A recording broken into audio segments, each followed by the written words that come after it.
Yeah.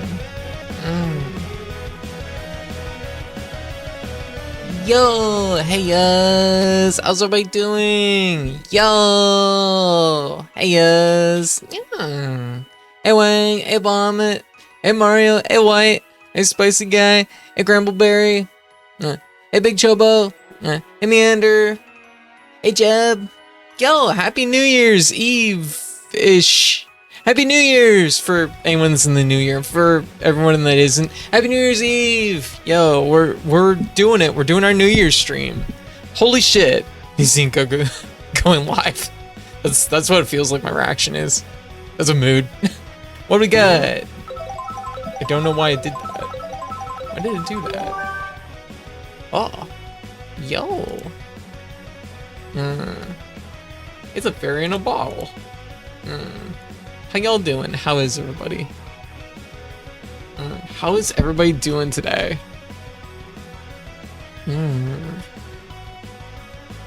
Let me see if I can find that. It's somewhere here. Yeah, a bit sick. Oh, gotcha. Yeah. You make sure you get lots of rest, okay, Jed? If you need to get extra rest tonight, don't stay up. Make sure you get rest, okay? Make sure you're hydrating and doing all that stuff, okay? I guess it was starting to set in, huh? Church, how you doing? Yo, Happy New Year's, everyone. Doing fine? Short day at work? Hell yeah. Thankfully, so I'm home now and we'll be off work until Monday. Yo, nice break. Hey, that'll be good. That'll be really good. Yo, wait, thank you for the sub. Thank you. How's this, Sam? Yeah, how you doing? You work second shift, hydrate, and go to bed at usual time. That's true. If you have work on the if you work second shift. If you work on the second, make sure you get like rest, okay? Or I guess the first. Technically, it's the first. B-Mick, how you doing? Yeah, Happy New Year's. How is everybody? How's everybody doing? Hope everybody's doing well. Yeah, oh my goodness, it is holy crap, it's the end of the year. Oh my god. I'm sure I'm with y'all, I'm sure I'm with everybody and just like, damn, glad that's over. Holy shit. It's been a ride. This year was pretty rough, honestly. Yo, Jersh, thank you for the sub. Thank you for giving sub to Jerma.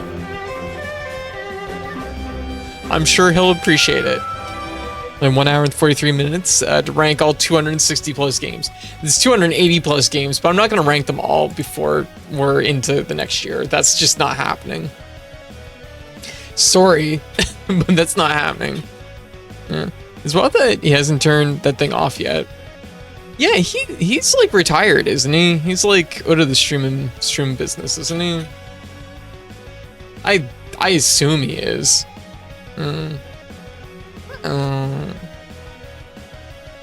Second shift, aka afternoon work hours. I go to bed at 1 or 2 a.m. I see. But yeah, so yeah, the plan for tonight is we're just gonna hang out. This is gonna be a vibe stream. We're gonna just like vibe, talk about games, and yeah, all that stuff. We're gonna talk about what we did this year, this past year on stream. I know 2025 was a rough year, but I have to admit, like stream life, like this was a really big year for us. We did really good. We finally got partnered this year. That's a really big deal. I've been a streamer for like 12. It took me 12 years to make partner. Yeah, it took me. Let's shrink that down a little bit. That's too big. Yeah.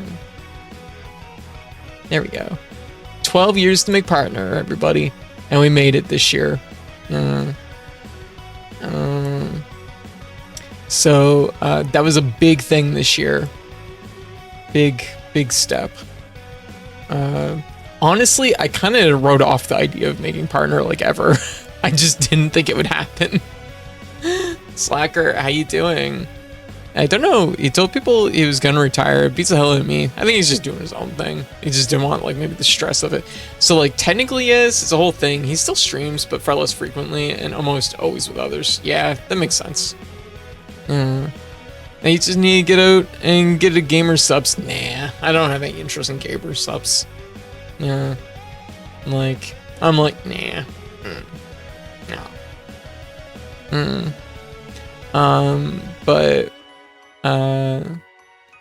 But yeah, hope you have a nice New Year and stuff. Yeah, thank you, Mr. Taco. You too. Yeah, Happy New Year's, everybody. Happy New Year's. I know a lot of y'all are already in the New Year, and a lot of people are it's still New Year's Eve. So yeah, we're just gonna vibe. I have a little countdown that's set to my timer here, so I'll know when it's New Year's Eve where I live. But yo, holy shit! We've already hit a hype train.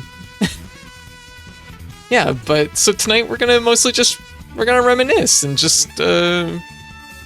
We're gonna talk about all the games we played this year, and I'm gonna talk a little bit about my what our plans for 2026 are, and what we're gonna be doing next year, and some predictions and things like that I have for 2026. So yeah, so we're just gonna vibe tonight. I think once the clock rolls over, we will take a little break and do our daily challenge and retro game challenge. But other than that, like, we're just vibing tonight. Code's finally gonna start that cult. No, we're not starting a cult. No, that's not what we're doing. Here, just one sec. I'm gonna like, since I'm mostly just chatting right now. There. Kinda. I'm like trying to like figure out the best like spot. It's probably right here. Oh yeah, I forgot you're an hour ahead. Yeah. I live in a mysterious time zone that's over the Atlantic Ocean. But yeah. So it's been a good year.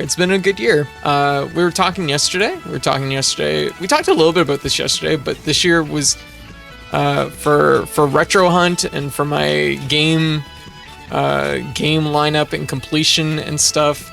It was technically the biggest year we've ever had, which I guess I can remove this now because it's no longer in progress. Although these numbers aren't really 100% final because I'm still debating about a couple things. But yeah. So we pretty much closed out 2025 playing 280 games. Technically a little bit more than that, but like we'll get into the technicalities of it in a little bit. This always happens every year where it's like, what do you count, what you don't count. 280 games, we beat 130 of them, and we platinumed 160 or mastered 160. Since I don't really do platinums anymore, I guess. But out there in the Bermuda Triangle, I'm like deep in the Bermuda Triangle. People often don't realize that. Hikaru, how you doing? What are you up to? Happy New Year's. Yeah. I'm not starting a cult shirt is inspiring a lot of questions already answered by my shirt. I'm not starting a cult. Yeah. But yeah, we had this year. I honestly didn't think after last year we'd ever go bigger, like more than 255. But you know what? This year we actually went more. And I actually think I was thinking about like this morning when I was like doing up some numbers and stuff, crunching some numbers, and I think I ended up actually taking off more time this year than I did last year, which is really weird because of just like how things worked out. Because I ended up taking like 2 weeks off over the course of this year. Took a week off in July and took a week off in the end of November. I played at least 4 games. Oh, gotcha. Yeah, that's exactly what someone starting a cult would say. Huh. Oh, what games did you play, Jeb? What games? At least 4. Yeah. Hey, that's fair. I mean, like, you know, we talked a little bit about it yesterday. It's like, this is kind of, at this point, it's kind of what I do. So it's like, I always want to try and give you all the most I can. I want to give you the best I can at all times. Always. Although I do get sleepy sometimes, and then I give less than my best. I do also give my laziest at moments. But it's, the heart is there. That's the important part, right? The heart is there. Oh, thank you. Little Rocket Lab, Stray Children, Digimon Story Time Stranger, and Assassin's Creed Shadows. Oh, very good. I heard Digimon Time Stranger is really good. And Little Rocket Lab seems fun. Yeah. I don't know too much about Stray Children and Assassin's Creed Shadows. On the Promise, Promise Mascot Agency. I played the demo for that. It seemed fun. Woo! Wow. The new music really just like jumped in there, holy moly. But yeah. Yo, Bahamut, thank you for the gift subs. Yo, thank you so much. You're gonna start a new hype train. the old hype train just left the station. We're gonna end up having a new hype train. Thank you for the subs. Aw, thank you so much. I hope everybody enjoys their subs. Thank you. Thank you for the support. But yeah, so more trains. I fell on the tracks. No, Bahamut. Tried to catch the train and just like all you got was track. Damn, that's rough. I never fully enjoyed a Digimon game, but Time Stranger looks like it could be playable. I've heard the last few games are quite good, and I've seen stuff in them, and it's like, oh, there's some good choices being made here. But I hear the last few games are pretty good. I think that, like, I know what you mean though. I know what you mean, because I do find like the early Digimon games are kind of weird, where it's like, I have like good memories of Digimon World, but I do understand that that's like there's a lot that's not great about that game. I just have like nostalgia around it. I could understand not vibing for a lot of people. But yeah, so as I was saying, for our yearly recap, I am going to recap and review all 280 plus games that we played this gone by year. Last year I tried to do this, I got halfway through the list and I fucking died. Like my vocal cords were completely shot, my mouth was bleeding, I was tearing up in the eyes, and I was wounded. I was like laying in a crater like Yamcha. It was rough. It was really rough. It was like really, really rough. And this is more than last year, so that's exciting. Yeah. Stray Children is incredibly good. It's one of those mother-like games. Oh, very good. Oh, mother-like. Hell yeah. 1 minute or less per game. No. I'm not gonna put any timer on it. I did think about doing like a buzzer, like give each game like 2 minutes. But no, I'm gonna talk until I feel like cozy. And I feel like I've exhausted my talk about a game. You know what I mean? I'm not gonna like tie myself up around like timers and things like that. I'm actually gonna use retro achievements here a lot though for this, because retro achievements actually keeps track of all this stuff for me, so it makes it pretty easy to just roll back to the beginning of the year. And the majority of my games were on retro achievements, so it makes it easy just to pull stuff up that way. Okay. I think we should probably get started. It's by Onion Games, who have literally never missed. Oh, interesting. 100% bangers. Oh, very good. Onion Games, I know them. They've made, yeah, I'm trying to think of the other games they've made. Keed has a bunch of them, I think. Someone sent code juice and protein. She's gonna need, I just want to stress, I ate a really good meal. Like today was like before stream, I was like mad prepping for like marathon tier streaming. Like I ate a big meal, a good meal. It was healthy.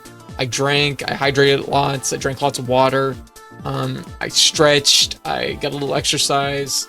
Had a nice shower. I am in like peak condition right now and I will hydrate lots throughout for sure.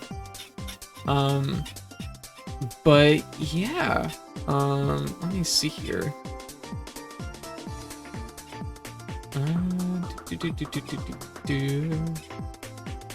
Yeah, that's right too. Okay, so I have done 3 of those things this week. Oh. Well, you make sure, Sam, make sure you're taking care of yourself, okay? But yeah, so yeah. No, it was a good year in the stream, and I hope everybody's enjoyed this year, you know? I really enjoyed having this time with y'all, you know, sharing all these games with y'all together. That sentence felt weird, but you know what I mean. Yeah, getting to share all these games with y'all, yeah, and spend this time together. It's been great. Like this is every day I get up and I'm excited to stream, you know, and be here with y'all. I don't stretch or work out unless I'm at work. I lift 80 pounds per part. Damn, that's a lot. Do you have a favorite game from the year? So we will get into that. We are gonna cover, like, I'm gonna have kind of softly picked out probably a game of the. I'll softly pick out a game of 2025 from my list of 2025. Because like, I did play Chrono Trigger this year, which is my all-time favorite game. So, like, I played actually 3 games that are all very like high up there for me this year, which it's hard to compete with those games. Chrono Trigger, Earthbound Cave Story. I did play all those, but I will say the game that I have in mind for 2025 for my game of the year does compete very closely with all those games. So we do have a really strong contender for game of the year this year. Yo, Retro, how you doing? I get to. Happy New Year's. I hope things are well.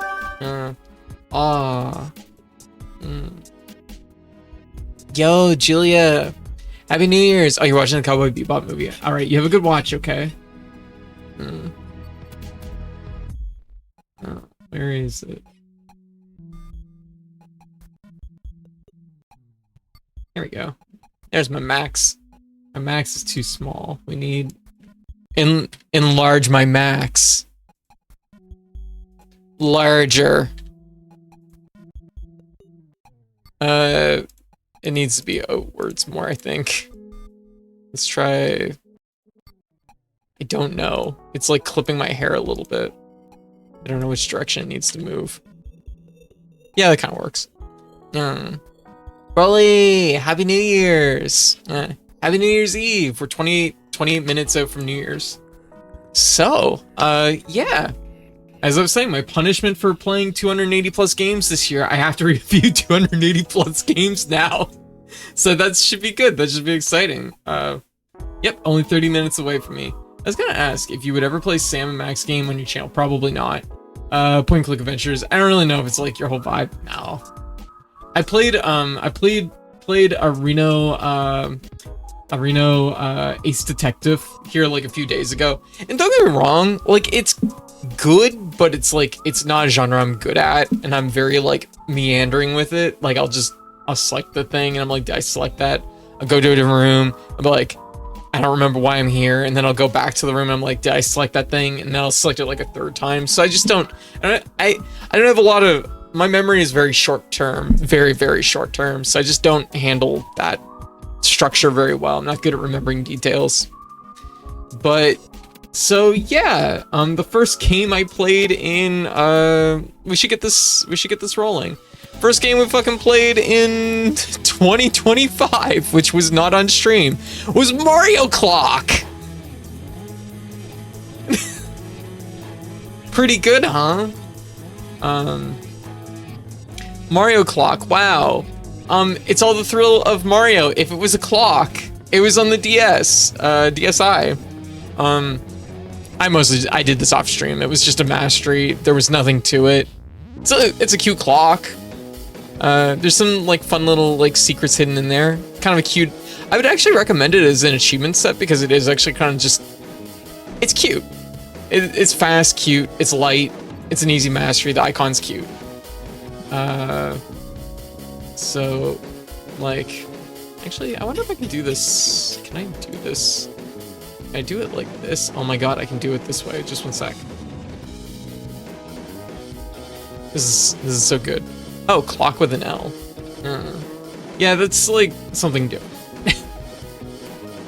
Let me catch up here. What?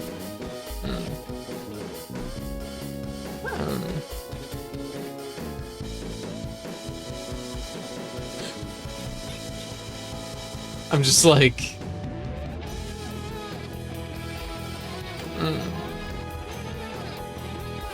There we go. Oh. Is it really just the end of the first page? Would you look at that? 2025. Okay. There we go. Okay, so I'm gonna do these maybe in groups of 3. That makes sense to me. Yeah. Didn't they release a Mario alarm clock that was north of $100? They released like a weird Nintendo like clock. It's so weird. I don't know. Nintendo has a weird obsession with clocks, which is I don't even know how to explain it or get into it. So the next 3 games that we did was Money Idol Exchanger, Sega Sonic, Cosmo Fighter, Galaxy Patrol, Bomberman. Money Idol Exchanger, I love this game. I think it's really cool. It's a really fun puzzle game. It's very much like I don't know. I worked as a cashier for a lot of years, and I don't know. There's like an itch that this game kind of scratches. That it feels like, you know, the good aspects of my job kind of scratch a similar itch. You sort coins and they like compile into bigger coins. It's a pretty fast magical drop money exchanger. Exactly. Yeah. As like 2 different names. Yeah. What's the last achievement? The last achievement is beating the game with 1cc. So you have to beat the whole game 1cc. I got pretty close. In my attempts. It's definitely like hard, but it's like you can get kind of lucky. But it's also like, it's of the difficulty, you can play pretty dang clean. You can play pretty dang clean and still just like lose. Like, I do think it is the type of game that the way it's like structured, there's a pretty definitive way to like play like strong, and even that sometimes that just isn't enough against the computer. So I don't know, like you only do so much. So I wasn't able to get the 1cc, wasn't able to close that out.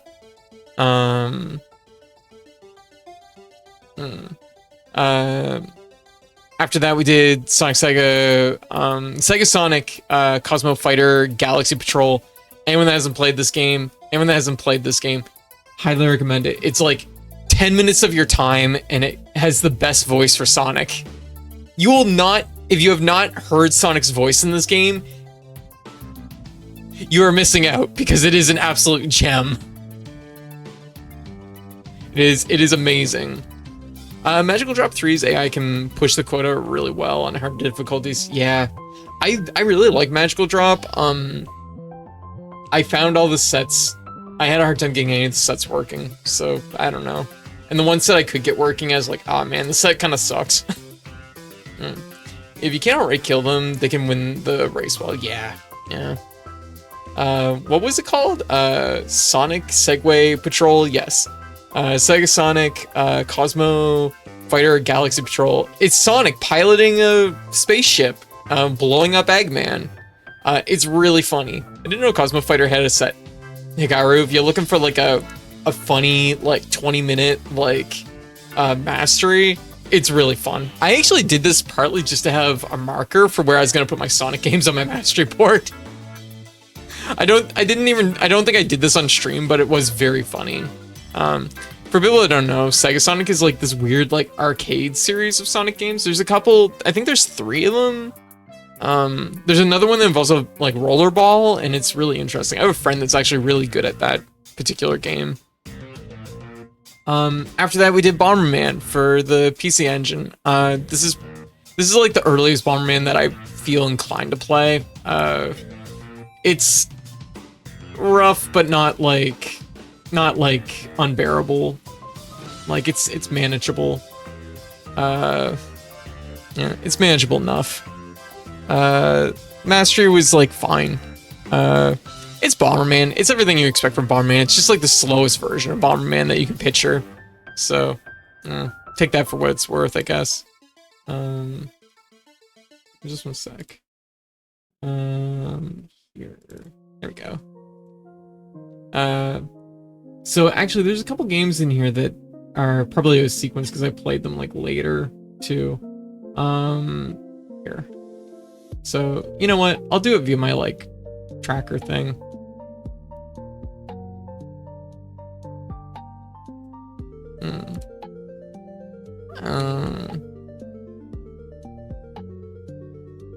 Do it this way.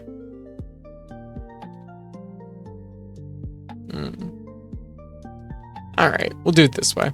So, yeah, we played Mega Man Powered Up. Yeah, there's Mega Man Powered Up. Played Mega Man Powered Up, and we played Advance Wars also. Advance Wars was something I've just mostly been picking away at off stream. I think I did do the first playthrough on stream, but it was very much like a late night endeavor on stream. Like how they did Sonic so dirty. He sounds like an announcer of an old Saturday morning cartoon, right? You'll never hear a Sonic voice that sounds like this voice. Yeah. Will our heroes escape from this one? Tune in next week. Exactly. It's exactly that voice that's like in everyone's head right now. Like, it is a very funny voice. But yeah. So Mega Man Powered Up. It's Mega Man 1. It's a remake of Mega Man 1. This game would be great. It would be almost perfect, in fact, if it wasn't for the fact that it's slippery. It feels like extra slippery compared to playing actual Mega Man. Don't get me wrong, like the original Mega Man 1 is kind of weirdly like slick compared to other Mega Man games, but this one is like slick in a way that like even that game doesn't feel like. I can't believe they buttered Mega Man. I can't believe, yeah, exactly. I can't believe they buttered Mega Man. That's exactly what the game feels like. So it is, man, when was the last time I played Advance Wars? Oh, there it is. Yeah, like, don't get me wrong, like, I do think the game is good, but it's definitely, like, a little bit of an acquired flavor. Like, don't get me wrong, like, good game, just it feels weird. So there is that to take into account. I decided to start the set mostly because, and I know this is, like, of course, jumping ahead a big jump ahead, but mostly because I did Mega Man 1 Mastery, and I was like, I'm fresh on Mega Man 1, I should play Powered Up and get that ball rolling, because it's a very large set. It has all the DLC. Shame Rollslock behind no longer accessible DLC. She is accessible, actually. The DLC for this game is actually really weird, because it's actually just something that downloads into a folder. So it's like, it's not like locked behind anything. So you can actually go on GameFAQs and download a save that has all the DLC. And that's actually what they want you to do for retro achievements. So all the DLC and all the access, like, yes, you can just insert it into the folder. Yep. So the DLC was never lost for this game. And in fact, the base set actually requires you to do the DLC. It's a very hard set. We will be back to this game probably sometime this year and do more of this set. Especially since now that it's part of the multi-set that it's the most recent multi-set they added. So that's something to look forward to. Game is really good though. Although there is like some questionable design decisions mixed in there, but it's packed full of content. There's so much there. It's so much content. There's some legitimately hard stage designs because it both has a mode that's references the original game directly. So you fight the original Robot Masters, and the stages are like meant to be identical. And then there's the new mode, which has Time Man and Oil Man. Are kind of wonky. They are a little bit wonky. Yeah, it's weird how the game shifts a little bit to fit them, accommodate them, but it kind of works. Kind of rounds out the cast a little bit. Game's good though.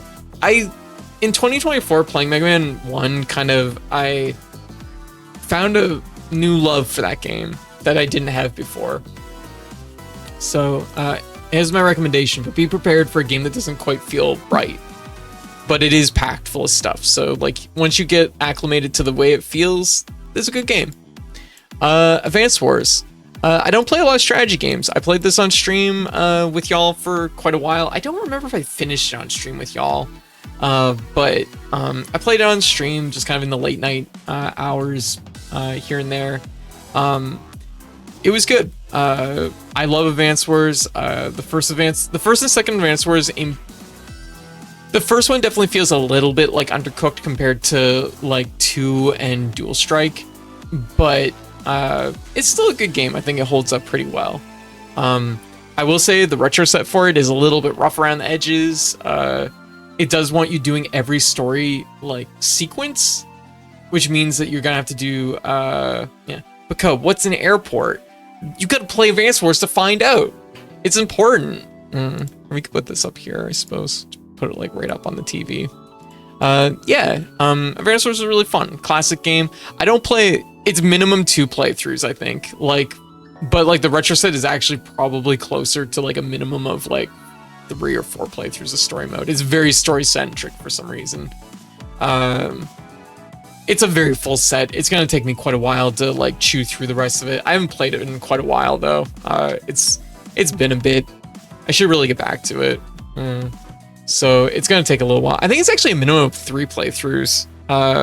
Because you need to do Andy, Max, and Sammy, but like some of those stages branch to other stages.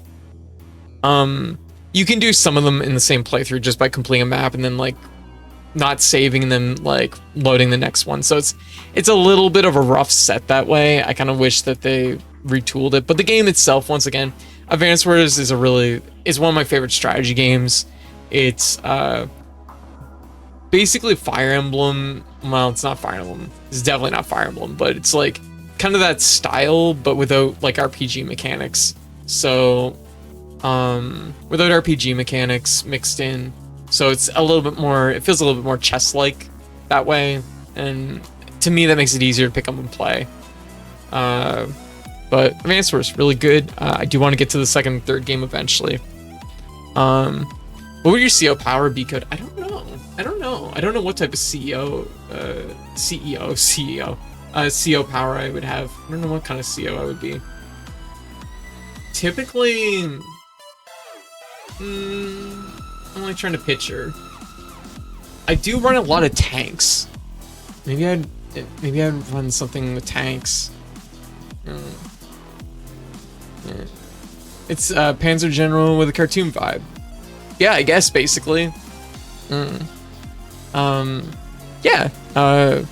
I enjoyed my time with Advance Wars. It was really fun to get to play through it again. Next up was Ghostbusters 2, which we actually started in 2024. Anything that has a blue check mark was a game that I've counted on a previous year's like mastery or previous year's list. So I played through this game last year, but I also played through it again this year. Code activates power of way too many katanas. Yes. Yeah, direct fire units do extra damage. Yes. Yeah, maybe a direct fire ability. I do like running indirect, but I don't know. Grit is one of my favorite COs to run, but Grit's one of everybody's favorite COs to run. Everybody likes Grit. At Fog of War, all tanks are 30-10 and all APCs get +1 move. Demon Triangle. Yeah, maybe, I don't know.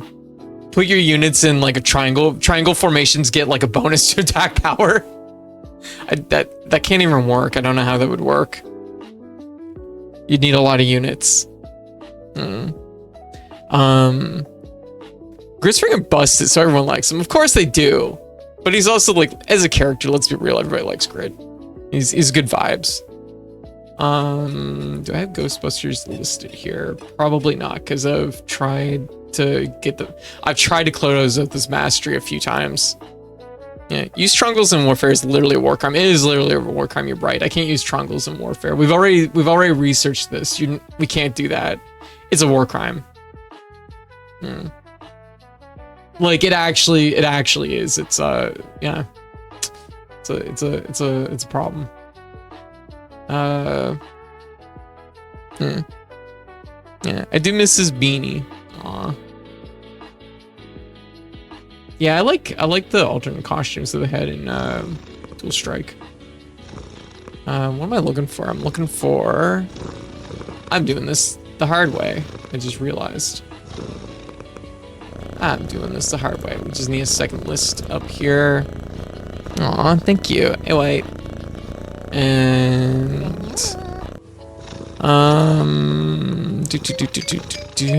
where is it? I'm doing this the hard way, I say. We'll just do it this way. Right in the center, Ghostbusters. Oh, actually, no, it's not that version of Ghostbusters. We don't have the mastery in it. I can't really do it that way. Fuck.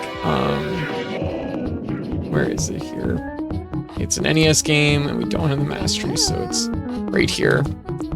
All right, Ghostbusters 2. This one's eluded me for quite a while, which is a shame because it's not really that hard of a mastery, but it's long enough.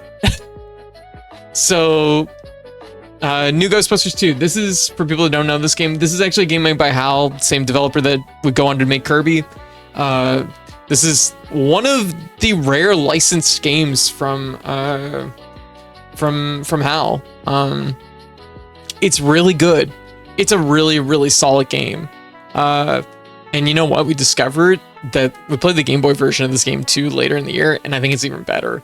But this is the NES version. We played through it in 2024 for Halloween. I've been trying to chew away at this and get the 1cc in it for a couple months. I ended up going into January earlier this year, trying to get that 1cc. Hasn't happened, but I haven't been back to it in a little while yet either. The 1cc is it's not ridiculous to do. It's just very long. Like you need to set aside 40 to 50 minutes just to tackle the 1cc. Because like the actual average difficulty of this game is quite low. Like if you want to like just play through the game, you're probably only going to take one hit, but you're going to probably take one hit somewhere. I've taken one hit like in the final stage like 3 or 4 times. And actually I think the final boss hit me once too, because it's one hit and you die in this game. Game is really good otherwise. It's really fun. Definitely has my recommendation. A really kind of rarity among it's a rare HAL game. It's a rare HAL licensed game. All the joys of speedrunning. One mistake reset. Yeah, pretty much. We already talked about Barman. Pampus and Celine, the Maze of Demons, which is not a retro game.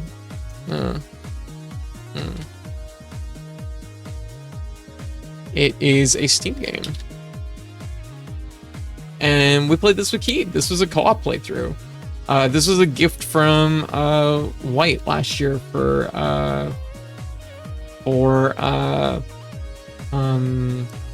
Christmas, I think. She gave us both this game and like, this is your get along platformer, enjoy. And then we played it and we got along. It was good. It was really fun. It was a fun co-op playthrough with Keith. It's basically a Metroidvania. It's a 2-player co-op Metroidvania. You can play online with a friend. It's really cool. I guess like one could compare it to something like shit, the name just left me as soon as I went to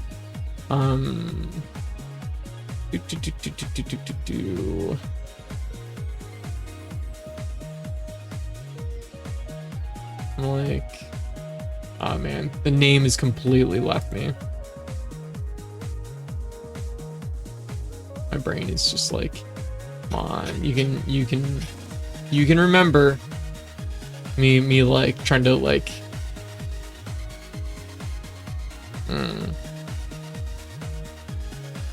trying to jumpstart my brain to remember.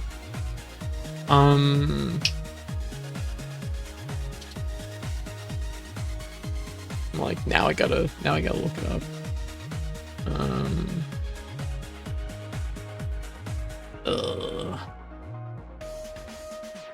And it'll come to me. Yeah. Anyways, the game is really good. It's a Metroidvania co-op. Online works pretty solid overall. There's definitely some like tricks in this game and moments where it feels sneaky in a way that I don't like that much, but for the most part the game is really good. And there's definitely moments where we figured out situations and it probably wasn't the correct answer, but it was our answer and that felt pretty good too.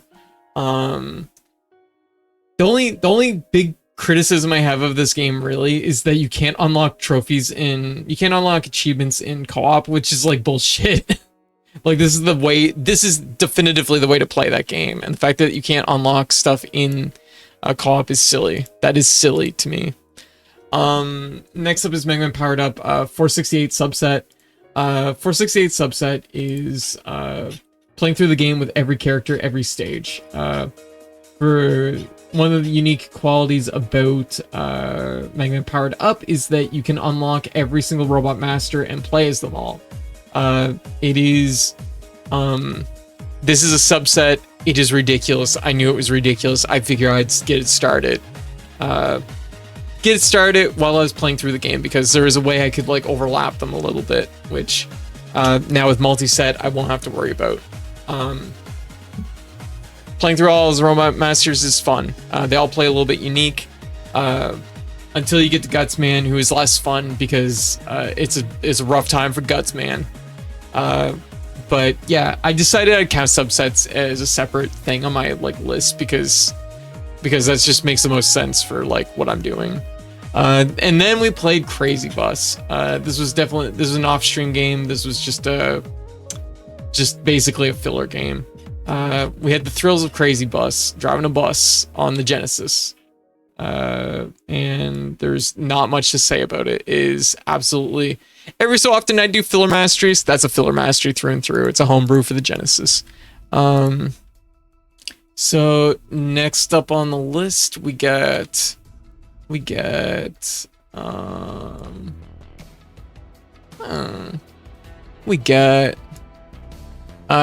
have 50 Porgy? Is it Porgy or Porgy? I forget. But this is a game where it's a Metroidvania where you pilot a little submarine. It's very fun. This is another non-retro game. It's extremely, extremely fun. I really, really like this game. I gotta get back to UFO 50, in fact, because yeah, this game is just so fucking good. It's such a good game. Here, I'll just post a little quick screenshot of it. Yeah, hard G. Porgy, I think, because the fish is pronounced with a hard G. Oh, okay. Yeah, you pilot a little yellow submarine fish thing, and you collect upgrades. It's really fun. It's not super long. It's a great length. It feels good. I definitely had a hard time finding a couple of the final items in it, but otherwise, it's solid. There's a weird kind of free roaming quality about some of the bosses, which is really fun too. Like it's got that like kind of old school like Metro like nuance to it, which is like it's interesting to like pull the thread on and pick it apart. It's definitely one of my favorite games on the UFO 50 collection, and it was an extremely good platformer from this year. Uncle Chop's Rocket Shop, which is also a Steam game. This one comes with an asterisk. We played, the developers hooked me up with a key for this game. I played it on stream for quite a while. It is quite good. It is a game about running a service station for spaceships. It is all about learning how to operate machinery and fix machinery. And you are going to use a handbook and like learn how to work on goofy space mechanisms and rockets and stuff. And it's just imagine working on a bunch of machines if those machines were made in like the world of Rick and Morty, and you'll be on the right track for what this game is. And in the background behind all that is there's like a wild fucked up plot going on, and it's really weird, and I was very interested, and I really want to get back to playing this game, but I did fall off of it. I mostly fell off of it because I was focused on playing the roguelite mode, where you have to do the whole game in one run, and I was routinely dying to the final boss section of the game, which is unfortunate. Super good game. It's very under, like, I didn't see a lot of people playing or recommending this game, and that's a shame because I think it kicks ass. It's really fun. If you like games about like learning stuff, this game is gonna be for you. Here's another screenshot. Here is working on some kind of space drive thing that involves snails. There's like a little planet inside the spaceship, and you have to like maintain that tiny planet to like, you gotta make sure the heating coil is working and not broken, and the air pumps are correct, and all this and that. And it's yeah, was Uncle Chop's a mini puzzle game with management sim? Kind of. It looked cool when you play it. Yeah, it's kind of like that. Yeah. Oh shoot, Code, did you see that game about running a fixing shop in Japan in the 2000s, Restory? No, I didn't. That sounds really cool. I kind of love this stuff. 60 seconds ago. Yo, it's almost New Year's. Yo, we're on the final countdown. Hell yeah. And we're like, what, like 12 games into our like list. I mean, I was gonna be doing this all night long, so that was just a thing. So y'all ready? We're on the countdown. I'm like, what do we have? I'm like, have anything that's like appropriate for this? Let me see. 20 seconds. Yeah, this is fine. Whatever. Yo! Oh. 10, 9, 8, 7, 6, 5, 4, 3, 2, 1. Happy New Year! Yo, we're in 2026 now. Hell yeah. See you in hell 2025. Eat shit. Hell yeah. Yo. Awesome.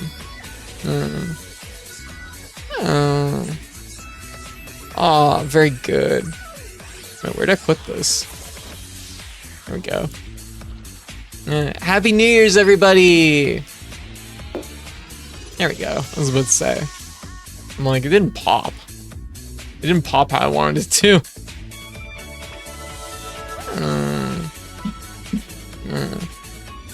Oh my goodness. Happy New Year's! Happy New Year's from the middle of the Atlantic. Oh, hell yeah. Pickaxe to my brain. That's a good omen for 2025, 2026, right? Where is it?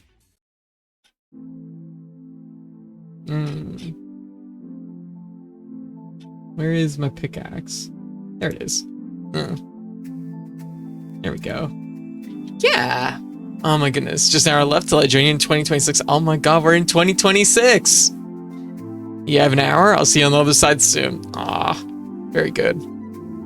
Oh, I hear fireworks outside. Yeah.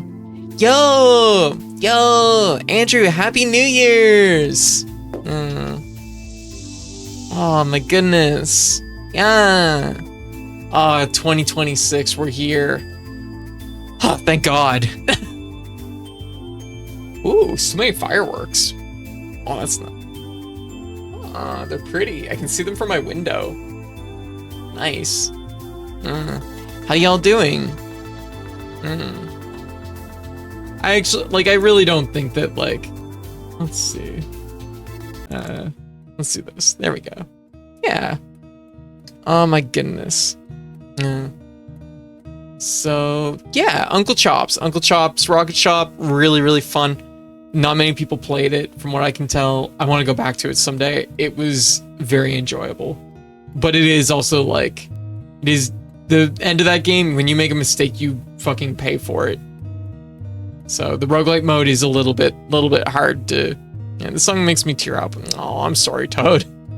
Yeah. Oh, my goodness. Also, once again, like... Thank you everybody. Thank you everybody. Like, y'all made 2025 amazing, you know? I know it was a hard year out there, and it was definitely less than amazing. But, you know, our time here was really good. The first time I heard it, it's a surprisingly long game for what it is. Yeah, Uncle Chops is like a weird game in one way too, because it's like, it's very distinctly a game that both feels like it fits as a roguelite, but also kind of doesn't because of the length of it, so it does make it hard to do those playthroughs. It is very good though, I do recommend it. Oh, we have another Steam game. This is also a big one, which I gotta get back to. And this one also comes with, oh my goodness, that soundtrack cover's so good. I'm gonna post the soundtrack cover. This game also comes with an asterisk, which is it's actually made by a close friend of mine, Landshark, the Unlife of Gorlak. It is a gay princess maker, and it's amazing. You get to play basically the villain, who definitely has some feelings for the hero. It's very good. It's so fucking good. It's so good. Like, it's another game that I highly recommend that people, yeah, Princess Gaker. Yes. Definitely recommend it. I want to go back to it at some point. Honestly, kind of a nice one for like the length of it, because it doesn't take too long to do a playthrough either. Yeah, just one sec. I actually forgot to do this for Pampas and Celine. The Maze of Demons is not on sale. Uncle Chop is 50% off, making it $12.99, which is a steal for what it is.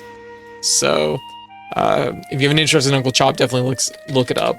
And the On Life of Gorlak is 25% off, making it $9 Canadian, which is also a steal. Made by a good friend of the stream, Landshark, who also ended up working on another game that's on this list, Look Outside. So, I'm glad to see they've had a really good year too, as far as their game work goes. They've been really popping off. I'm probably gonna pick up Uncle Chop. Yeah. Oh, very good. Yeah, I hope you enjoy it, Jersh. It's very fun. So, and that's the other thing about Uncle Chop too, is it has a very tactile feel about it, which I enjoy a lot. But Gorlak is really fun. I definitely want to go back to it and get that mastery at some point. Multiple endings. There's a lot of achievements. It feels good. It's fun. It's light. It's breezy, and it's gay as fuck, and I love that. After that, we have Onion Delivery. Onion Delivery is maybe not my favorite UFO 50 game I've played.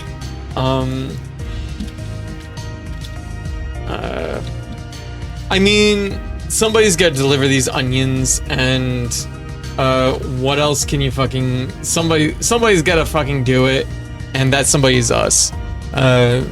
Looks up Gorlak and sees that he bought it first week of January and hasn't played it.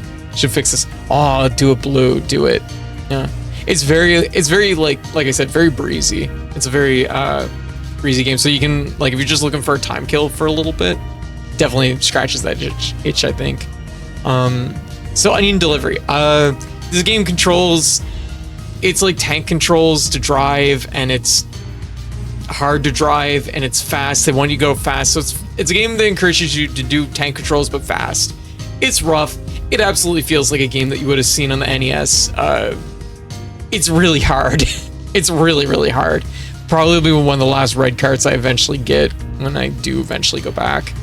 Onion Delivery, one of the most disliked games on UFO 50 by most players. Yeah, but I will say it does have like a quality about it though that I don't hate, because it's not a pleasant cherry. Yeah, there's like a nuance to the game where it's just like, sometimes you play something and it's just weird enough that it's like, yeah, there's nothing quite like this, and it just feels correct for the collection, even though it's not going to be popular with most people. But it's also not my favorite game to play in the collection. it's a neat game, but it's just, wow, this is frustrating. I could totally see those on the NES. Absolutely. Okay, so I'm going on a 3-minute break. I will be back in 3 minutes. When we get back, we'll talk about more games. So everyone hang tight, and for everyone that's entering 2026, Happy New Year's. Yeah, so I will BRB.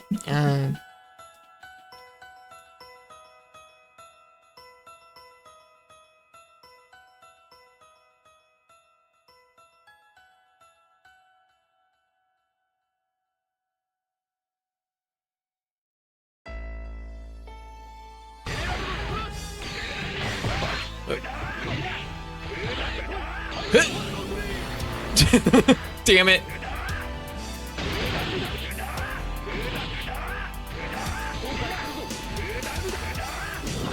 Oh, fuck. Yo!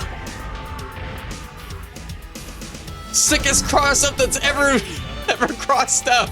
Did you see that?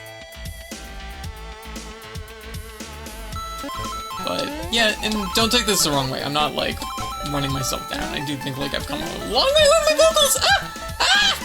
Fuck. Perfect. Exactly. Fuck. Okay. Perfect. Okay, that could have all been better, but I think like, you know.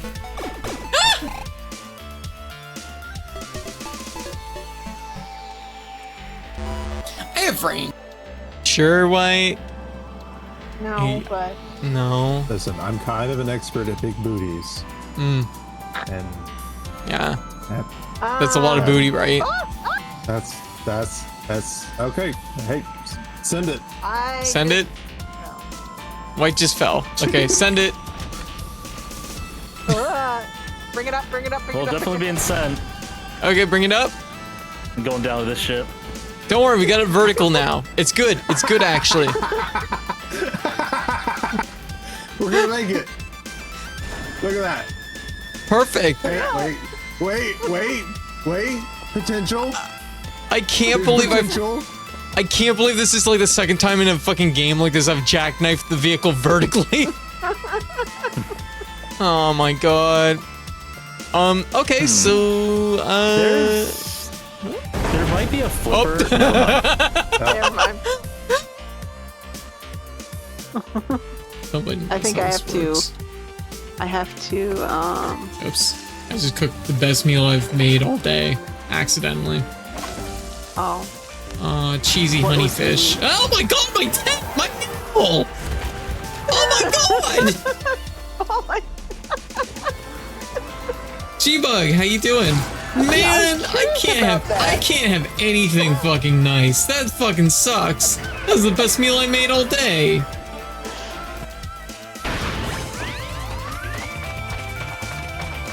Where's our round boy? There's our round boy. Look at this version. Did you see it? I took my medication. I did on my break. Did you see the baby?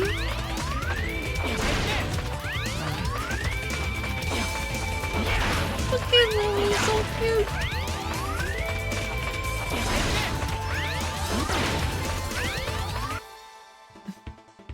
Yeah, Code, you're forgetting something important. What am I forgetting?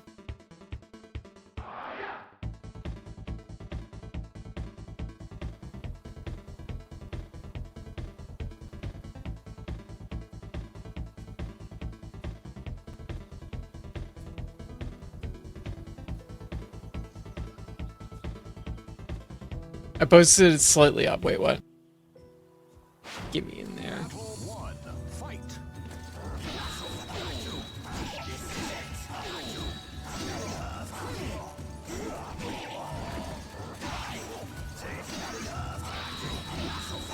The more I play extreme difficulty, the more I'm starting to play like a computer, and I don't like it. We gotta get out of here. We gotta get out of here, team.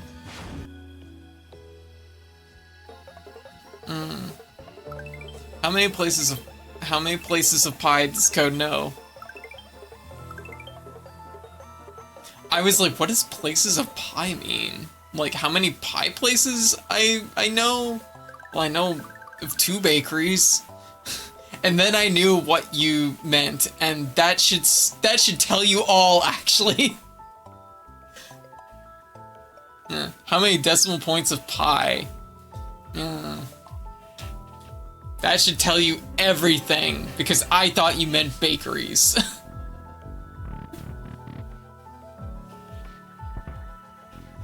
Ah, fuck. I was like, places of pie? You mean bakeries?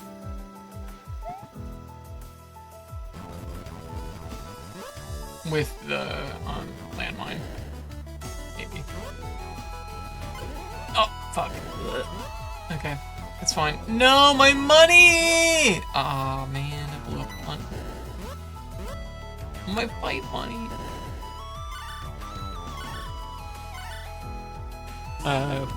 Put a fresh coat of paint on one of the redeems, which is clickbait. Oh wait, whoops, that was the wrong one. The new clickbait does this instead.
Ah. What? The clip show froze. On erotica? What the hell? What the hell? Yeah. Oh my god. Hey everybody. Hey Treya. Yeah. Happy New Year's. Ander, still have about 2 hours till Ander 2026. Gotcha. Hey Sam. Happy New Year's. I have to wait for the confetti before I can shoot more confetti. Happy New Year's. Oh. Happy New Year's. How you doing?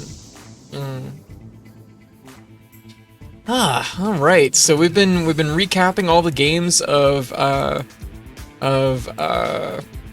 2025 we played. Last game we talked about was Onion Delivery. Yeah, Onion Delivery is a tough one. I do think it's very funny and like it captures the essence of UFO 50, but it is just a rough fucking game to play. But it's rough by design, you know what I mean? Like, you know that they can make a better game, but they're making a point with this game. After that, we have UFO 50 Caramel.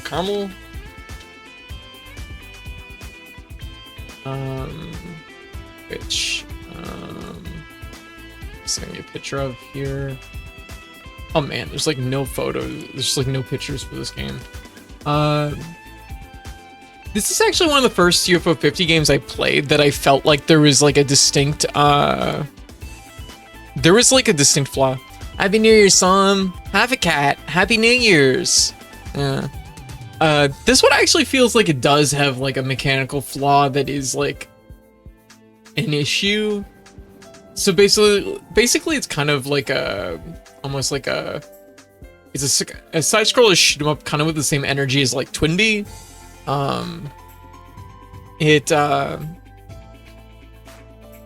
Everything's like, you know, there's like a bunch of like, I don't know, just,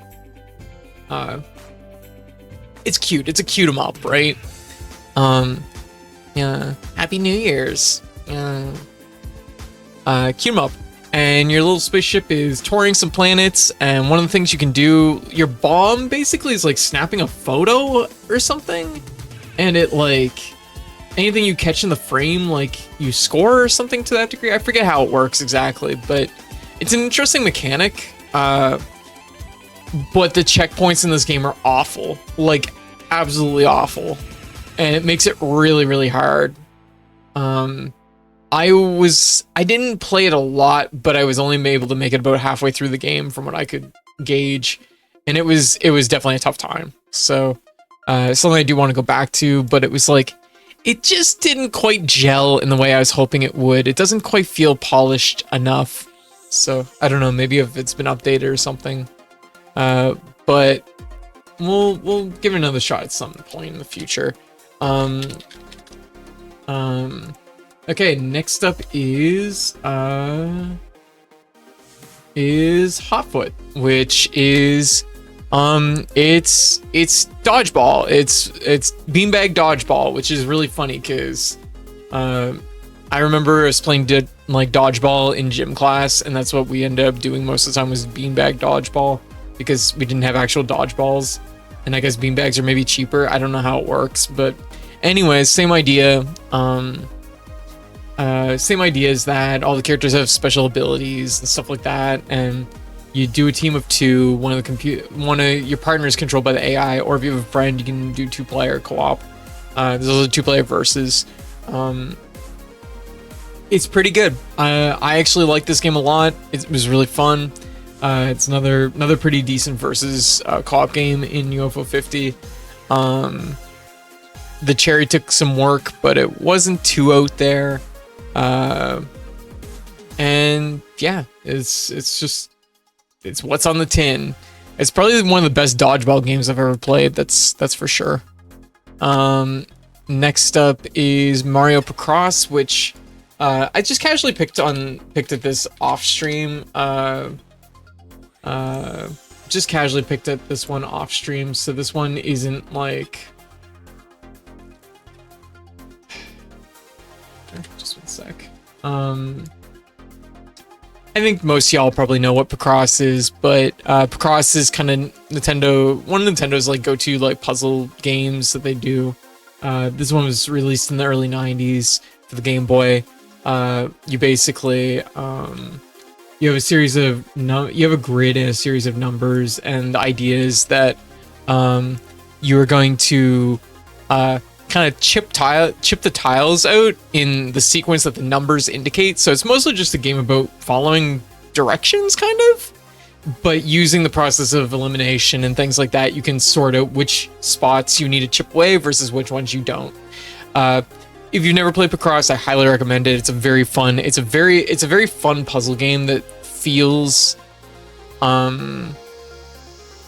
it's really good if you want something that's sort of like Sudoku, but you're not necessarily like number oriented. If you're like me and visually oriented, like you're always making an image in Picross. So you make a picture cross. So you're always making a picture. So like this one's from the Super Nintendo version of the game, but there you go. I don't know what that is. I think it's probably a shark or something. Oh, here's a better example. This puzzle here has you making a music note. So you're always making like something. So sometimes you can decipher like the clue or figure out the puzzle by just kind of knowing what it's shaping out to be. I'm playing Mario Picross on Switch Virtual, whatever. And I'm getting stumped by some of the Wario sets. Some of them are really hard. Like, I do want to stress, like, it's not like a pushover puzzle game. They do get legitimately hard, but like they can really throw you for a loop sometimes. But it's a really fun puzzle game. There's like a million versions of fucking Picross. This is one of the first ones that I can remember existing. I think there was maybe a Picross game before this, a Picross game or two before this, but this is Nintendo's official Picross. And there's, like I said, I didn't end up getting the mastery in this, mostly because I originally started on a Game Boy Advance emulator, which won't run anymore for me. So I'm just like, okay, well, I lost my save data. So, but it's one that I've been wanting to try and get into the routine of just doing like one a day kind of thing. Maybe something to do on the Steam Deck. Picross is really great. I recommend it for anyone that's never played Picross. There's later versions that might be more appealing though, if it's something that a person hasn't played before. And also there's hundreds of puzzles, so it's like you're getting a lot of content there. Next up is UFO 50 Warp Tank. Warp Tank is really cool.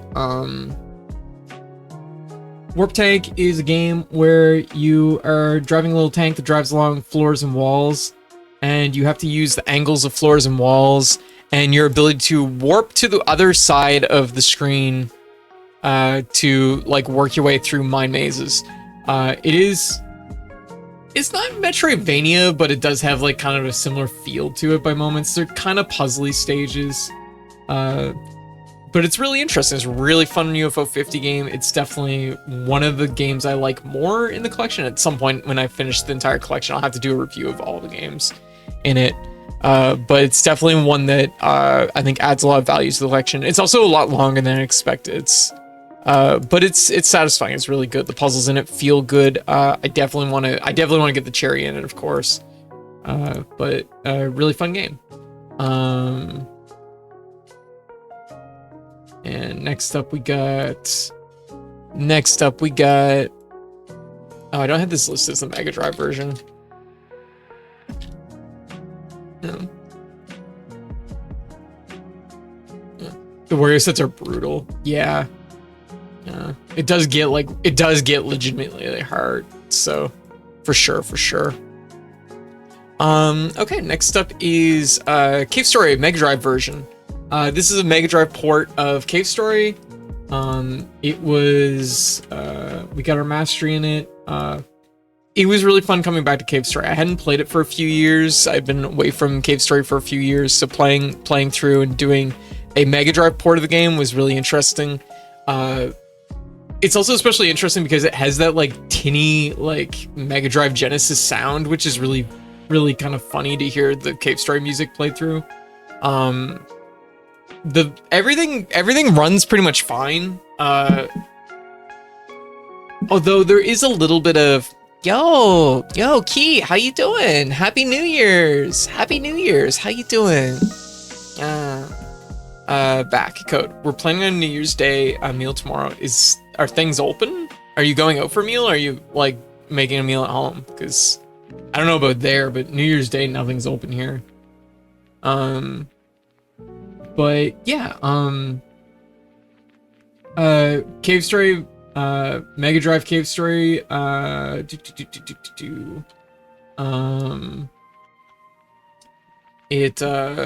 it feels really good. The achievement set for it's really solid. It is definitely one of the harder achievement sets, I think, that for Cave Story. It does include doing a 3-minute Sacred Ground, which I'm really proud of that we got. Felt really satisfying and actually didn't take as long as what I thought it might. Yeah, it was really good. So felt really good about that. The Mega Drive version does have like a little bit of lag here and there in ways that the other versions don't. And the other difference is for some reason Spur is like really jacked up in this game. Like it really hurts. Like you will blow away bosses in single hits of Spur in this version, and I don't remember the other versions being that way. I remember Spur does do a lot of damage, but not like it does in the fucking Genesis port. So Mega Drive port of Cave Story, really good. And good, we have you on the big screen during our New Year's celebrations. Yo! Oh, Happy New Year's, everybody! Happy New Year's! I'm wishing you all the best over there. Key, what all you been up to? Yeah. But if you're out there celebrating, don't let me keep you from that, okay? Down here, it's tradition to eat beans and hog jowls for New Year's dish. Is that a thing? What's a hog jowl? What's a hog jowl? Picross, Nintendo Power Volume 1. I started this set. I started on stream. This is one that like I need to go back to, which is really obvious if you see how much I did in it. I feel really bad. I just feel really bad because I think that there's like a weird I got stuck in a weird way and I don't know how to get unstuck in this version. Like there's some weird menu issue and I don't know what the problem is. It's not translated, so yeah. But I need to go back to it at some point.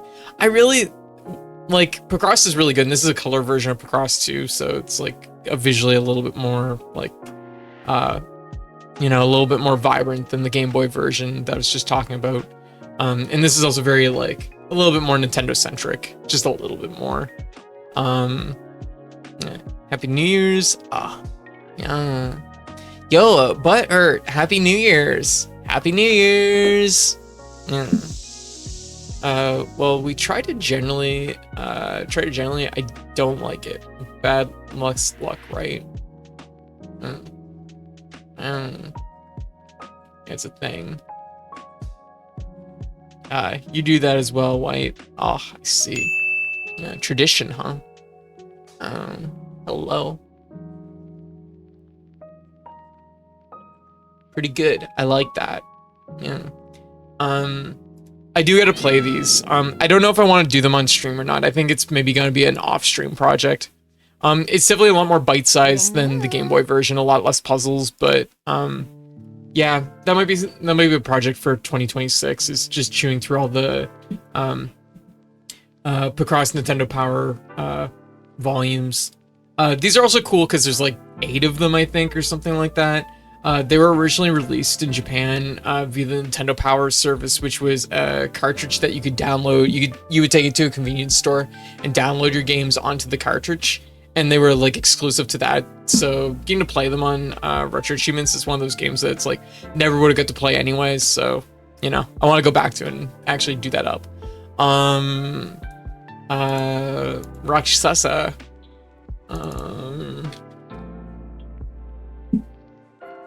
Let me get a picture here of it. There we go. Yeah, Rakshasa. So this is another platformer from UFO 50. This one's definitely more in the family of like Ghosts and Goblins or Contra, but it's a little bit of a lot of games, but not entirely any one game either, and it definitely captures a unique feel all its own. This game absolutely feels like it could have existed in the 80s, and it's kind of a shame it didn't, because I think we would still see games in this series like today, because this game fucking slaps. It's really fucking good. It has like a it focuses on like Indian like mythology as like its like theme, and that's something you don't see a lot of in games in general, but like in like retro games of this style, I guess. So there's something that just like feels especially good about this game. Hope everyone is taking care of tonight. Wrapping this year up. Anorkri, Happy New Year's. Yeah. One game that makes me want to get the UFO 50. I highly recommend UFO 50. It's an absolute steal. Also, how much is UFO 50 right now? I think it's on sale. It's 25% off, making it $24, which is a very good deal. That is $24 Canadian, which means that's like less than $1 a game. And I can promise you it is worth that. But money's money, I get it. Rakshasa is definitely one of the standout games of the set, though, for sure, of the collection. I definitely recommend it. Very fun, very hard. It's not super long, but like this would be right up there with Contra and Ghosts and Goblins and stuff like that. Like without question, very good game. After that, we got Final Fantasy VII Rebirth. Okay, so this is one I don't have a lot to talk about here, but because I didn't finish it.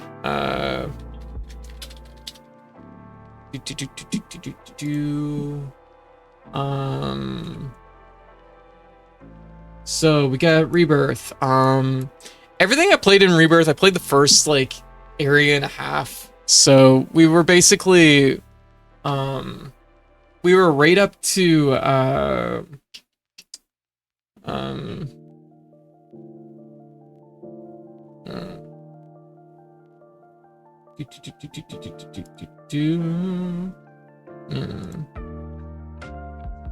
yeah, we're right up to Junon, which is like really early in the game. We were not very far into the game, but it was not running very well on my PC, unfortunately. So I basically just decided, I was like, you know what, this will be something I'll come back to eventually down the road when I either have a better computer or it's more optimized or something. But I was having to swing like a 2 PC set up to try and run this game and stream it, and it just was not happening. It was just not running good enough, even on a 2 PC setup for me. This was like probably less to do with the game and more to do just with my computer being like dated at this point, and just not capable of running it to the degree it needs to.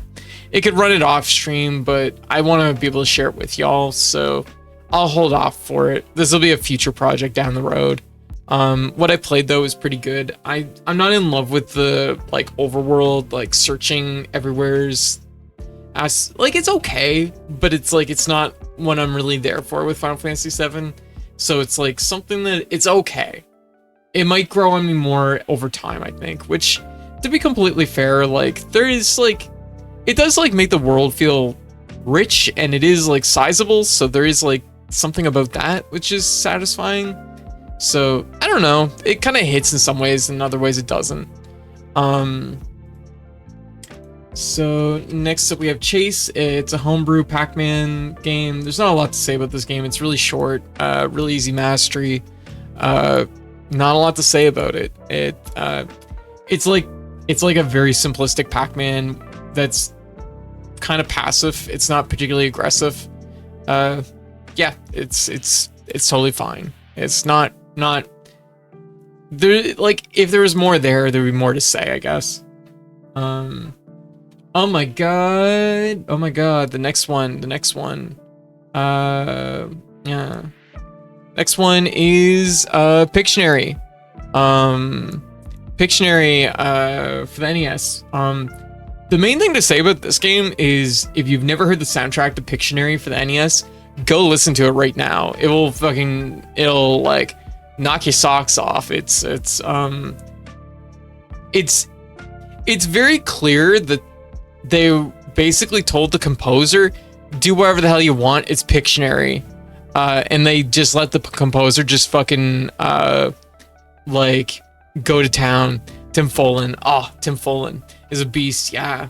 So yeah, Tim Follin goes to fucking town in this like, it's that meme of like the piano catching fire. It's that. the game itself is like okay. It's Pictionary on the NES. It's kind of about what you'd expect. There's some weird mini games in it that are strangely actiony and they don't quite feel like they mesh with everything, but like it's whatever. It is entirely whatever. 8-Bit Music Power, which is a homebrew game. There's not a lot to say about this one either. This is mostly just like music with an accompanying mini game where you collect coins. There's not really a lot to say about it. The music's pretty good though, so yeah, that was the thing. It was kind of nice. It's Pictionary. Just do whatever. Make a banger. Got it. Exactly, Kitty. Also, Happy New Year's, Kitty. Well, I did so many good soundtracks to mid to awful games. I mean, like, there is something to be said though about the idea that it's like composers that just get handed a game and be like, do whatever you want. Like, they get a lot of freedom with that, right? So they can really just like tear it up, and I respect that. He didn't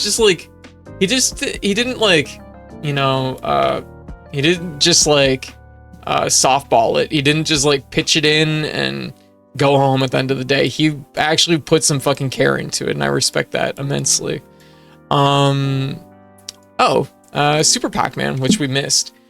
Super Pac-Man. It's Pac-Man, but it's like a different variant of Pac-Man. This one came out like it came out a little bit after. Yeah, it came out in 1982, which is like, I don't know how much after the original Pac-Man this is, but there's definitely like a different mindset in this game. This is like and I hate saying this because I haven't beaten it, but like, it's like the most reasonable version of old school Pac-Man you can play, I think.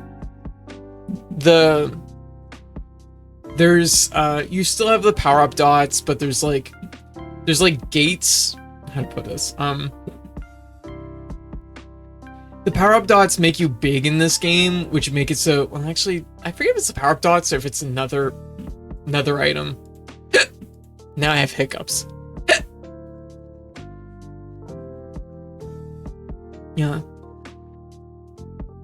Yeah, there's like dots in this version that instead of making you like... They make you invincible, but they also make you big, which lets you blow through walls in the maze. So there's this weird, like, kind of strategic element of which walls do I break and when, which is kind of interesting. It makes it a little bit more, I found it a lot easier than, like, OG Pac-Man, like, a lot easier. A lot of the rules that apply to OG Pac-Man still kind of apply here, like, the ghosts kind of all have their own, like, AI that they work off of, and the main goal is to collect all the fruit. Like, you collect all the... you collect all that and you move to the next stage, and there is like most stages in the first half of the game you can kind of blow through with the same strategy, but then like the later half of the game it gets pretty hard. Like the ghost AI, like they get really aggressive and it gets really hard to close it out. I wasn't able to close it out, unfortunately. I could get to like the second last stage consistently, but I just couldn't finish it. But I do actually like Super Pac-Man a lot. Also, there's giant corn. So if you like giant corn, play Super Pac-Man. Well, it's not giant, I guess, but there's just a lot of corn. There's a lot of corn in Super Pac-Man. Next up we got... this is in a slightly different sequence. Did I miss a game here? I think I may have missed a game. No, it's listed on the next thing. Space Invaders for... Did I miss 2 games? Wait. I'm like looking at this. I think I missed a game here. I have to add up my numbers afterwards for sure, but yeah, we did Space Invaders for the arcade version of Space Invaders. I did this mostly off stream, just in my downtime to like chew on it a little bit. Some of the challenges at the very end of the set are quite hard. It's Space Invaders. It's a classic. There's not a lot to say about it. I mean, you know, if you don't know Space Invaders, go play Space Invaders. For some people, it's gonna like hit. It's an interesting game where it like turns very quickly into like not a rhythm game, but like a game where you're very much like having to just like match the pace of the game. And when you get that like pace, when you match that pace, it is quite satisfying that way. and there's a little bit of like knowing how to like maintain the shields and work off of those. Not a lot to say about Space Invaders, or really Space Invaders SG-1000, which is just a Sega a version of Space Invaders that's on the Sega Genesis, or Sega Genesis, SG-1000. I do think the SG-1000 version is quite a bit easier than the original arcade version, so there is that going for it, and it's also more colorful, so it's probably a better version to play if you're looking for classic Space Invaders. Okay. Also, if you want Giant Corn, you could play Atomic Crops. That's true. Atomic Crops is a game you could play. Is it 80% off? That's a good deal. $3. Damn, that's a really good deal. Atomic Crops is really fun. Really hard, though. But I know it got a really big balance patch, so maybe it's less hard now. Man, actually, I'm surprised how late I was playing UFO 50 games this year. I didn't remember this. Miku 15 is a sliding panel puzzle game with Miku and a few other characters. Very easy mastery. It's very fast, very quick. It's sliding panels. It's one of these. Like, there's not a lot to say about it. But this is another one that was just in my downtime. Something to chew on. Very easy, very straightforward. Next up is one that I was going to play on stream at one point, but it's a Pokemon mini game, and the Pokemon Mini is a micro console that Nintendo released that is really, it's basically like the Pokemon Pikachu, but if it was like a game console, a portable game system. It's like a micro Game Boy, basically. It's a weird little machine, but it has a few games on it, and apparently has a pretty big homebrew scene. Kind of interesting. But yeah, we played Pokemon Zany Cards. The only reason I didn't play this any amount on stream was because the sound in this game is awful. It is like you'll make your ears bleed. It's intense. But yeah, Zany Cards it's basically like, if I'm not mistaken, there's a couple different card games in it. There's Wild Mat. No. Yeah, there is a couple different card games in it, because there's Four Kings, which is basically Solitaire, Special 7, and Wild Match. So it's basically just a few Pokemon themed card games. One is Solitaire, like I said. I think one is like poker, and the other is, I forget what the other one is. If it's Go Fish or something, I forget what it is, but it's like, it's not even, I don't even know if it's weird. It's just like little mini card games that are Pokemon themed. There's not a lot to say about it. The set's actually pretty okay. The Solitaire game, I remember being kind of hard. I kind of had a hard time with it, but like otherwise it was like mostly fine. And I mostly did this one partly in my downtime for the icon, because I like Meowth. Meowth's one of my favorite Pokemon, and I was like, I need that. And Zany Cards it's incredibly okay. That's all I can really say about it. If you really like card games, it'll probably be a vibe. But yeah. Mr. Jack, how you doing? Happy New Year's. Happy New Year's. How you doing? Miss Code, how are you faring, my sweet friend? I'm doing good. We're reviewing 280 plus games. Pac-Man Championship Edition. Oh man, there's a few here that I'm like going through. Pac-Man Championship Edition for the NES. This was an official release by M2 in 2020. So the same team that did the Castlevania collections made a Pac-Man Championship Edition to celebrate one of the Pac-Man anniversaries for the NES, and it's Pac-Man Championship Edition on the NES.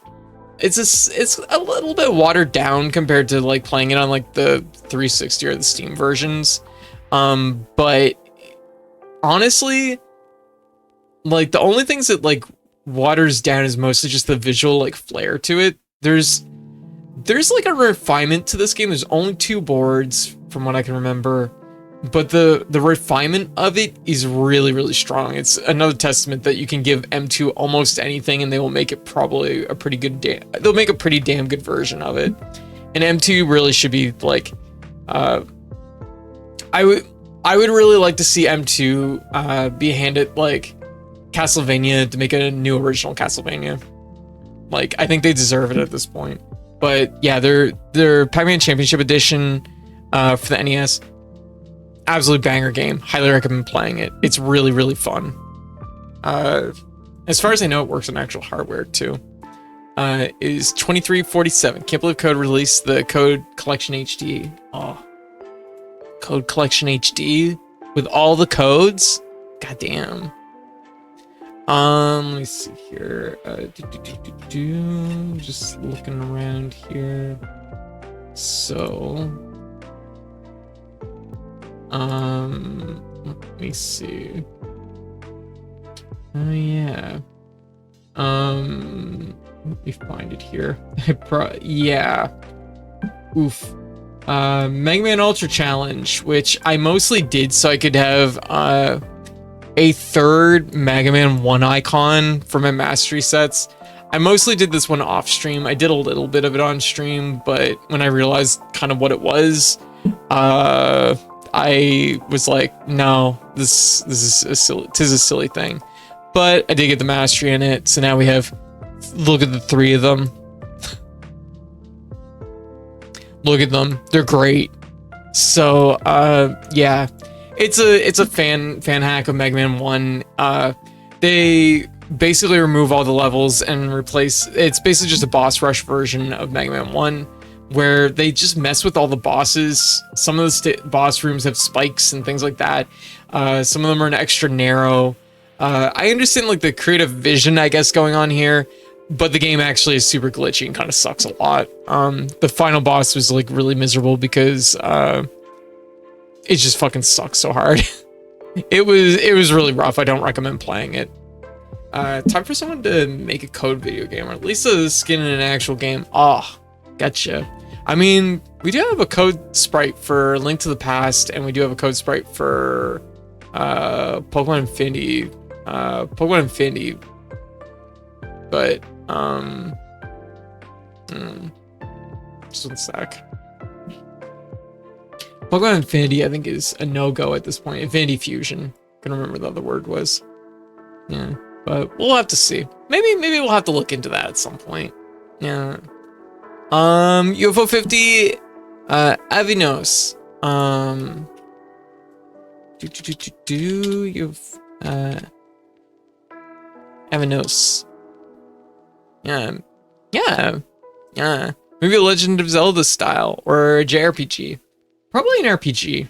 Might be in the cards. We'll have to do something like that maybe. Let me find a good picture of Avanos. I can't find any good pictures of Avanos. I wonder why that is. Oh, here we go. Got one.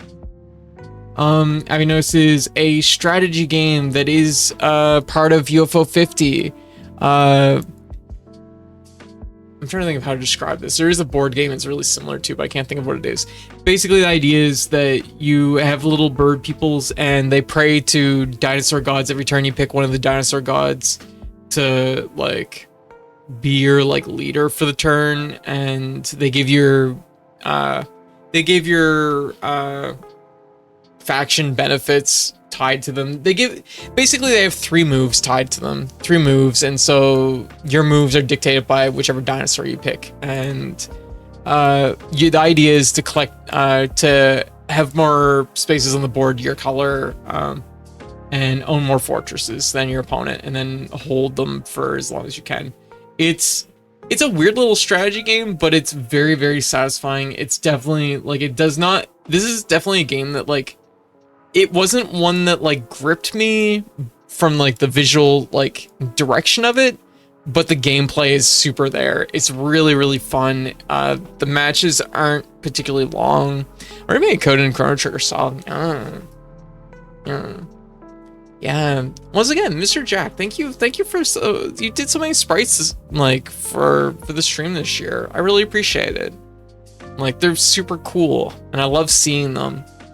And I always want to like put them on the stream when I can. Yeah, thank you so much. I really appreciate it. Like it's been fun. It's been fun hanging out, you know? Persona 5 fitness boxing. What? Let me take a look. I want to see this. Holy shit. That's amazing. I didn't play Persona 5, so I don't have like I don't have a horse in that race, but I do think the idea is amazing. And in SM, we got a Persona boxing game now, but a Persona fitness boxing game. I need to exercise more in 2026. Yeah. Maybe it's the year. Maybe it's the year I'll get ripped. How about that? Yeah. The Legend of Code, Cat Girl to the Past, maybe. But Avanos, once again, is one of the best games in the collection. I think it's super fun. It's really, really good. I definitely recommend it. And I definitely want to go and get that cherry at someday. Let me see. Next up is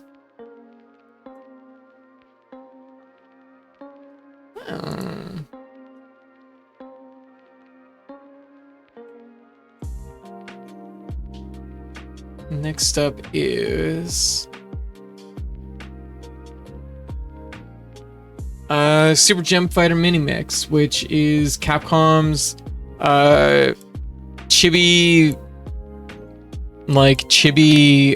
easy play fighting game that features characters from Street Fighter, Darkstalkers, Street Fighter and Darkstalkers. I'm trying to think if there's any other series in there. And Red Earth. It's super cute. There's not a lot for me to say about it. It's basically like Street Fighter if it was like super boiled down and kind of like a party fighter in some ways, because like you punch them and gems fly out, and the gems are what fill up your gauges, and you level up like your special moves. Like this also is known as Puzzle Fighter, or not Puzzle Fighter.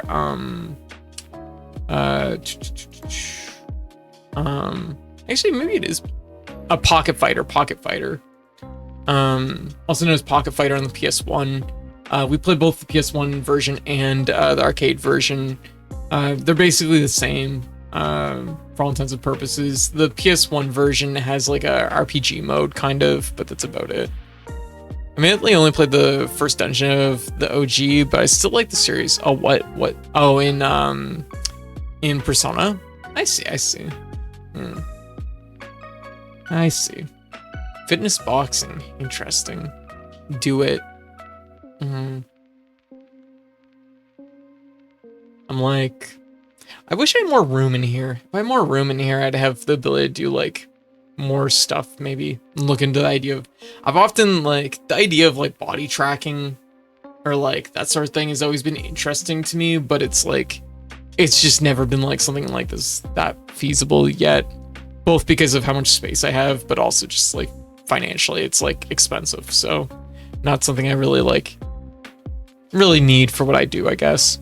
But Super Gem Fighter, if you're looking for a light fighting game that's pretty easy to play, it's a great fighting game if you just want to learn like fighting games or want something that's light, or something that's kind of like a good entry point, where if you're looking for like a good fighting game to cool down on, or a good fighting game that's like an entry point for some friends that maybe don't play a lot of fighting games, it's really fun. And the characters, the animations are stellar. It's just great. So highly recommend it. Then we played Super Puzzle Fighter 2 Turbo. And we played this for the Game Boy Advance, I think. I don't have it on my list here, but I don't have it on Retro Achievements because I think I wiped it. Puzzle Fighter is like weird. It's another puzzle game where I don't feel like I know what the strategy is, like the reliable, like it doesn't feel like there's a really clean strategy. It does feel oftentimes like it's just like I set the gems up, and when I pop them, hopefully they fall into place, and I just pop a bunch of them. I don't know. Puzzle Fighter's one I maybe need to play more, put more time into to feel out what the strategy is. So it is what it is. UFO 50 Wenger. Wenger. Where is it? Where's Wenger at? Try and find a good screenshot of Wenger. Man, I don't think it's one of those games that's hard to get a good screenshot of, but like another case of another UFO 50 game that's an absolute banger. If they had made this in the 80s, we'd be playing Wenger, like Super Wenger 5 at this point. This game is like a mixture of Metroid and Metal Storm. You can like press a button, invert like your polarity, and walk on the ceilings and stuff. It's really fun. It's really cool. It's not super long. It's not like it's not super long, and it's not like it doesn't overstay its welcome. Like it feels like it's just the right length. Really good game though. Highly recommend it. Like I said, it's another case of a game like I would pay like 15 to 20 bucks probably for this game just by itself, and you're getting like the rest of the fucking collection for 24 right now. So it's like absolutely a steal. Also there's cool ability chips that you collect, and they like you equip them and they like combine together. So like if you combine like a red chip and a blue chip or whatever, I forget exactly what colors they are or whatever, but like the red chip does one thing, the blue chip does one thing, but if you equip them both at the same time, it does a third thing. So it has a really cool system to it that has like kind of encourages exploration and experimentation. So Wenger is extremely good. Rock on Island. Rock on Island is another UFO 50 game. I didn't end up beating this, but I think I'm actually near like the last stage or two in this game, which is like, yeah. Oh, you're in 2026 now? Yo, Happy New Year's, Mario. Happy New Year's. Oh my gosh. You know, I just gotta like pump the brakes here a little bit and just say like, it's been so good meeting you all. Like, I know there's a lot of new faces. Like, I know like I've been hanging out with y'all for months, but like it is like 2025 was such a good year. And you know, it's been really cool meeting so many new people too. It's been really nice having y'all, you know? Yeah. Luna, Happy New Year. Happy New Year. How you doing? Yeah. How's things been? But yeah, Rock on Island is a caveman tower defense game. I like the idea of this on paper. I just find that like the way the cherry is dialed, it seems the way it's dialed is sometimes like it's like any tower defense game. When you make a mistake, like it's sort of like trying to stop the tide at a certain point, and that's always rough. This game, I feel like it's kind of vulnerable to that. Like it's hard to bring it back once something starts going south, and that's why I didn't complete it, I guess. I do want to go back to it though and finish it and get the mastery in it. It's still good. It's still pretty good for a tower defense game. It's just not like, I just wasn't in love with it to the degree that, like honestly, when it comes to tower defense games, I'd still consider it one of the better tower defense games I've played. So I don't know. I just might not have been in the mood for tower defense, I guess. It's more me than it.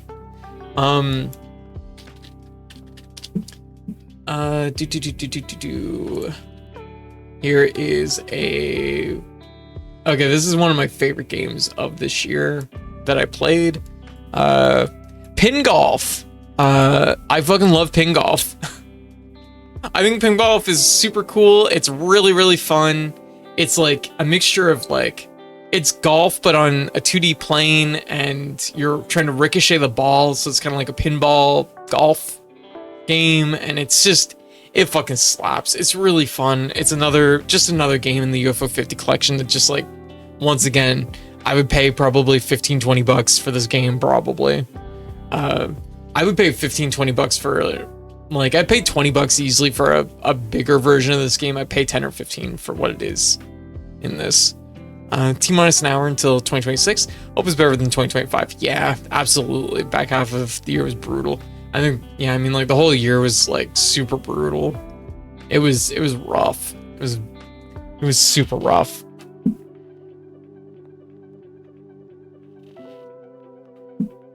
Yeah. But it's like I said, like, this year, stream life and hanging out with y'all in 2025 has been extremely good. You know, we're together, and I think that means the world, right? It makes all the difference. So it's always good hanging with y'all. 2025 has been a good personal experience, and a horrible conceptual experience. Oh, gotcha. I see. Was it, yeah, like personal life has been like good though, Luna? Just like everything else, huh? Hikaru, how you doing? Yeah. But it's been so nice meeting y'all, you know? Like, cause there's so many people that I met this year, and you know, it's been really good. It's been really nice. I'm happy to start following you and others in 2025. Yeah, exactly. Like, yeah, it's been so good, Mario. Like, that's like the thing, right? Is I feel like some of y'all, like, I feel like I've known you forever at this point, because it's just like these friendships are just so natural. So it's just something that, like, I vibe with that. Like, because it just feels like I've known some of y'all forever, and then, like, I mean, this is just like, this is what streaming is all about, right? Yeah. Norky. I love the sunglasses being kind of off tilted on that one. But Pin Golf, excellent game. I love Pin Golf. I would love to see more 2D golf games, honestly. This, like, sold me on the concept. It's super fun. Yeah, so 100% recommend it. Even in the few UFO 50 games I've played this year, which is not even like half the collection, they're all like they're all game sellers. Like, it's been good. UFO 50 Rail Heist.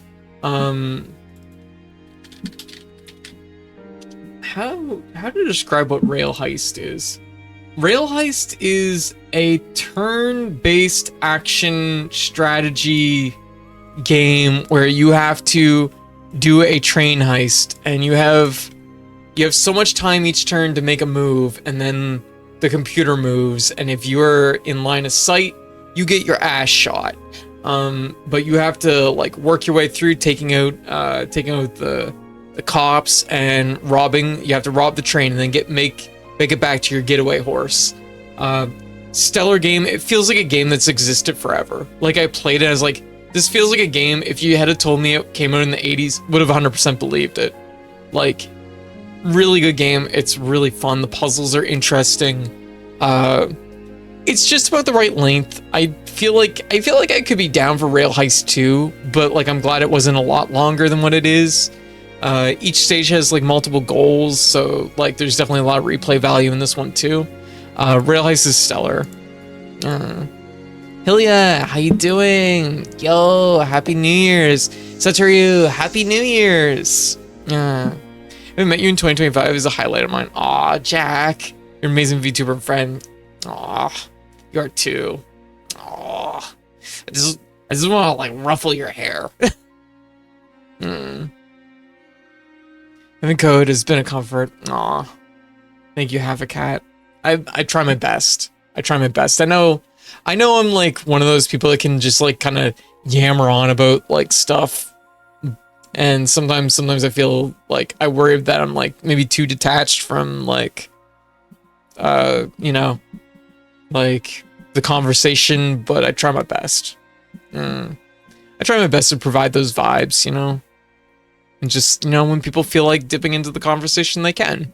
You know, it's a no pressure kind of environment, I guess. which I guess is like ideal. Next up we got Party House. Once again, Rail Heist though, extremely good. Definitely recommend it. Party House is another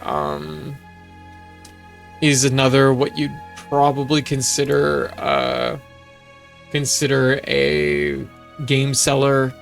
This Party House is essentially a card game where you place each guest has like traits, and you put them in your house, and you want to get as many positive traits in your house as you can, and build popularity and money by getting guests that are build popularity and money while keeping out guests that drain popularity and money. So it's basically a deck builder. Each turn you select guests, you buy guests, like you use your money to purchase new guests to add to your deck, and the game, when you start a round, you knock on the door to get random guests from your deck, and the idea is you want to create the best hand that you can. Party House is a game that could work on paper. It's extremely good. It's very easy to play. Honestly, it's another case of like UFO 50 just making another banger. This is like one of those games that you will probably, man, this is like kind of dire music. It's Bloodborne, which is great, but maybe not right now. Let's here,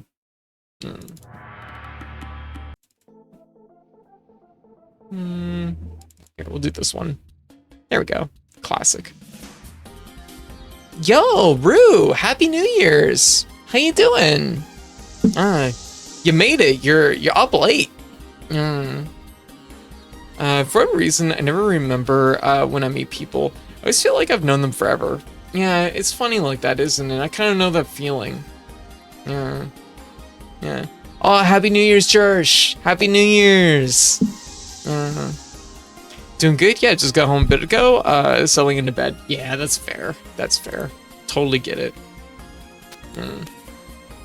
But yeah, Party House, absolutely stellar. Like I said, it's a game that could work as a card game on paper. Literally. But it's really fun. It's a very easy pick up and play game.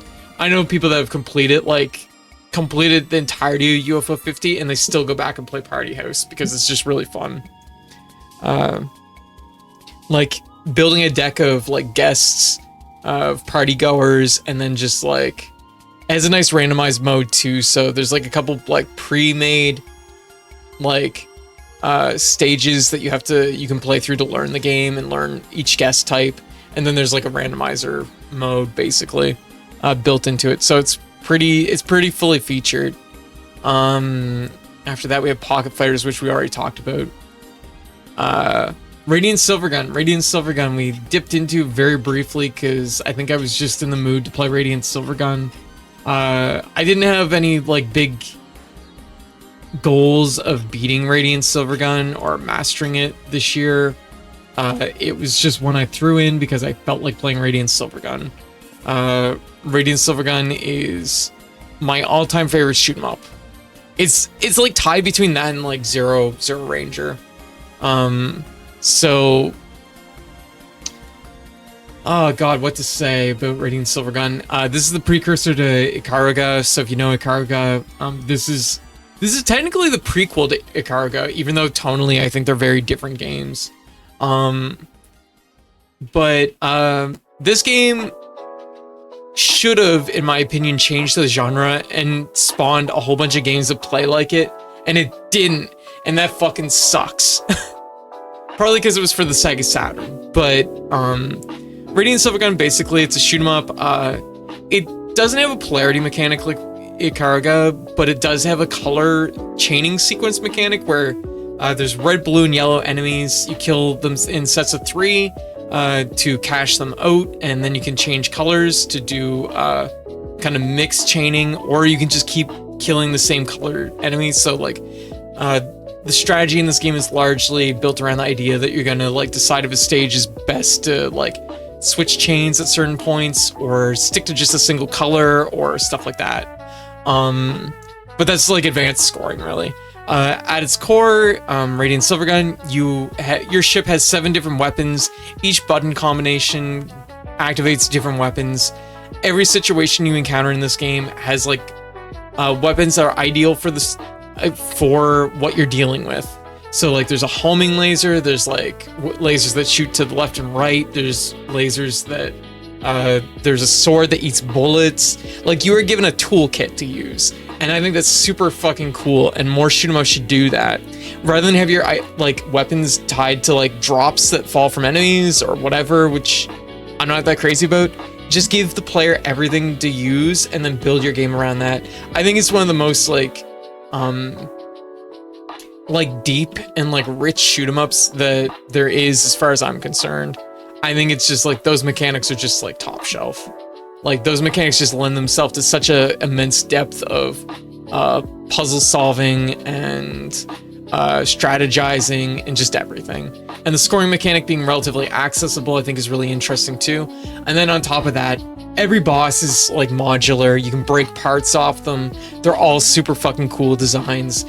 Radiant Silvergun is just an all-time banger. It's one of my all-time favorite games. I 100% recommend it for anyone that hasn't played it before. It's really good. It is very long though, and it's very hard. So, but credit feeding is definitely a thing that is possible. As you play the game, you do unlock more credits as you play. So this is something to keep in mind. Man, it's such a good game though. We'll have to play more Radiant Silvergun soon.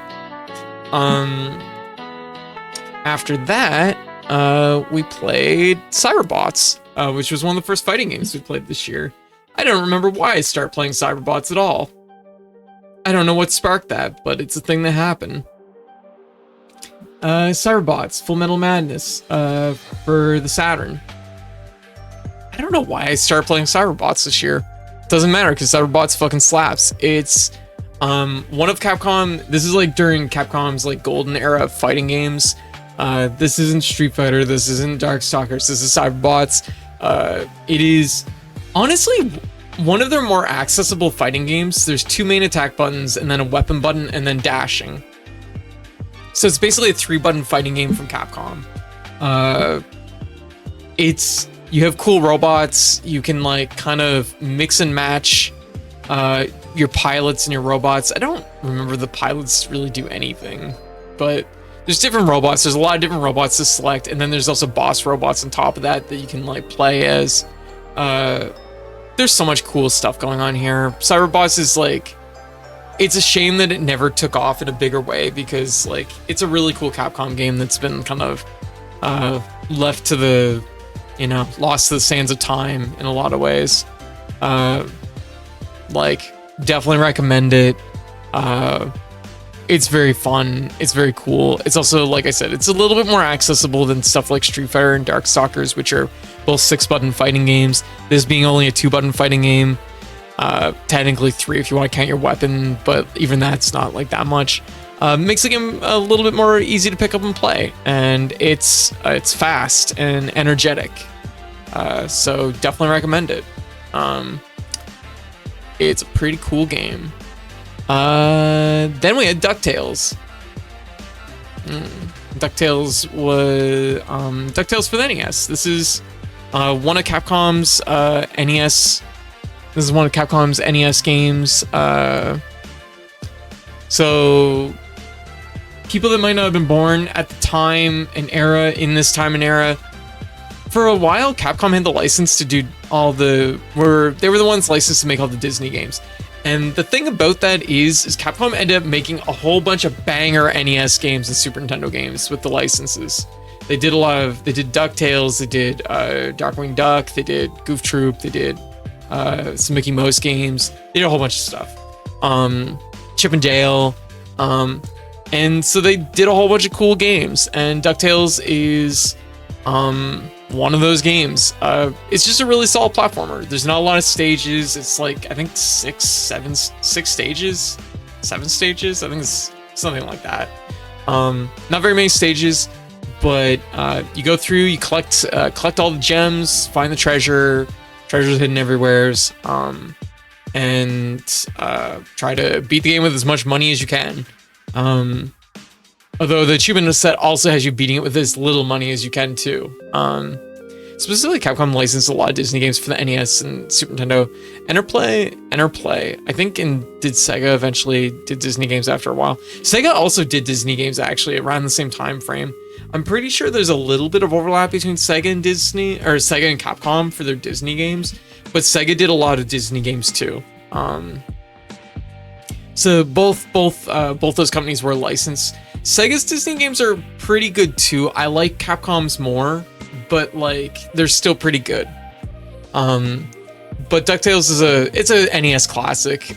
Y'all have probably heard the fucking moon theme, so you know that's where that comes from. It's this game.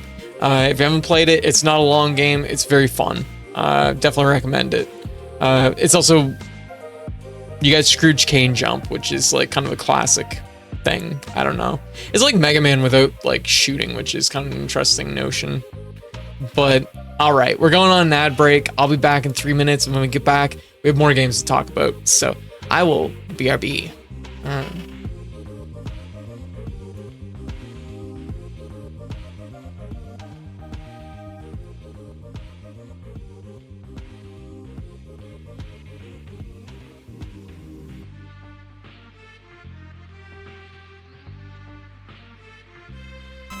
So this version of Darkman isn't so bad. When I can hit him, he's great when I can actually shoot him. Jesus Christ. Oh my god. Oh my god. Oh my god. He's a perfect match for me. But hope everybody's doing well in the chat. Yeah. Hello, chat. I haven't got to say hello. Have you all had your food today? Did you all hydrate? Did you forget your medicine? Oh. You need to take your medicine. Wait, who the fuck was that? Whoa, hang on, White. Just a heads up. Yeah. I think I just, oh my god, ah, fuck! Run! There's zombies! There's zombies! That's what happened.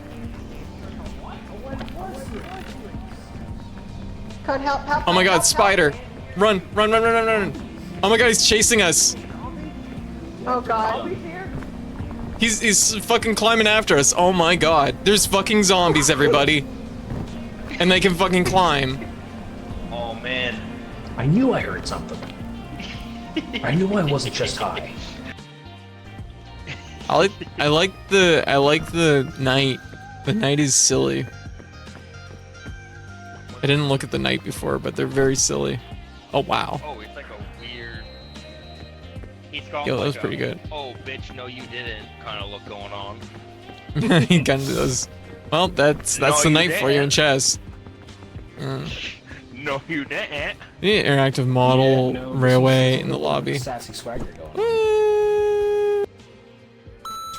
But yeah, and don't take this the wrong way. I'm not like running myself down. I do think like I've come a long way with my vocals. Fuck.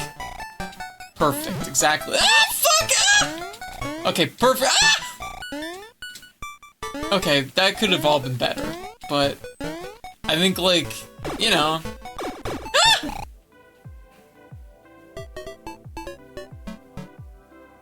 I have brain.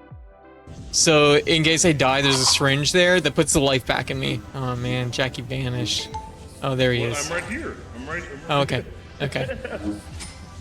Jackie finished me. I just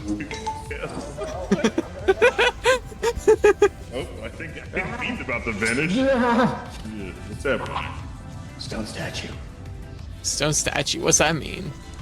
Oh, She got me again. I'm just trying to do buffering again. Yo, there's a dog. No. Okay. Go to your left. No. Let's go, There's a dog. Let's go. Okay, cool. Oh, that's what the dog stands for. What's? Oh, You got a biscuit? damn. Maybe you can't fucking say that to trans girls. Shut up. Nothing's worse than searching for like something to try and help yourself, like help, and then this fucking loser shows up as the first result. How am I supposed to get useful information from her? She doesn't know anything. Ah!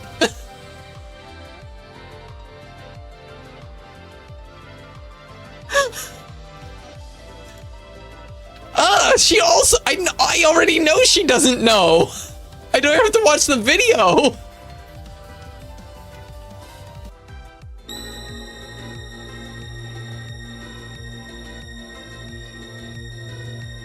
I can't fail. What? No. Ah.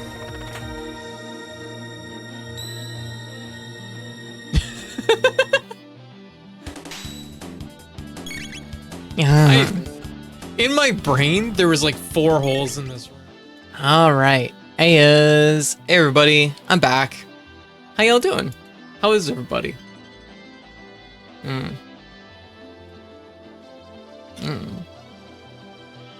There we go.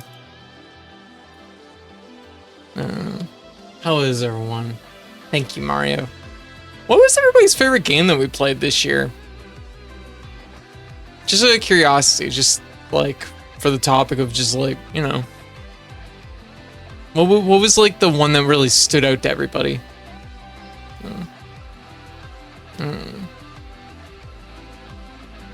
UFO 50 was pretty good. There's been so many games, right? Also that Pokemon Puzzle League that was played this year. And Bloody Roar, that was last year. But also that Pokemon Puzzle League that was played this year. And Bloody Roar. That was last year, baby. I was like, Look Outside is a strong contender. Look Outside is so good. A lot of good games you played. I mean, I'm sorry. It was 2 years ago, White. Does that make you feel better? It wasn't 2025. It's 2024. Yeah, Look Outside was big. Yeah. No. Okay. I'm not helping. I'm providing so little help. Yeah, next up was a big one. This is a game that I never played in full until Retro Hunt. And it was the one that we kicked off the Game Boy with. Super Mario Land. Yeah. We got the Master in Super Mario Land. Pretty fun set. Yeah, Donkey Kong 94. Ooh, Donkey Kong 94 was really fun. The Wario World game and Donkey Kong for the Game Boy Color was rad retro stuff. Aw, fiend. I'm glad you enjoyed them. Yeah, Donkey Kong 94 is really fun. I don't think there's any subsets for it, but I would love to do another set for it someday. Like, maybe as a someday kind of thing. And probably Wario Land 1. Yeah. Earthbound was nice. Oh, I'm glad you enjoyed Earthbound. Earthbound was definitely a favorite for this year for me too. Earthbound was like, I don't think I could have even imagined a run of Earthbound going as smoothly as that one did. It was such a clean run. The conversations were fun. We had like incredible luck. Like the whole playthrough was really good. Yeah, the Virtual Boy stuff was cool too. Never got to see anything. Oh yeah, we did Virtual Boy Wario Land too. I also forgot about that. Let's have a little bit of Wario game. Happy New Year's, Codes. Happy New Year's. Yeah, you have a best year ever. Aw, thank you. I mean, this year was pretty good for us, but we're gonna try and top it. Yeah, we're gonna try and top it in 2026. I'm gonna give my all. Thank you. Hydrate. And cheese. Wow.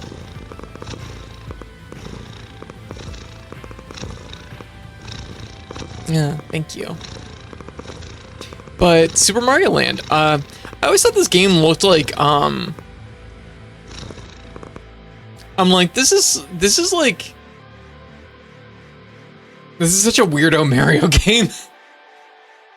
Like, what a weirdo Mario game. And then I played it and I was like, no, this game is really fun. I think there's like fun ideas here. And it plays pretty good. It plays weird.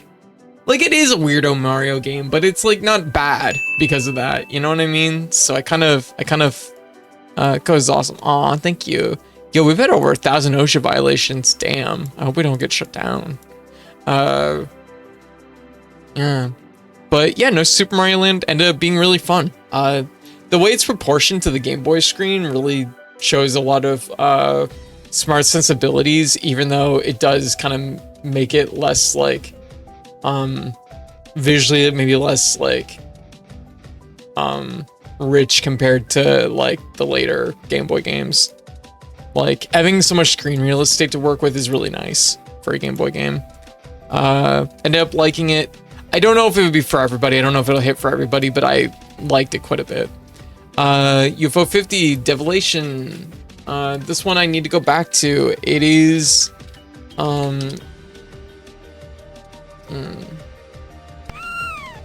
Yo, thank you for the follow.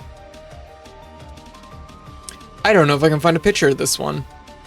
I found a picture. There we go. It's from somebody's stream.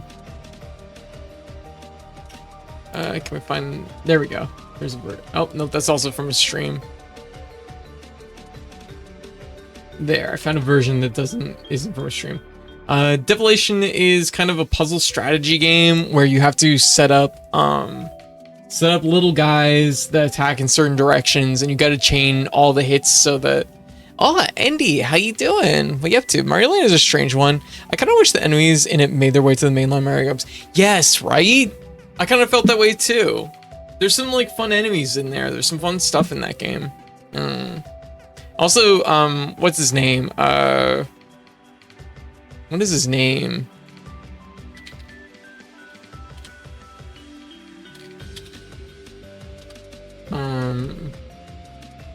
Tatanga.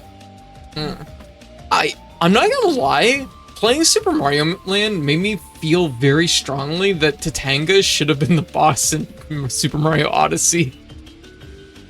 I was like, man, that would have been such a sick twist. That would have been a twist that I would have been like, I would have fucking like been over the moon about that twist. Like, would have been so cool. So I don't know. Tatanga feels like it would be kind of fun to have Tatanga come back. Because like, let's be real, I love Bowser. I adore Bowser, but I also do feel like he's kind of overused at this point, and it'd be nice to have a new Mario, just like mix it up. It doesn't have to be for every game, or doesn't have to be for like a bunch of them. Just like even once in a while, just have a different villain. But Devilation, it's a puzzle strategy game. You set up your units in a way that will take care of all the enemies. Yeah, bring back Wart, for example. At least Tatanga got a role in 6 Golden Coins. Yeah. Yeah, exactly. It's a good little game. It does get really hard, so that's why I didn't end up beating it. But I wouldn't mind going back to it. It definitely is one of those games that like feels perfect for like if you're just looking to kill some time. Like it has that right kind of energy, you know? Right kind of energy to just like kind of soak up that time. What do we got next? Oh, Samurai Pizza Cats for the NES. Samurai Pizza Cats for the NES was this game came out I think in like 1991 or 1992. 1991 or 92. It 1991. So there's a fan translation. This game never came out here, never got localized for North America, but it does have a fan translation that localizes it to the localization of the cartoon that was here, which was great because the cartoon that was here, they basically had no script, so they just winged it. So the fact that they localized and stayed true to the original North American like show was amazing. The game itself is actually really fun. It's really solid. It's a platformer where you can switch between Speedy, Guido, and Polly, and they all have their abilities. But you also can switch between the 5. I forget what their names are. Their backup team. You can switch between the 5 of them too. That explains so much about. Did you not know that, North Korea? Oh, Samurai Pizza Cats, they had no script. They basically received it and they had no script or direction. So they basically winged the whole fucking thing. They'd watch the episodes, kind of figure out maybe what it was about, and then they just like winged it, which is why there's like, yeah, it was a famously a gag dub, which is really funny too, because I've heard, I don't know how true this is, but I've heard that like the original version of it in Japan was just kind of like so-so, like it was like liked, but it wasn't like loved like the North American version. And I've heard that it's been like relocalized, like it was relocalized back, like people resubbed it back to the Japanese.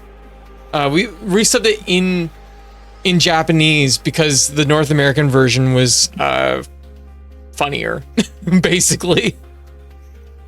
I haven't seen you since last year, Code. Hey, Sonics, Happy New Year's.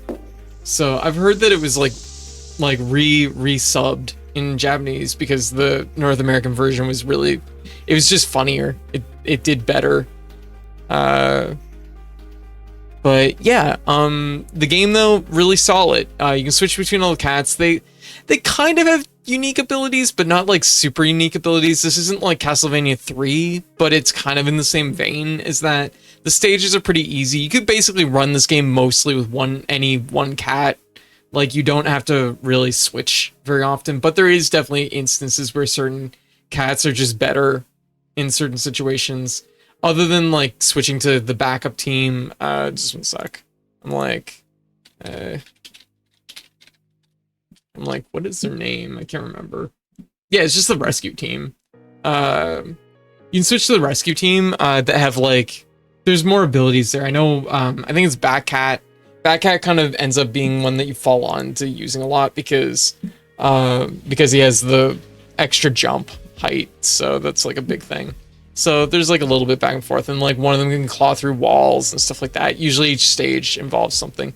And also each stage in this game is based on episode from the anime, which makes it like also fun because you see like things. It's like, oh yeah, this is great. And even has the end, like the closer for each episode. It's really fun. It's like a really, really solid NES game. And it's also super easy. So like it's like a little hard. There's not a lot of difficulty to it. It's very comfy. It's a very cozy game. It's a very cozy playthrough. So if you're looking for a cool platformer on the NES, I definitely recommend it. Liz, Happy New Year's. Happy New. Apple G, how you doing? Happy New Year's. This is one on my to play. I've heard a lot of people talk about it, but never played it. Yeah,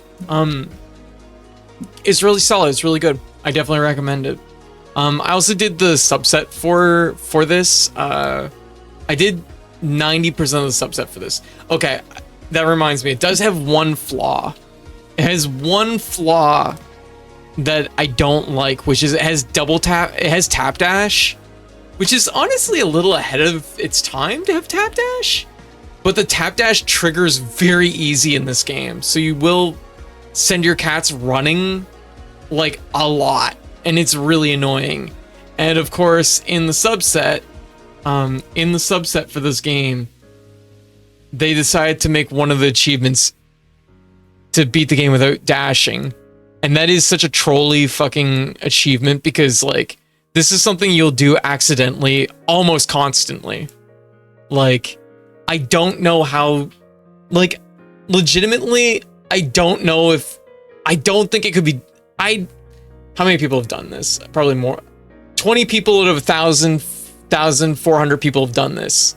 So like this should really convey like how hard this is. It's really hard because that tap dash comes out like super easy. So yeah, the subset's a little bit harder. The bulk of the subset's relatively easy though. So good main set, pretty good subset, with two bullshitty achievements at the very end. One for doing it without dashing, one for doing it without being damaged. And doing it without being damaged isn't even that outrageous because it's a pretty easy game. It's cozy though. Pokemon Puzzle League. We got the Mastery in Pokemon Puzzle League, which we started when White visited, and I ended up getting the Mastery. yeah, Pokemon Puzzle League's really good. It's paneled upon, but with Pokemon flavoring. It has some cool modes. I wish the 3D mode worked better in emulators. It doesn't, unfortunately. But the game itself is pretty solid. No major complaints. A lot of voice cuts that become very taxing after a while, but it's like also they fill me with like nostalgia because it's like the OG voice actors. I could just listen to Meowth all day. I could listen to Team Rocket all day. But yeah, it was pretty good. It's a pretty good achievement set, good panel upon set. It's solid. Pokemon Puzzle League, definitely one of the better versions of panel upon you can play. And I am like almost always I will play the Super Nintendo version of panel upon, but I have to admit playing Pokemon Puzzle League on the 64, I kind of have to admit that version is pretty good. What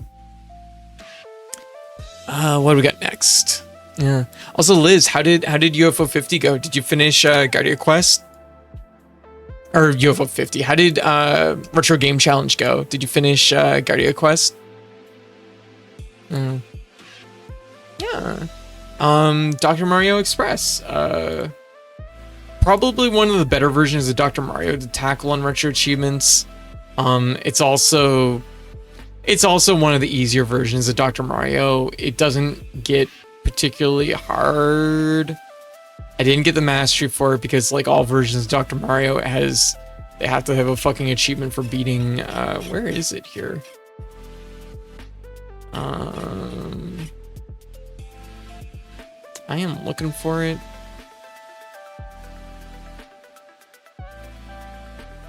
There it is. What am I missing in this? Actually, yeah, this is the Dr. Mario set that's like, this is like the best Dr. Mario set because it doesn't have, no, never mind, I'm wrong. It does have a full playthrough. So there's a set of achievements for being the whole game. Oh, just one sec. My favorite thing about Puzzle League was White Sister beating my fucking ass in it once. Yeah, no, White Sister's incredibly good at Puzzle League. There's no question. I mentioned there's an achievement for there's a paneled upon achievement on, actually it's right here. I can actually show this off. There's a paneled upon achievement. I think this is maybe the most like ridiculous achievement in the entire set for all of the paneled upon games.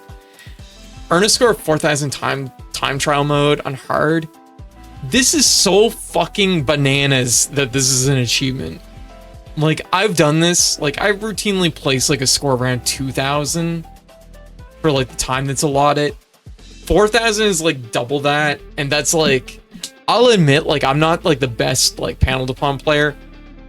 I was like, White, you try this, and then White got like 2,800, and she's like, White beats my ass in paneled upon, and then White was like, I'm sending it to my sister, and her sister got like 3,900, and like, as far as I know about White's sister, pretty much she plays two games, Final Fantasy 14, and paneled upon.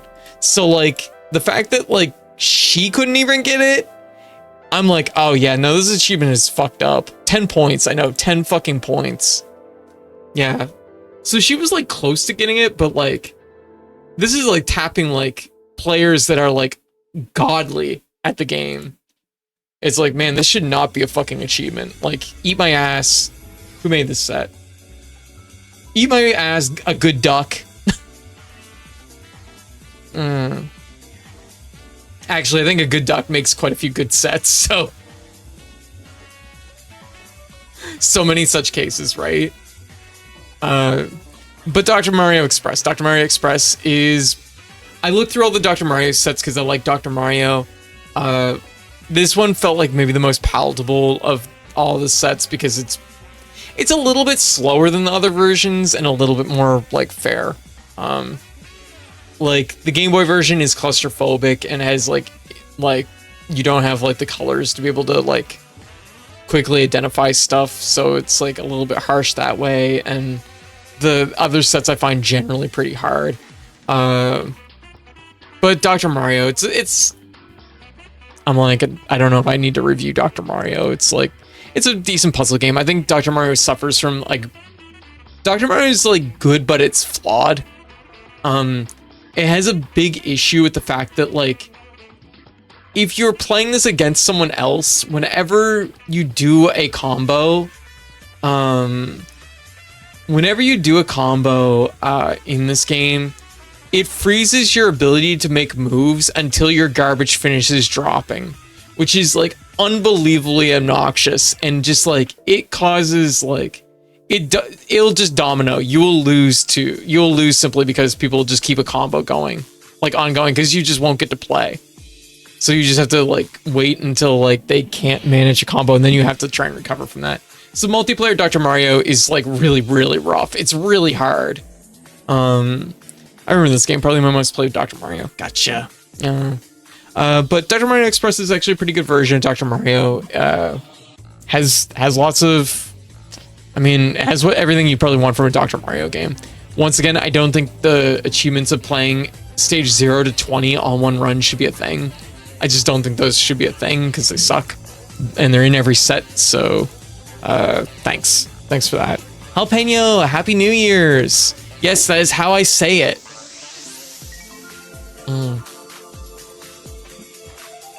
Yeah, that's how I say it. A Puyo Puyo guy. Ah, gotcha. I always felt Dr. Mario was a bit rigid. Yeah, it is a little bit rigid. It's hard to like purposefully line things up in Dr. Mario and feel like you're getting ahead. You know what I mean? Like you can make small plays that feel like they're good, but like to make big plays feels not doable because you just end up with so many junk pill pieces. So like Dr. Mario has like issues. I don't know. There's a lot of puzzle games I'd rather play over Dr. Mario. It's still 2025 over here, but thank you. Oh, it's 2026 over here. Yeah. It's so good so far. I like 2026 so far. I'm feeling good about it. I'm feeling optimistic. In addition, mistake can set you back a lot. Yeah, definitely, Hikaru. Yeah, 100% for that, for Dr. Mario. Like, there's a lot of puzzle games that came after, get with the times. Does the world end tomorrow? It doesn't seem like it, no. Tiny Golf. Tiny Golf, which is just a little, it's a mini golf game, homebrew. It's a mini homebrew golf game on the NES. It's super quick, just a fast mastery. It feels good. No complaints. If they made another 9 holes, I would love it. They could make more for this game, and I would play it. Make Tiny Golf 2, I'm in. Yeah. I like the world ending to wait. I see my girlfriend in 2 days. That's fair. Yeah. Monster Hunter Wilds. Oh fuck, man, Monster Hunter Wilds. Shit. I didn't even look ahead. Oh man. Oh fuck, man. I don't want to fucking bitch about this game for 20 minutes. I really don't, but I have way more than 20 minutes of bitching in me for this game. Okay, Monster Hunter Wilds. I've played Monster Hunter since the PS2. This is the first Monster Hunter game I kind of bounced off of. I don't like this game very much. I think it's fundamentally... Don't get me wrong. I think it's good that they experimented and they tried something new. They tried some big new ideas for Monster Hunter. And I think most of them fucking suck. I'm gonna be harsh about this game. Because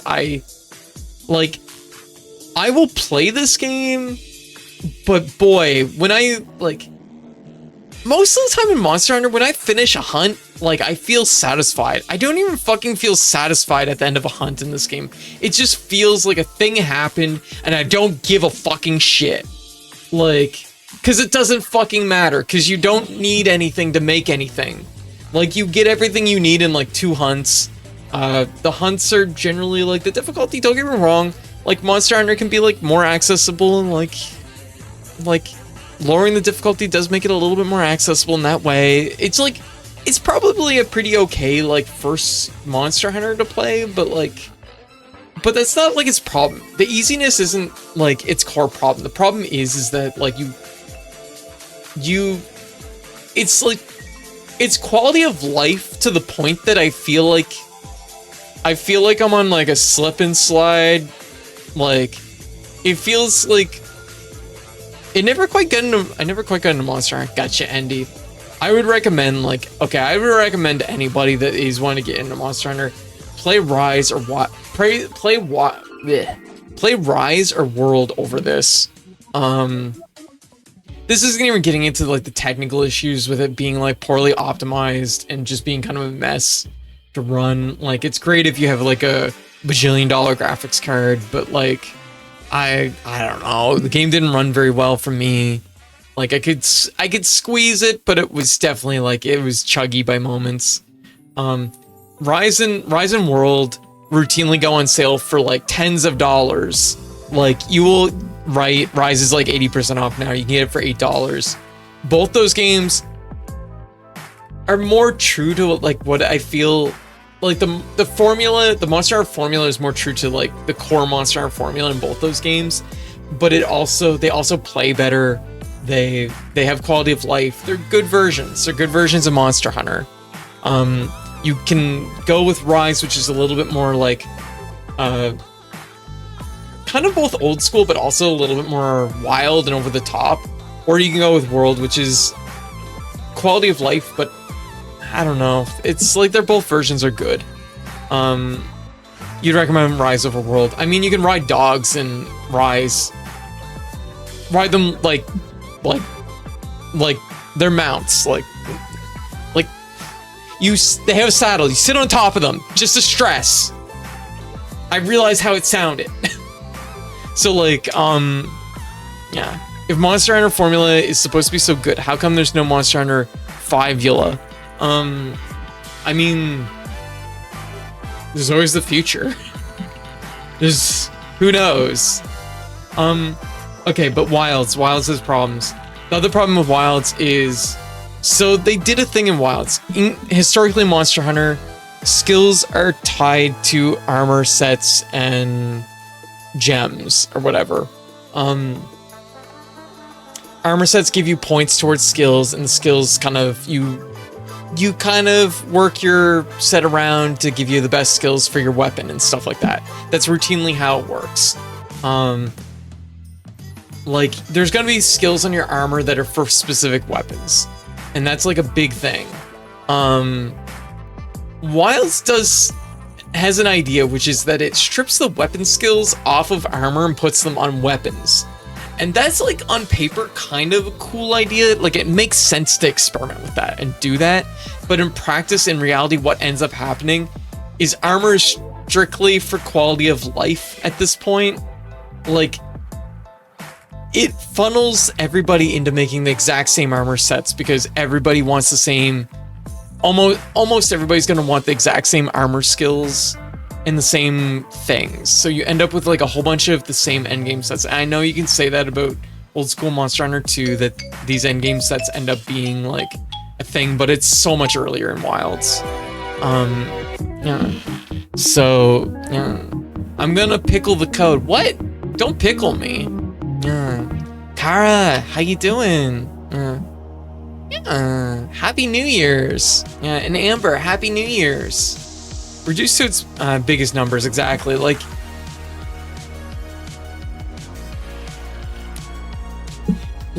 Monster Hunter Wilds has, like, a lot of problems. The storyline is forced upon you, but you're also funneled through it very fast. By the time you finish the game and finish the story content, which is kind of like a hyper extended tutorial, but, like, I mean, there's a story there, there's some characters that are fun, you know, it tries to execute its world and make it feel like a world that you can, like, explore and travel around. Like, it's cool that way, but it is something that they do funnel you from place to place to place to place. And by the time you finish the story mode, you're like, I'm ready to hunt. There's not a fucking thing to hunt in this game. They've added, since then they've added post-game content that, definitely helps. Yeah. Monster Hunter Stories 2. That is just okay. And 1. Throws a pickle code. Too late. Should try Monster Hunter Stories 1 and 2. I've played Stories 1. It's extremely good. Stories 1 is like Pokemon. Kind of. It's like Monster Hunter mixed with Pokemon, but it has some really good stuff. I haven't played 2 yet, though. Yeah, the problem with Wilds is the whole storyline feels like a tutorial, then there's nothing post-tutorial. There really isn't. Just the way this Wilds is balanced, I don't recommend buying. Pardon me. I don't recommend buying it. Wait for the expansion. Wait for the expansion, or wait for like a hard sale where this game is like sub $20. Because this was like, it was, I did not, man.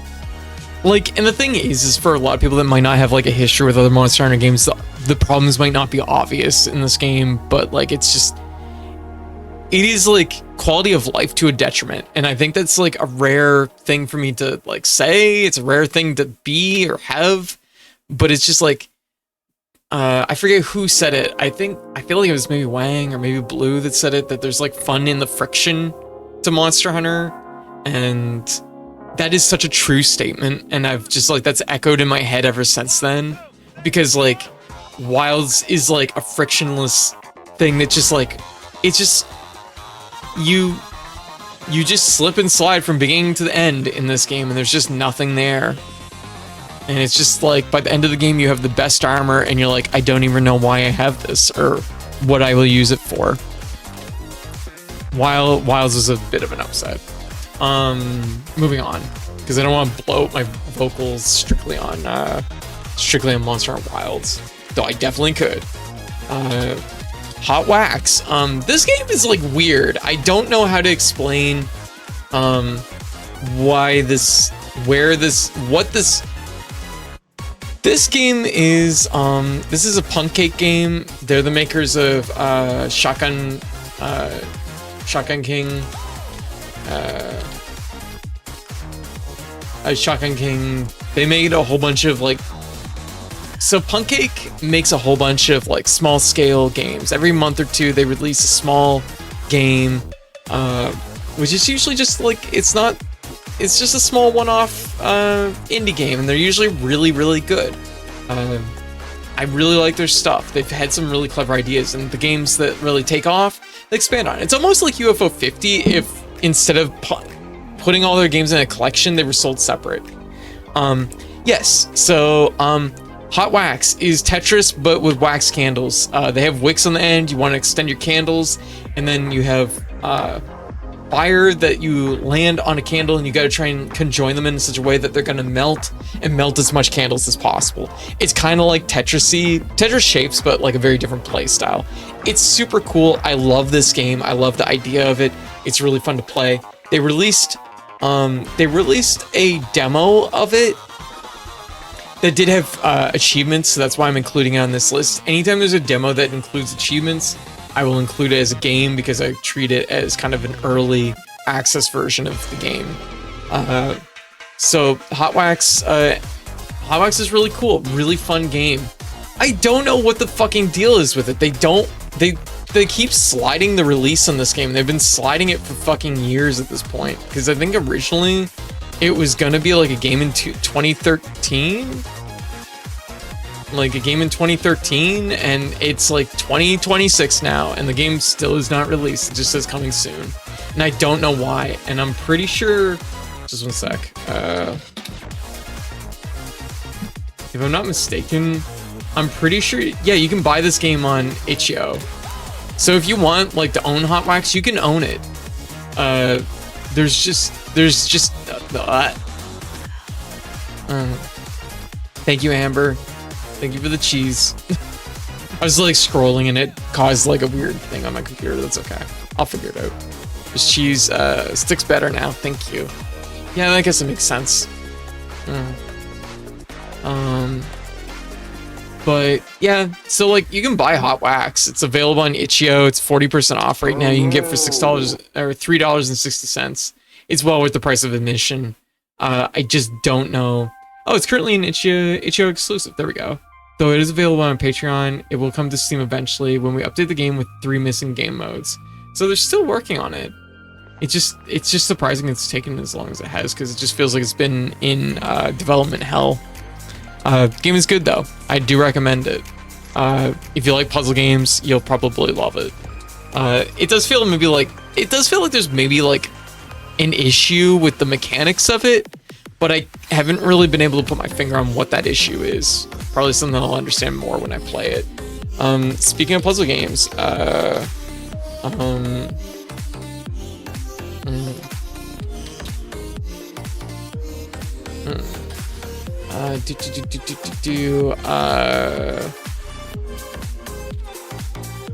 next up is Drop Duchy, which I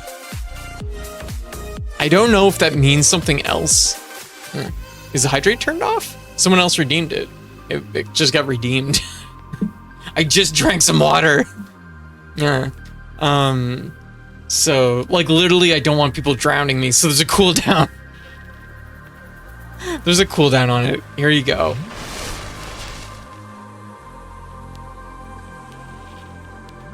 There we go. Yo, Happy New Year's! Happy New Year's, everybody! Yeah. Happy New Year's, White. Drop Duchy. It's a puzzle game, roguelite, city builder thing. It's Tetris, but with the panels being like houses and villages and forests and mountains.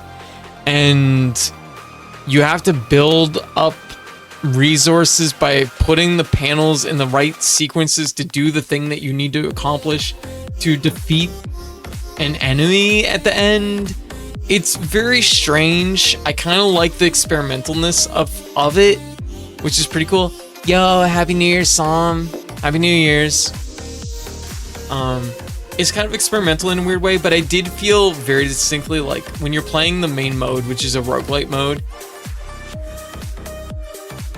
doing everything you can to not take panels is like the best move, easily. Like your core deck that you start with, at least in the demo, was like super strong, and adding panels only like watered it down. And I don't know if that's a flaw in like the main game, but it did feel like it maybe was a flaw. Happy New Queer. Yo, I love it. Yo, Happy New Queer. So Drop Duchy. I don't know what the full game's like. It did come out on Steam. It is out now, I believe. I do feel my eyes narrow playing it, because it feels like there's some kind of issue with it, but that might have been fixed since the demo. So that's something to keep in mind. Let me see. Next up is Super Mario World, which we did for I think we did this for Mario Day. We did 6 golden coins in Super Mario World for Mario Day. I did Mario World first, I think, and then we did 6 golden coins. So Mario World, it's a classic. I don't really have to say much about it. It's an all-time banger. It's super good. Playing through it again makes me really appreciate just so many aspects of it.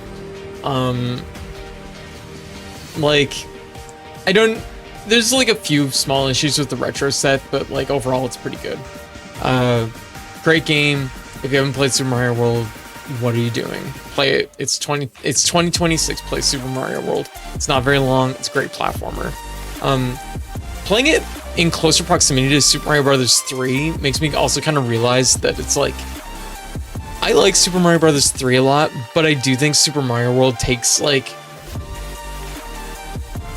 there's less stages, but the stages like are more focused on doing an idea.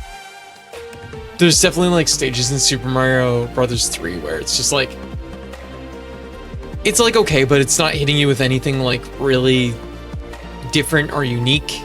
And Super Mario World hits you with like, tries to hit you with something every stage. Mario World is the first game I ever owned. Hell yeah, Andy. but banger of a game, excellent. Play it. This one here I have more to say about, because I haven't played it long. This one was much longer since I last played it. Super Mario Land, 6 golden coins. This is the follow-up to Super Mario Land. This one feels more scaled, like up. So like it feels like Mario is the size he is in like Super Mario World. It did come out a little bit after Super Mario World 2, so there's like a little bit of like I feel like there's a little bit of a succession of ideas from Super Mario World.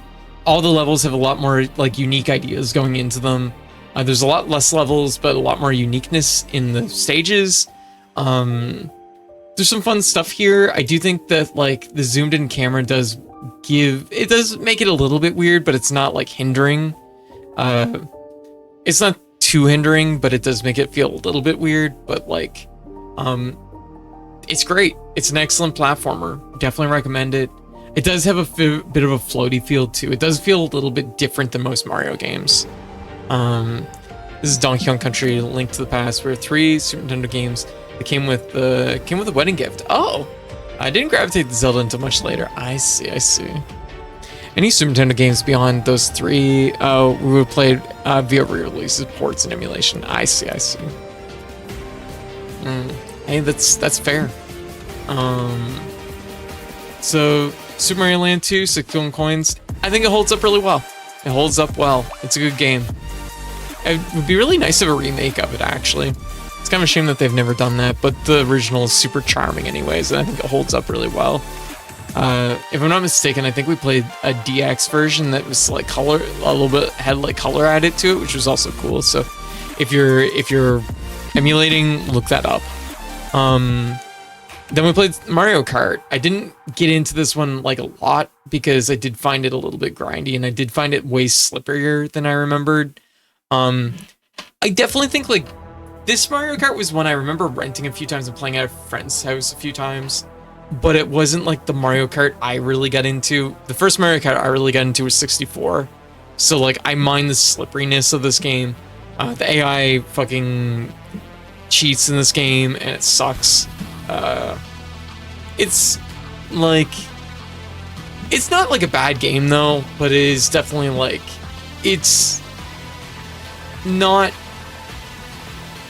more dated than like any other Mario Kart game you'll play for sure, by like a lot. Like even if you jump back to like Mario Kart 64, it's gonna still feel more like what Mario Kart is today than what this game is.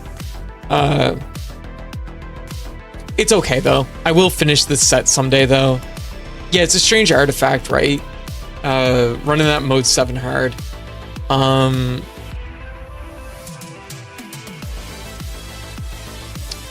Next up on the list, let me see here. Is it close? It's not gonna be close. Waku Waku 7. Let me see.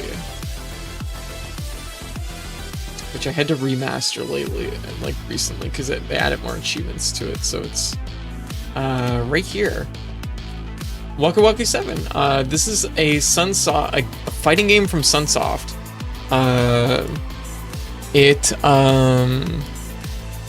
Fighting game from Sunsoft. Which is kind of unusual because Sunsoft is not necessarily known for making a lot of fighting games. Waku Waku 7 is probably their most well-known fighting game. It is 7 characters and they're all parodies of different animes. Honestly, it's all anime parody. I've only played Waku Waku 7, but I've never played one. I've only played Waku Waku 7, I've never played 1 to 6. Oh, no. This is the first game in the series. It's not a bad game, but sequels make it obsolete. Yeah, pretty much. Yeah. When it comes to Mario Kart, Waku Waku 7 is a hyper colorful fighting game. It's relatively simple. Like I think it's a 4-button fighting game if I'm not mistaken, and honestly, what really attracted me to this game was the vibrancy, and then like coming back to it, yeah, it plays pretty good. It definitely has some like weird aspects to it. There's a lot of like like when you hit people away in this game, like the camera zooms out, so like there's a lot of like dynamic like scaling in this game, which is not something most fighting games typically do. Sunsoft's best known for their killer graphics. Yeah, they're definitely flexing their graphics in this game for sure. It is a very cool game, but it also, like, compared to a lot of fighting games that I play, like, it does feel a little bit like undercooked. But it is the first game. But it's a shame that we never got a second game. It's a shame we never got a Waku Waku 72. It's a shame that didn't happen because I think they could have really like killed it and they could have had a really killer IP here. But it's just like it feels just a little bit like weird to me. Like characters don't have a lot of like highs and lows to really like mix or like break guard, but there's like a lot of neutral and there's a lot of like jumping around, spacing. Big shout out to Sunsoft's Out of the Frame games, Astra Superstars, and playing Galaxy Fight with only 2 seconds on the clock. I gotta play both those. I gotta check them both out. Dano, Happy New Year's! Happy New Year's! But Waku Waku 7 is kind of a mysterious relic. I definitely recommend checking it out. It's not my favorite fighting game, but it is unique. And if you're not crazy about fighting games that are like hyper strict, it's definitely something that's worth checking out because it's like weird. Like it's a fighting game that like I feel like if you were like it's like a fighting game I would like be like I would offer to like Smash Brothers players or people that don't typically play fighting games to check out because like it's like an interesting entry point. It's not like it's like accessible but not like it's accessible, but still like foundationally a traditional fighting game, but not like, but with just a little bit of like nuance there that makes it like different and maybe a little bit more appealing to people that might have bounced off of like Street Fighter or Mortal Kombat or other fighting games. But yeah, it's a cool relic. It's a cool relic. So Waku Waku 7. Yeah, it's also like immensely vibrant. I can't stress it enough how vibrant that game is. Yeah. Okay, we're on to the next one. We are 3 hours into the stream and we are how many games in? 10, 20, 30, 40, 50, 60. We are 60 games in. I have a long ways to go and we have to pick up the speed. We have to pick up the pace here. We're gonna do 2 at a time. And we're gonna like pick up the pace on these. Some games there's just not a lot to say about them. I'll just like go quicker. Oh hey, Repo. And maybe we'll leave like dropping the banners and stuff and the images. Like if it's a game that's interesting to you, look it up. I definitely like recommend taking a look at it. Big epilepsy warning on Astra Stars. I think all Sunsoft games probably have a epilepsy warning. Epilepsy. I feel like I'm pronouncing that weird. Epilepsy.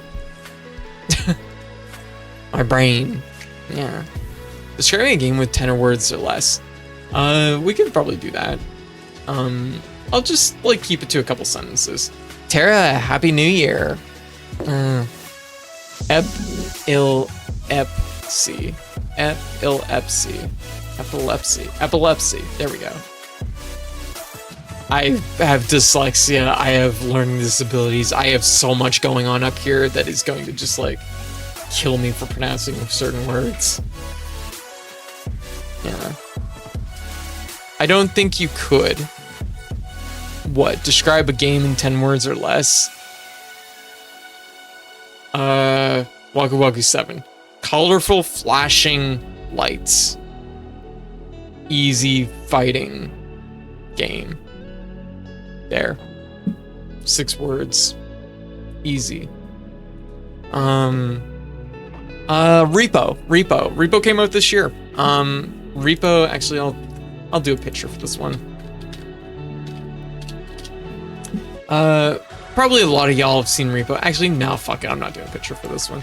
Probably a lot of y'all have seen Repo. This is a game I actually wish I played more this year. It is of what is the genre that they're calling it? It's like friend slop or whatever.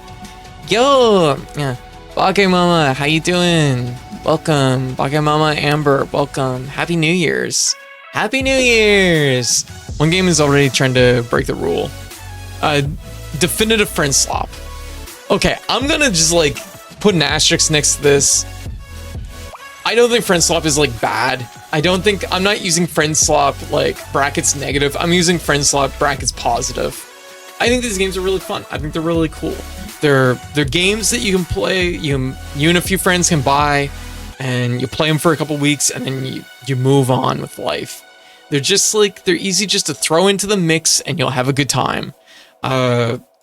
Repo kind of builds off of the same ideas as Lethal Company, except in this game, you have weird little robot guys that are like composed of like stackable cups so they can become really short, and you have to work together to lift things, kind of like Pikmin. I think it's like a more refined version of Lethal Company, and honestly overall better. I thought it was really fun when I played it. I'd like to play more of it. It was really cool. Pretty good game for this year, but I don't think it's like genre changing or like genre inventing like Lethal Company. It's Muppets Lethal Company, which is an amazing way to pitch it, White, and I agree. So Repo, if you have any interest in friend slop, Repo's pretty good. Although I do think that it's like jump scares and like weird things need to be weirder. I feel like they could have been weirder, more like cryptic, more cryptids. I would like more of that in Repo, please. Because Lethal Company does win out for having just the weirdest fucking shit in it. And having that shit be like dynamic enough that it actually can like spook a person. Next up, Rockman 3. We played the PlayStation 1 version of Rockman 3. Although we're gonna do both versions eventually, because I'm gonna play more Mega Man in the future. Rockman 3. For the longest time, I thought Mega Man 2 was my favorite classic Mega Man game. I really questioned it after playing Mega Man 3. Again, I'm like, no, Mega Man 3 is ultimately a better game, but like it does make one brutal flaw. It does have one brutal flaw, which is that it's like 4 stages too long. And everybody who's played this game will know which 4 stages I'm talking about. But overall, like, the game is just like a banger. They are clearly trying to like, blow the door open with this one. They're trying to blow the gate off the hinges with this one. They really packed this game full of everything. There's so many bosses, there's so many stages. The abilities are cool, the weapons are cool.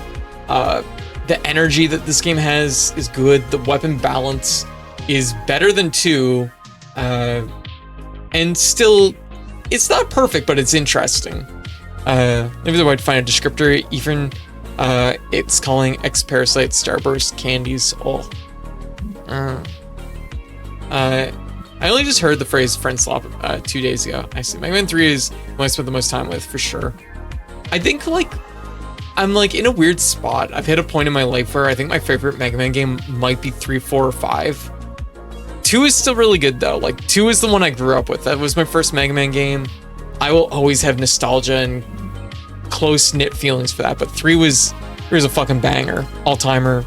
Highly recommend it. If you're starting the Mega Man series, 3 is maybe a starting place if you're good, like if you are comfortable with platformers and comfortable with comfortable with platformers. Mega Man 3 is probably an okay starting place. If you're maybe a little, but I think like 4 or 5 ultimately is a better starting place. You know what? 4 or 5 is a better starting place. 3 is a really good follow-up to 4 or 5. So 3 is excellent. Mario Paint. We played this. There's a mastery to get in Mario Paint, which amusingly, the way the achievements ended up shaking out, I tried to spell Mario Paint in order and ended up spelling Mario Pain. So that's unfortunate. Mario Paint's excellent. I had this as a kid for a while, and I have nothing but good memories of this game. When when, like, as a kid who loved to draw and make things, this game was, like, wonderful. Like, when you couldn't get paper all the time, or markers, or this or that, having just unlimited marker and paper, amazing. I will always give props to Mario Paint for being a creative, accessible tool, because, like, I mean, I didn't have a computer back then. Like, this was like my first time playing something that would let me create something, and I love that about Mario Paint. Replaying it, it's obviously not something I'm gonna, like, I mean, I think there is enjoyment out of using, like, restricted tools, like, you know, in a day and age where we have so much control over, like, the tools and canvases we have. Like, Mario Paint does still have a lot to offer. I don't know, I think it's really good. Okay, I'm gonna take 3 minutes. I will be back, and when we get back, we're gonna blow through some reviews, so I will be right back. Also, Happy New Year's, everybody. Yeah.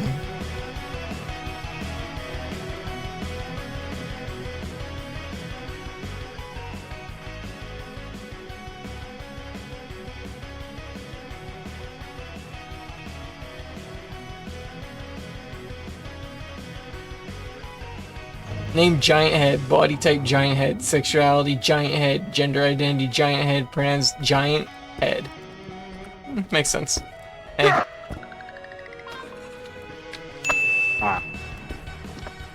What? Oh, yeah, there's one small trick you can We go got- places. Called truck. Stamina upgrades? I'll take stamina upgrade. I appreciate that umbrella is working like an umbrella right now.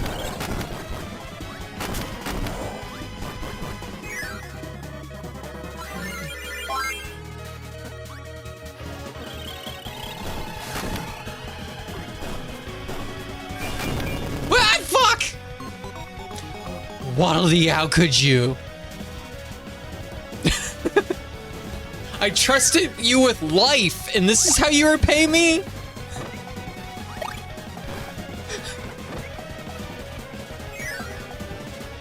Unbelievable. Nope. You get one. That's all you get.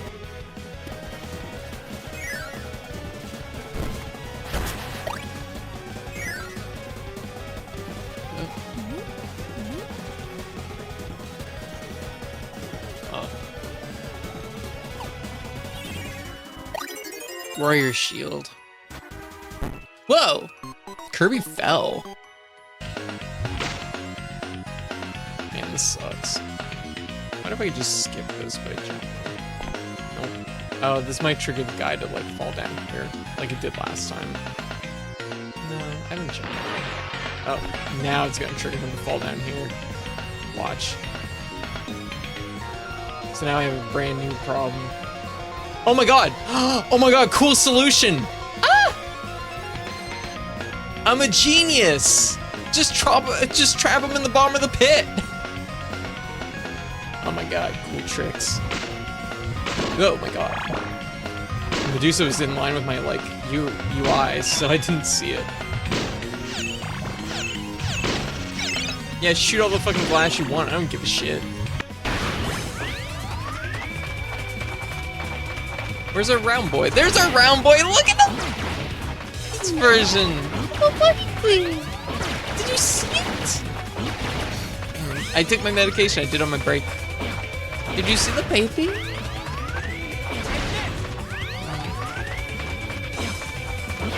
Look at him, he's so cute.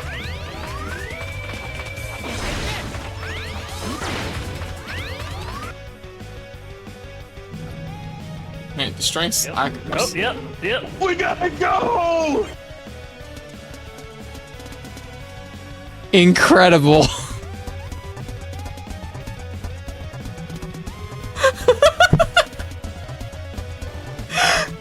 That is unbelievable.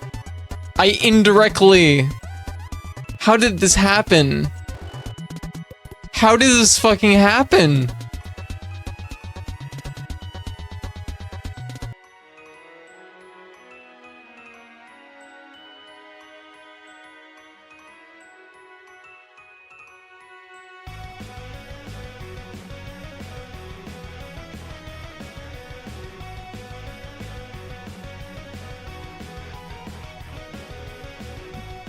Yeah.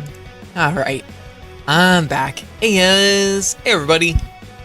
Yeah. How you doing? How's everybody doing? Okay, what do we got next? We got Warriors Woods for the Super Nintendo. I did a tournament this year in Warriors Woods. I went 1-2. We won 1-2. One win to 2 losses. Yeah, I didn't place real well. I think I placed like 7th or 9th or something like that. I think it was 9th. So technically top 10, but like there was only like 20 people in the tournament, so you know. But yeah, Warriors Woods. We played Warriors Woods this year. I didn't get the mastery in it. I technically don't even have I don't have a beat according to Retro Achievements. I put a check on this because I think that's fucking bullshit. Because I think every once in a while, their criteria for getting a game clear is like not what it should be. And I'm like, no, shut the hell up.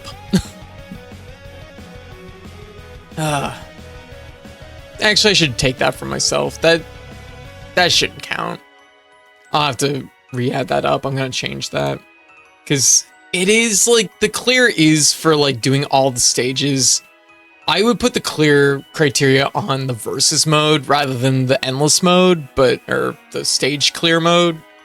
But they put it on the stage clear mode, which is like doing like 150 stages. And it's like, shut the hell up. Shut the hell up. Anyways, Warriors Woods.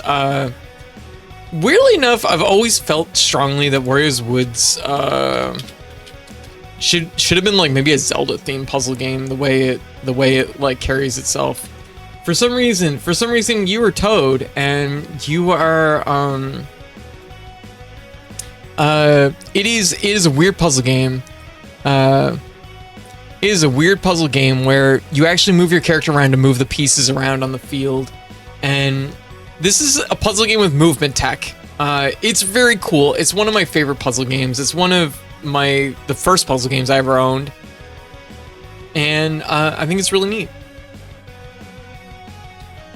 Use bombs basically that fall from the top to destroy little monsters at the bottom. You have to destroy the same bomb, match the bomb color to the monsters.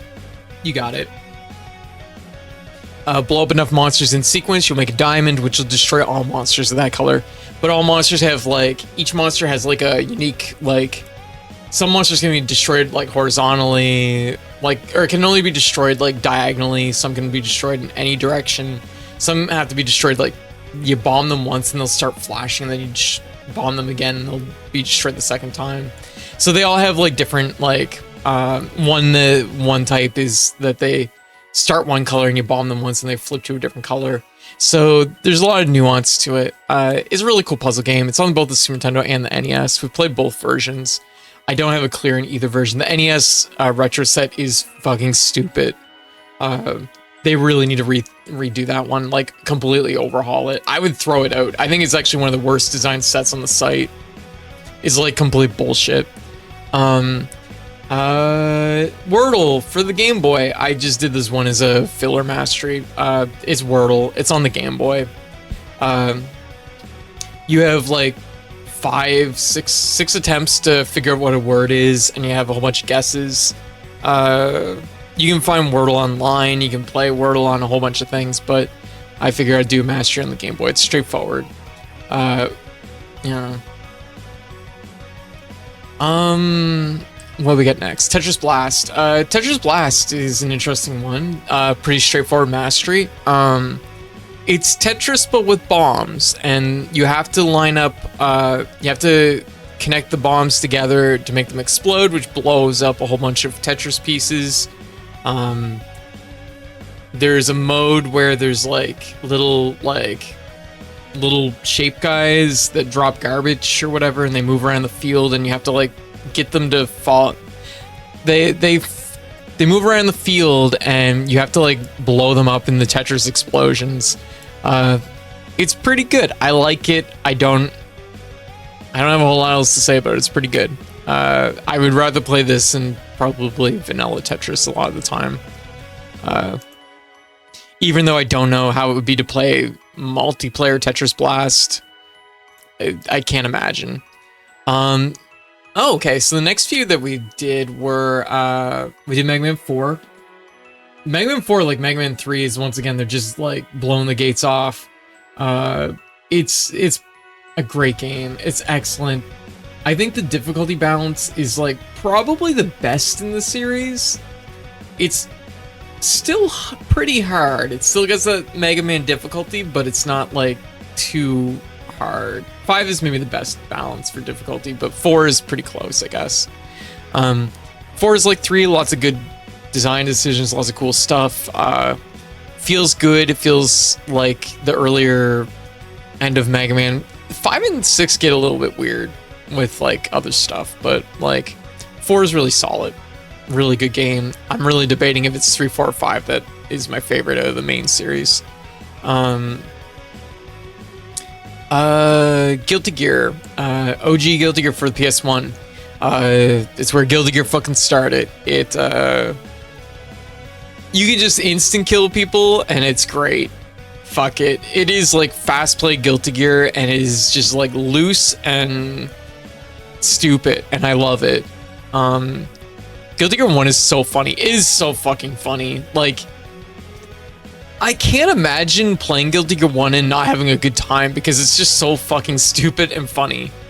The fact that you can just instant kill at any time, pretty much, and just like, it becomes kind of a weird like mesh of like fighting game and just playing Knuckles with somebody, and I love that. And honestly, I think that kind of encapsulates like my favorite aspect of Guilty Gear.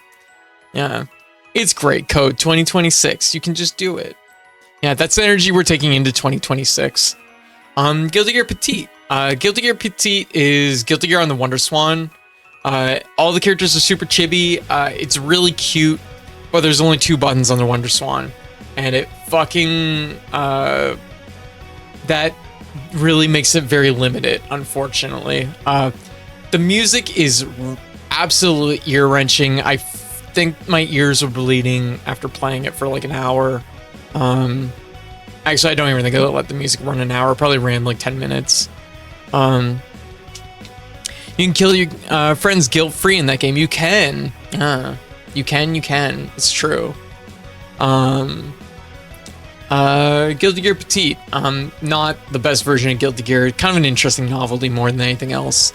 Okay, so this is the first game from one of the first events we ran this year. We had Asterix on the Game Boy Color, I think. I think it was the Game Boy Color one that no, it wasn't the Game Boy Color game. We played one on the Game Boy. Yeah, there it is. So funny story. I don't know anything about this franchise. I don't know anything about this. I know it's like from like Europe or something. But I was introduced to this through the event because it was basically, I was doing y'all can add whatever you want to the wheel. I'll spin the wheel and I'll play whatever y'all add to the wheel. And this was the first game that came up. I played it. It's actually kind of a good platformer. It's a pretty decent licensed platformer. It's not perfect. There is a little bit of weirdness, but honestly, it kind of felt a little bit like Donkey Kong Country. It's very strange. It's very strange to say. It has like a little bit of slickness to it, but like kind of manageable. I almost beat it, but I didn't quite beat it. It's kind of okay. I was pleasantly surprised. Ajax is maybe the most French thing that doesn't feature constant nudity in existence. No nudity? Are you sure about that? Yeah. The sound in Petite is nowhere near as bad as it is in Guilty Gear X Advance. Oh, good to know. It's pretty fucking bad though. Yeah. I didn't say no nudity.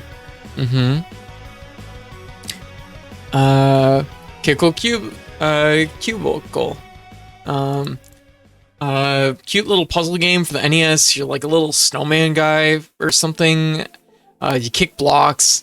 There's a few games like this. I don't know what you call this genre. It's not Sokoban, but it's like kind of like Sokoban. It's a more arcadey version of Sokoban where it's like less puzzly and more just like kill the enemies. So it's interesting.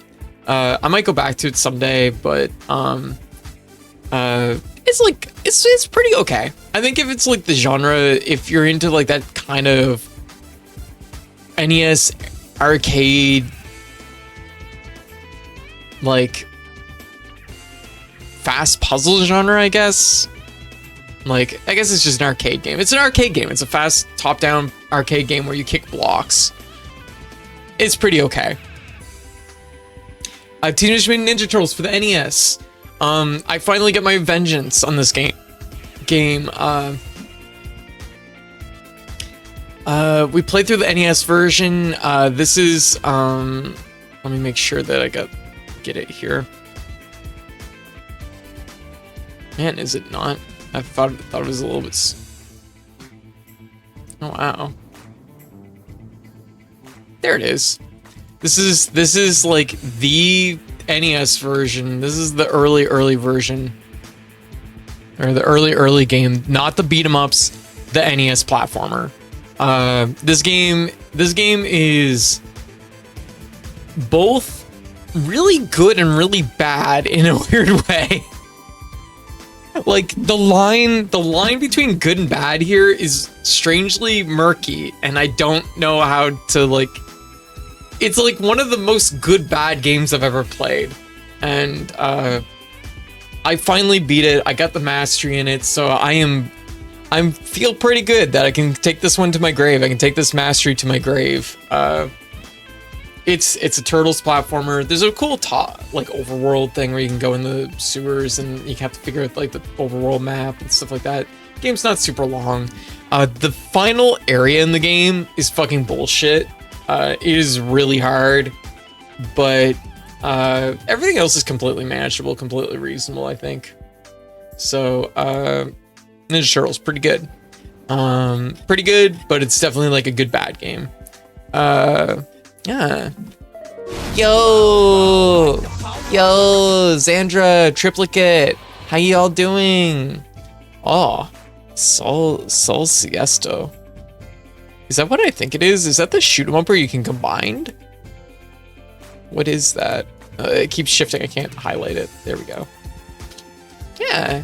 Xandra, how you doing? What you up to? Yeah. What is this? I'm curious. Nope, it's absolutely not that. What is this?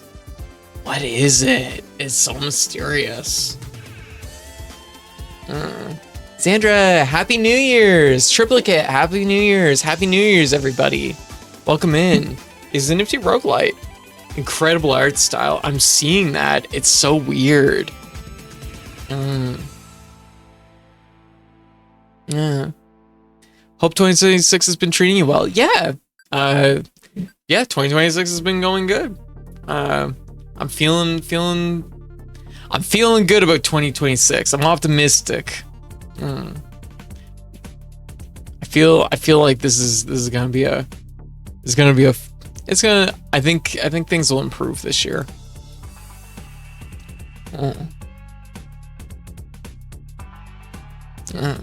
But anyways, welcome in, everybody. Welcome in.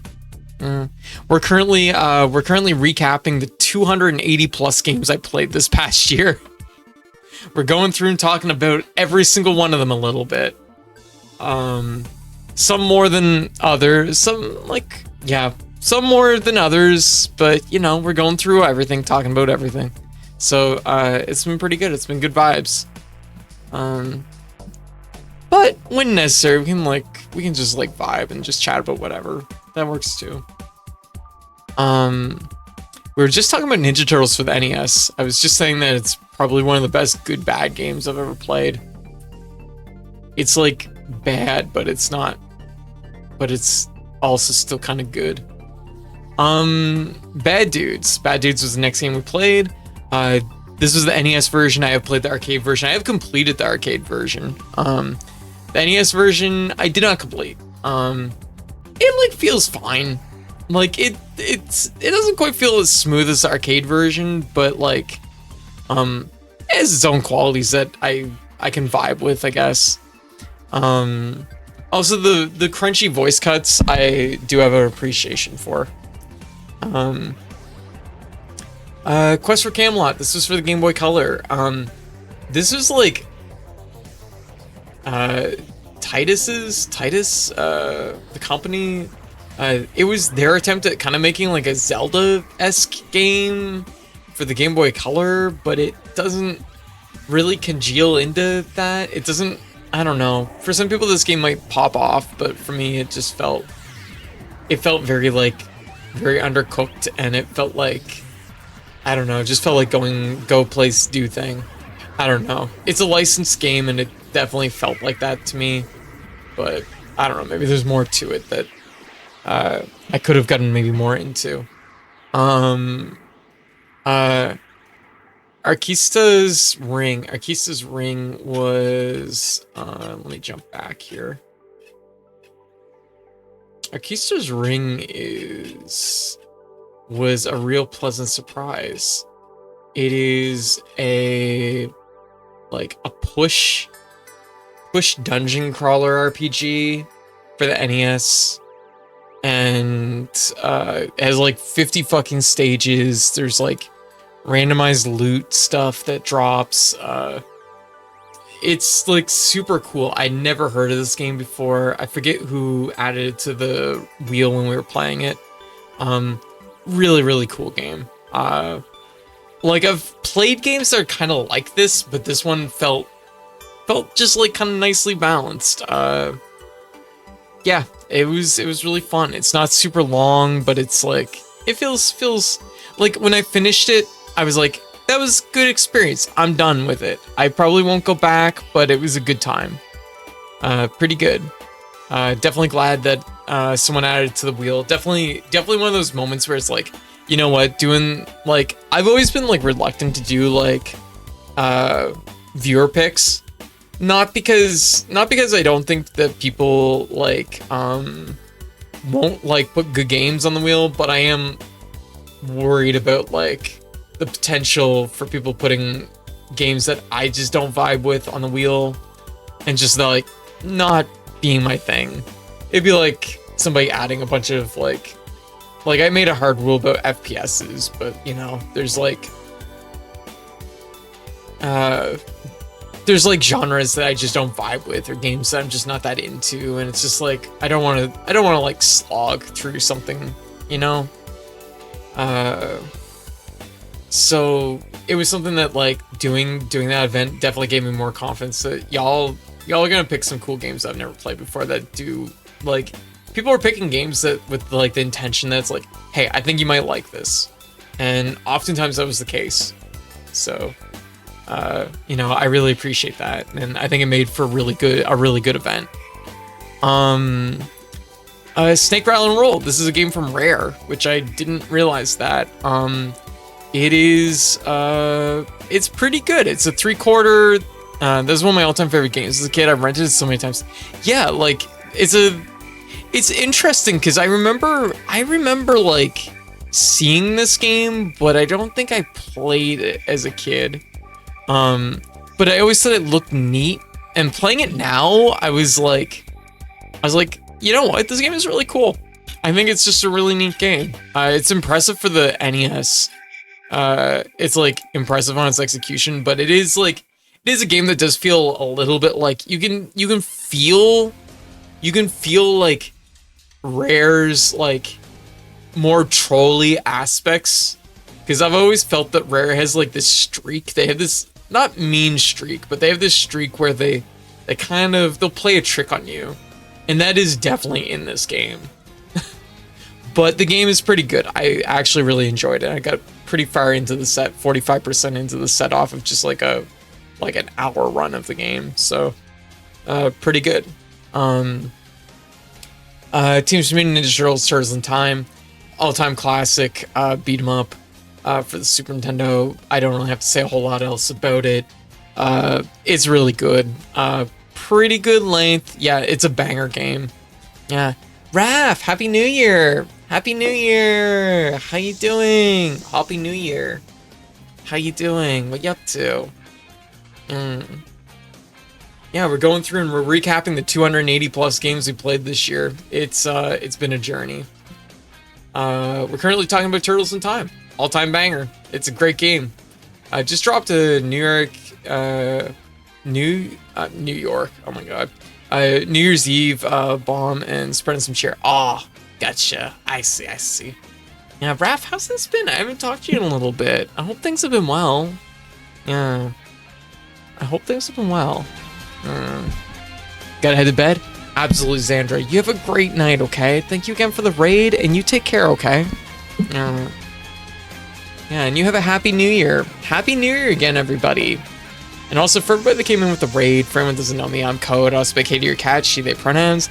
I'm a variety expedite cat VTuber who usually streams 3+ games a night, 4 to 6 nights a week, and yeah, I mostly play retro nitty games. I also do retro achievement hunting.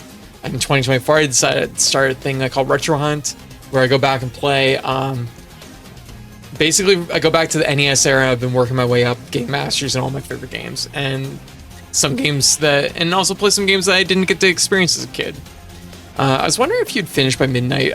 Oh, no way. But I suppose you've got a ways. Oh yeah, we're not even halfway. But I'm well, I'm motivated, I'm happy and loved. Oh, very good, Raph. Very good. I'm definitely cutting these reviews maybe a little bit shorter though. Going forward. Turtles in Time though, all-time banger, great game. I don't have a lot of criticisms about Turtles in Time. It's really good. Pocket Bomberman. Pocket Bomberman was a surprise. I hadn't played Pocket Bomberman. I thought I did, but it turns out it was a different game. Pocket Bomberman is a 2D platformer, and you know what's amazing? As a single-player Bomberman experience, it's better than like a lot of Bomberman games. It's really fun. It's a really cool game. For anyone that hasn't played Pocket Bomberman before, I kind of recommend it. It's Bomberman but in 2D, and it fucking works. It somehow works, and I might have to... It turns out there is a fan sequel to Pocket Bomberman that I might have to look into in the new year, because it looks really cool. Jackal. Jackal is a Konami game. It is a top-down kind of... It's a top-down shoot-'em-up with free directional movement where you can go any direction, explore. You have a little Jeep and you just go around, shoot things, and you save guys. That's what you do in Jackal. And this was one of the first games I ever played ever on the NES. And I have a soft spot for it. It's pretty good. I like it. Stages are interesting. The game's not super long. It does get pretty hard, and there is some mean moments in the game, but that said, I still think the game's pretty cool. So definitely a game I want to play more of at some point. Virtual Boy Wario Land. Oh, this was a banger. I had never played Virtual Boy Wario Land before, but as we had kind of started to chew through the Wario Land series, we played through Wario Land 1 and 2, or we played through Wario Land 1, and so Virtual Boy Wario Land is technically Wario Land 2.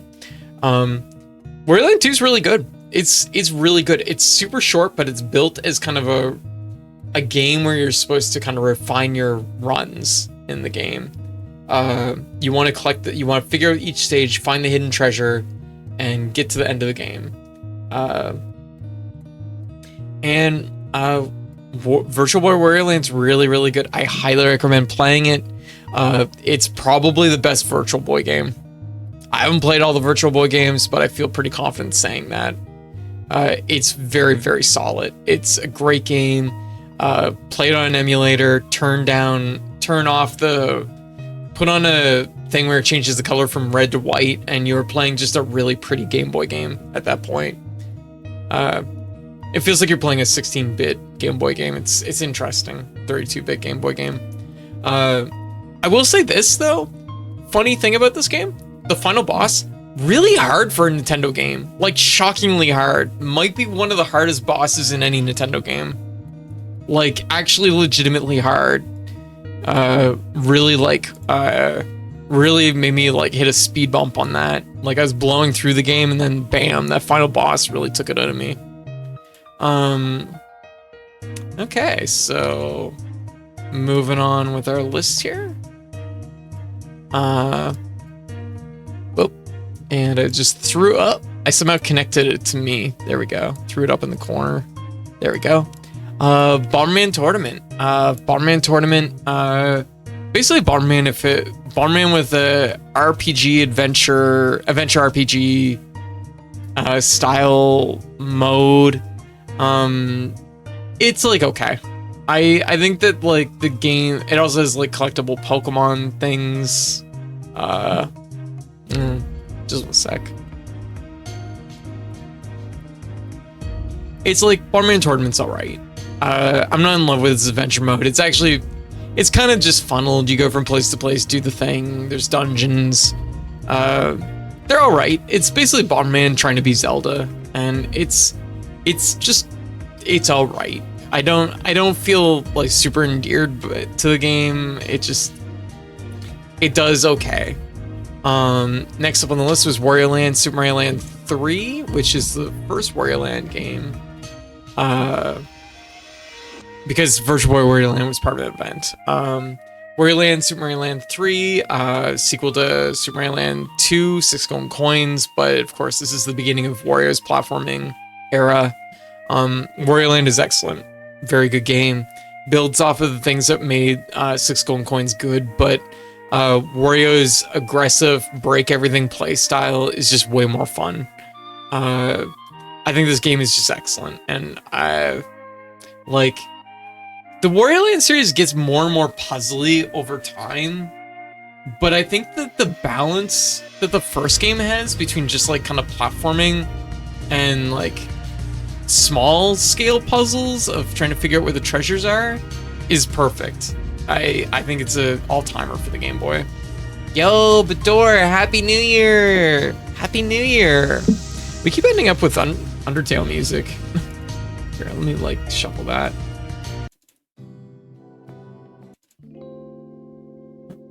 Let's do this. No.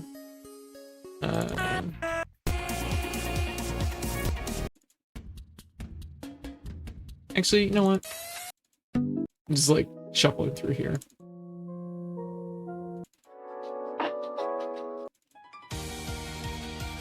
Yeah, let's do this. Celebrating the New Year was Sans theme. Yeah, could you imagine if I just played Megalomania the whole time? Megalovania.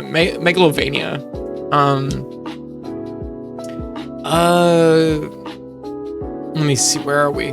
Digimon Battle Spirits. Fighting game for...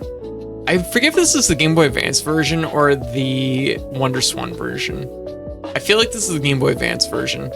It's a fighting game. It's a 2-button fighter, so of course it struggles. It's okay. Oh shit! I don't have the mastery listed for this. I do have a mastery for it. So there's another mastery I missed. Where is it on my list here?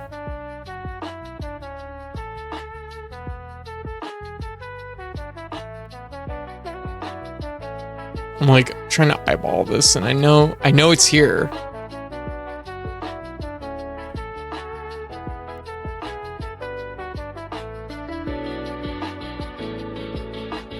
Yeah, this is a Game Boy Advance version. Okay, well, we got another mastery just like that. Okay. So, I'll update that.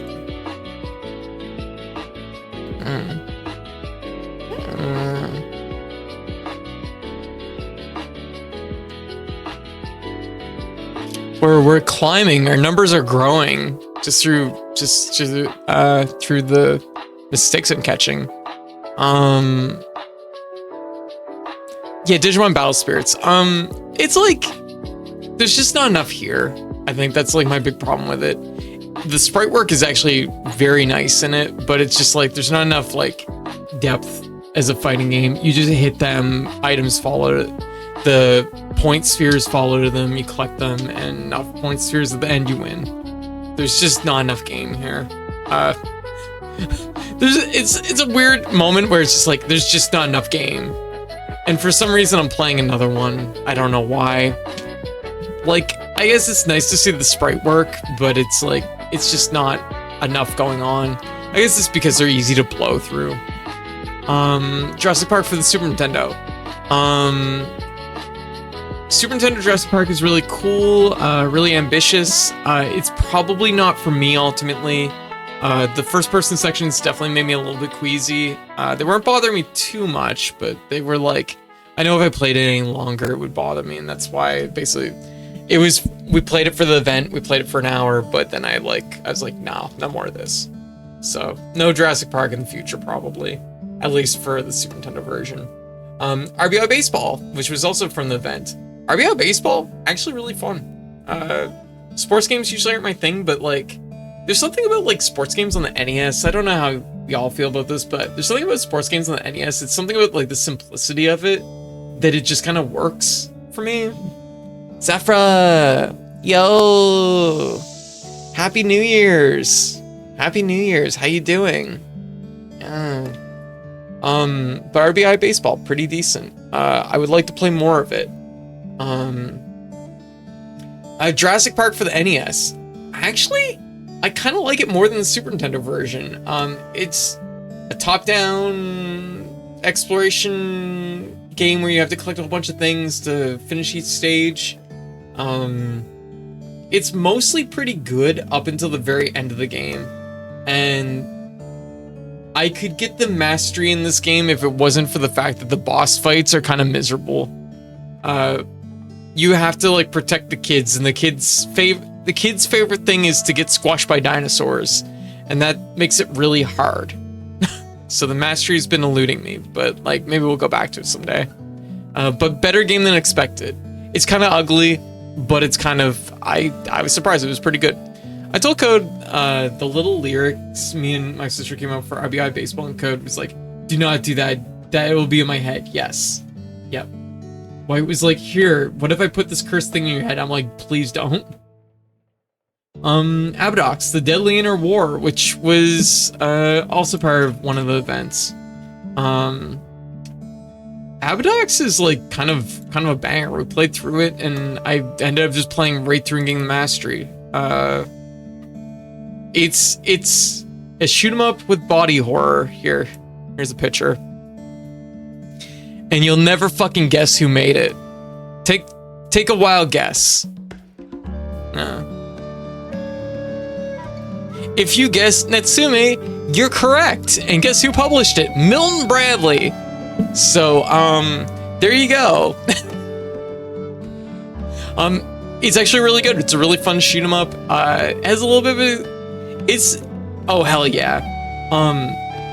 It's like I don't know how to fucking put it, but it's just like, it's solid.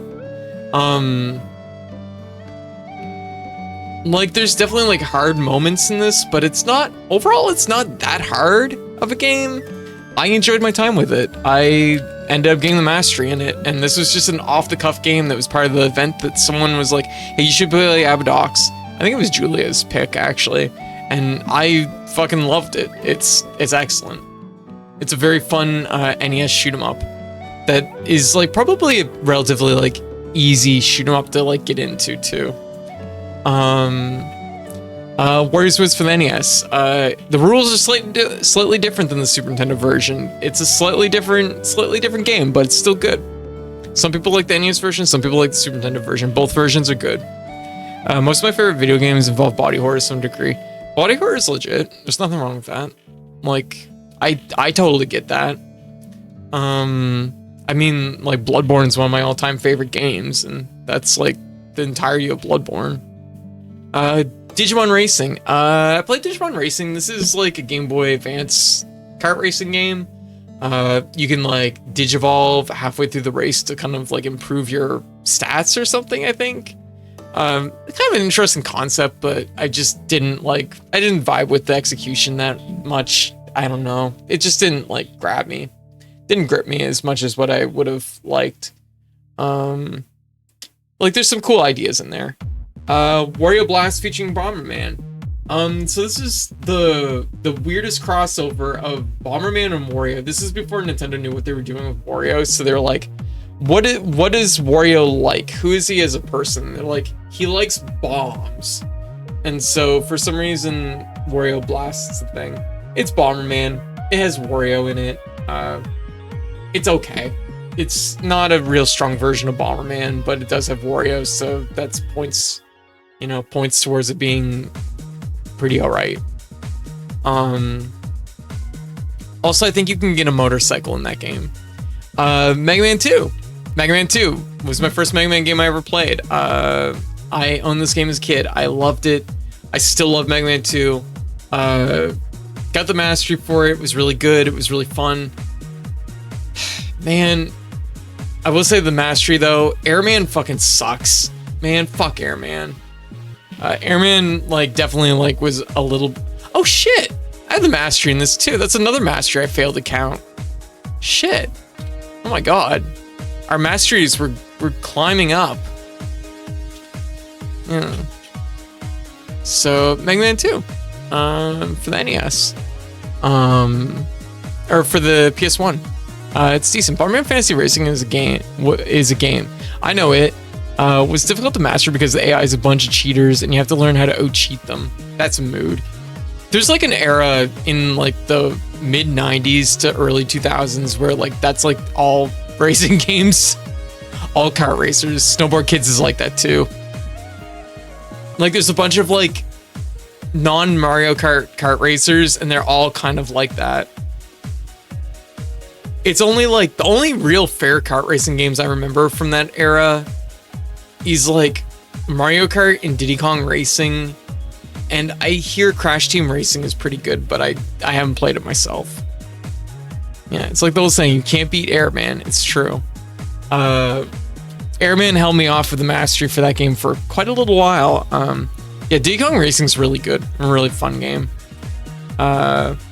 Game & Watch Helmet. I played this for a little bit. I was like, I can fucking play Helmet. Turns out to get the mastery, you need to play a lot of Helmet. So I was like, fuck it. So that was as much Helmet as I played.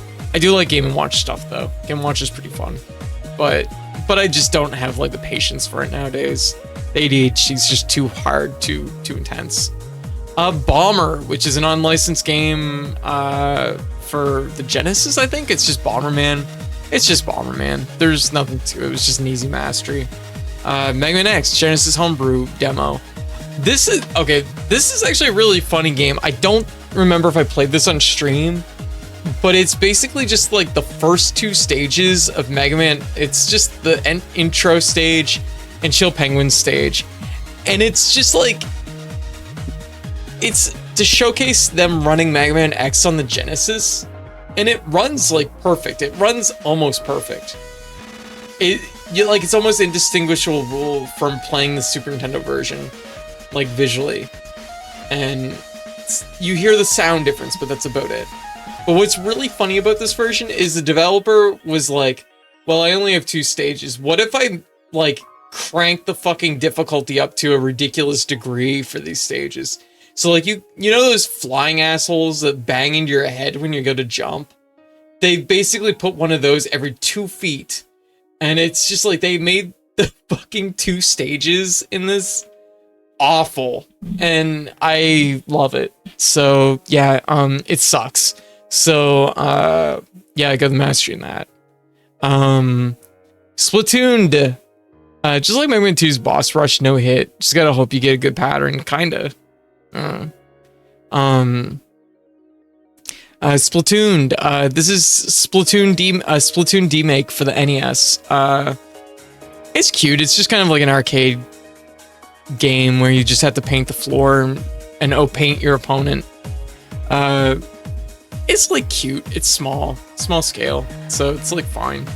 Mini golf, another mini golf game for the NES. Plays fine. It plays good. I like mini golf. Blob Attack. Blob Attack was for something. I forget exactly what this game was. Let me double check. I'm sure like seeing the icon will jog my memory. Surely the icon will jog my memory.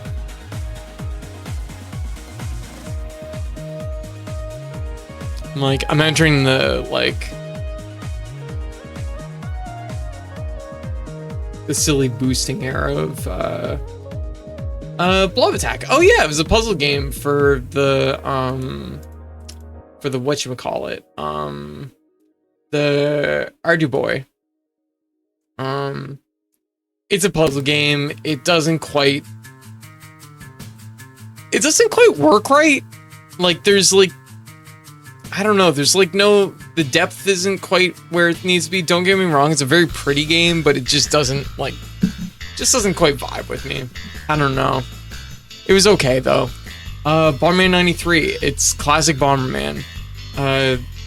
A little bit hard. It's definitely a lot harder than the other PC Engine Bomberman game, but 93 is like okay. It's there's gonna be a lot of Bomberman where it's just like it's a standard kill all the enemies in the maze thing for like 50 stages, and it's like I don't know. I'm not in love with that.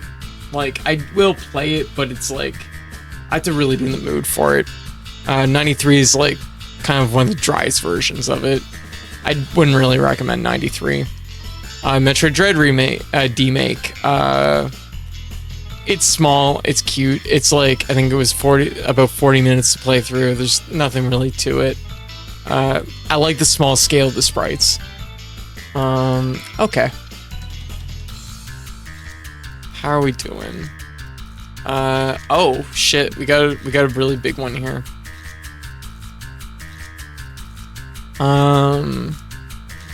Super Mario Mon, fan game that came out this year. It is, did that come out this year or not? Let me double check that. It did come out this year. That's a game from this year. I need to mark that. It's a pretty good game from this year too. So Super Mario Mon, it's Pokemon with Mario characters. This is such a fucking love letter to Mario and Pokemon. It is a gorgeous fan game. I can't even begin to stress like how charming this game is. If you like Mario and you like Pokemon, it's a must play. Go and play it. It's really good.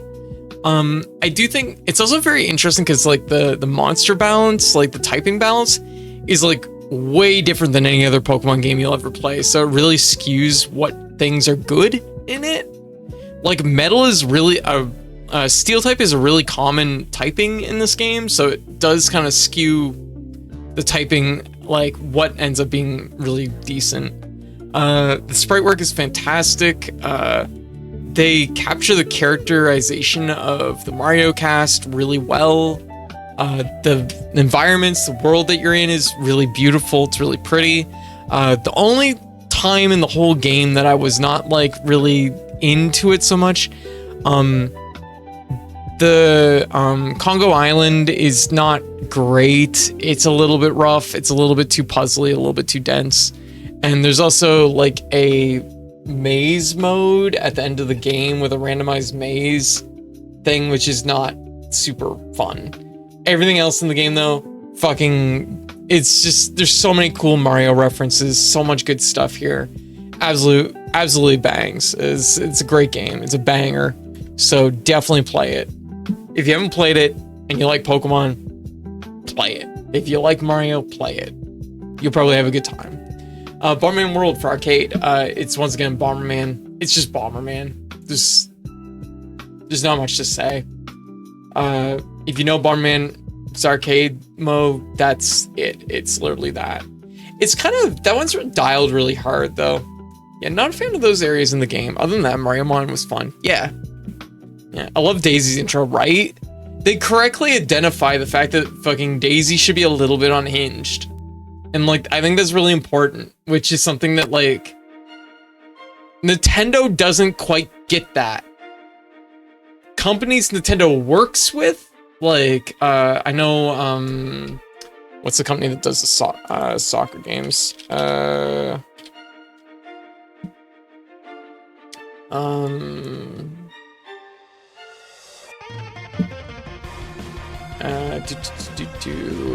Next Level Games. Next Level Games understands Daisy. So like, it's definitely one of those things where it's just like, I feel like it's such a good, Super Mario Mon, such a great example of like how fans have like a really good sense of who these characters are, but like oftentimes Nintendo doesn't, and that's like frustrating. Yeah. Yo, Rabbit Vampy, how you doing? Saga City, how you doing? Happy New Year's. Nintendo is surprisingly stodgy about their characters. Yeah, agreed. As a fan game, Super Mario 1 though, like really fucking delivers. Like it delivers something that Nintendo doesn't. So I really appreciate it. Bomberman 94, it's 93, it's a little bit easier, but and a little bit better, but still not great. I think this is the one that first one that has the rabbits in it. What are they called? I forget what they're called. Although they're like kangaroos, I think. Bomberman.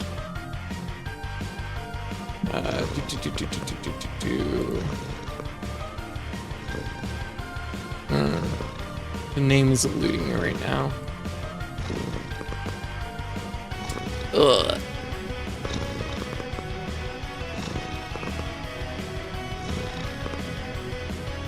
Louis. The Louis has, I think it's the first one that has Louis in it. Which makes it a little bit better than the other ones, because the Louis at least adds something kind of a little bit more enjoyable to it, but yeah. These are both games, like most of the Bomberman games are games that I've been playing in my downtime rather than on stream. I don't know what they're called, but I know what you're talking about. Yeah, here we go. They're Louis. They're cute rideable creatures, but it doesn't really specify what they are. I don't know if they're rabbits or kangaroos. Although, I guess Louis probably implies that they're probably kangaroos, because Louis, Rui, I guess. But also, yeah, they're just very good. They're big rabbit friends that hatch out of eggs. What more do you want? Yeah, I think they're kangaroos. Yakuza GB. This is another like kind of just filler game. It's just a little beat 'em up on the Game Boy that's Yakuza themed. Very easy. Totally Not Sumo, another filler game. It's a sumo wrestling game. Homebrew. It's easy. Zelda Mini, once again, homebrew, proof of concept that you could get like Link's Awakening screens on the Pokemon Mini. Mostly just to add an icon. That's all that really is. Pokemon Orange, once again, just to put a fucking placeholder for Pokemon games on my mastery wall. And another Pokemon mini game. Castlevania Circle of the Moon GBC, which is another homebrew game. It ports like maybe 10 rooms to the Game Boy Color of Circle of the Moon. It's like okay. Once again, mostly just a placeholder kind of thing. Just throw it in there. The Preservation Project, which is a recreation of E3, the E3 version of Super Mario 64 demo, and actually really cool, really fun. It takes the first couple levels that were available in the E3 demo and kind of recreates them. There's some like little distinct differeces that they clearly tailored around like making sure that it is true to the E3 version. Mario's voice is a little bit different. There's some like interesting differences. It's kind of an interesting like exploration in like the recreation of E3 demos, I guess, which is pretty cool. I would recommend checking it out. It's very short, very easy, but very cool. Binding of Isaac Game Boy Edition, once again, it's another Preservation Project. Is like a snack-sized B3313 without the creepypasta bits. Yeah, kinda. Yeah, I'd agree with that. Binding of Isaac Game Boy Edition, once again, this is just a demake. Binding of Isaac, it's okay. It's Binding of Isaac, but on the Game Boy, and it's one set of like rooms. Simple Series, Volume 60, the table hockey. It's table hockey. There's some cool tables. I just felt the itch to play table hockey, so I did it in my downtime. You can probably tell that a lot of these games that are filling out the back end of stuff are things I play off stream, and you can definitely tell that there's like a certain like low energy to them. So these are the kind of things that like I do sometimes when I'm off stream. Mostly just to have something kind of idle that isn't like high intensity that I can just like kind of just gnaw away at. Galaxy Fighters, just a little shoot 'em up. Nothing major really about it. It was okay. It had like I think there's like an upgrade system where you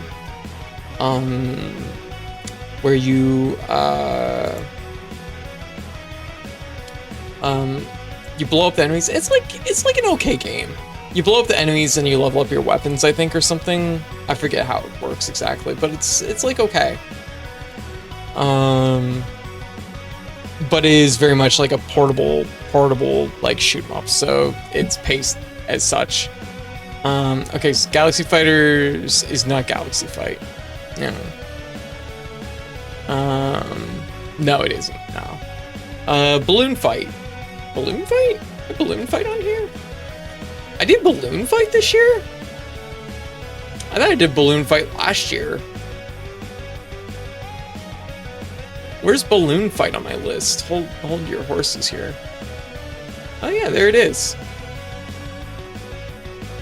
Why is Balloon Fight listed here? Oh, because it's the fucking knockoff version of Balloon Fight that I played that has a panda instead. It's not the Nintendo version of Balloon Fight. It's the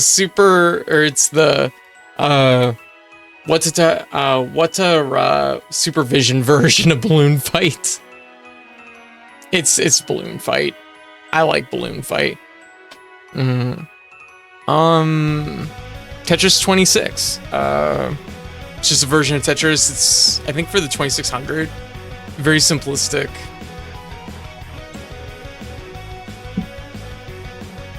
More or less just a demo proof of concept of Tetris. Tetris Wonderswan Color. Once again, it's just small scale Tetris. Pretty easy to blow through. Pocket Meat, which is Super Meat Boy demake for the Game Boy Color or Game Boy Advance. Just a couple stages, pretty easy to blow through. Mega Man 5 and 6. Mega Man 5, I think I found a newfound appreciation for Mega Man 5 and 6, replaying them. To me, 5 and 6 always felt like a little bit like too easy. And I would always get grumpy about it because I'm like, no, Mega Man should be harder than this. Mega Man doesn't need a jetpack. No, I've matured with age. I'm like, why wouldn't you give Mega Man a jetpack? What, are you stupid? That's not a bad thing. Like, 5 and 6 are really good. They're both really solid games.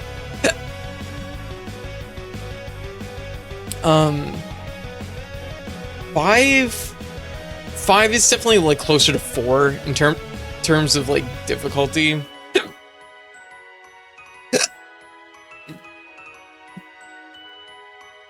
And 6 does like the power armor thing, which is interesting. So like it's a little bit more experimental, and there's some interesting stuff there for sure.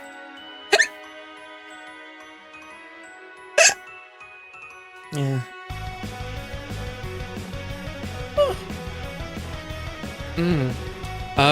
Oh man, Bucky O'Hare, holy shit, that was a game I was not expecting. Bucky O'Hare, holy fuck, I laughed so hard playing this game. I feel like this was definitely a standout playthrough. Blinky, no! This game is by Konami. I guess this is like... We talked a little bit about the idea that it's like... There's a lot of like... Treasure is composed of ex-Konami employees, and this game feels like a Treasure game. But this is like clearly a game that was made after those employees left to form Treasure, so it's kind of weird. So I guess it's just of that era. I don't know. It's a good platform, but holy fuck, is it ever hard? It is really, really hard. Oh god, I got hiccups so bad. Actually, we're going to be going into ad break soon. I have some food I'm gonna reheat. I'm gonna reheat that food, let these hiccups pass, and so I'll get that quick snack, get something to drink, and I'll be back in 3 minutes, okay? So I'll be back in 3. So everyone hang tight, and I will BRB. Also, everybody have a happy new year. Yeah.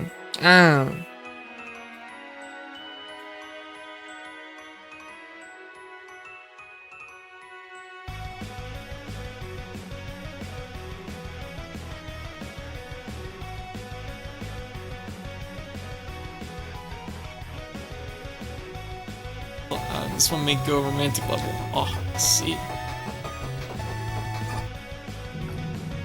Man, the strength's Oh, yep. We gotta go!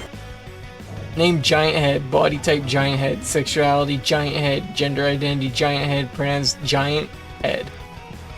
Makes sense. Hey.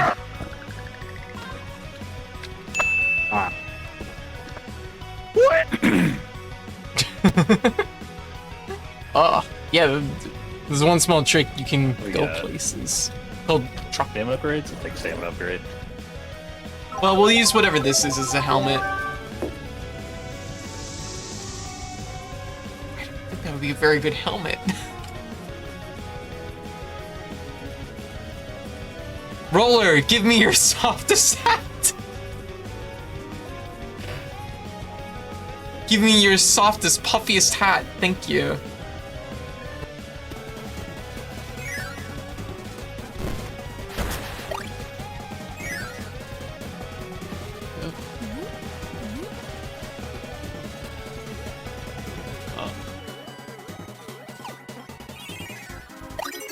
Warrior shield. Whoa! Kirby fell. So in case I die, there's a syringe there that puts the life back in me. Oh man, Jackie vanished. Oh, there he is. I'm right here. I'm right Oh, okay. Okay. Jackie finished me. I took 2 kills. Oh, I think he's about to finish. Yeah, what's happening? Stone statue. Stone statue, what's that mean? Oh, She got me again. I'm just trying to do buffering again. Yo, there's a dog. No. Okay. Go to your left. No. Let's go, There's a dog. Let's go. Okay, cool. Oh, that's what the dog wants for. What's... Oh, You got a biscuit? damn. Hey, come. Maybe you can't fucking say that to trans girls. Shut up. Might be. I wonder what this is gonna be like, because they've sped up every boss a little bit. They usually, it seems like they give each boss one move that's extra fast, which is like not gonna be pleasant for Armored Armadillo. We're gonna find out though. Whoa, fuck! Oh my god!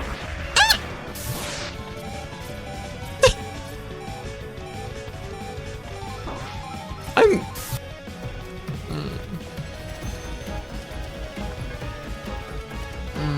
We're going this away. And walk the dog. Majima. Did you see that? Majima climbed out of the sewer. Whoa. Really punted that can. Oh, here we go. We got another story segment. Okay. Oh wait, never mind. This is a story segment. Yo, Pip-Pit. I see you paid. Get me in there.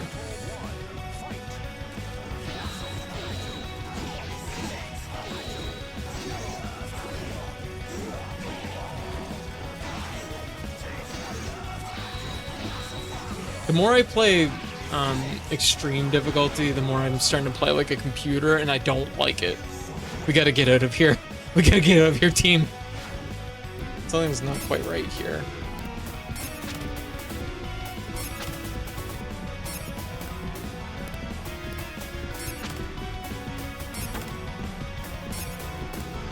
Here, I'm gonna read the achievement out loud, okay? So maybe y'all can suss out maybe where I'm failing this. With the fully upgraded whip. I don't have the fully upgraded whip. Oh man, reading comprehension. Fuck. Oh shit. Okay, let's get out of here. I don't have a fully upgraded whip. Oh shit, I have the fully upgraded whip. Let's go. Okay, let's do it. We're in now.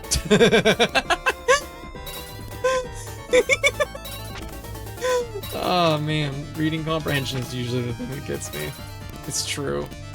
Okay, we can do this. I can do this. Like, check this shit out. Watch. Fuck. Perfect. Easy. Look at that. I'm a genius.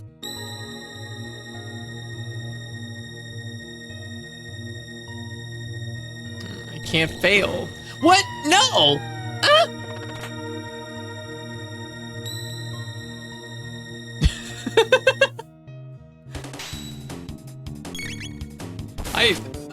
In my brain, there was like 4 holes in this room. And I've hit 5 now, so that's really, really spending me for a fucking bender. I think to do that. What is this thing anyways? What does it do? Just like, oh my god! What the hell? Okay, so anyways. Shut up! Don't laugh at that! You, all your meat is cooked. What? The meat that came from you, your body meat, it's cooked now. Why is everything so dangerous?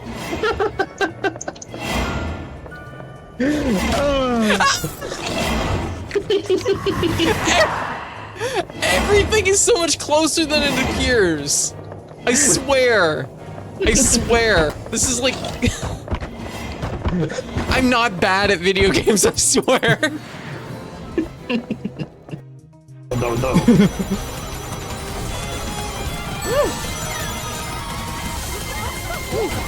Pick my Yo. shoes. Thank you for the shoes. They're lovely. Who just takes shoes? It is rude to take shoes. But if they fit. Bubble shield. Bubble shield. Yo! That's right, baby. I didn't even know you were that. Oh. How close are we? I got 242.77. What do you got? I got 242.74. I will. It's, you're really, really unlucky, Code, because I know where you live. Oh, shit. And of course, I'm in the house, like, looking out a window at it. We lock eyes, and then he just... he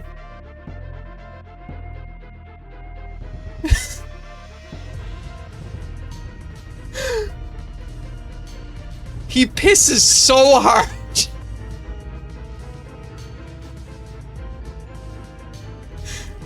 It is just like a powerful stream. And he does it for like, it's like 2 minutes long of just pissing. Oh, but I do anyway. Establishing dominance. And I'm just like sitting there eating my food, watching this dude piss. And I'm like, there's no one else in the room. And I just say to myself, yeah, mood. Thank you, Free Meal Mandragora. Unlimited health hacks. Whoa, we know to see. Come back. Mm-hmm.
Yeah. Alright, I'm back. Sorry about the wait. Whoa, big lag. Alright. Hey, everybody. Ah. Yo, Auburn, thank you. Happy New Year's. Happy New Year's to you too. Yeah. It's up to the individual to make their own year. Amazing. Amazing. Also, Nia, Happy New Year's. Yeah, how is everybody doing? Yeah. Oh my goodness. Okay, we gotta pick up the pace though. Otherwise, it's gonna be like last year where I fade and die long before I get to the end of the list. Okay, Bucky O'Hare. Really hard. It feels like a long lost treasure game.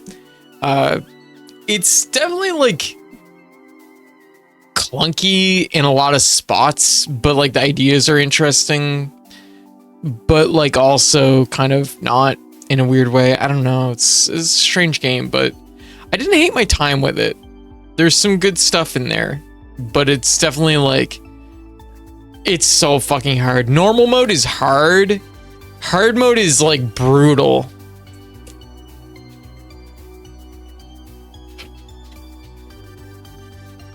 Arya, Happy New Year's. How you doing? So Bucky O'Hare, that was an interesting one. Definitely like, was kind of like, I felt like I had fever dreams about what this game even was. Because I remember renting it as a kid, but I couldn't remember like getting very far into it. Now I know why. Okay, so next up is Trip World. Trip World is a cute little platformer. It's kind of almost Kirby-esque, where you're just a little guy, and it's done by Sunsoft, I think. Yeah, Sunsoft. You're just a little guy, and it's very cute, and I think there's like a Game Boy Color version now. Yeah, we played the original Game Boy version. It's an experimental game. Yeah.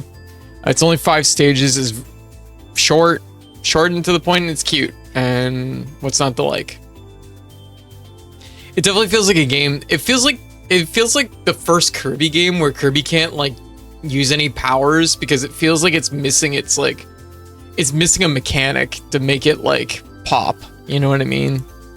That's kind of what Trip World feels like. All right. So let me see here.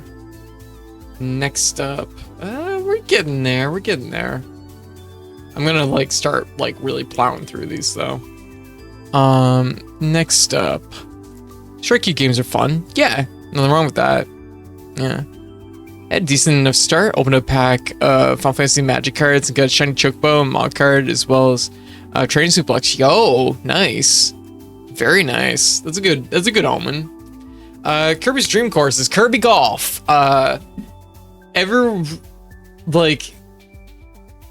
It's like the hardest fucking golf game, but it's so cute and it's so good because it's just like kind of pinball-y and weird and the ideas are interesting. I think it's a game that would be better in 3D than 2D because like the 2D like 3/4 view thing makes it hard to read like angles of stuff and directions and things, but I think Kirby's Dream Course is really cool. It's another case of Nintendo like being really like experimental with what they're doing.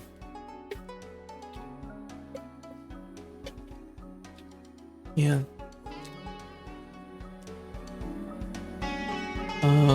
Let me see here. Nintendo Control Deck test cartridge. It's the Nintendo Control Deck test cartridge. What else is there to say? I don't even know why it's on Retro Achievements, but I had to get that mastery, so we did it. Mega Man D-Make. This is a Mega Man D-Make for the 2600. It's only like 1 stage, I think. It's not bad. It's actually not too bad. It feels like a 2600 game, but also kind of, it still feels like Mega Man. It definitely feels like alternate universe Mega Man that started on the 2600.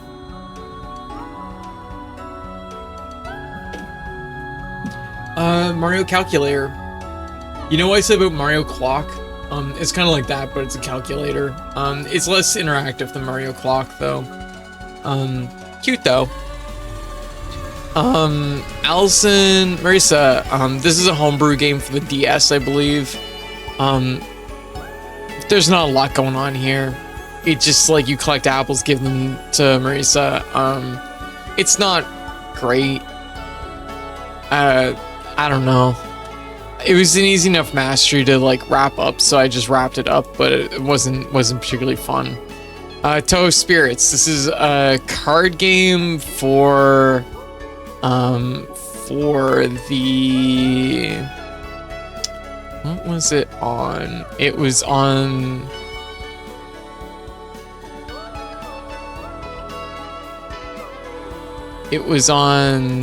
the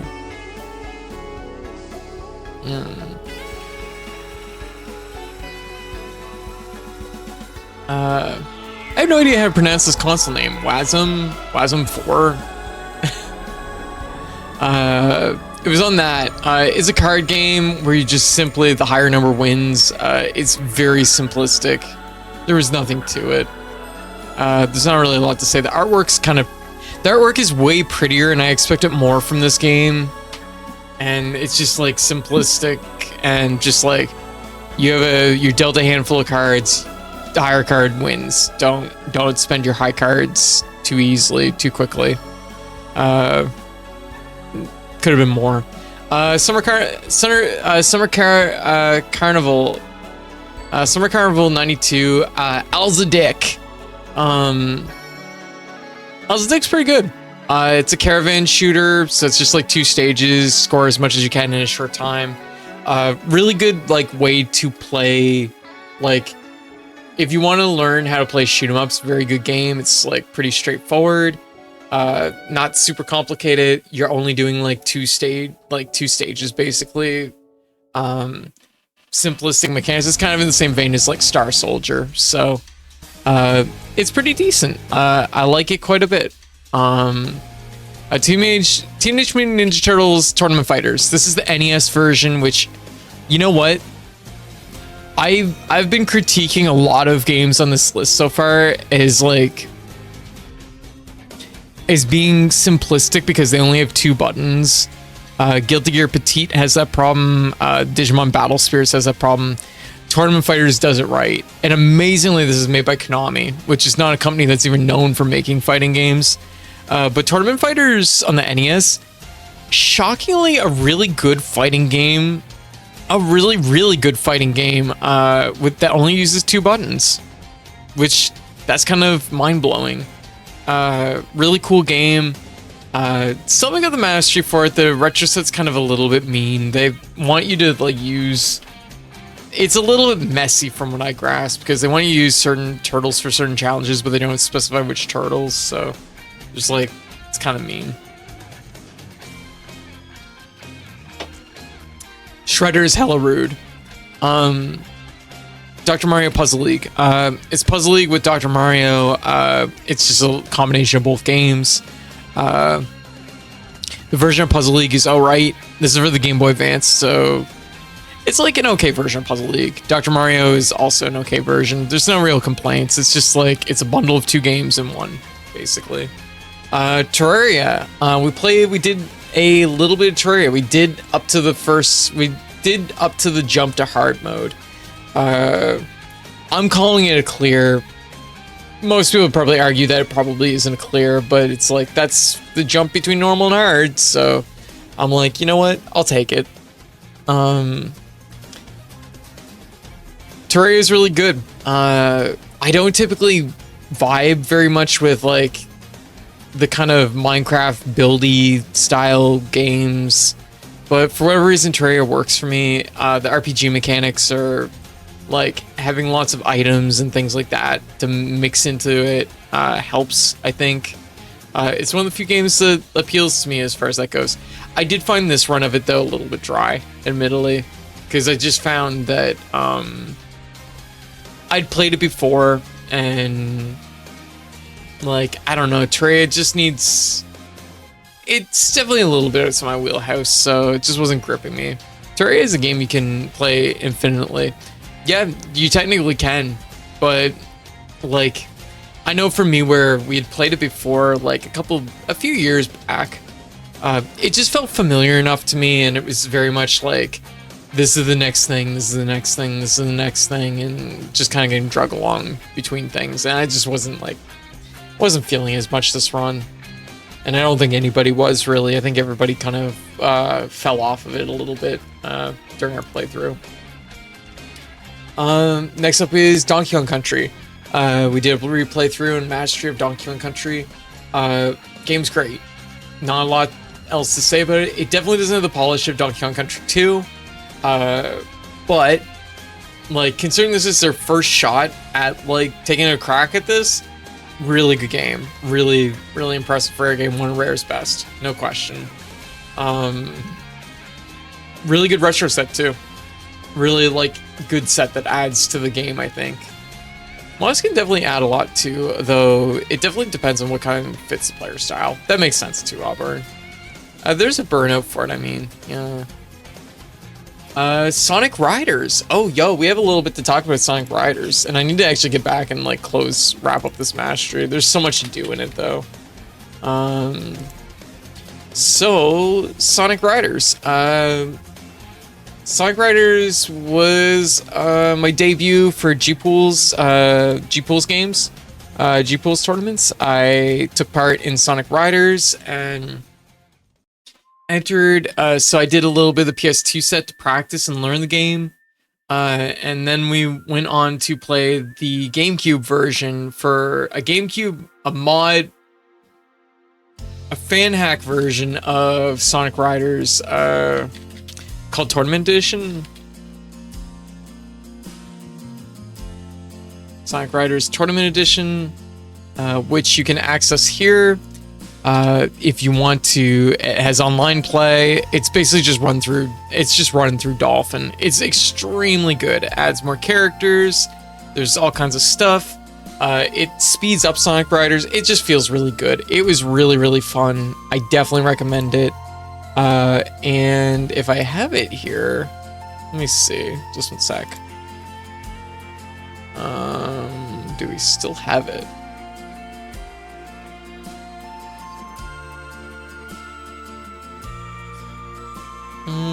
It's not in this folder.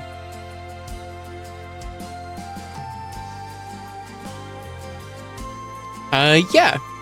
So, like I said, I entered a competition that G-Pool was holding, and let's watch some clips from it. Y'all want to watch some Sonic Riders clips from the tournament? I think I can just drag and drop them right into the stream. We'll see what happens. Power. Oh. Rudy missing out on the flying spot too. Now it's just gonna be all up to speed, riding the turbulence. It's audio. To catch up to Storm the Albatross. I assume y'all can hear this. I'm gonna turn down the music in the meantime. It's literally anybody's game. Meanwhile, Code suddenly coming in too to be a contender. Oh yeah, this is this is the last clip. We're gonna do them in sequence. Let me get my sound set up. Yo, Crank, happy 2026. Yo, happy New Year's. Here, so we're gonna watch the tournament clips that we some of the tournament clips we took. A whole bunch of friendos from the community all took part in the tournament. It was like a huge success. I think it was super fun. Let me just like figure this out.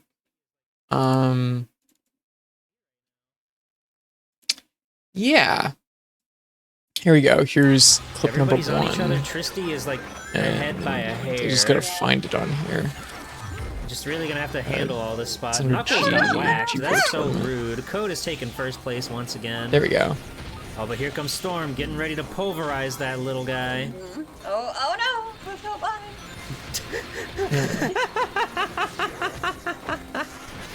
Oh.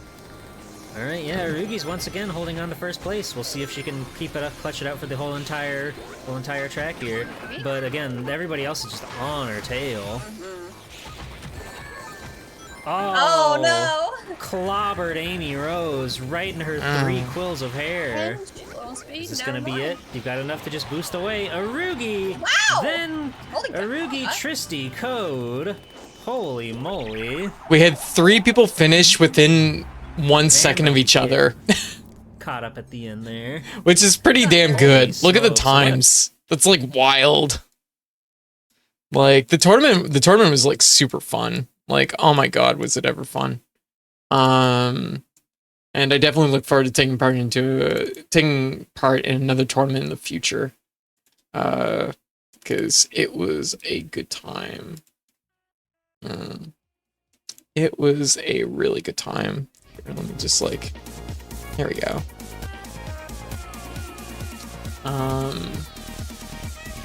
That was one track. The next clip I'm really proud of because it was one of the tracks I practiced the most, because it was one of the hardest tracks in the game. And I also came up with a strategy specifically for this one track to take a particular board that would allow Sonic to do gliding, which he normally can't do. And I felt pretty good about like my strategy for this particular one. And this clip really, I think, shows off that strategy. So I felt really good about that. Cool. Looks like Arugi's starting to catch up too. Stormy suddenly in last place. I'm on this side. It's crazy how things can just change on a dime in this Yeah, game. it looked like for 3 seconds. Golly. So I'm in top Just right. 1 second, then all of a sudden the one you're eyeing is just completely in the dumpster. Yeah, now Code has a slight advantage over at the time.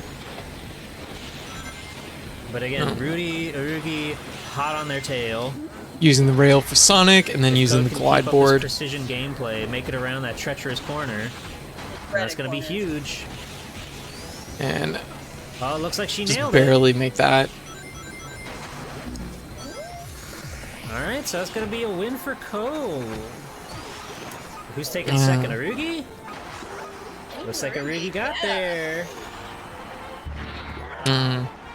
There's so many strong players in this tournament, though. Like seriously, it was a lot. And now we have a clip of the finale, which this was the grand finals in the tournament. Power. Yeah.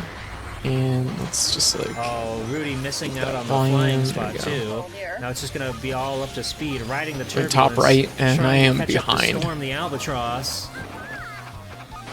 God, it's literally anybody's game. Yeah. And meanwhile, Code suddenly coming in too to be a contender. Oh, Code's not going down third, without a second, fight. first.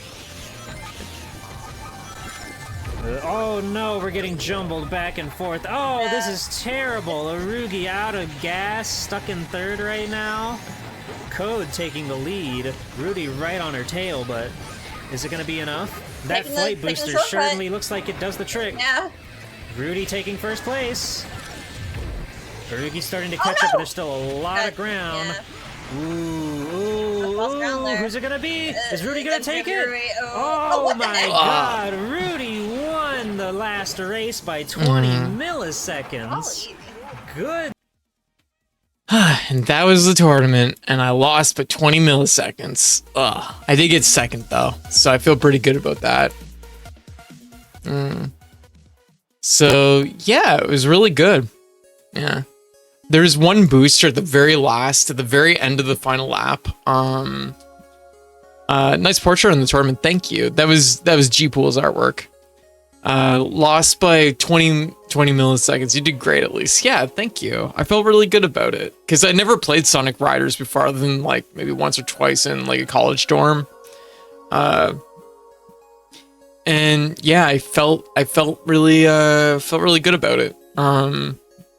I missed the very last booster, and Trick or Sweets hit the final booster, and that was like the difference. So it was really, really close.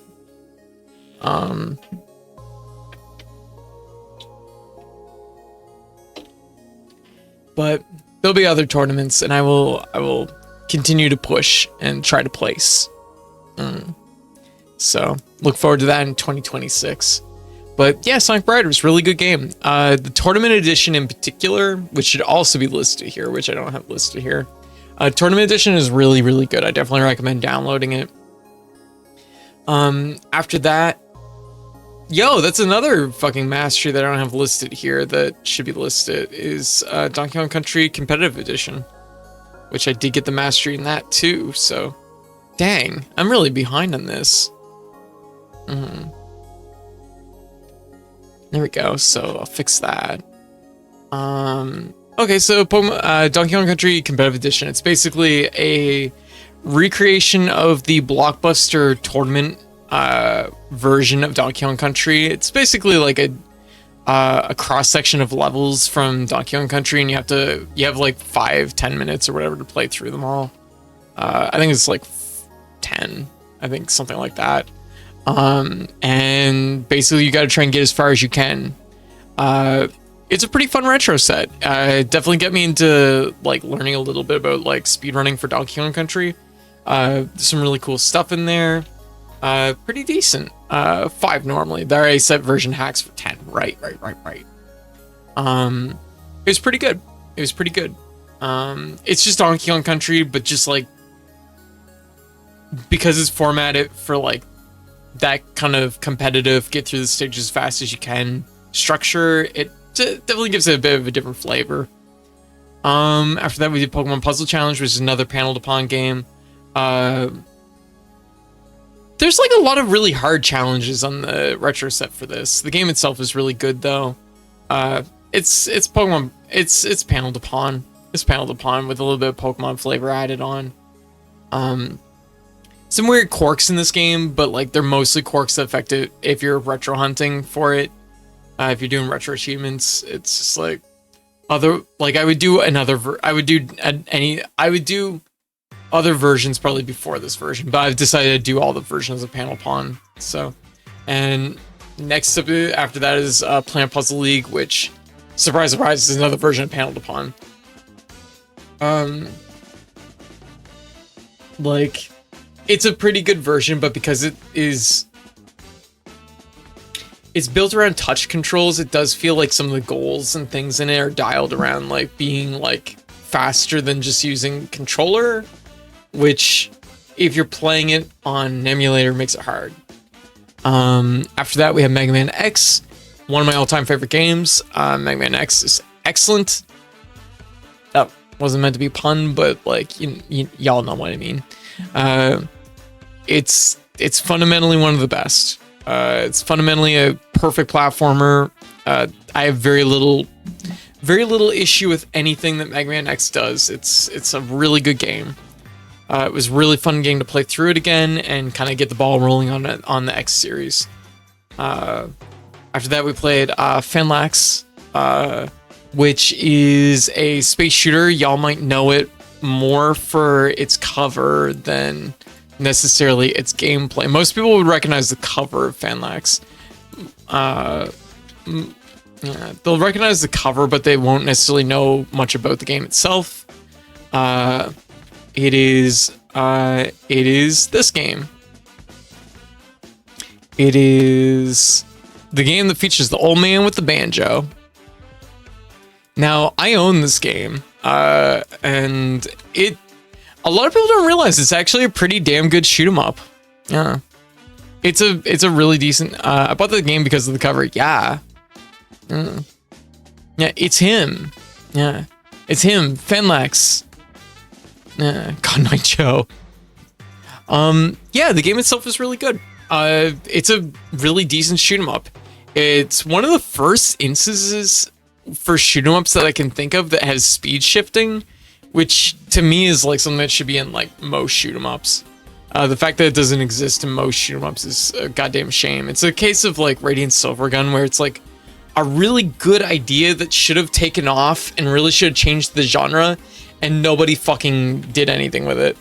I think it was one of the games I put on my Super Nintendo Mini. Oh, hell yeah. Good choice. But Fenlax, really good game. I definitely want to get back to it and eventually get the mastery for it someday. Nintendo World Championship 1990. This is a championship cartridge that features Super Mario Brothers 1. Is it Rad Racer? What is I'm trying to think of what the racing game is. I think it's Rad Racer. Yeah, it's Rad Racer. So it features Super Mario Brothers 1, Rad Racer, and Tetris. And the goal is to get as high a score as possible in the allotted time. I still haven't got the mastery for this. I've been like sitting on it for quite a while, which is a goddamn shame. The sad reality of it is that my Tetris game is very weak. I'm always short by just like a little bit. So I've yet to like lock in and close it out, sadly. But maybe someday I'll become a Nintendo World Champion. It is kind of messed up though, because like the optimal way to play Super Mario Brothers and Rad Racer is really just to like meet the criteria as fast as possible to move to the next game, because you want to get to Tetris, because the entire scoring is in Tetris. But maybe someday I'll get it. Maybe someday I'll get the World Championship.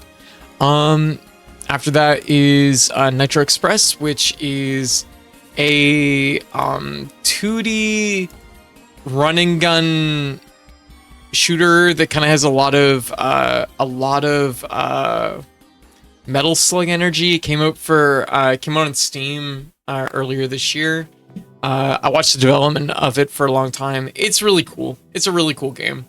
Shame there's no achievement set for it, but it is what it is. But like, how much is it right now? Nitro Express. Like, the energy that this game has is like aggressive and addictive.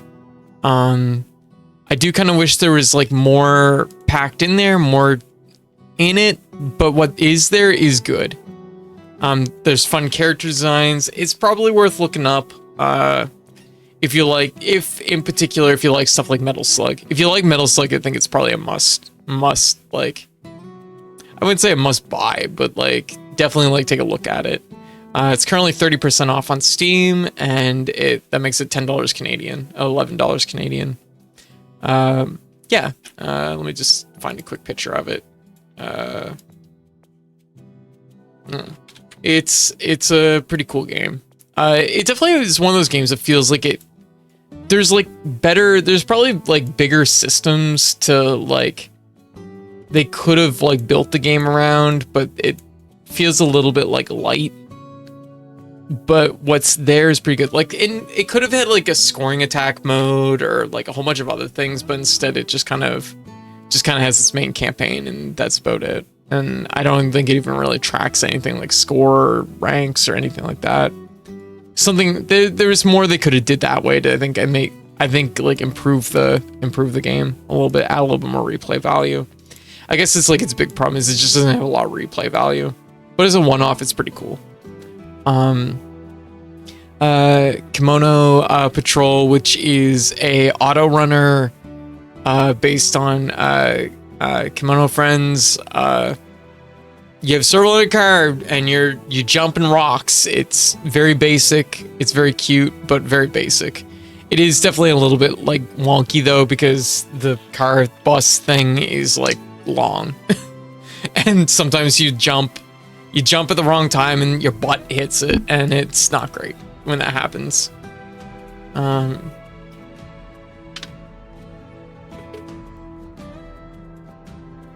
me see, how are we doing here? 10, 20, 30, 40, 50, 60, 70, 80, 90, 100, 110, 120, 130, 140. So we're at like 150. So we're starting to pick up pace. We're hanging in there.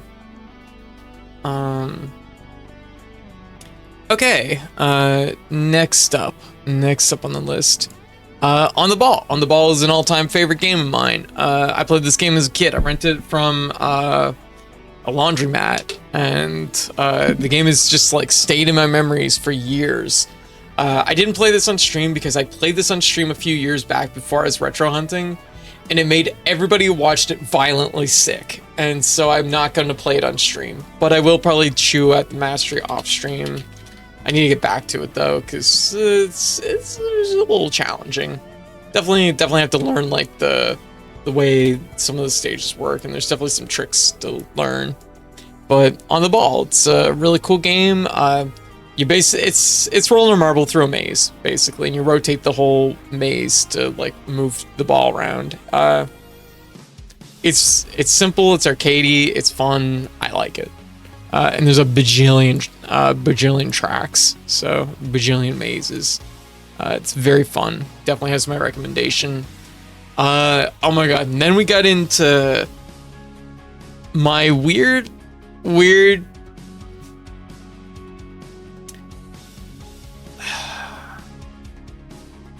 One of the games I wanted to work on. So, okay, so for Retro Hunt, right?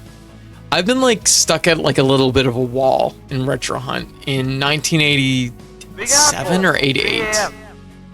1988, I think, where it's like I have to beat Zelda 2, Metal Gear, Blaster Master, Bionic Commando, and one game I can't remember right now.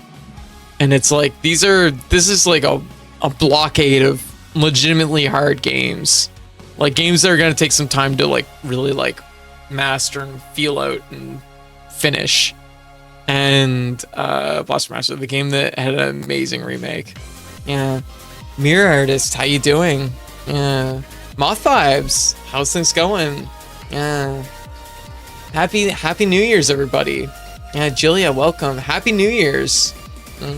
How is everybody? How's everyone doing? Happy New Year's for people on the West Coast, American West Coast. Seriously, I highly recommend Blaster Master Zero Trilogy. I will be playing them at some point, but I do want to do the original Blaster Master at some point. Yeah. Chillum, how you doing? Welcome. People are setting off fireworks loud enough that car alarms are going off. I hate it. Oh, I'm sorry.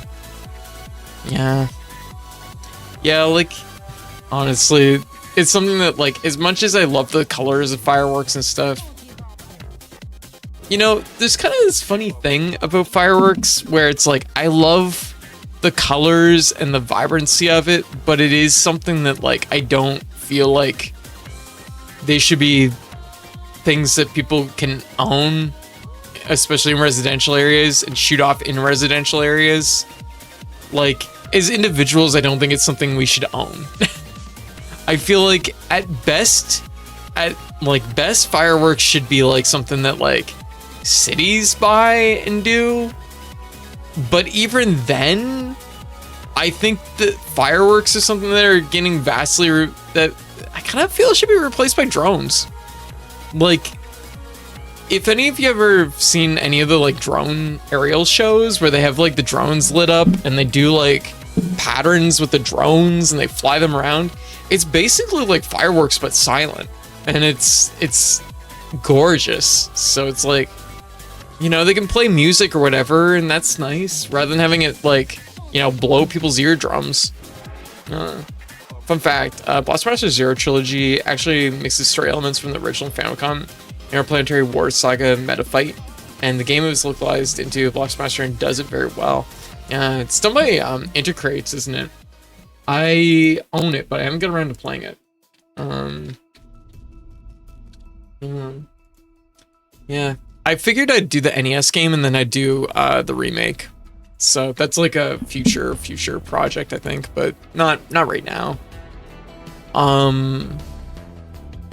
But yeah, so Metal Gear was one of the ones that has been part of that wall. I ended up doing most of the retro set for it, except for like 4, 5, 6 achievements. Most of them involve replays with under special criteria. Drones are pretty slow though, and the show for them would be much different. There's a way to basically disrupt drone signals and make them drop sometimes on people. I mean, yes, but also, like, there's lots of ways fireworks go wrong, too. Like, I feel like the potential for, like... I feel like the potential for drone shows to, like, replace fireworks is, like, there, kinda, but not, like, 100%.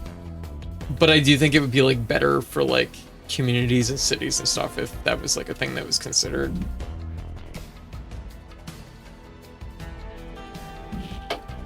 Because let's be real, like, Fireworks upset animals, upset pets. They, you know, people have PTSD and, yeah, there's like toxic, semi-toxic, semi-exotic materials. There's like, you know, there's like cleanup from fireworks. I'm not a pro fireworks, mind you. I can't believe White's pro fireworks. Just drones aren't as exciting. And White, we're gonna sit down and we're gonna watch a drone light show, okay? Because like, I don't think you realize like how much these have like grown over the last couple of years, because they're pretty impressive. Requires longer shows and planning. They do. Like, let's be real, they do. But also, like, you know, once it's programmed, it is like just a thing, you know? People like things that go boom too much to let fireworks fade completely away, I think. Yeah, and I think you're probably right about it. But I do think that there is like, yeah. I've seen them. No, you haven't. You clearly haven't. I've seen them, but I've often seen them sped up a lot too. I mean, like, maybe, but like, nah. Like, I've seen some impressive drone like light shows. I think they're better. I think they're better than what you're thinking they are. We'll watch one at some point. You'll be impressed. I was impressed. And look at me. I'm like impossible to impress. But yeah, we did Metal Gear for the MSX. It's excellent. You can understand why they've made a whole bunch of these games. You can understand why I put Kojima on the map. It's an extremely good game. There's like some like wonkiness here and there, but it's not like awful. Like, and there's definitely like old school, like how would you ever know kind of situations in the game, but like if you play it with a guide in 2025, it's probably, yeah, like it holds up pretty good. Like for the few moments that like the game kind of loses the lead a little bit, it's pretty good. Yeah, I want to check that out too, Wang. Right?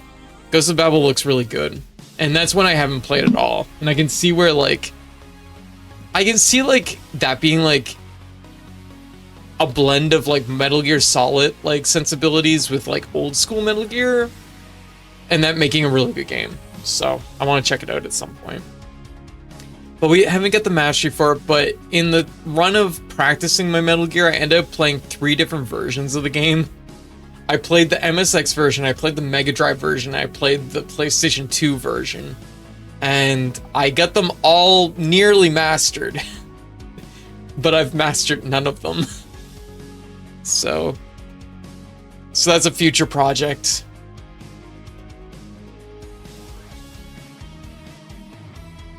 Ended up being a little bit time consuming, I guess. And I started to feel a little bit conscious of the fact that people probably didn't want to watch Metal Gear every time I turned around. MSX Metal Gear 2 theme of Solid Snake is a banger. Yeah, I need to play that one too. I played it once, but it was the PS2 port. Ghost of Babel is awesome, the soundtrack, but the soundtrack can hurt. Oh, well, we'll have to feel it out, I guess. The Search Master, Metal Gear Solid. I don't know what this game is, but I played it. It's like Where's Waldo, but Metal Gear. It was very simplistic, but it scored us a cute icon that I'm using as a placeholder for when we do eventually do the Metal Gear Solid series as a whole. So that's what that snake is there for.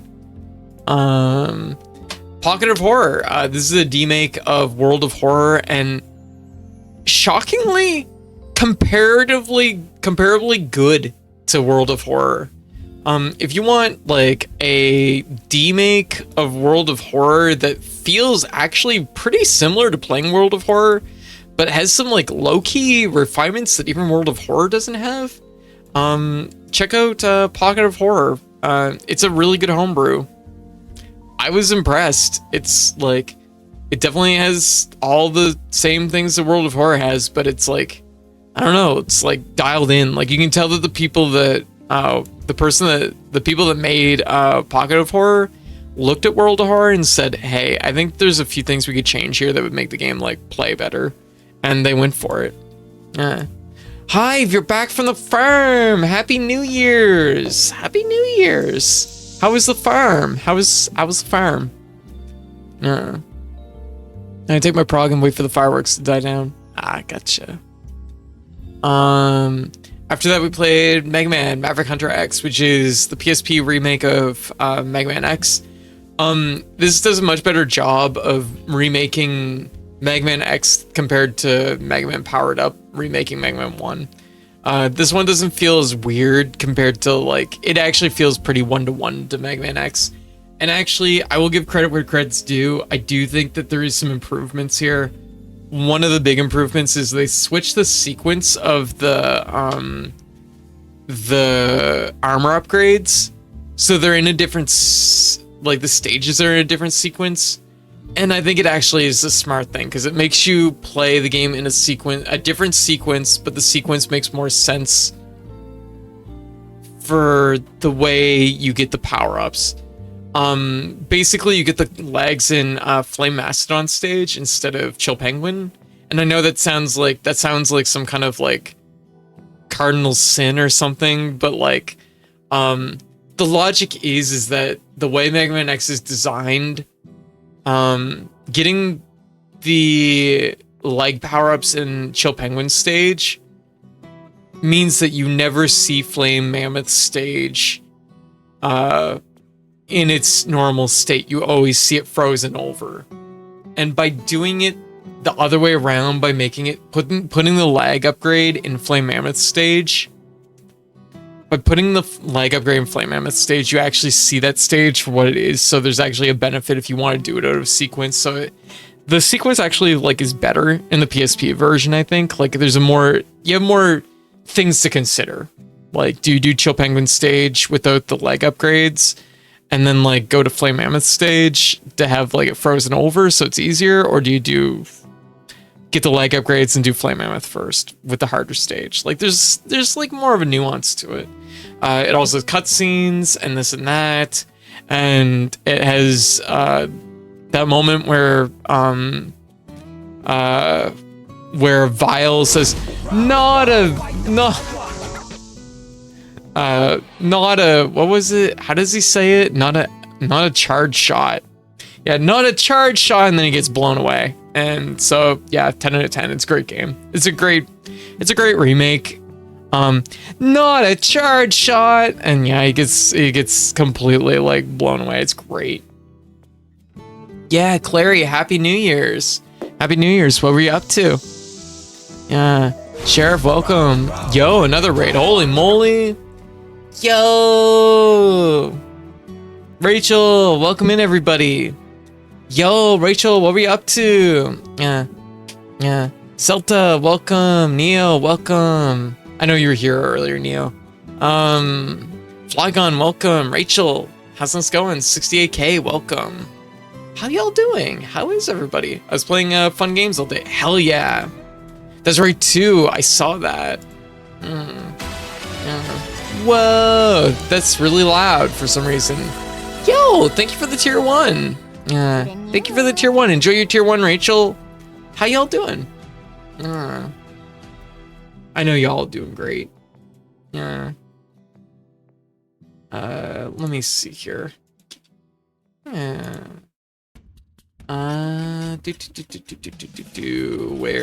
am I looking? Where am I looking? Yeah, Friendster Heroes. Hell yeah, I saw that earlier. Did I get some food in my stomach? Oh, absolutely, Rachel. Yeah. And sit down for a bit. Absolutely. No worries. Happy New Year's, everybody. Happy New Year's. Welcome in. Gert, how's things been? I haven't seen you in a minute. How's things been? Yeah. How is everybody? Later, Gator. Welcome. I like your name. Rachel's playing good games. What a concept. Rachel deserves good games. I gotta drop, but see you around in 2026. Absolutely, Nova. Yeah. A wild Gert appeared. Yeah. Throw a Pokeball. Yeah. Happy New Year's? Doing well. Good. Yeah, welcome in, everybody. For anyone who doesn't know me, I'm Code, Spectator Cat, she, they pronouns. I'm a variety expedite cat VTuber who usually streams 3 games a night. Honestly, let's be real, it's usually 4 games a night, upwards. 4 to 6 nights a week. And I mostly stream retro and indie games, and I also do retro achievement hunting. In 2024, I decided to do a thing I call Retro Hunt, where I started with the NES, and I've been working my way up, getting masteries in all my favorite classic games. And yeah, we're 217 games into our Retro Hunt. Why ex-bodega? Because I used to work at a bodega, and now I don't. I used to be a bodega cat, and now I'm not. That's why I'm an ex-bodega. Megami, how you doing? How's things going? Happy New Year's.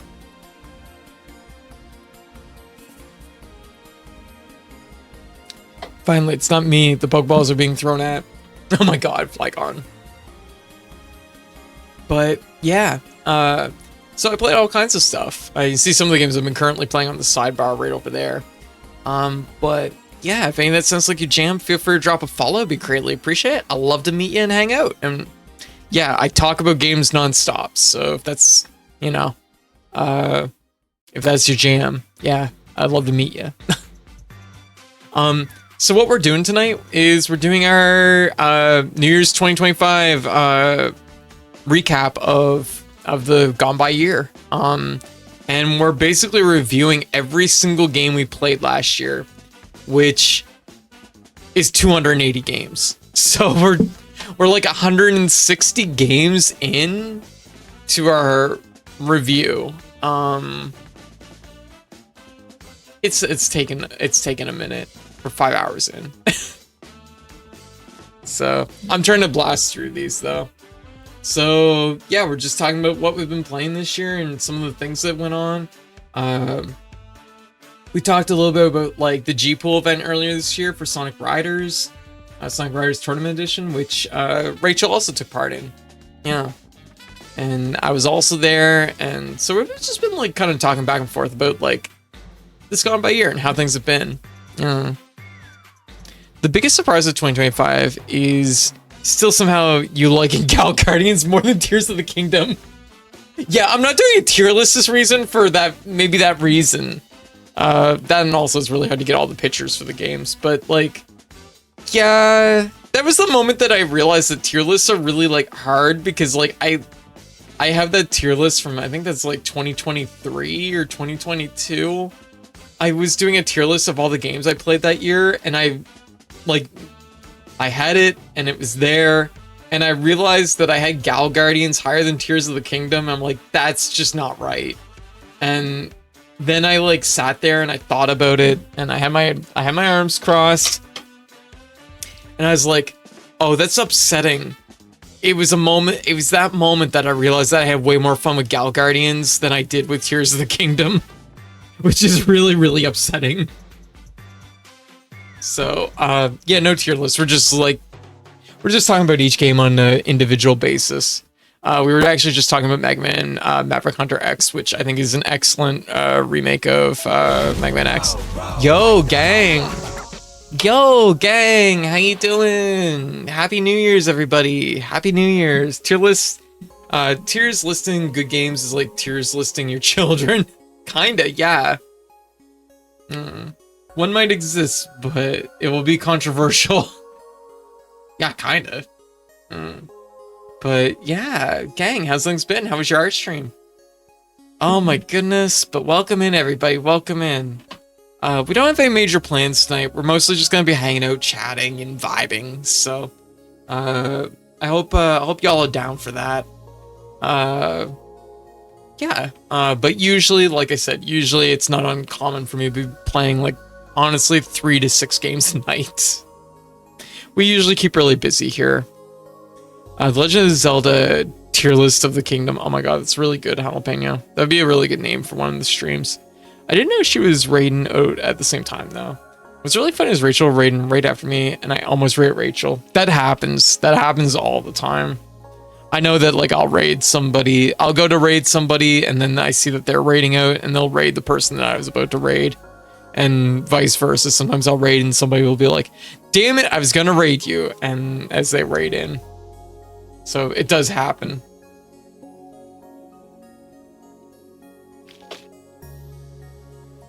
Yo, Roland, how you doing? Yeah, actually, in a little bit, we're going to be doing some Retro Game Challenge 2 daily, too. That'll be our thing. Stream was really productive, actually. Worked on panel art. Oh, hey, very good. Get some line art drawn up for a full traditional color. Color? Question mark? Gonna go pass out. Thanks for the stream. Absolutely, Bahamut. You go get some rest, okay? Oh, we just under ad break.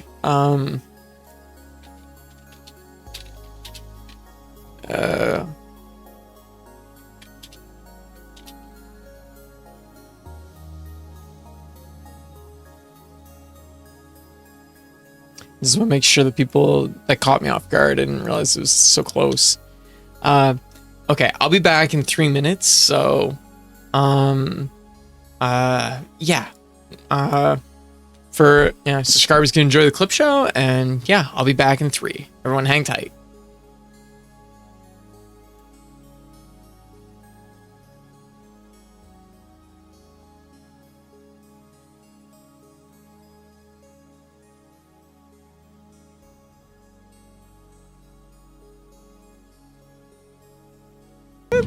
Here we go. Oh, good luck. Yep. Believe in you. I'm repairing us as we go, so don't worry. The RV will be fine. Yeah, here we go. Okay, this is so great. I have regrets. We're repairing it. I'm repairing it. We're good. We're good. I don't know about up here. Yeah, let's go. That doesn't look great, but. No. Woohoo!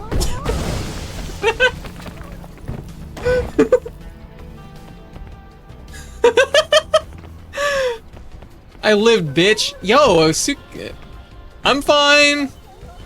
Yeah, I'm fine. Oh my god. Okay. Oh, hey, an antidote. Treat for later. Okay, back to cold cuts. Which is a great name for a stage, by the way. Wait, what the hell? What's this back here? What? Oh, fuck. Yeah, I guess it makes sense.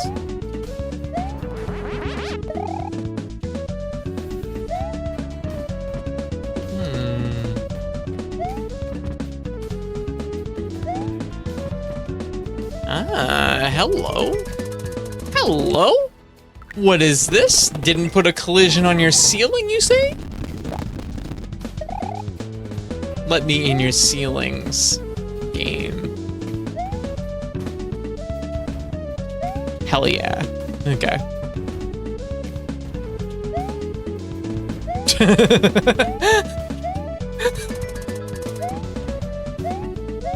Sound the alarm. Catgirl's gutting into the ceilings again. Oh my god, that's such a good skip!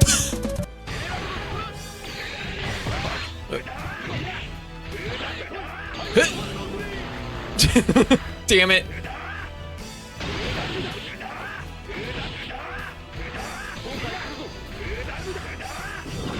Oh, fuck. Yo! Sickest cross up that's ever crossed up. Did you see that? But yeah, and don't take this the wrong way. I'm not like running myself down. I do think like I've come a long way with my vocals. Fuck. Perfect. Exactly. Fuck. Okay. Perfect. Okay, that could have all been better, but I think like you know.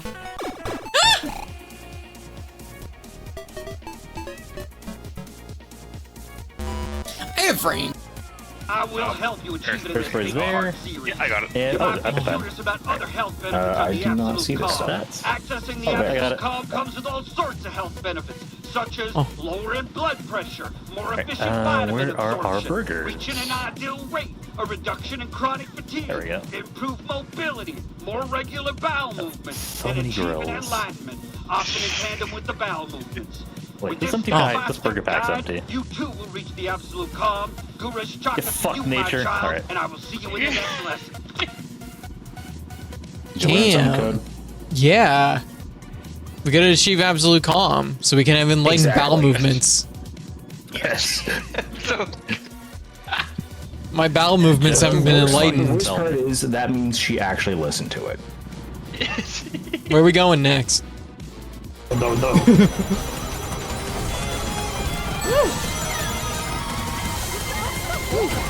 Pick my Yo. shoes. Thank you for the shoes. They're lovely. Who just takes shoes? It is rude to take shoes. What if they fit? Bubble shield. Bubble shield. Yo! That's right, baby. I didn't even know you were that. Oh. How close are we? I got 242.77. What do you got? I got 242.74. I will. It's, you're really, really unlucky, Code, because I know where you live. Oh, shit. Yeah. Alright. I'm back. Hey, everybody. How's everybody doing? Hello. Sorry about that. The ad break was just like, it was like locked in, and I realized that it's like, oh no. Yeah, how's everybody doing? How is everybody? Also, Happy New Year's, everyone. Oh, we made it. God damn, 2025. What a rough year. Yeah. Celta. Yeah, how you doing? Happy New Year's. Yeah, very rough. Okay. So let's get You're the Horse now, yeah. Oh my god, it's You're the Horse. Oh my god. I mean, it's what is it? Masume is really gonna pop off this year, isn't it? It was strong last year. It's gonna go wild this year, isn't it? That game's like, I'm actually impressed that it's like really like blown up as much as it has outside of Japan. Because it was in Japan for a long time, wasn't it? Before it actually got like localized. Yeah. Hotu, how you doing? Welcome. Yeah. Who knew we all needed a competitive visual novel in our lives? Is it a competitive visual novel? That's interesting. I suppose it kind of is, isn't it? That's very funny. Okay, so the next game on our list is Metal Gear for the Mega Drive. It's a Mega Drive port of Metal Gear. This is in my string of like going for Metal Gear mastery, or like trying to get good enough at Metal Gear, the very first Metal Gear game, to just blow through a bunch of masteries. Someday I will have a triple mastery in Metal Gear. That didn't happen in 2025 though, but I did get much better at the game, so that'll be something maybe I'll come back to. Yeah, maybe we'll just do like a little bit of Metal Gear each week until it happens. Okay, don't blow out your voice. Is my voice sounding blown out? Kabuto Park. This is a game that came out last year. It came out in 2025. No, but I know you. Okay. Kabuto Park. It is currently 20% off, making it $5.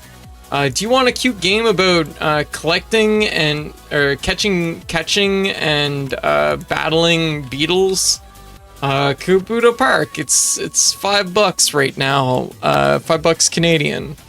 It was really, really cute. Like, this game is impossibly wholesome, and it's very simplistic, very easy play, very relaxing.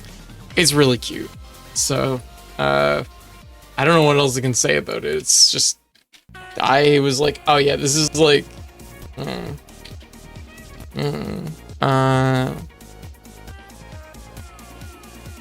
yeah, it was just really solid. Bug game. Yeah. Feed the Beatles. Yeah. You make little bug teams and you fight them. They do a little like sumo battle. It's cute. It's not very deep, but it is like, honestly, it's just kind of like a one-off that you can just kind of like throw in and enjoy the vibes of. I really liked it. It was really cute. And then right after that, we did Pipistrello and the Curse Yo-Yo. Now, Pipistrello and the Curse Yo-Yo, this is another 2025 game, so it's another one that's potential for Game of the Year. I had my eye on this game for a while, and yeah, I was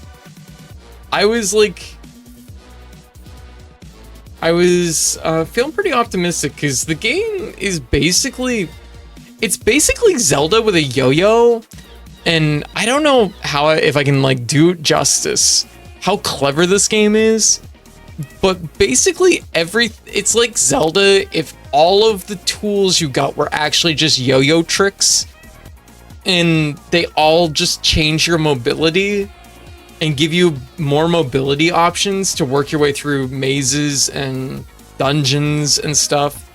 Pipistrello and the Curse Yo-Yo is fucking sick. It's a really, really good game. And for a hot minute, it was my contender for Game of the Year. And I mean, it's still a contender for Game of the Year. Like, once again, I've said this before and I'll say it again, that I think like the game scene in Brazil just has like the fucking sauce. Their games are so fucking sick. There's so many good games that are coming out of Brazil, and Pipistrello and the Curse Yo-Yo is one of them. And it's just like, if you like Zelda Link's Awakening, play this game. It's very, very good. It's not super long. It doesn't overstay its welcome either, which is also nice, because I was a little bit worried about that toward just about the time I was starting to feel a little bit like drained. Like the game starts to like wrap up, and I was like, oh, perfect timing. Perfect timing on that. But it is currently $18 Canadian on Steam. Really solid game, 30% off. Definitely is my recommendation. It feels like a long lost Game Boy Advance game is what it feels like, but the gameplay itself is definitely a lot more like Link's Awakening. Although honestly, I think the puzzles are just like, there's some of the best like puzzles in that style game that I've seen in a long time. They're very unique. So Pipistrello and the Curse Yo-Yo, really good. After that, we did Dice of Fate, which was mostly just a filler game, just about rolling dice, and it's just a homebrew game. Hopefully people are gonna knock it off with the fireworks soon. I'm feeling the call of the snooze. Oh, all right, Jalapeno, you have a good night, okay? You take it easy. Happy snooze year. All right, happy snooze year. Next up we have Earthbound. Okay, so this means that we're in June. I think it was about the same time I was playing Earthbound, which was when I finally got partnered. I have been a streamer for, there we go. I've been a streamer for 12 years, and yeah, it was kind of a big deal. I was like, I got a little emotional. The fact that like finally after 12 years I managed to make partner. You know, it's thanks to y'all, of course. So thank you so much, everybody. You know, supporting me and believing in me. I feel really good about it. I'm still like shocked that it happened. Congrats on 12 years and your partnerness. Thank you. Thank you. Like, I kind of mostly just tossed the idea. I was just like, I'll never make partner. Like, it is what it is. And I know probably a lot of it happened because of like the changes to Twitch's like what they're looking for partner. Actually, I don't know if it did, because I think that might have actually happened right afterwards. I think what happened was they changed raids, because raids counted towards partnership then, and that made a big difference. And it was also like, there was definitely a few people that were raiding in on the regular, and it was like making it was boosting me up for sure. So like, yeah, seriously, thank you everybody. I want to be sarcastic and say we couldn't have done it. I want to be sarcastic and say we couldn't have done it without you. Huh? but like, yeah, it was really good. So we were playing Earthbound. Earthbound's one of my all-time favorite games. So Earthbound, funny story about it. Funny story about Earthbound in particular.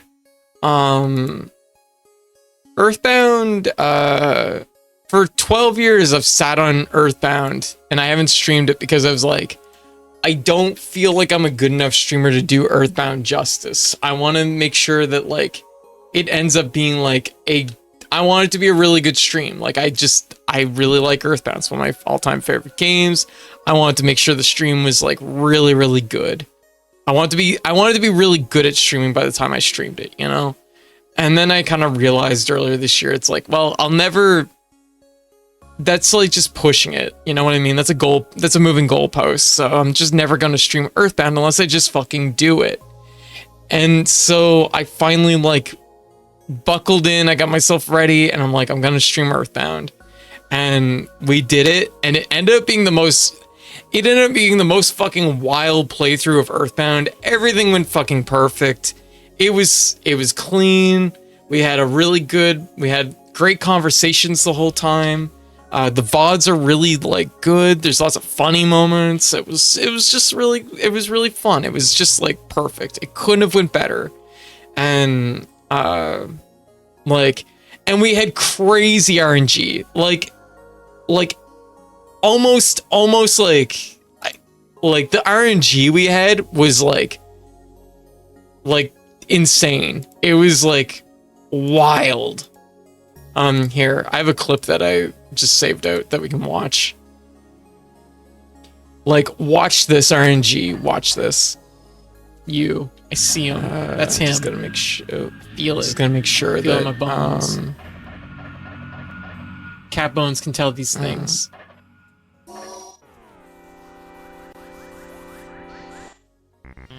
Got it.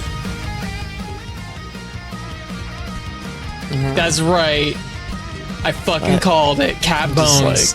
What? Your luck worked? I wish it had monitor on. Yo! There we go. Oh yeah, it's really loud. Sorry about that. Are you fucking with me?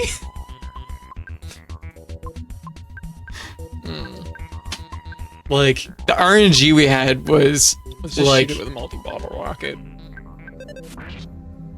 it was insane. It was so Let's wild. fucking go, everybody. My work here is done. Damn, I'm gonna trust Cat Bones from now on. Yeah. My luck was Gutsy bat. mixed on the other hand. We were fighting Sermon for a long time to get rare drop. And then you didn't get it. That's true, because the inventory was full. Yeah, I missed my Sword of Kings. That was like the one Cat misstep Bones the can whole tell these run. things. I fucking called the Gutsy Bat Got it. drop. Which is such a like wild thing to do.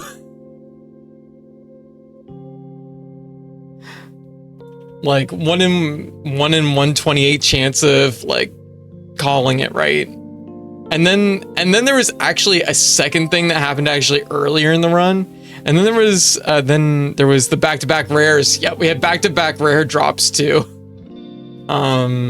Like here, where is it? I'm just like grabbing a few clips here. It was such a good run. Holy moly. Earthbound was like so good.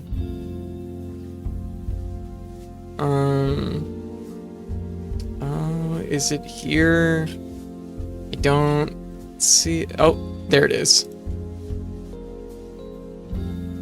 We'll have to wait for these to finish downloading. We had back-to-back rares happen, which yeah, back-to-back rares as far as this goes, which is pretty wild too. So next we need to have the Goddess Ribbon. At high levels, the only one who can back-to-back rares in this clip. At high levels, this is the only one of Jeff's weapons that can be out-damage the bazooka in single targets. Yeah, you'd be choosing between single and like multi-target. Loud. So if there's more than one enemy, you'd use bazooka. If there's just one, you'd use the Gaia beam. Yeah, because we just got it at the. So I guess we're going back to We got the bad satellite, or broken satellite, fixed it, and then we went to Uned. Okay. Maybe like speed up a little bit here. And immediately got oh my the, fucking god, are you kidding me? We spam. just walked right into it! Back-to-back rares! Let's fucking go! Like, that is like wild. Back-to-back rares, and the other clip is taking sweet time to download, but yeah, like, go figure. I wait 12 years to fucking stream something, and then like the playthrough is just like perfect. Which is just funny that it happened that way.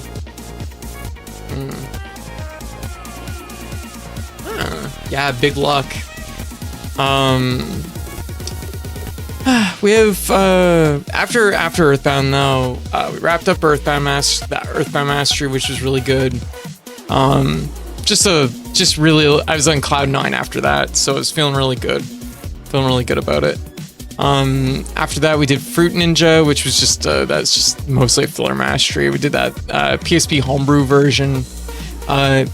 Inventory Full, Oshinui Tune are both done by the same developer, and they're both cute little homebrew games on the Game Boy. I think they use Game Boy Game Maker or whatever.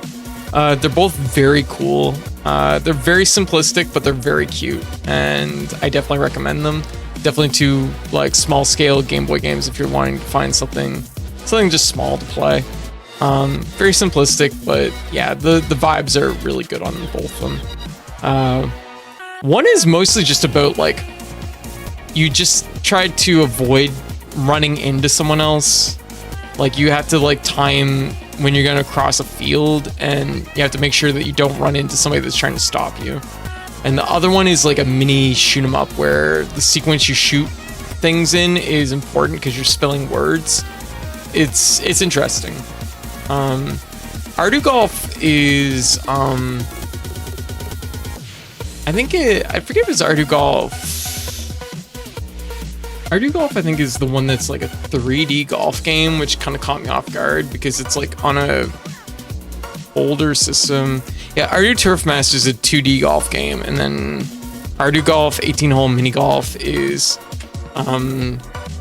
like a fucking 3D golf game that's in like on a like fucking 4-bit system. It's ridiculous. Like,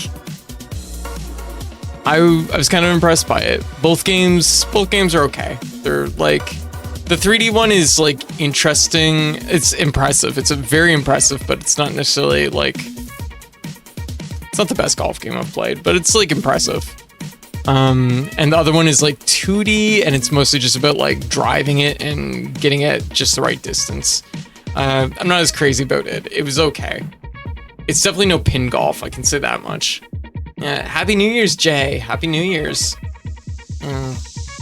After that, we did Combo Fishing, which was just a little fishing mini game for another game that's, I think, via Game Boy Maker. Pretty simplistic.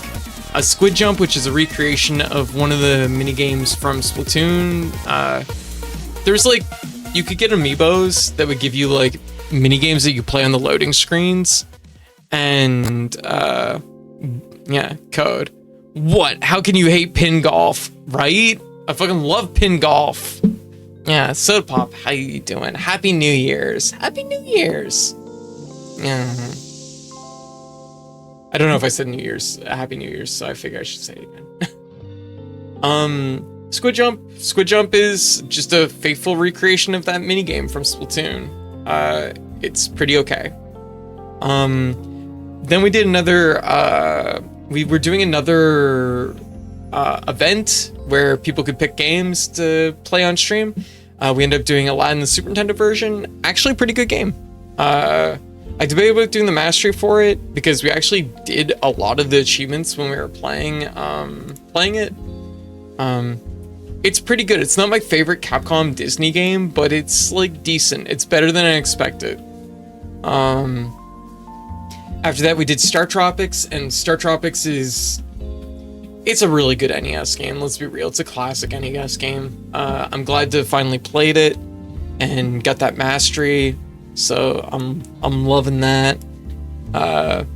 We lost our data at the very end of the game for a hot minute, and that was a little scary. But we kind of powered through the last 2 dungeons again, and it worked out pretty good. So that was pretty good. Which was kind of funny as like a foreshadowing of what would happen in a few weeks' time. We played Tello Roboxer, which is really cool. It's like, okay, so Tello Roboxer, if you haven't played this game before, which many people probably haven't because it's for the Virtual Boy. People may have seen pictures of this game, but I feel like it's probably not a game that's been widely played. So if you could imagine like Punch-Out, but imagine in Punch-Out if you had like another whole second layer of defensive and like offensive like options.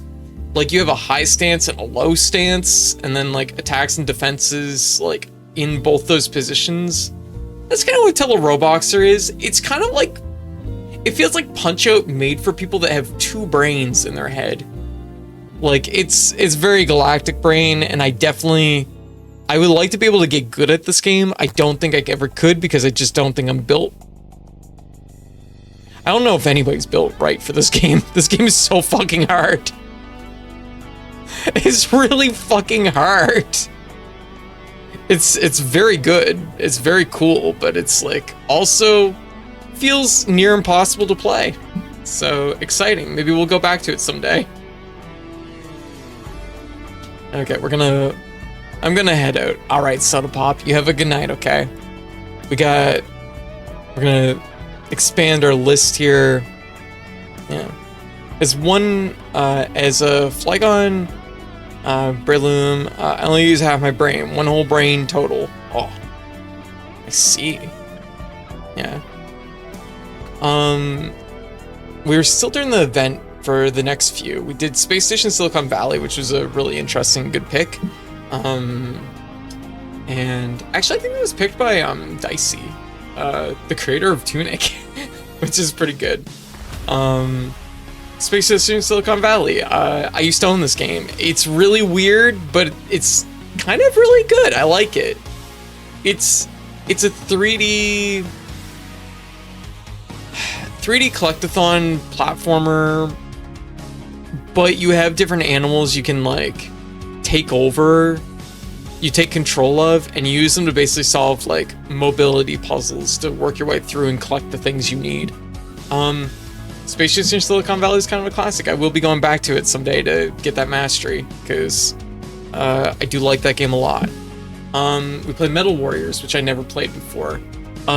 Seemed really cool. I was really vibing with it, and then we get to like stage 6 or something, and the game just punched me square in the ass, and I haven't been back. So yeah, that happened. Then we got Donkey Kong 94, which was also a very good pick. That was on my list to play. We had a few games that were on my list to play anyways that ended up getting spun during that event. We ended up playing Donkey Kong 94 and mastering it. It's one of my all-time favorite Game Boy games. It's one of my all-time favorite games. It's stellar. It's a lot of like Mario's movement in Mario 64 is derived from Donkey Kong 94. The game is really good. Definitely recommend. And then after that, we had another Donkey Kong game, which was Donkey Kong Country 2, Diddy Kong's Quest, which I was actually going to schedule for November for the anniversary, but when it got rolled during the event, I decided to run it early. Donkey Kong Country 2, it's my favorite Donkey Kong Country game. Game is really good. I enjoyed my playthrough the whole way through. Some of the later stages in there are kind of mean, and I definitely still even 35, I don't know, 30 years later, I still don't like the fucking windy levels. Those levels fucking suck. But you know what? The rest of the game is good. Then we had Yoshi's Island, Super Mario World 2, which I played. I think it was picked. It's back in Whimdio here. It is. We played Yoshi's Island. This was partly, I think it was part of the event, but it was also one I wanted to line up for my birthday. And this was, at this point, we're in July. I was away for a week in July. I had a really good trip to the city. I saw a bunch of friends. I got to see a bunch of friends I haven't seen in forever, so that was really nice. And then I came back from,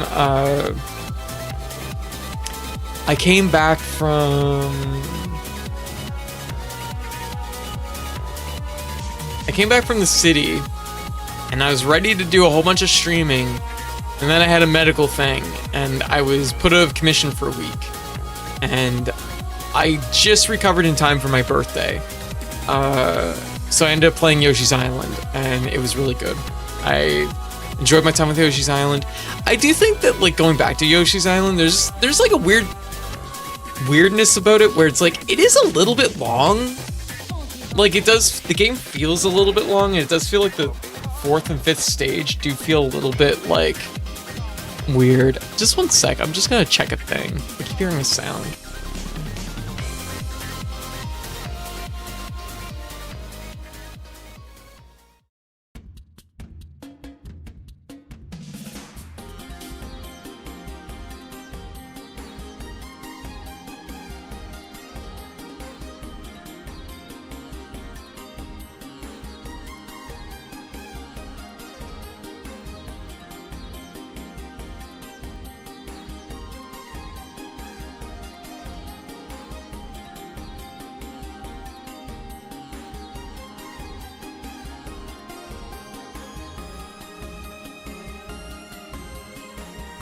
Yeah.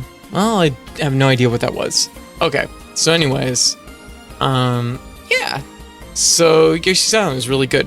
I do think, like, by the 4th and 5th world, it does kind of feel like the game is, like, starting to run out of steam a little bit, which is weird. I've never felt that way about Yoshi's Island before, but I kind of noticed it a little bit. There's, like, kind of weird pacing to it. It almost feels like it's one world too long. And there's definitely a few stages where the ideas feel strange to me coming back to it, but, like, overall the game it's one of the best platformers that, in my opinion, it's one of the best classic platformers. It was really good. It was good going back to it. I enjoyed playing it for my birthday, mastering it for my birthday even. And then after that we ended up playing Super Metroid. It was another one that was picked during the event. It was really nice going back to Super Metroid. We had lots of interesting conversations about Metroid in general. In particular, the discovery that apparently, like, Metroid Prime 2 is, like, my least favorite Metroid game. And apparently people love fucking Metroid Prime 2. I'm gonna have to replay Metroid Prime 2 and see if I can see what everyone else sees. But it wasn't... Yeah, Super Metroid was good. Although the run was kind of, like, clunky. I was getting stuck a lot. And I somehow skipped one of the beams really early, and I couldn't find it. And everybody was like, "You're so close to it." And I'm like, I'm sure it's around here somewhere. And then I kept not finding it. After that, I did Yoshi's Cookie. That's the NES version, I think. I think it's the NES version of Yoshi Cookie.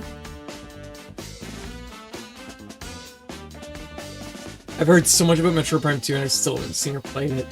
Gotcha. I mean, have you played Metroid Prime 1? Yeah. 2 is like, I don't know. Like, for me, I didn't like it that much, but when I pick people's brains about their feelings towards it, I did feel kind of like, yeah, I can understand where people are coming from. After Yoshi's Cookie is a pretty straightforward. It's honestly kind of weird because it's actually kind of more modern style puzzle game, but it's like one of Nintendo's older puzzle games. But it never really took off like Dr. Mario or Paneled Upon.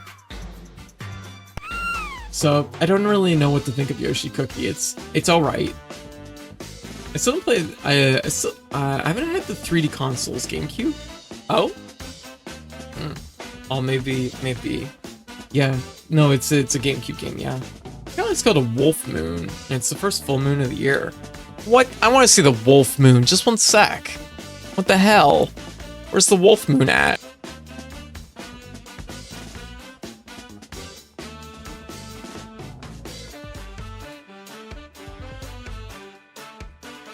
Oh yeah, I completely forgot the, it's overcast here.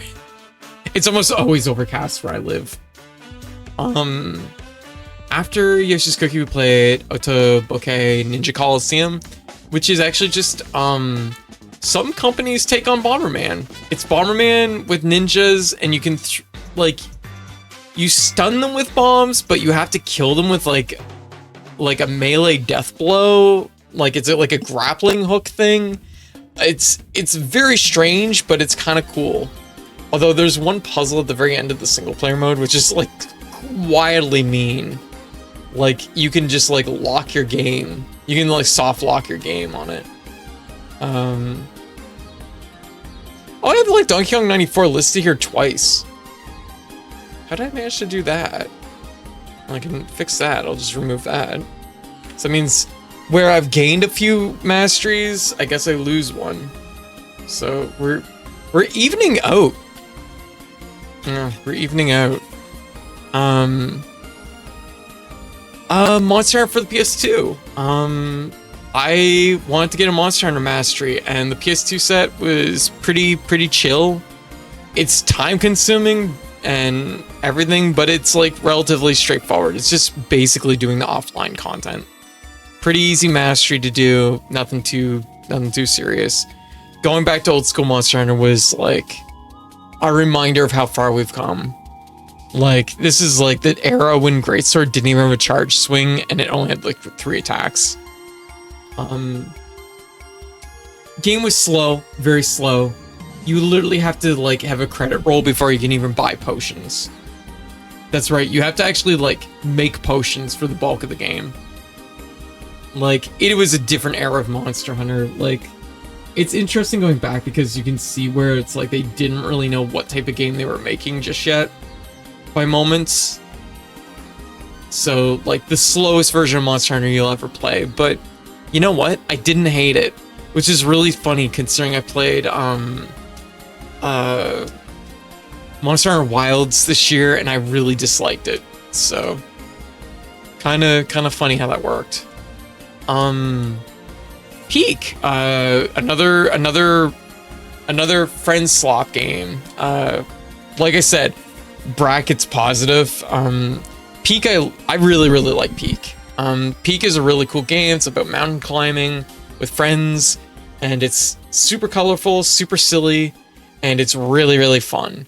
And I really enjoy it. I do kind of wish that it was a little bit shorter. 2 hours for a single run is like, is a little long, but like overall the game is absolutely amazing. Like, and it's also a game that came out this year, which means that I need to add a watch icon next to it. And also means it's a contender for my pick for 2025. So Peak is really good. Yeah, who doesn't like a little slop between friends, right? Right? Like, Peak is probably my favorite friend slop game. Like, of that genre, Peak just like hits. After that, we played a fan hack of Mega Man X called Zero Playable. It just makes Zero playable, and it's just Mega Man X, but for some reason they also decided to make all the bosses like way harder, like unnecessarily hard, and it's like fine. It's a pretty solid version. Like, I get it that it's like there's moments where they're like kind of rebalancing the game a little bit. So it's like, it's all right. I think the achievement set for it, there's some really like garbo achievements on that list, but whatever. Then we have another one which was part of the one of the charity events we ran, the Lucky Dime Caper starring Donald Duck, which I had never played before. It's a Disney platformer, but it's a Sega Disney platformer, so it's not a Capcom Disney platformer.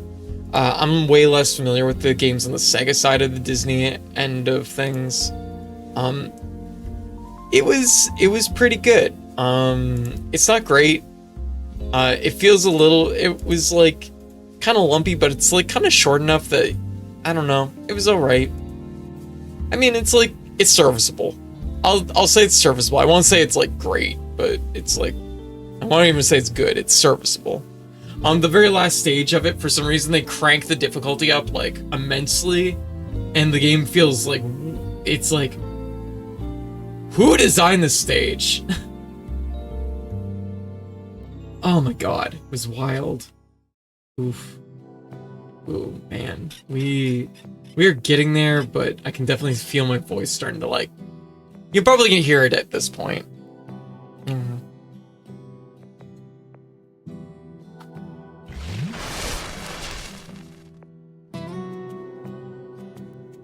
Life Forcer, how you doing? It's getting very croaky. Yeah. We've been talking for almost 6 straight hours. Every year I do this recap and I blow up my vocals. And it takes like a couple days to recover. So we're getting kind of close to that. Pop Flamer. We played Pop Flamer, which is a Sega Jellico arcade game. It's kind of like Pac-Man. It's Pac-Man with a flamethrower. That should really say it all. It's pretty good. I kind of liked it. It's very simplistic though, and some of the stages, there's only like 3 stages and they loop. So it is what it is. Then I did Sega Pachinko. That was an off-stream thing because one, it's like gambling, so I'm like, no, hard pass on that. But also like, what if I played it because it's an easy mastery? And so I did that. That's just that's a, like, if I could take a picture of me, I was like laid back in my chair, like completely like melting away, just half napping, playing it and doing the mastery. That's what I did. Super Bomberman 3, I didn't play it on stream. So I generally have been like holding the Bomberman games. I've been doing them off stream because like I just find the Bomberman single player mode is like a little repetitive. Super Bomberman 3, 4, and 5 though they all kind of have a decent like single player mode, but it's still like old school style Bomberman single player. This isn't like Bomberman 64 or Bomberman Hero or anything like that, where the single player mode really, like, they put some strong, like, they put a big, you know, a lot of effort into it. I shouldn't say it's effort. It's not about effort. It's about design. Because, like, the arcade style, like, thing is something, but it's just not the most engaging thing, I think, to play on stream. Yeah, Shiris, how you doing? Happy New Year's. Happy New Year's. Pokemon Pinball. Pokemon Pinball was something I played while I was bedridden for a week. Didn't get a clear in it, didn't get mastery. I'm a long ways off on that, but it's something I've been chewing away on casually, off stream. Pinball is another one that, like, I don't know how y'all feel about if I was to run like a pinball stream, like if y'all would enjoy that, because a lot of people seem like I mentioned I was playing it off stream, people were like, yeah, no, Pokemon Pinball fucking slaps. And I was like, oh, maybe I should be streaming it. I don't know. Y'all can give me a heads up if it's something you feel like it would be, like, interesting to watch. After that, we did our second run of Cave Story, our second mastery of Cave Story last year, which was for the PSP version. This version is an easier achievement set, but a harder version of the game. And that's mostly because the spur is more balanced in this version. The other version we played was the Mega Drive version. For some reason, the spur is like completely broken in that version. Don't get me wrong, in the OG Cave Story, OG version of Cave Story, spur is really strong in that version too, but like, for some reason the Mega Drive version does like a damage tick for like every like couple frames, and so like spur just melts every boss. Anyways, we did the PSP version of Cave Story, which was also something I was playing while I was bedridden. We finished it off on stream though. It was good. it's a much better, like if you're doing retro achievements, the PSP version is a much better set to play. It doesn't have a sub 3 minute Sacred Ground achievement, Sanctuary achievement, so you don't have to worry about like anything that's like super cracked. Actually, I just want to double check that. I want to see like how my time held up on Sacred Ground, because that was another like big accomplishment this that I was really proud of. I was the 18th person to master the Mega Drive port of Cave Story. That's kind of fun. Sanctuary.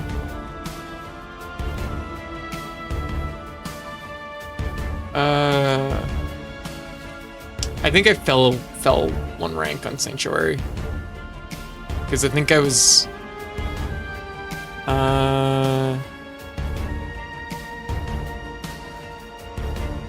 I fell 2 ranks on Sanctuary. Yo, Goblin, how you doing? Happy New Year's! How you doing? Oh, you're playing Sekiro? Hell yeah! How's Sekiro going? Yo, Cat Goblin, welcome. Yeah, but out of my my dabbling with speedrunning, I'm really proud of my Sanctuary time for Cave Story. I feel like that's one of the accomplishments we had this year, so I felt like it was worth mentioning. I did start the Smash Bros. Melee set. I did get the clear for the Smash Bros. Melee set, but I do have to do a lot of work in the Smash Bros. Melee set. But it's a case of having a game where the set is so massive that I wanted to get the retro achievement set started. So I started it in July for my birthday. And I also started the set for Gacha Force, which is another big, like kind of a big set. It's a time-consuming set. So I started Sekiro again, just learned how to skip Blazing Bull and pulled off the jump. Hey, cool. Very nice. Sekiro is so good. I gotta replay Sekiro at some point. I really like that game. But yeah, Gacha Force is basically the precursor to like the Gundam Versus games, which is interesting. It's really cool. It's a really cool game. It's a rare GameCube game. A lot of people haven't played it before. I definitely recommend it. It's a game about collecting toys and battling them, and it's fun. It's very fun. Gothcat, how you doing? Bomberman Form 5, both these games. I think 3 and 4 are both really good. 5 starts to become a little bit less good. The AI gets a little bit weird in those games where it gets really like dialed. And also like they do like a Metroidvania-esque like level structure, which is kind of strange. But 3 and 4 were really good. 5 is still okay. Yeah.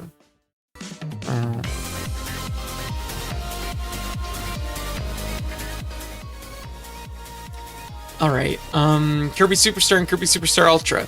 I just decided on a whim one weekend, I'd just play them both. So we got masters in them both. Superstar Ultra has a better set.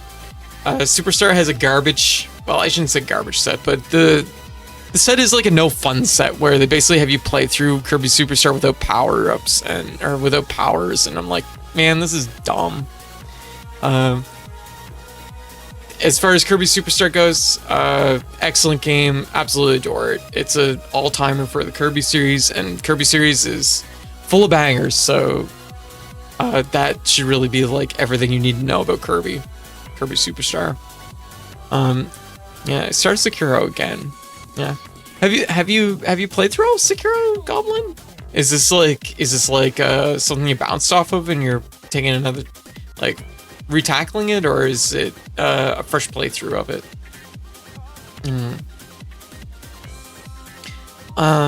After that we had Evo: The Search for Eden, which I don't know why I started Evo: The Search for Eden when I did, but I did it when I did, and pretty okay mastery. It's mostly about doing boss fights without taking damage, which is kind of like, it's like a knife fight with every boss. It's a weird mastery. I'm glad I got it. The game itself is like, For people that don't know what Evo is, it's a platformer for the NES or Super Nintendo, where you start as a fish and you gotta evolve your way up and through time, and you collect experience by eating other animals, and you gotta evolve from fish to like land animal to like dinosaur to like a multitude of things that could be the next line after dinosaur. It's so weird and unique that it's kind of, I gotta recommend Evo's Search for Eden, but it is like a clunky game, and it doesn't, like, realistically, if I was to like talk about its gameplay, it's not great, but it's like, it's such an ambitious like concept that it's hard not to like it. And there's definitely weird things in it that I like. But yeah. Yo, Shy, how you doing?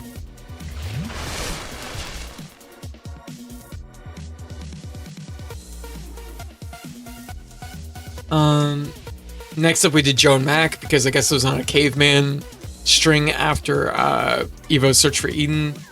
Didn't get the mastery for Caveman Joe and Mac, Caveman Ninjas. This was a game I played a lot as a kid. I remember renting it a lot. It has a really good co-op mode. The game's not very long, but it's good. The boss fights are interesting. Most of the achievement trouble is tied to the boss fights, though, where it's doing the boss fights without getting hit. And some of the boss fights are actually really hard to do without taking damage. Like, I don't know of any strategy to do a couple of them, where it's just like some of these hits just feel like there's no way. Like, you need a frame perfect step between two projectiles, and it's like, man, this is like really sketchy. So whatever, we'll probably be back to it at some point. After that, I did Felix Cat for the NES and Game Boy.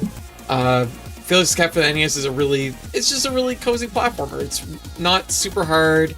This is like a later NES game, so it's pretty polished. You have cool power-ups like a tank. If you wanna, like, Felix has his magic bag of tricks, and you can turn his magic bag of tricks into a tank. So that's fun. Otherwise, it's a pretty standard platformer. Nothing too wild. It's just pretty good. And the Game Boy version is like the same as the NES version, except it's half as long, pretty much. So I figured I'd do both masteries. And then we did Chrono Trigger. Chrono Trigger is one of my all-time favorite games, if not my favorite game. This was like Earthbound, a game I held off. I held off for the 12 years of streaming I held off of Chrono Trigger because I was like, I'm not a good enough streamer for this yet. I need to improve. I need to get better at streaming. And Kaz, how you doing? Happy New Year's. And so I held off on Chrono Trigger. This year I decided, you know what? It's do or die. It's the 30th anniversary of Chrono Trigger. I'm going to play Chrono Trigger for the anniversary. So I played it for the North American anniversary because I was just too busy to play it for the Japanese anniversary. Chrono Trigger went really good. It was just nice to play through the game again. Really cozy vibes the whole playthrough. Chrono Trigger is just an all-timer. It's such a good game. The pacing is excellent. The story is amazing. I love the message the Chrono Trigger is about. Like, it's one of those games that, like, I don't know, like, as a kid, it just, like, it hit me. Like, the depth of the game hit me at just the right point in my life, I guess.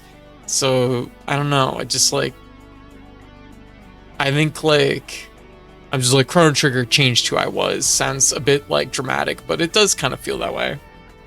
But anyways, our run this year for Chrono Trigger was really good. We got the mastery, but I will say this. Wasn't as flawless as the Earthbound playthrough. We weren't quite as lucky because we got to the very end of the game. We were right before fighting Lavos, and I found a rare glitch where you can get yourself wedged in a wall.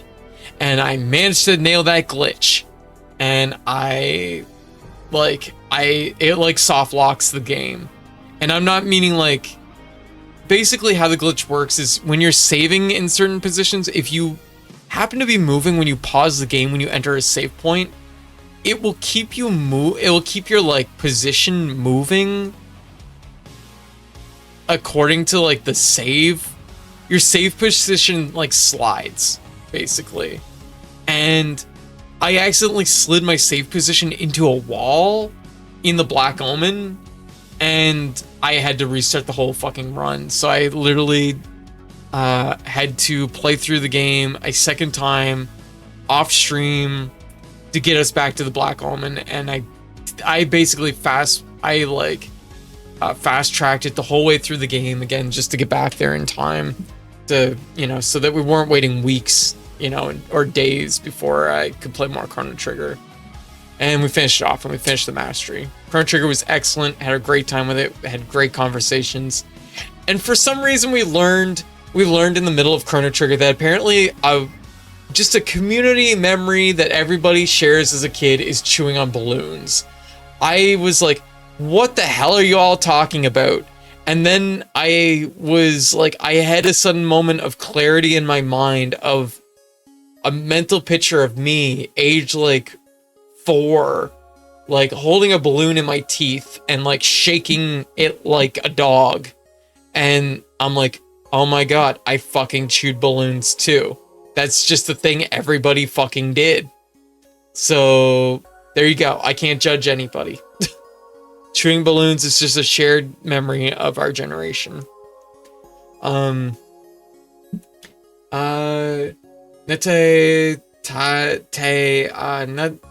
Tate Engine.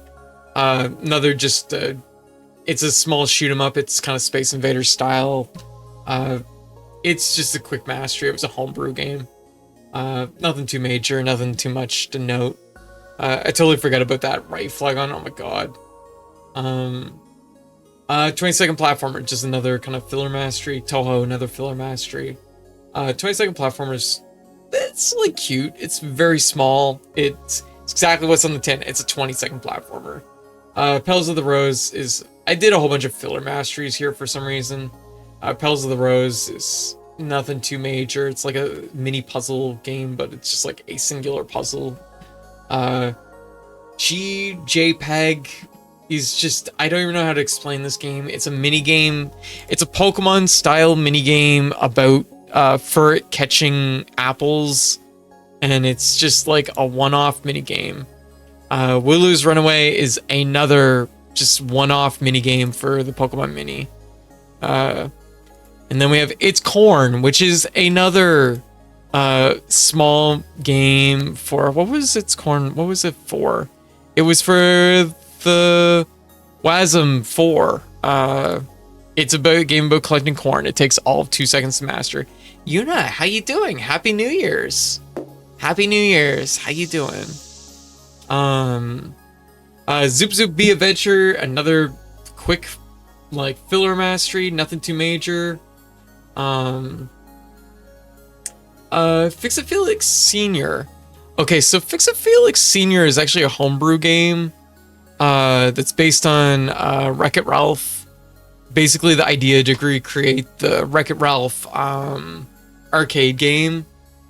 And I know this is not going to look like much when I post a picture of it, because it's for the Atari 2600. I was actually shocked. This is actually kind of a really good game. I was, it's really fun. You fix a Felix and you clean the windows while Wreck-It Ralph is like throwing stuff at you and there's like birds to avoid. It just feels like a really good Game & Watch arcade game. And I kind of really liked it. It was just going to be a filler mastery. I don't think I ended up playing any of it on stream, but actually kind of a fun little mastery. It's not a hard mastery, but like the game itself was kind of okay. I was pleasantly surprised. I remember having a fun time with it. Yeah. Are these games on screen? Question mark? I just put it on screen for 2 seconds. Yeah. Do you want to see the picture of it again? It looks like we're going into an ad break in less than 10 seconds, so. Are these games on screen? Yeah, that's them there. Yeah. I'm gonna be back in 3 minutes though, because I'm gonna take a quick break. I meant the list. The list is right there. If that's what you mean. Oh, I jumped ahead on the list. I'm past where we currently are. Here, let me update the list. But we are going to be going into break in a few moments here. Here, let me update this. We're making good time here. We're catching up. Well, maybe not making great time, but you know, we're almost there. We're actually going to make it this year, I think. All right, I'll be back in 3 minutes. Everyone hang tight.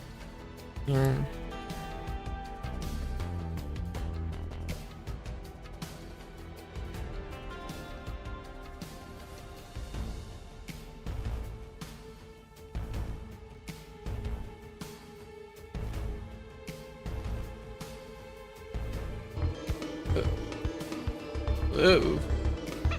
I don't know what I'm doing. Help.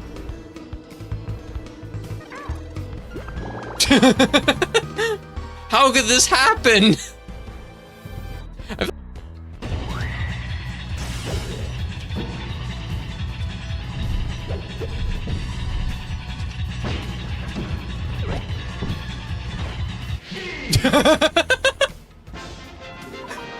I think that's the first time I've ever attacked the rock and had it actually be the correct answer.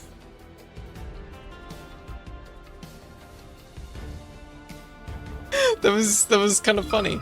Yeah, that was pretty good. I like that. Man, this sucks. What if I just skip this by jumping? Nope. Oh, this might trigger the guy to like fall down here, like it did last time. No, I haven't jumped. Oh, now it's gonna trigger him to fall down here. Watch. So now I have a brand new problem. Oh my god! Oh my god, cool solution! Ah! I'm a genius! Just trap him in the bottom of the pit! Oh my god, cool tricks. Oh my god. Medusa was in line with my, like, UI, so I didn't see it. Yeah, shoot all the fucking glass you want, I don't give a shit.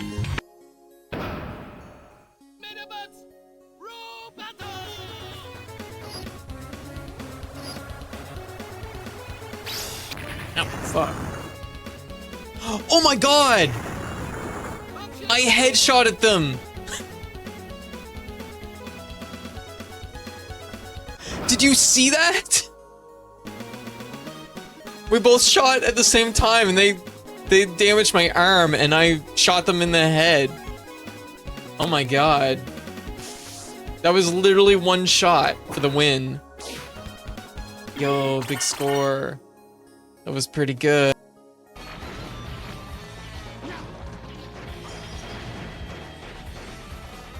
Wow. I love Vile's vomit knee. Whoa, reverse vomit knee. Stop naming the Metroids. Don't keep them as pets. Code. We never saw the Venture Brothers movie? I saw the Venture Brothers movie. You didn't.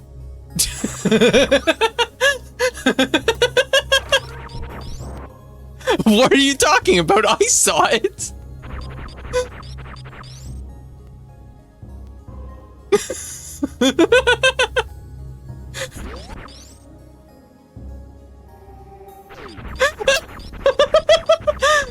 I'm sorry, baby, but that seems like a skill issue.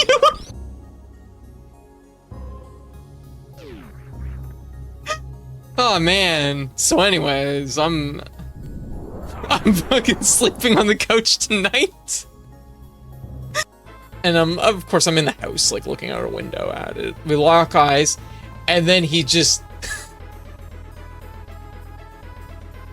he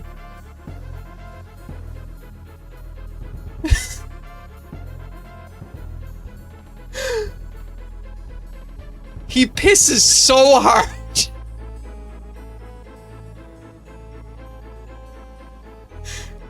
It is just like a powerful stream. And he does it for like, it's like 2 minutes long of just pissing. How about I do anyway? Establishing dominance. And I'm just like sitting there eating my food, watching this dude piss. And I'm like, there's no one else in the room. And I just say to myself, yeah, mood. Feel bad having missed Code Pin Golf. Pretty much everybody I've watched seems to hate What?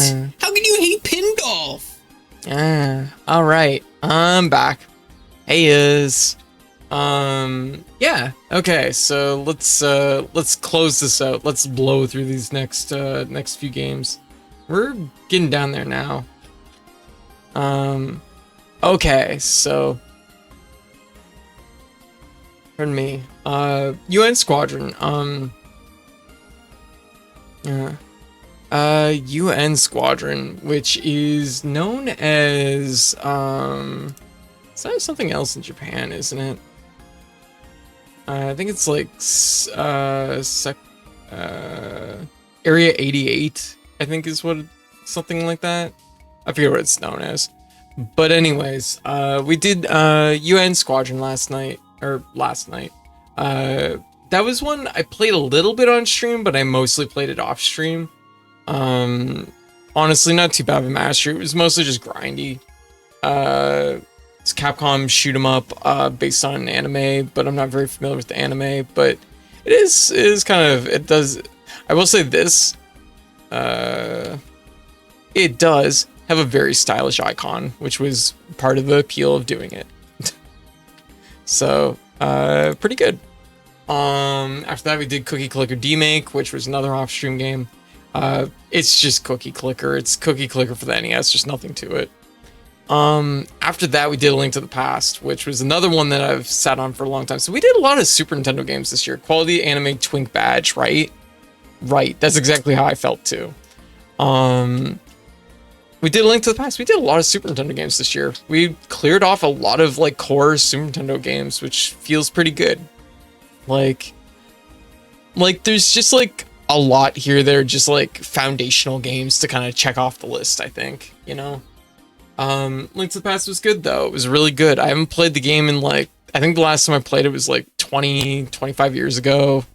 It had been a long time, so replaying it felt really good. Yeah, it's a classic. There's no way around it. It like really establishes what like 2D's, what I want, what I expect from 2D Zelda. After that we did Donkey Kong Country Boss Blitz,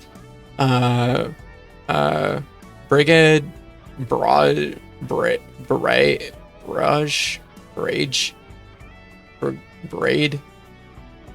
Brigade. I feel like I have it spelled wrong. I think my brain is just melting. Anyways, the point is it's basically Donkey Kong Country, but it's just the bosses, just the boss rush of it. I started the set. I could probably finish it at some point, but I don't know. I don't know if I'll go back to it or not. It's all the bosses, but all the achievements are really dialed to the point that it's like, oh, this is for like speedrunners. This is for people that like want to do King K. Rool and do master the art of doing frame perfect hits. I don't know if it's for me personally. So I kind of set it down when by this point we're starting to get close to Halloween, so like I'm starting to like have the kind of backlog of work to kind of get ready for Halloween, and it was just like, I'm not gonna close this out, not before Halloween at the very least. But I never ended up getting back to it. Then for some reason in my strange little cat mind, I decided the last week of September I should do all the Game Boy games or all the Mega Man games on Game Boy, which was super ambitious. Usually I'm a little bit more reserved about throwing so many new games into the lineup at once, but you know what, it wasn't bad. It wasn't a bad thing to do it that way. Like, I had never played any of the Game Boy games, any of the Mega Man Game Boy games. I'm happy to see Felix the Cat return on PS4 and Switch. Right? It was nice to see those games get re-released. They're good games.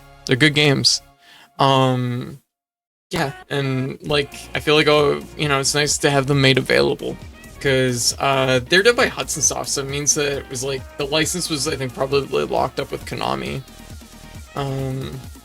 or something. But yeah, we did the Mega Man Game Boy games. I'm just gonna like fast track it. The first one doesn't feel right. There's something wrong with that game, but it's not terrible. It's like, it's okay. It's very hard though, but it's also very short. It's only 4 Robot Masters and then some guy and then Wily. It's pretty short, so you know, even though it's like hard, the difficulty kind of plays into the fact that it's a short game.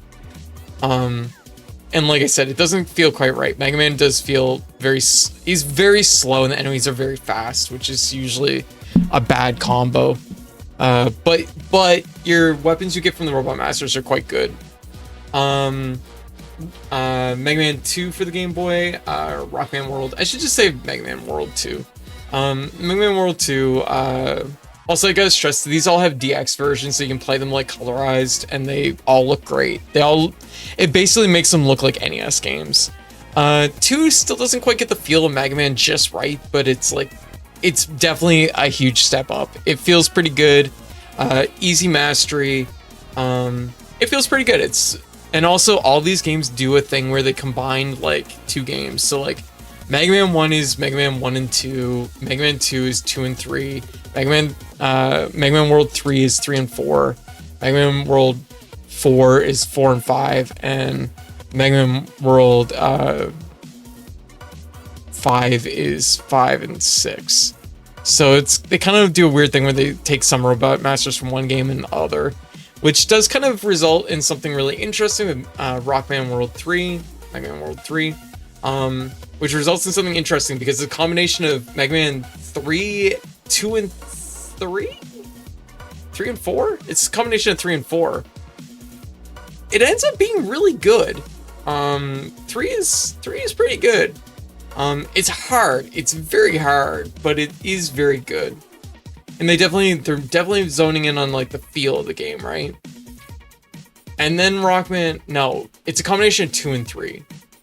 And then Rockman World 4 is a combination of 3 and 4. 4 and 5? No, it's 3 and 4, I think. I could just look it up. It's not hard for me to do this. I'm like, there's a way to do this. It is a combination of Mega Man 3, it's 4 and 5. Because I think Rockman World 4 ends up being, I played it and I was like, this might be my favorite Mega Man, like classic Mega Man game. This game was like super good. It feels on point. Everything feels polished. It has fucking cutscenes. There's so much polish in this one game.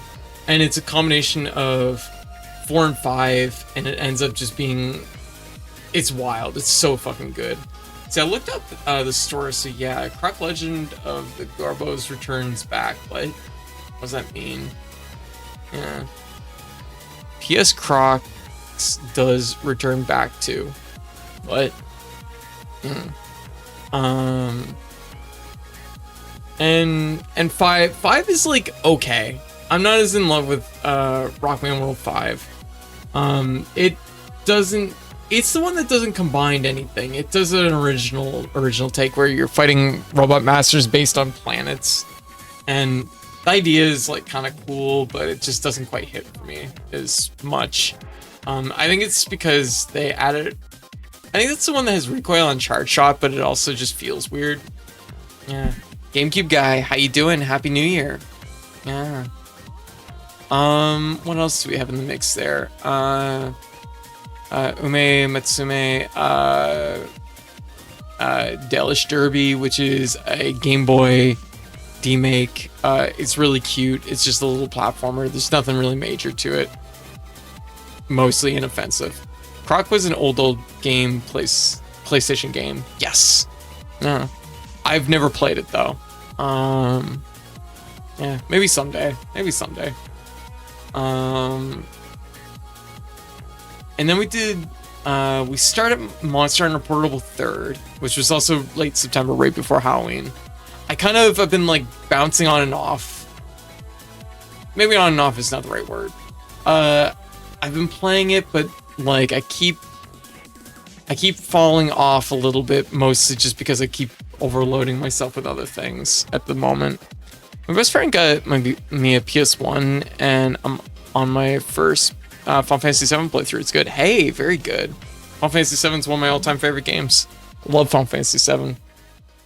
But Portable Third, I've kind of settled into the idea that Portable Third might be the best like old school Monster Hunter game to go back to.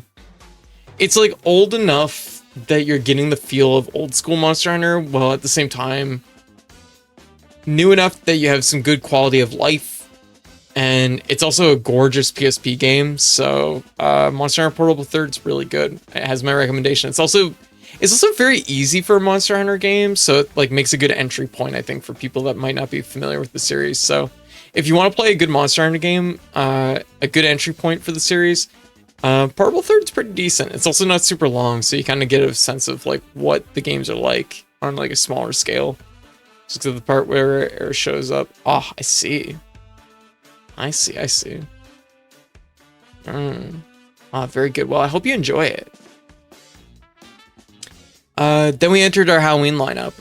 Is this game trying to kill me?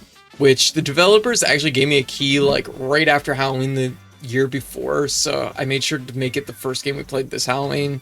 It's pretty good. It's kind of a escape room style puzzle game. It's in first person. It's not super hard. You jump between like playing a video game on a computer in game, and then that like solves puzzles, like sets things up in the cabin that you're in, and then you solve puzzles in the cabin you're in. I remember getting stuck at like 1 or 2 points in it, but overall it was fine. It was pretty good. It's kind of funny, even though I'm not really crazy with point and click games, like point and click adventures, the notion of an escape room game does appeal to me. It's not very long though, pretty okay game. Yeah, and the other thing we dipped into was I started a I was gonna do a bunch of Castlevania fan hacks for Halloween, but then we ended up getting T-boned by everything happening at Retro Achievements, where there was a hot minute where we didn't know if there was going to be a Retro Achievements to be doing stuff on. And so I kind of had to shelf my Retro Achievement like stuff for like a week. And so we ended up beating the last tier, but that was like pretty much all we did. Everything worked on Retro Achievements, thankfully, so we were good to go. That was a huge relief because Retro Achievements has been such a big part of the stream the last year or two.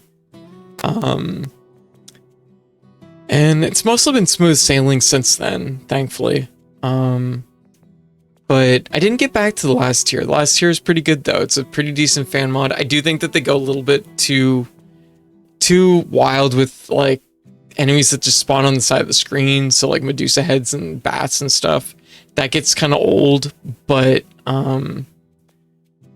otherwise it's a pretty okay fan hack. It feels like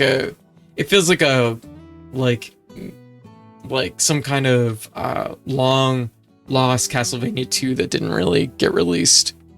After that we played Vampire Savior 2. So we played some Darkstalkers. I ended up getting 2 Darkstalkers masteries. So 2 Vampire Savior games. It was good. It was good to play through them both. I did them like kind of half on stream and half off stream. Just the nature of doing a bunch of runs in a fighting game. They went smooth. It was both sets are pretty good.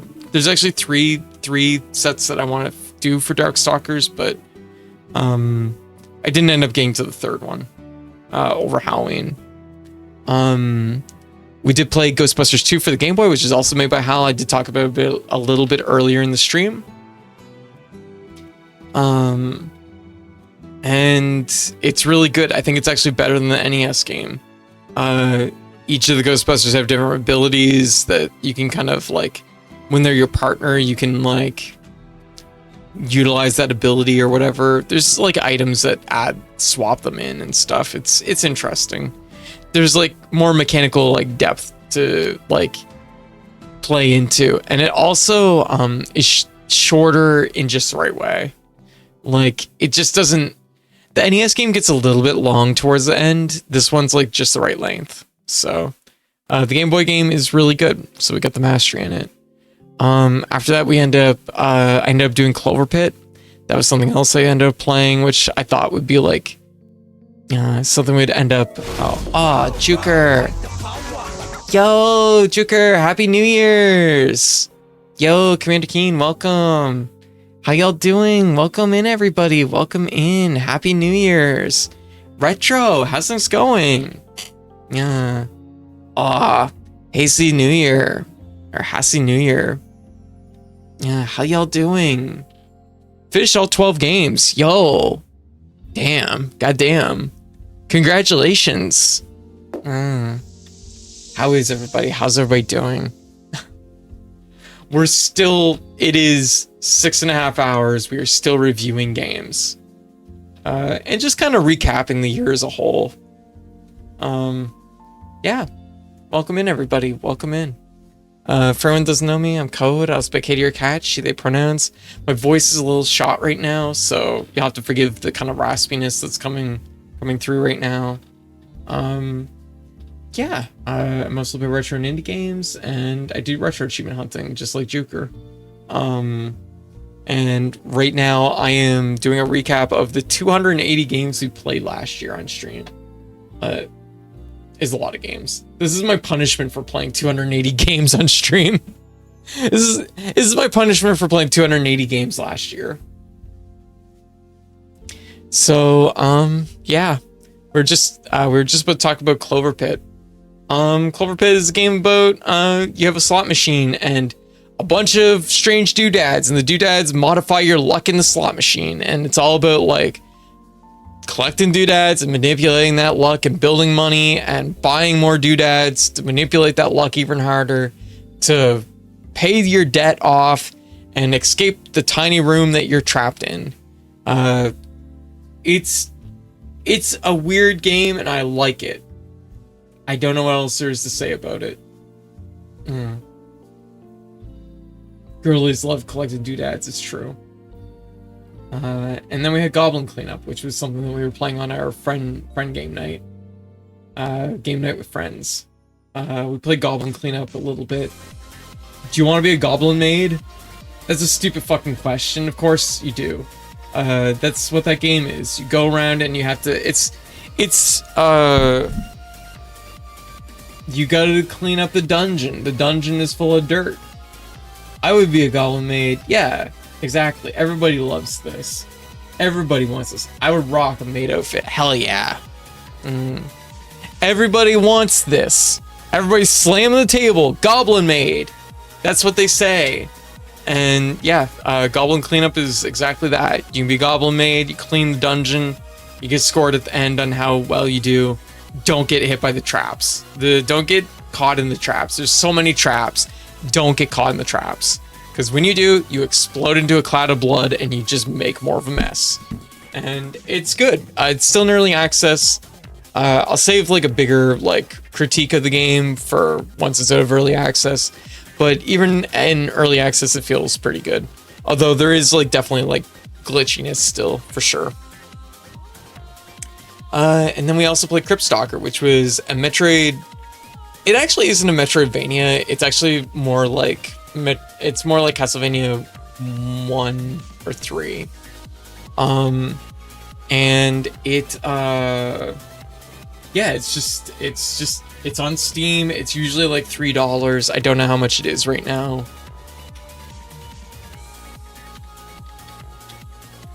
I'm just gonna check. It is $1.60. It is $1.60. Let me just find a screenshot of it. Crypt Stalker is Castlevania if you had a fucking gun. And you know what? For a fucking $1, this game is a goddamn steal. It's like 14 core stages and then 6 bonus stages. And it just plays like it's Castlevania with a gun. It feels really good. No complaints, really. It is a little bit glitchy, and I suspect that that might be just tied to my graphics card. It had like a weird little like stutter whenever it loaded a new area, but like that's about it.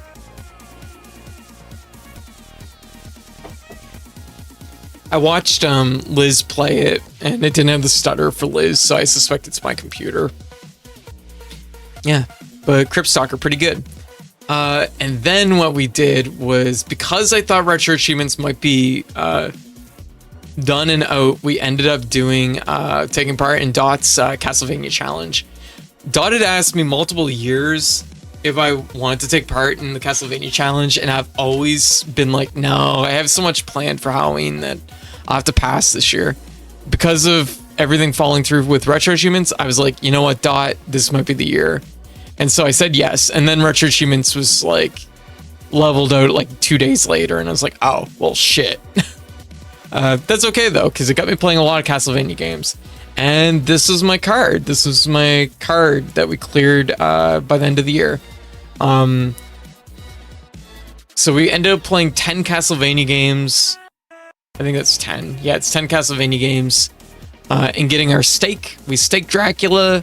The red stamps are for just a base clear of the game. Silver stamps are for a 1cc, and gold stamps are for a deathless clear. So we cleared 3 games deathless and got 4 1ccs. So I was really proud of that. I would have really liked to have gotten another 2 deathless, but I felt really good about it. Yeah, Dot. Yeah. I felt really good about that. So for my first time doing Dot's challenge, I felt like I accomplished some stuff. I did pretty okay. I'm proud of myself. Still, I aspire for more though. I want to do better, and I might take part in it next year too. But one of the deathless we did was Castlevania, which I'm pretty okay at Castlevania. I feel like I can say that pretty firmly, that I'm pretty good at Castlevania. I got 2 masteries on Retro Achievements for Castlevania. I've done the game deathless before. I had a really hard time getting a deathless run going this gone by year though. It took some time. It took like a week of just like kind of chewing on Castlevania to finally get that deathless to happen. I don't know. I just kept falling. I kept dropping the ball at weird parts, and I felt really bad about it, which is really funny because the very first run I did, I almost got deathless. I think I lost it to Dracula himself, which is like, what the hell? But then I kept like losing at the bridge or in the clock tower or whatever. So it was like, I was a little bit annoyed about that. But we did get the deathless in the end. We also did Haunted Castle Revisited, which is part of the Castlevania collection, Dominia's collection, and Haunted Castle Revisited is really good. Like that is a really, really good remake of Haunted Castle, which is not a very good Castlevania game. So, they were working with very little, and they made a good game out of it. So, good on M2. But we did get a deathless clear of it. It was a pretty straight. It's like a good beginner Castlevania game, so we were able to get a deathless in it, so I felt pretty good about that. Okay, the next set of games. Holy moly.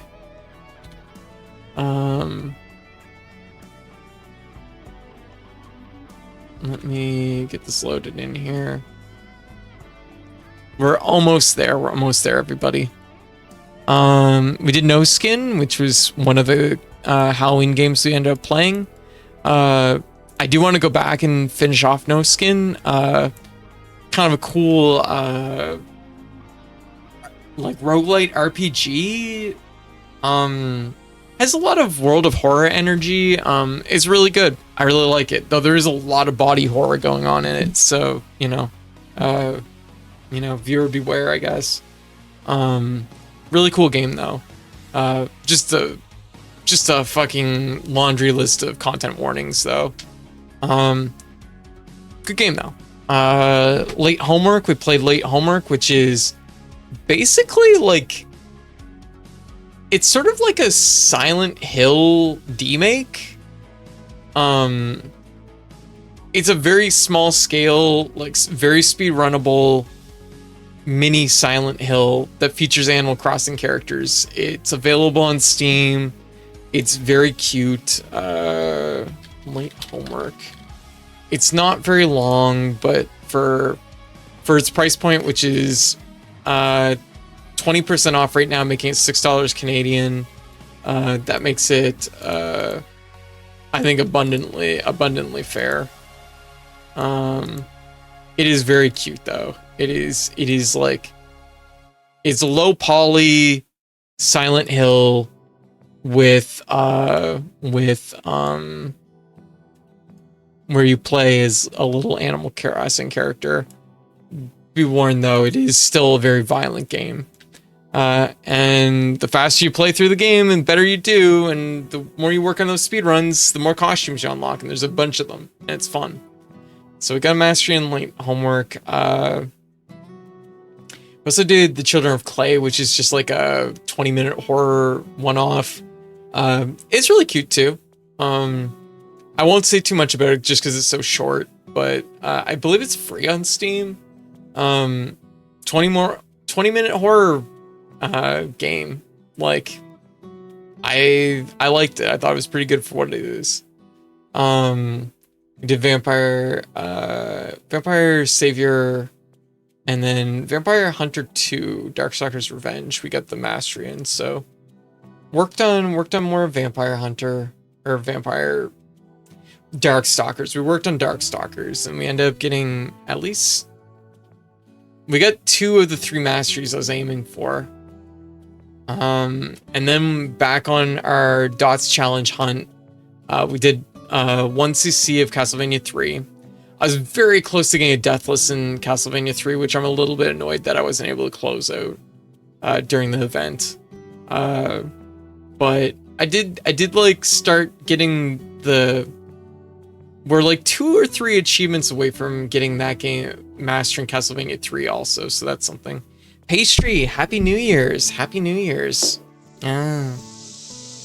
Also, I hope everybody's doing well. I know I'm just like rattling off information, rattling off like the recap, but yeah, I hope everybody's been enjoying the stream and just like kind of enjoying the vibes. Yeah. But we're gonna blow through the next few, and then we'll just kind of vibe, okay? Alright, so you know how I got a Final Fantasy Magic cards to the ring in the new year? Well, I got another pack for my sibling, and they got a rare double-sided Sephiroth card. Oh, very good. Yeah. Eto, Happy New Year's. Yeah, Happy New Year's. How you doing? Yeah. Yeah, so Castlevania 3 wasn't able to get the Deathless, but I did get 1cc, so that's pretty good. Which is fair, because Castlevania 3 is a hard game. Castlevania Chronicles I'd never played before. I played it. This is a PlayStation 1... It's actually like a Sharp game, but like, it's like a PlayStation 1 port of that.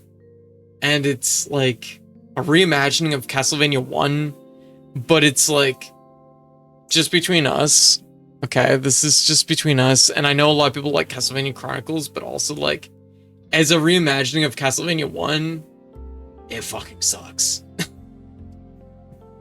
I don't like it as much as Castlevania 1. I think Castlevania 1 does it better. Like, does what it is better. But as its own thing, it's interesting. I might go back to it. I do kind of want to get revengeance on that game. It's incredibly mean. It's a very mean-spirited Castlevania game. They have traps and tricks, and they will trick you and make you fall in a pit, and they will do stuff, and it's just mean. It's a mean-spirited game, and I want to beat it someday, because fuck that game. So after that, we did Kid Dracula, which is, it's pretty cute. It's a relatively straightforward, relatively easy game to play. It's cute. The retro set is a little bit challenging here and there, but not too bad. Happy New Year. I just got off work and about to work on something. Oh, very good. Yeah. Then we did Prinny Can I Really Be the Hero, which I've beaten before, but I didn't beat it on stream. And we only kind of half started it on stream. We were actually pretty close to the end of the first playthrough, but honestly, it was just taking so long, and I had the Castlevania challenge to work on. I decided to just shelf it. And after that, we had Rondo of Blood for the PC Engine. We ended up getting a 1cc in it. And we ended up getting our mastery on retro achievements in it. So I feel pretty good about that one. That was definitely a lot of work, big accomplishment. So I feel good about that one. Rondo of Blood is definitely like, of the like early like mid 90s Castlevania games, I think it's like my favorite one. The music is stellar, the stages are really good. It's just classic.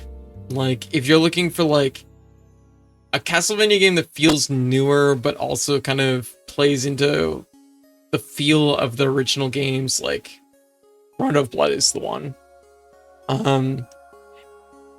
Then we did Splatterhouse Wanpaku Graffiti, which is also an NES platformer. Pretty good actually. I was surprised. It's Namco. Is it Namco? I think it's Namco that made this one, because I think Splatterhouse is like, just a sec.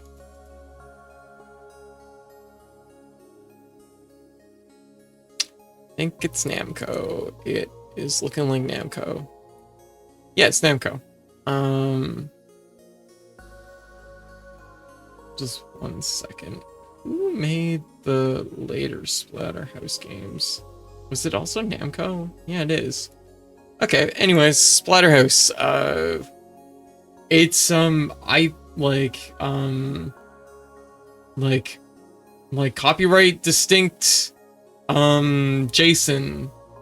Except this time he's chibi and cute, and he's saving the girls, and there's I don't know, there's just a whole bunch of stuff going on in this game. It's not a very long game, but it's very weird, and I kind of like it. It was kind of fun. Yeah, it's a weird little game, but it definitely was a good Halloween game. And then we did Kid Dracula for the Game Boy. That was another one. I think this version, Kid Dracula for the Game Boy, I think is like a more dynamic game than what the NES version is. It has the same thing going on that the Ghostbusters 2 game has, that HAL made, where it's like the NES version is kind of a little bit like undercooked compared to the Game Boy version. The Game Boy version brings in some better ideas. But yeah, it's pretty good. It's a little bit, I think it's a little bit shorter in the end, but it's still really good. And then we had all the Castlevania games that we worked on. We did Castlevania The Adventure, which is the first Castlevania Game Boy game. And it, this game is fucking slow, and it kind of sucks. It's 4 stages long, but because of how slow it is, it takes 1,000 years to play through. And you know what? I played through it, and I got my clear for Dot's challenge. And then I was like, you know what? This game ain't shit. And then I played through it again and got a 1cc. And I was like, I can do better than that. I played through it again, and I got a Deathless. And that's how I got my 3rd Deathless for Dot's challenge. Because fuck that game. I didn't even like it that much, but I ended up getting the mastery on retro achievements and getting yeah, it was like strangely spite fueled. And it's not even like that offensive of a game. It's just like fuck you, game. I'm gonna fucking do this. It's just the fact that you're so slow. That's the thing that makes it not great. Then we did a clear for Castlevania 2 Belmont's Revenge. Definitely a more correct feeling Castlevania game. The other problem with Castlevania The Adventure is that the enemies move really fast and you move really slow. Castlevania 2, everything's paced better. It's oddly enough the same problem that Mega Man World or Rockman World 1 and 2 have on the Game Boy also, where your movement speed is too slow for how fast the enemies are. That's strange that those both suffer the same problem. But yeah, Castlevania 2 Belmont's Revenge. Definitely a better game, but also like a harder game. I cleared it. That was about all I had in me to do. I might someday go back and aim for a mastery, but it's not a high priority Castlevania game for me, admittedly. Then we did Super Castlevania 4. I've always felt kind of funny about Castlevania 4. Super Castlevania 4. It's not... I like the mechanics of the game. I just didn't like the stage design in the game, I think is ultimately what I felt about it. And replaying it, you know what? I kind of like the game overall. Like, it's definitely more experimental than a lot of the Castlevania games in the 90s. Like, Rondo of Blood, by comparison, plays it really safe. But, like, Super Castlevania 4 does some weird stuff, and I'm kind of about it. I might go back and get the mastery for it someday, but all we got was a base clear, and I think 50% of the retro set for it done. It was still interesting, though. After that, we did Castlevania The Dracula X Chronicles for the PSP, which is has Rondo of Blood in it. The original Rondo of Blood, it has it's a remake of Rondo of Blood, but it also has the original Rondo of Blood contained in it, and also a copy of Symphony of the Night in it. I've only done the remake of Rondo of Blood, which is weird because it kind of is at a different frame rate and plays slower than like the PC Engine version, and it generally like it has like some kind of it has some good like low poly energy that I kind of like the design aesthetic to, but like the original Rondo of Blood is also a really nice looking game, so it does kind of feel like a kind of they could have just ported Rondo of Blood with Symphony of the Night to the PSP and still sold just as many copies, I think. It's pretty good. It's pretty good. It does feel, once again, like Mega Man X and Mega Man Powered Up. It feels, well, maybe it's more Mega Man Powered Up. It feels a little bit off. Feels a little bit weird. But it's not terrible. We're still working on the mastery for it. We're getting closer to getting at least one of the 3 games done in it. Castlevania Bloodlines. Also, we got a 1cc in that. And Castlevania Bloodlines, we ended up getting 1cc in this. Bloodlines I was definitely like not so familiar with. It was like the 90s Castlevania game I was like least familiar with. And it's also the Sega Genesis Castlevania game. This game fucking slaps. It's really good. It's like really, really fun. It's not very long, but like it's Castlevania but kind of faster. It feels kind of almost treasury by moments. It's really good. It's really solid. Good game. We ended up getting the mastery in it. I feel really good about that. Like I went from like having like not so much knowledge about Bloodlines to feeling like I have quite a bit of knowledge about Bloodlines. Yeah, Bloodlines fucking slaps. Also, the music is really good. We did Castlevania Legends, which is the 3rd Game Boy Castlevania game, and the one that Igarashi tries to write out of existence constantly. And I was like, why does he hate this game? And then I played it, and I was like, I kind of understand why he hates this game.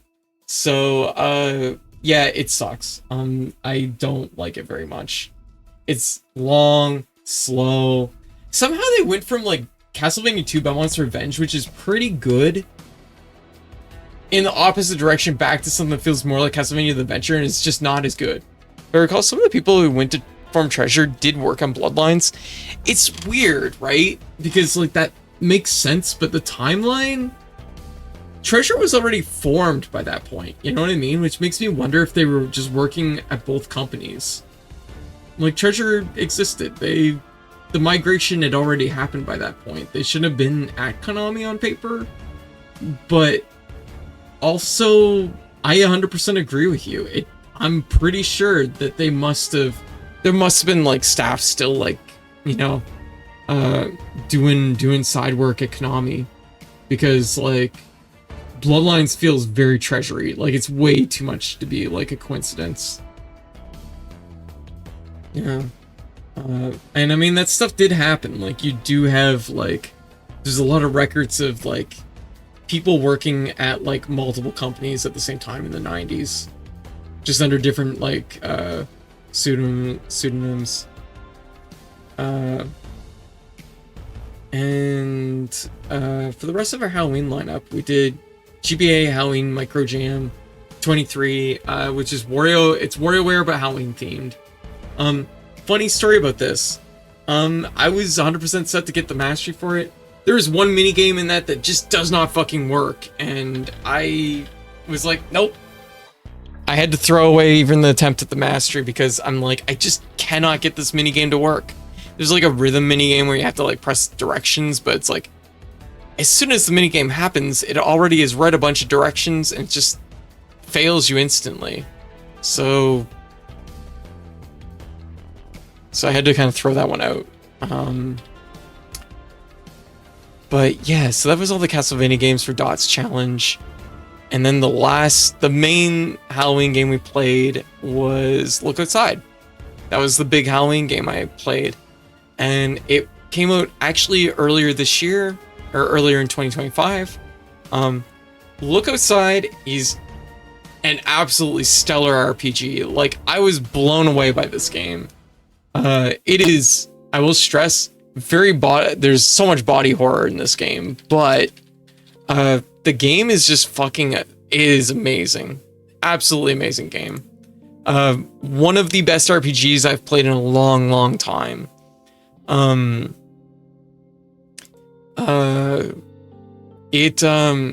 It's weird. It's so fucking weird. I don't even know where to begin. An alien comet goes by Earth, and anybody that witnessed it mutates.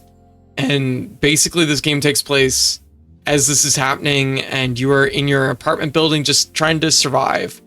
And everybody's like staying in the rooms, being told not to look at the sky. But a lot of people already looked at the sky, so there are a lot of people who mutate it. And it's like both like on a body horror level, but also like a cosmic horror level. There's so much going on in this game. It's so fucking weird, but it's so fucking good. And it's also like strangely wholesome. It is, there's a screenshot of it. Strangely wholesome. Like it is a game about like not judging appearances and finding community, despite like, you know, sometimes like differences and stuff like that. Like there is so much goodness in this game, and I fucking love it. It is so good. It's so fucking good, and I could not get over it. It's not a very long game, but like it's meant to be replayed multiple times, I think.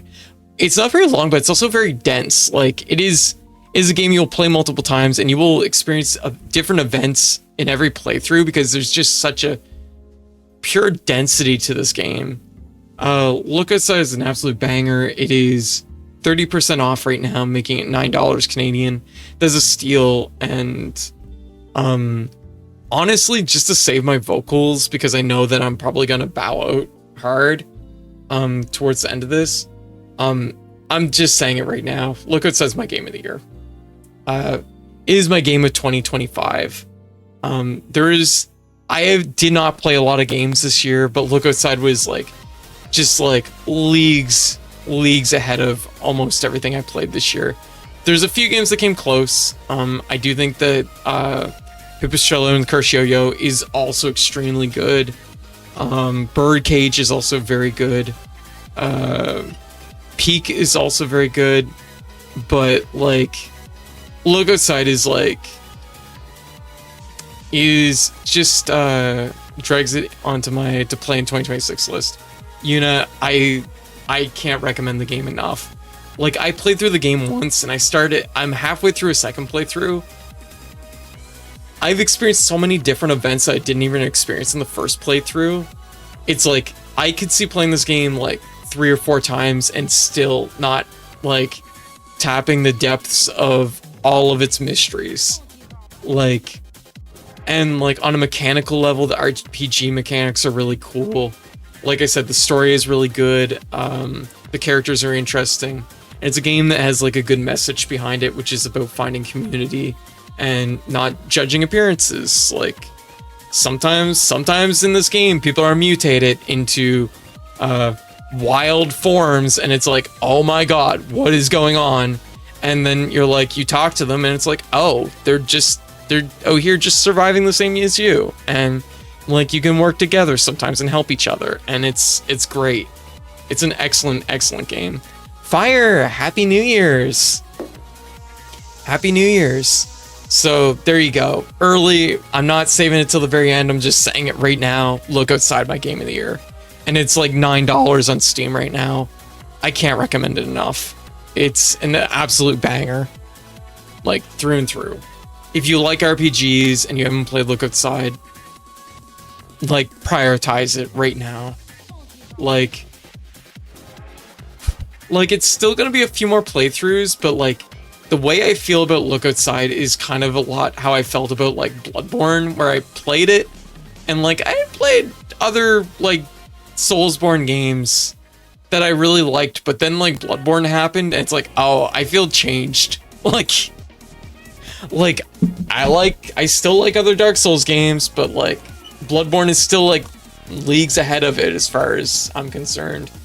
Look Outside is in the same boat, where it's just like, goddamn, like I played this, and this is like, and I know I haven't played a lot of RPGs over the last, yeah, it's a really good price.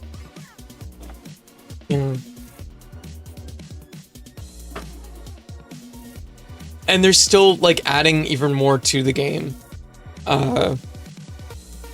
Like, and I will stress, like I can't even begin to do this game justice with just like purely talking about it. I'm telling you right now, like, watch a few trailers or something for it, because like the multitude of just like pure artistic like effort going into this game, like battle sprite, like monsters in battle have like far away sprites and up close sprites.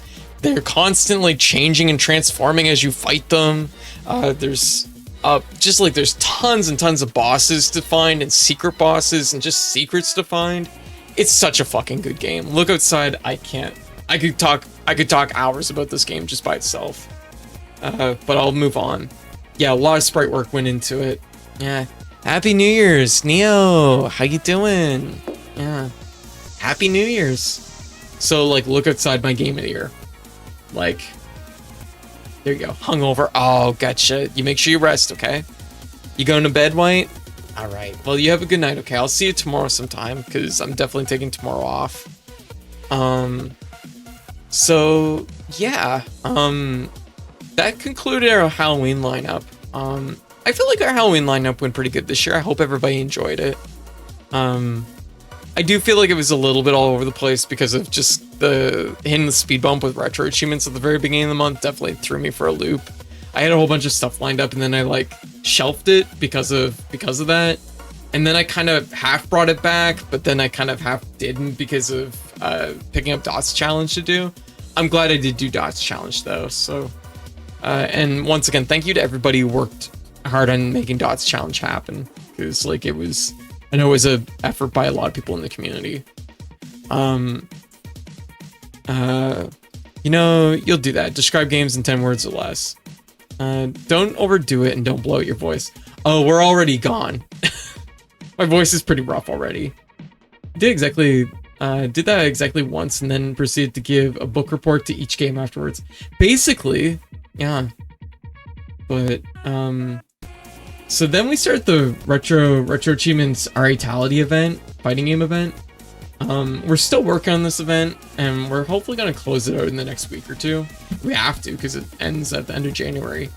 The first game I picked up for it was JoJo's Bizarre Adventure for the PS1. This is it's not the arcade version, and it lacks some of the polish of the arcade, some of the visual fidelity of the arcade version, I should say, although it is still a very pretty PS1 game. But what it does have that the PS1 version doesn't have is Super Story Mode, which is really cool. It's actually, I think, the first English telling of Stardust Crusaders. So in the late 90s, like, if you wanted to experience Stardust Crusaders in English, that was the way you could do it, was playing JoJo's Bizarre Adventure. Also, this is a Capcom fighter, just for people that don't know. It's really good. It is a really solid fighting game. I love it a lot. I'm not always 100% about Capcom. Like, how should I word this? I like Capcom fighting games, but also like I like Street Fighter, I like Rival Schools, I like all these fighting games, I like Darkstalkers, I like them all.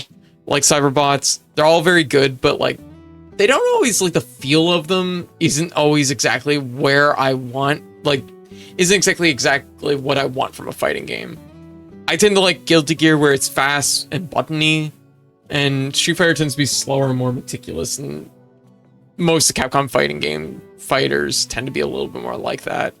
Other than like Marvel, and Cyberbots is pretty fast too, and Darkstalkers gets pretty quick too. But JoJo's Bizarre Adventure is probably one of the games that feels closest to Guilty Gear from Capcom. I really like the feel of this game, and it's a really fun game. There's a lot of systems to dig into. It's just really good. For anyone that hasn't played, if you like fighting games and you haven't played JoJo's Bizarre Adventure, make some time for JoJo's Bizarre Adventure. It's really good. Then we did a mastery for Power Stone. Power Stone is just like Party Fighter. It is, I said this at one point, I said it's the most Sega feeling Capcom game. Because it feels like it was made by Sega, even though it's a Capcom game. But that might also be just because I'm used, like, I have the association with it being on the Dreamcast. All right, I bought Look Outside. You gave it a good sales pitch. Ah, hell yeah, Yuna. I hope you love it. I will warn you, there is an intensity to it. There is some content warnings there, but it's like, it is wildly wholesome, and the messaging behind that game is really good. It is very meat. It is very meat. So be prepared for meat, okay? Power Stone's a classic. It's pretty good. Doing the mastery for it was alright. I'm fine with that. I'm pretty hardy. Okay, good. Power Stone, easy mastery. Just time consuming. And it's Power Stone. If you haven't played Power Stone, if you have a chance to play it with friends, play it. It's a treat. It's a silly time where you'll probably laugh a lot. And what could be better, right? After that, we did Soul Calibur 2. I didn't end up getting the mastery for it. I'm 3 achievements away, but those achievements are absolute doozies. I don't know when I'll be able to clear them. That'll be something I'll probably pick at on over the course of 2026. Yeah. I know what year we're in. It's Soul Calibur 2. Soul Calibur 2, I think, is like the gold standard for like 3D fighters, as far as I'm concerned. I love Soul Calibur 2. It was one of the first it was the first 3D fighter I got into. And it was one of the first fighting games I got into, along with Smash Brothers. Stellar game. Even by today's standards, it still plays really good. I enjoyed my time with it a lot. And it's packed. Even though it's the second game in the series, it still has a lot of content. Then we played Are We There Yet?, which was our next Friend Slop game. This is also a 2025 game, which is also actually a pretty good game. It's also a contender, I think, for... I don't think it's a Game of the Year game, but it is, like... It is of... You know, it's worth mentioning, I think. You have an RV that will... you have an RV and some friends, and you are done camping, and you're leaving the campsite, and you got to drive home. And you got to take the winding path through the forests and mountains and rivers and swamps and volcanoes and everything else. And you got to like drive this RV, which doesn't drive particularly well. And it tends to break down and explode very easily. And you got to work with your team to kind of like tow it and move it and drive it and get back home. Go back home. And it's a fucking journey, and it's actually a pretty good time. I definitely recommend it. It's also like a friend slop game that doesn't... It's pretty good about not leaving people out. Like, it's never too long between a point where you can revive a friend. Whereas I feel like stuff like Lethal Company and Repo, when someone dies, sometimes they're just stuck waiting. And RV there yet doesn't feel as bad for that. Okay. I'm gonna be back in 3 minutes. Everyone hang tight. And when we get back, we finish the list. We finish the reviews. I'm gonna make it, everybody. I'm fucking gonna make it. All right. I'll BRB. Yeah. Yeah.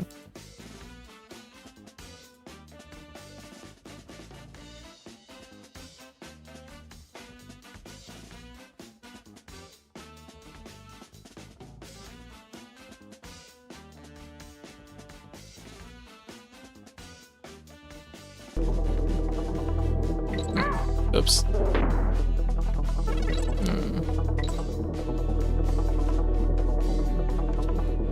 What did it say about horn hole? I don't know. Don't stick your dick in horn hole.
Who wants turkey?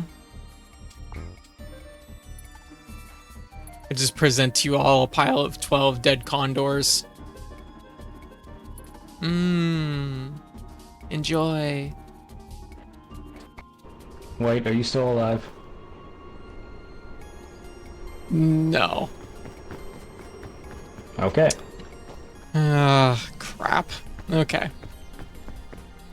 I fell and hurt my head. Oh, I'm sorry. Uh-oh. That's not looking great either. If you have to slide down, I'll throw you a rope. Ow. Yeah. Oh, hey, I found White. Wait, am I alive? Oh my god, White, you broke my fall! Damn. Okay, Steve, don't worry. If you take an L, I'm like lined up. I got the shot lined up. Oh, hell yeah. Code on my screen, it looks like you're aiming at Steve. Wait, shit, seriously? Oh yeah, shit, sorry, I was gonna... If you lose, I got the shot lined up. I'll put you out of your misery, Steve. Alright, I'll make a noise like caw caw.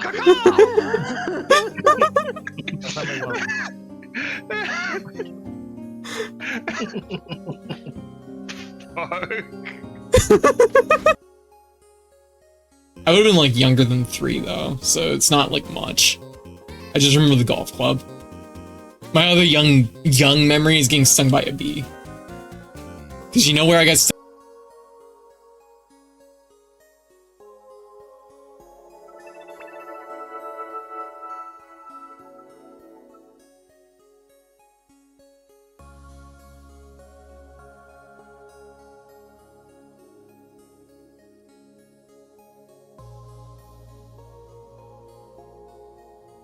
Yeah. Alright. I'm back. Ayaz.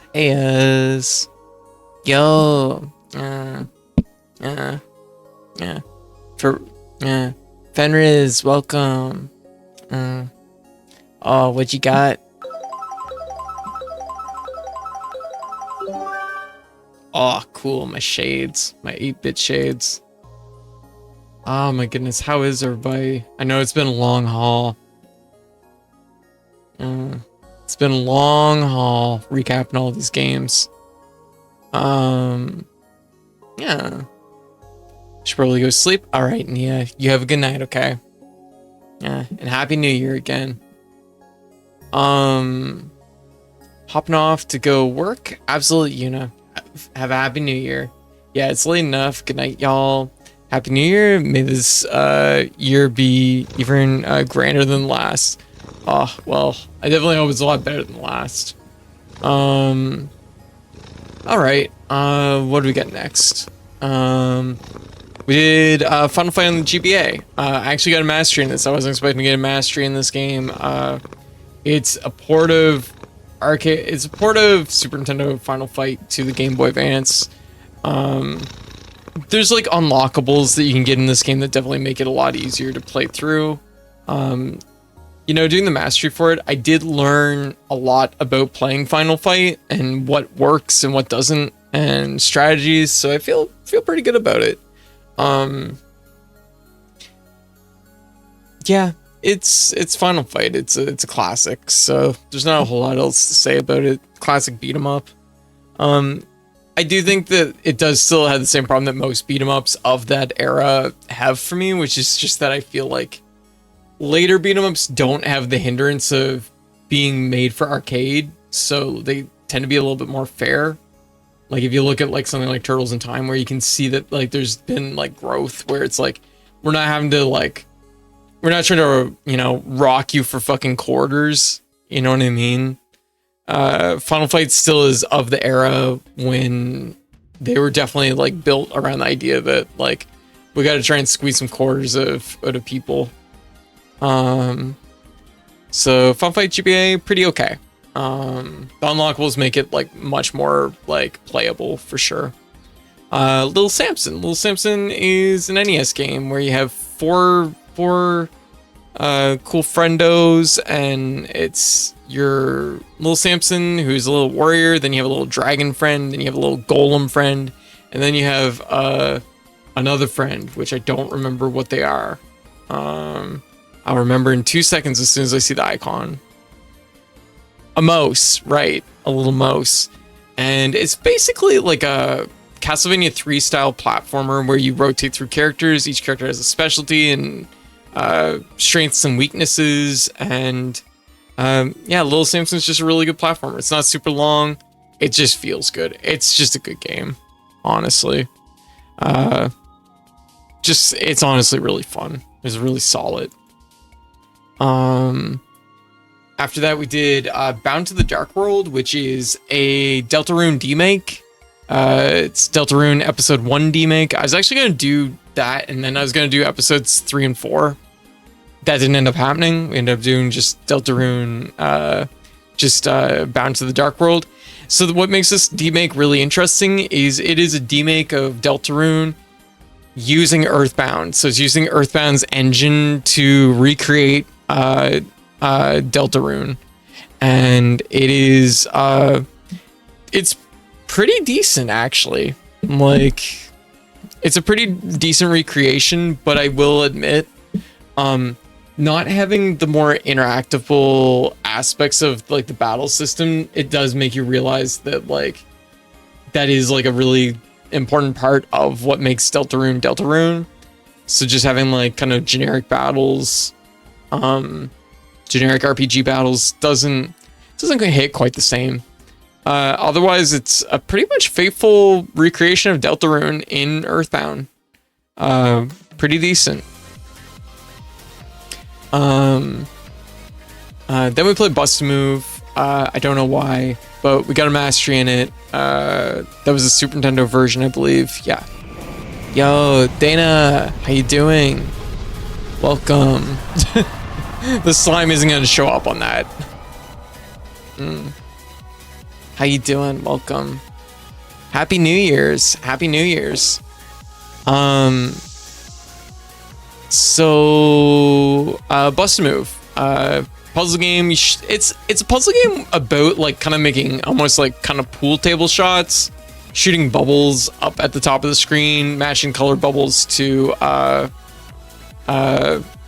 explode them, and there's an aspect of like they stick together and cling together, so if you cut them off of what they're hanging on, they will drop off, and you can like cut away puzzles much quicker by making cool trick shots. Bust a Move is kind of a classic. I really like it. I know a lot of people don't like Bust a Move. I like it quite a bit. It was fun. It was pretty good.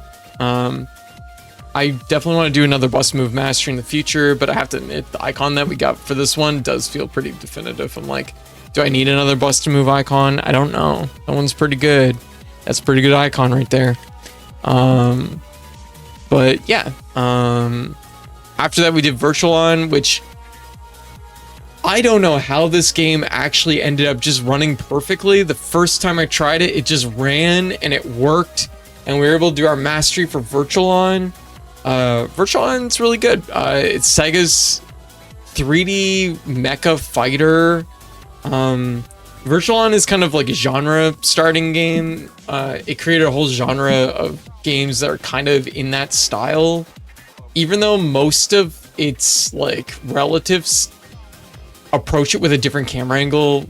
Virtual On does kind of behind the shoulder camera, behind the shoulder third person camera, whereas like other games in the same family of 3D fighter, Virtual On style 3D fighters, like Custom Robo does it at like a 3/4 view. Senko no Rande does it from a top-down view, but they're all kind of in the same family of like dashing around, shooting bullets, and dodging bullets.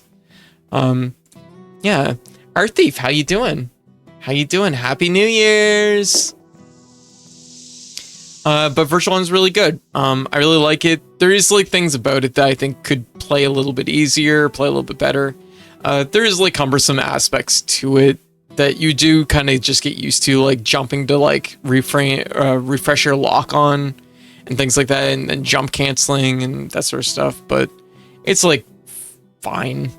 Metabots AX is kind of a Metabots platform fighter for the Game Boy Advance. It's like okay. There's lots of parts. You can customize your mech, customize your Metabot. It's pretty. It's a nice looking game, but like, it's not super deep. Parts, you can break, like, parts are dynamic, so when you attack your enemy, you can hit damage multiple parts and break certain parts off, which is pretty cool. And there's I got hiccups. Sorry, everybody. I think maybe that was it. Maybe that was it. Maybe it's just 2. Oh, it's always a blessing when you just have like 2 hiccups and then that's it. But yeah, you fight Metabots, you collect parts, you build and upgrade. There it is. Build and upgrade them. It's mostly just kind of grindy. And the platform fighting aspects aren't like dynamic enough to really be real strong. Like, it's like kind of half there for what it is, but it's not like great. Just repeatedly telling yourself, you're not a fish and you'll get rid of the hiccups. I've definitely tried that. It sometimes works. It sometimes works, Benriz. But it doesn't always work. I'm not a fit. I'm not a fish. I'm not a fish. I'm not a fish. Maybe not this time. Uh-oh. What if I am a fish? Yeah. What if this is proof? I don't know if I like that idea.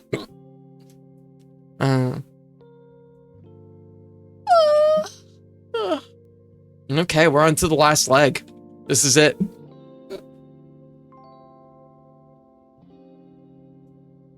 Okay. Yeah. I say good luck inhaling as much as I can while holding my breath for as long as possible. Gotcha. Maybe I should try that. I did it again. There we go. This is the last leg of our 280 game review. I'm kind of sorry. I feel bad that it takes this long, but also like I'm thorough. If nothing, I'm thorough, right?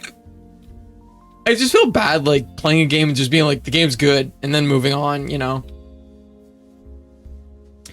Birdcage came out this year. Contender for game of the year for me. It is a shoot 'em up that blends the stylings of Radiant Silvergun and Metal Gear and Ikaruga and others together. It is a very polished shoot 'em up. It's not very long, which is good for most shoot 'em ups. That works. That makes sense. It's not quite as dynamic as Radiant Silvergun. It's a bit more simplistic than Radiant Silvergun, but it has a lot of the same energy and pretty good story. It's very, very pretty. It's a very pretty game. I'm trying to find a good screenshot here.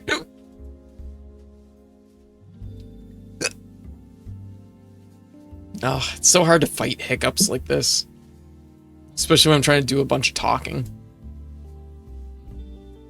It's a really pretty game. It looks really good. Like, it plays really good. It plays very smooth.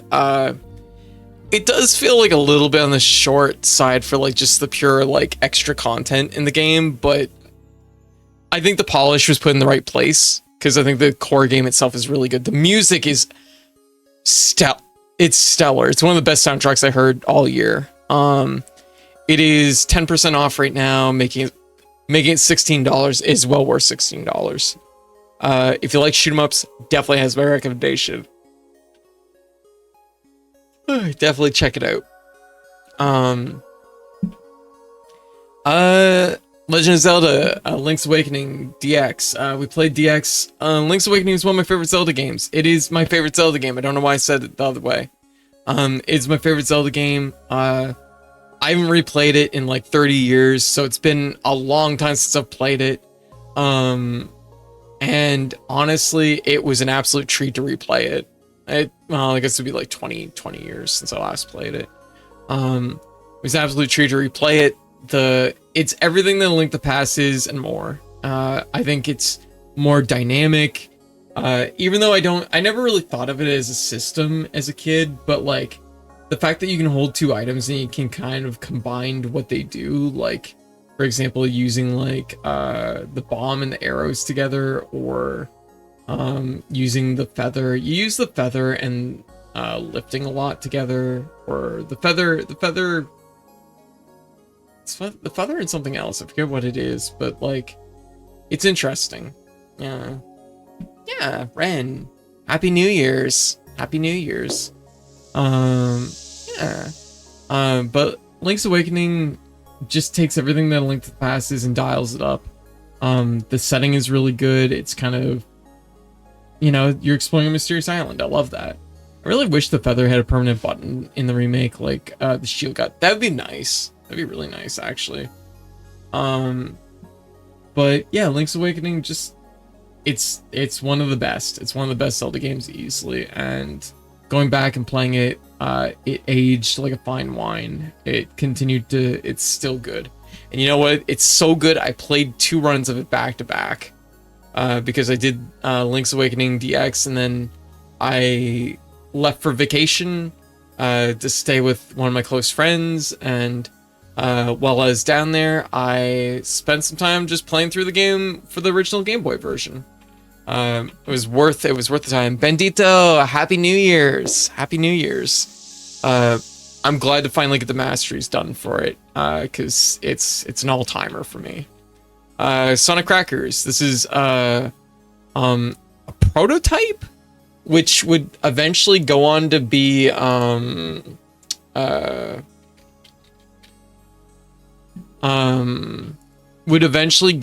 it's kind of like what would end up becoming Knuckles Chaotix, but yeah, played through Sonic Crackers. It's just a prototype. I played through it. There's not a lot to say about it. It's Sonic, but paired with a really annoying mechanic where you just like spring off of tails all the time. I don't know what to say about it. Maybe I need to play Knuckles Chaotix and find out if it's actually something that ended up being really good in the end. I've never played Chaotix, so I don't know. But wasn't a huge fan of Sonic Crackers, but it was an easy mastery, so we closed it out. Yeah. Virtual Boy Mario, which is a fan hack of Super Mario Bros. 1 to make a few original stages and tint it red like it's played on the Virtual Boy. I did this one off stream because I could just, as soon as I saw it, I was like, I need to do it because I think that I'm like, that is a cool mastery icon to have. Just have my 3 Marios as one does. Have my 3 Super Marios like that. Have our regular Super Mario Brothers Mario, have our Skrunkly Super Mario Brothers Mario, and then have our Virtual Boy Super Mario Brothers Mario. And I was like, I need it. But I decided it was better maybe to do it off stream because I could just feel in my bones that people would be like, man, this hurts my eyes. I'm like, no, I don't want to put anybody through it, so I just put myself through it. So easy mastery. It's very short. Winterfest of 2020 Advent Calendar, A Link to the Past randomizer, which is something we're still working on at this point. Now we're at the games where we're actually still playing them. We did do the first 25 dungeons. What this game is a fan hack randomizer for A Link to the Past, but it's an Advent Calendar. So you get 1 dungeon every day till Christmas. 25 dungeons till Christmas. It is really cool.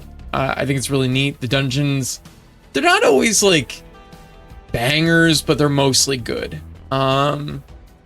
And it also, the retro achievement set for it is double layered so that it's not just like clearing each dungeon. It's also, there's a time attack for each dungeon. that kind of is like a, par for the course, sort of thing. It's been really fun. I've really enjoyed it. I look forward to playing more of it through this year, because it's a little bit of randomizer flavor without playing through the whole game, and that's what I need, and it feels good. A Plumber for All Seasons, which is one of the best fan hacks I've played of any game. I don't even know how to begin to like stress how good this game is. And also, it's a Super Mario World fan hack that makes it play like if it's almost like a sequel to Super Mario World. It feels like a Super Mario World game that you would have seen in like a Nintendo Power that never got released. It's very good. It's very nicely balanced. The stages are mostly all interesting. It's visually very pretty. And it kind of feels a little bit like if Nintendo handed like Rare Super Mario World to make a sequel, because it kind of feels a little bit like Mario. It's like Super Mario World with Donkey Kong Country aesthetics going on. It's really good. It's really fun. It's a very full game. I would recommend it for anyone that likes Super Mario World. Play it. It's really fun. That's a Plumber for All Seasons. Dream Mix TV World Fighters, which is Hudson Soft's answer to Smash Brothers. This was also for our Itality event.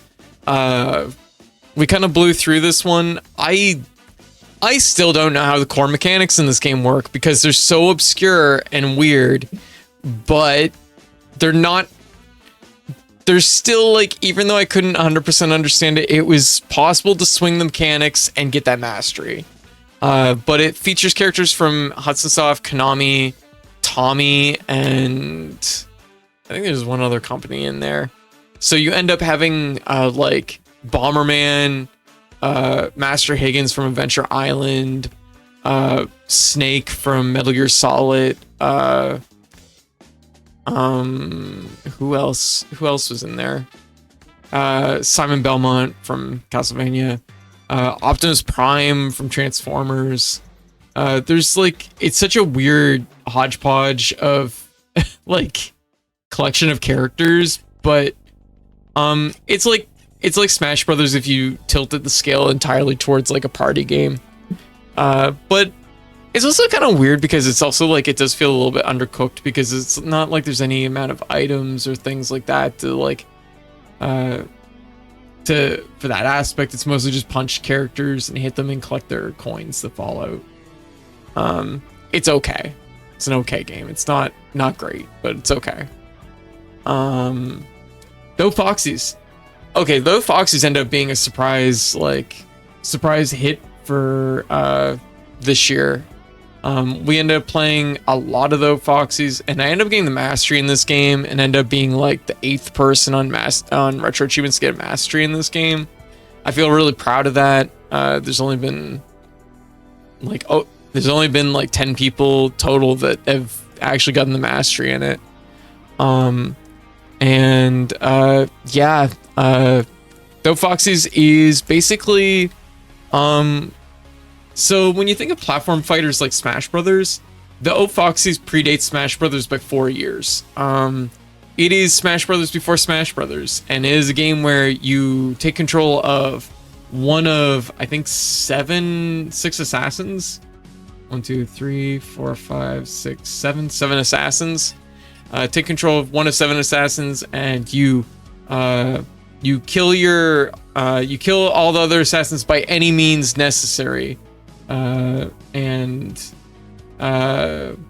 You basically go around dynamic stages. There's like a boat, there's a plane, there's a penthouse suite, there's all kinds of interesting, a circus, all these stages, and you use weapons that you can find around the stages to work your way around the stage and fight your opponent.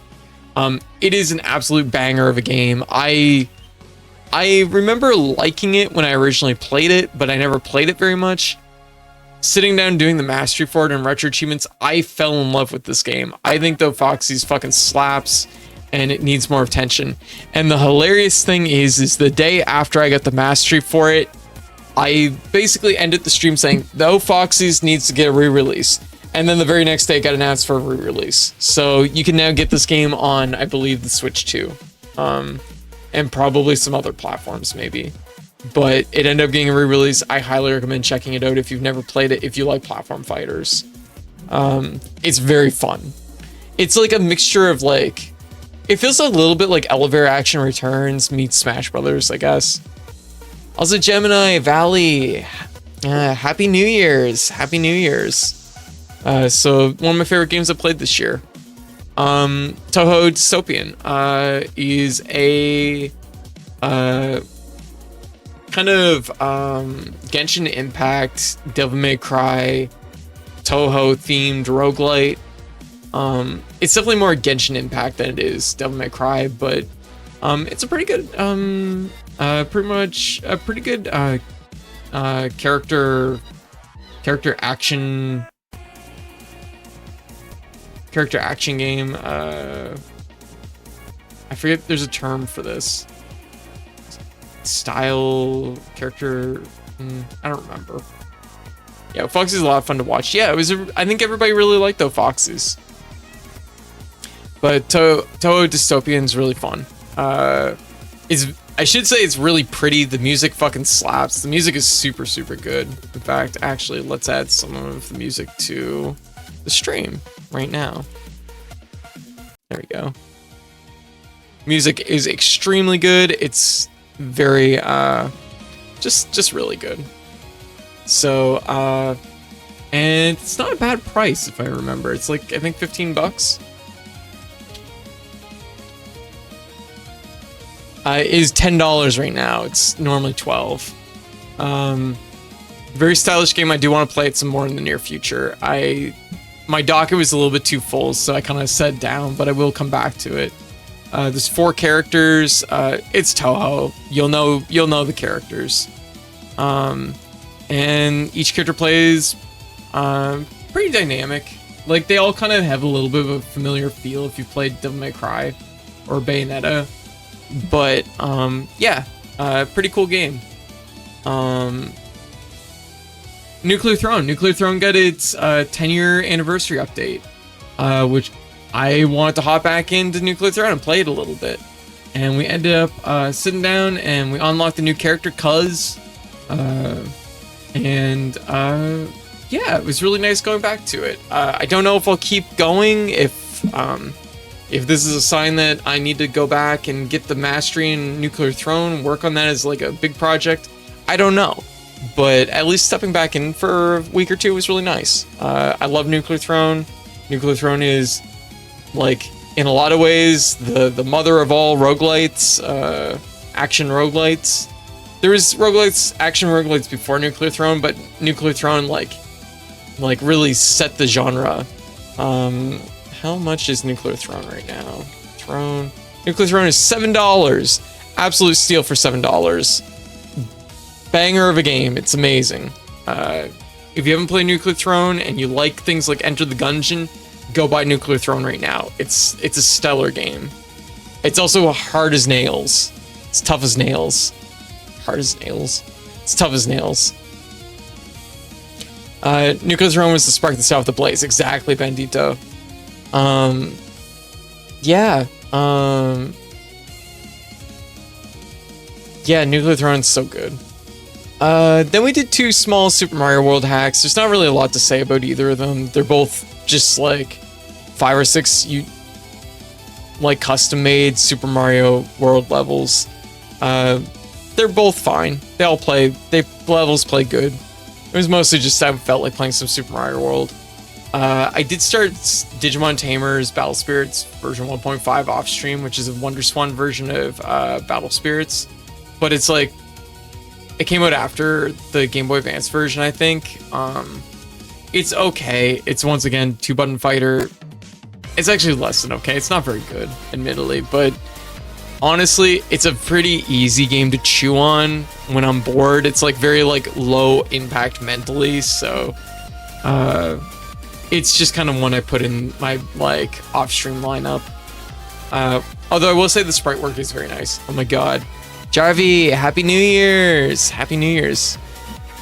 I like that sprite. It's very good. Yeah. Xevious prototype. We played Xevious prototype off stream. It's Xevious for the 2600. There's like nothing to say about this. It's Xevious for the 2600. It's a very simplistic version of Xevious, but it's pretty impressive for the 2600. I think feels okay.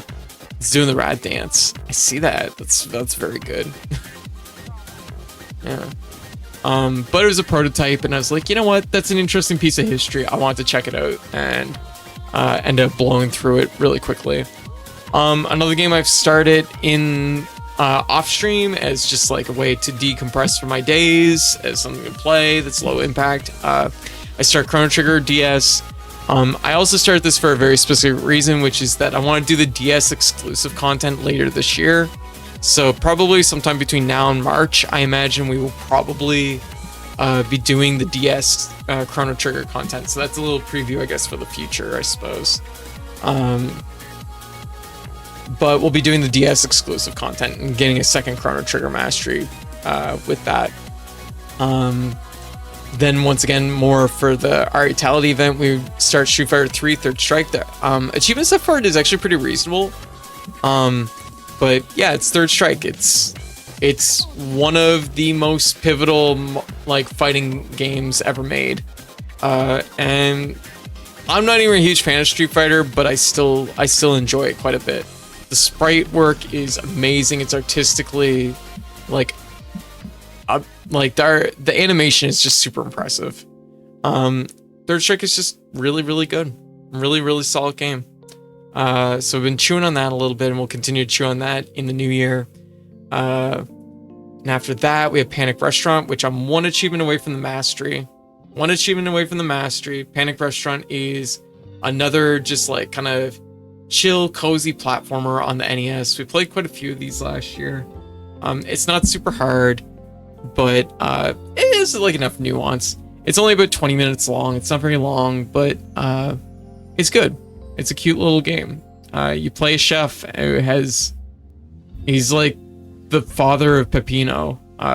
He clearly has anxiety, but and you go through stages smashing food with frying pans, living food with frying pans, but they're like living carrots and things. They're not like animals, except for the chicken, but it's like a cooked chicken. It's hard to explain.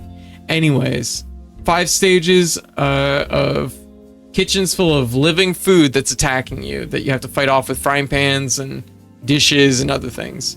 I remember renting it a lot as a kid. It was good. I'll get the mastery sometime in the new year. Pizza Pop, which we ended up doing a double feature of Panic Restaurant and Pizza Pop as just a weird one-off thing I ended up doing. Pizza Pop I ended up getting the master. It was my first time playing through it. Ended up getting the mastery in it. And also, oddly enough, the game done by Arc System Works, which is the same company that does Guilty Gear. Pizza Pop's really fun. Once again, it's only 6 stages, maybe 7 stages. Really simplistic, very cozy. The third stage is really hard, but then the game is mostly easy from that point onwards. Yeah, it's a pretty good little platformer. Once again, cozy, a little bit harder than Panic Restaurant in my opinion, but like not by much. And very easy mastery. And then because we were doing a pizza restaurant double feature, we did Yo Noid, because y'all were like, you should play Yo Noid, and I was like, I'm convinced. So I played Yo Noid. Yo Noid punched me in the ass immediately, and then I was like, I don't want to play this anymore. So we didn't. Yo Noid seems like it has potential though to be good. It's just very hard. Look at Pizza Pop, and I got a Hot Pocket like food instead of a game. You want to search Pizza Pop !game or Pizza Pop NES, and you'll probably find it. So I had to add a game. Yes, yeah, exactly. It's a pretty good little game. So three restaurant focused games on the NES. Yonoid we might come back to someday, but I don't have any immediate like urge to go back to it. It's funny because the game controls good and it's mostly pretty decent, but it's just like the things that kill you, man, you have to be really like mindful and ready for them. Yo, Raccoon Tummy Rubs, Happy New Year's, bahaha. Hey ya. After that, we started Mega Man X2. Mostly just on a whim. Played through it again, and you know what? I hadn't played Mega Man X2 in a long time. Playing through Mega Man X2 makes me realize that's like, you know what? This just feels like it was just they said to the team that did Mega Man X1, they're like, just keep going. We know you're working magic. And they made Mega Man X2, and it's just as good as Mega Man X1, if not better in a lot of ways. And you know what?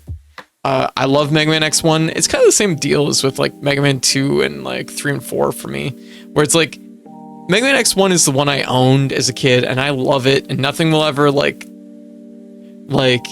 remove that from it for me. But like, I have to admit, 2 is a really solid game, so I really do like 2, and I am gonna finish up the mastery for it sometime soon.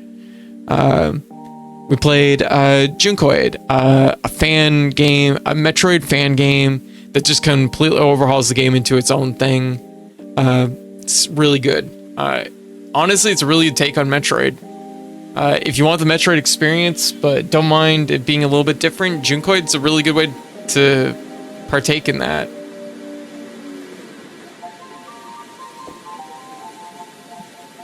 The areas are prettier and they follow more like sound like logic to them. Like they're easier to navigate. They're not as like there's more landmarks to like navigate off of, which kind of is the big thing that like the original Metroid lacks. So Junkoid really good. I like it. Super Junkoid I was blown away by this game. I thought Junkoid was really good. Junoid.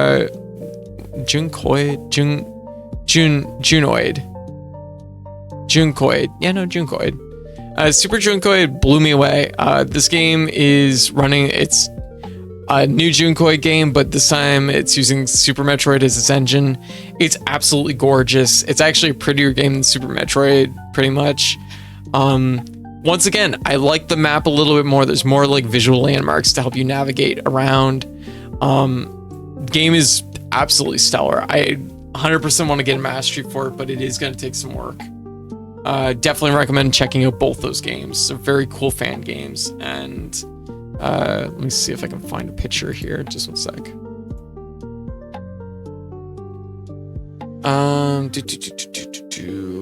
Junkoid. Yeah, Super Junkoid. Really cool game.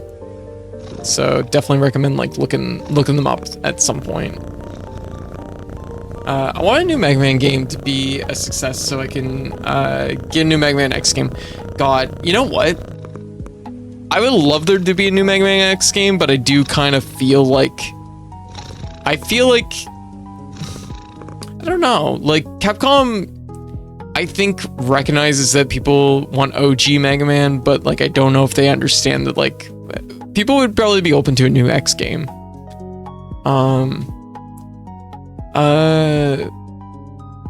After that, we start Naruto Clash of Ninja 2. It happens to be that the R-Itality event has this on it, and the way that event is scored, it makes the most sense for me to actually do up the mastery for Clash of Ninja 2. I actually owned this game way back in the day. It's a pretty good little fighter. It's done by Aiding, who would go on to make Tatsunoko vs. Capcom and Marvel vs. Capcom 3, but also prior worked on Bloody Roar. And Clash of Ninja 2 basically, I'm almost positive runs on the Bloody Roar engine. It's okay. It's very much a like easy, like kind of beginner level accessible fighter. There's like simplistic inputs. It's pretty decent, but it supports up to 4 players, which does make it very unique for an arena fighter, or a 3D fighter. It's not arena fighter, it's a 3D fighter. It does make it kind of unique that way. It's pretty okay. I can understand why there was like 4 like sequels to this exact like game. Well, 1 prequel and then like 2 sequels, and then I think there's actually a couple more even after that on the Wii, but I'm not as familiar with them. Retro Game Challenge 1 and 2. With Retro Achievements adding multi-set support for Retro Game Challenge 2, I decided to start that because once again, it's a big list that involves doing daily challenges, which we're going to be doing in a little bit. And I figured it was better to start sooner rather than later, so we started that, and I also hadn't played Retro Game Challenge 2, so we're doing the main game, we're doing the daily mode, but it also was like, you know what inspired me? I was like, you know what? I should play the first game too. So we ended up doing both at the same time, and we are kind of chewing through both of them. So Retro Game Challenge, I forget who said it, I think it might have been Keed said that it's like UFO 50 before UFO 50. Both these games are based off of Game Center CX, which is a TV show in Japan that follows Arino as he completes video game challenges on the TV show. It's a very funny TV show. If you haven't seen Game Center CX, it's basically what pretty much created the whole genre of people playing video games and recording their reactions, pretty much.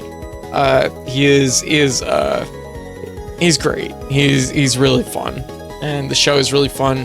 And these games basically have Arino giving you challenges for basically original 80s style games that are all based on 80s franchises. Yeah, you're really fun. Aw, Raccoon, thank you.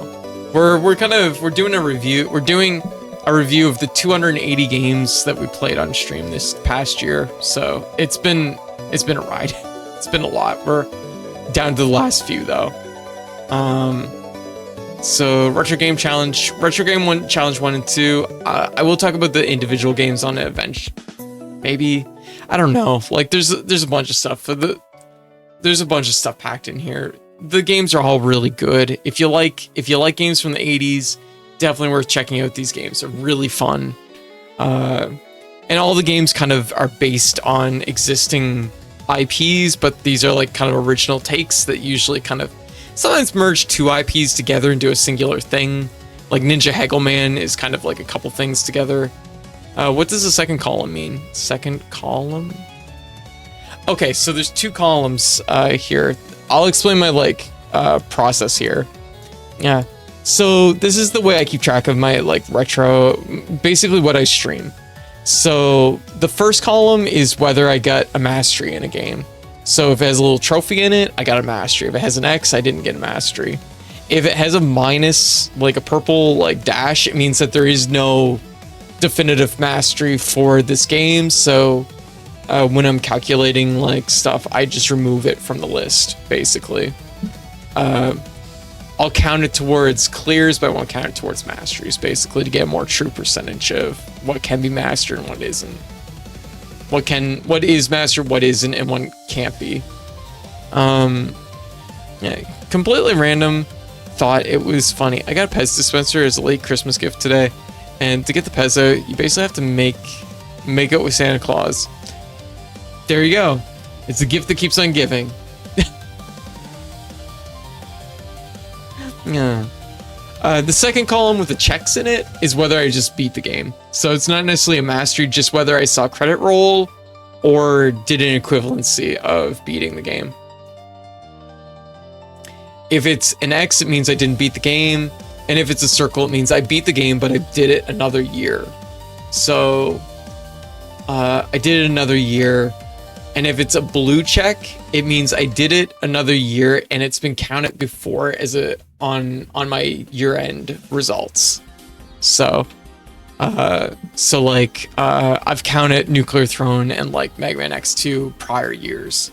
It just happened to be that we did a playthrough of it this year too. But yeah, so Retro Game Challenge is really good, and you'll be seeing a lot more of it probably over the next week or two as I continue to chew through those masteries. Metal Gear for the PS2. This is part of the Metal Gear Solid 3 Subsistence bonus disc This is just the original Metal Gear, just the PS2 version of it. This is part of my process of trying to get masteries for them. I have 3 versions of Metal Gear now. Metal Gear 1 that I haven't mastered. They're all like really close to being mastered, but they all involve basically doing like rationalist clears and bullshit like that. So they're gonna take time. We'll maybe jump back into those later this year. Kid Dracula subset bonus, which is just an extra bonus. It's just a damageless bonus for Kid Dracula. We beat the game on the subset. The subset also has a 1cc, I believe. And I think it's just a 1cc. I'd have to double check that. Let me find it here. I'm trying to think of what else I'm missing. Beat the game without losing a life. Beat the game without being damaged. So it has a damageless and a damageless and a deathless achievement, which I didn't get either of those. So it's not 100% mastered, but it's there. Pulsar is the latest friend swap game we're playing. Although once again, in brackets, friend swap. I'm saying this in like the most loving way. This game is basically, if you've ever played FTL, it's like FTL, but instead of like being a strategy game where you control all the little guys on the ship, you are one of the little guys on the ship. You and 5 friends work together to run and maintain a spaceship, and you jump from galaxy to galaxy, or solar system from solar system to solar system, doing little missions and quests and things. And the goal is you have to collect 4 special MacGuffins to form a map to take you to the Lost Colony. We haven't beat it yet, but it's been pretty fun. If you have 4 friends, it might be worth looking into. If you like stuff like Star Trek, it might be a thing that you might want to look into. It's pretty good. It's not finished. It definitely lacks polish. Like, it lacks a lot of polish in some ways, especially like combat. Combat is very undercooked. But the ideas that are there in the game are pretty decent, and I guess they are still working on it. So, you know, maybe they'll get there in the end. But what's there is pretty good. And currently is 60% off is $10. I don't know if I'd recommend it at $25, but at $10 I'd 100% recommend it. So if any of that sounds like a jam, consider grabbing Pulsar. It looks under polished, but it plays pretty good with friends. Like, there's enough there that it's pretty decent. Hey Tex, Happy New Year's! And then the very last game we've played this year, we fucking made it, everybody. And this was yesterday that we played this game. Starvaders, which came out this year. And I would consider it a contender for Game of the Year, but like, I need to play this game more. Starvaders is a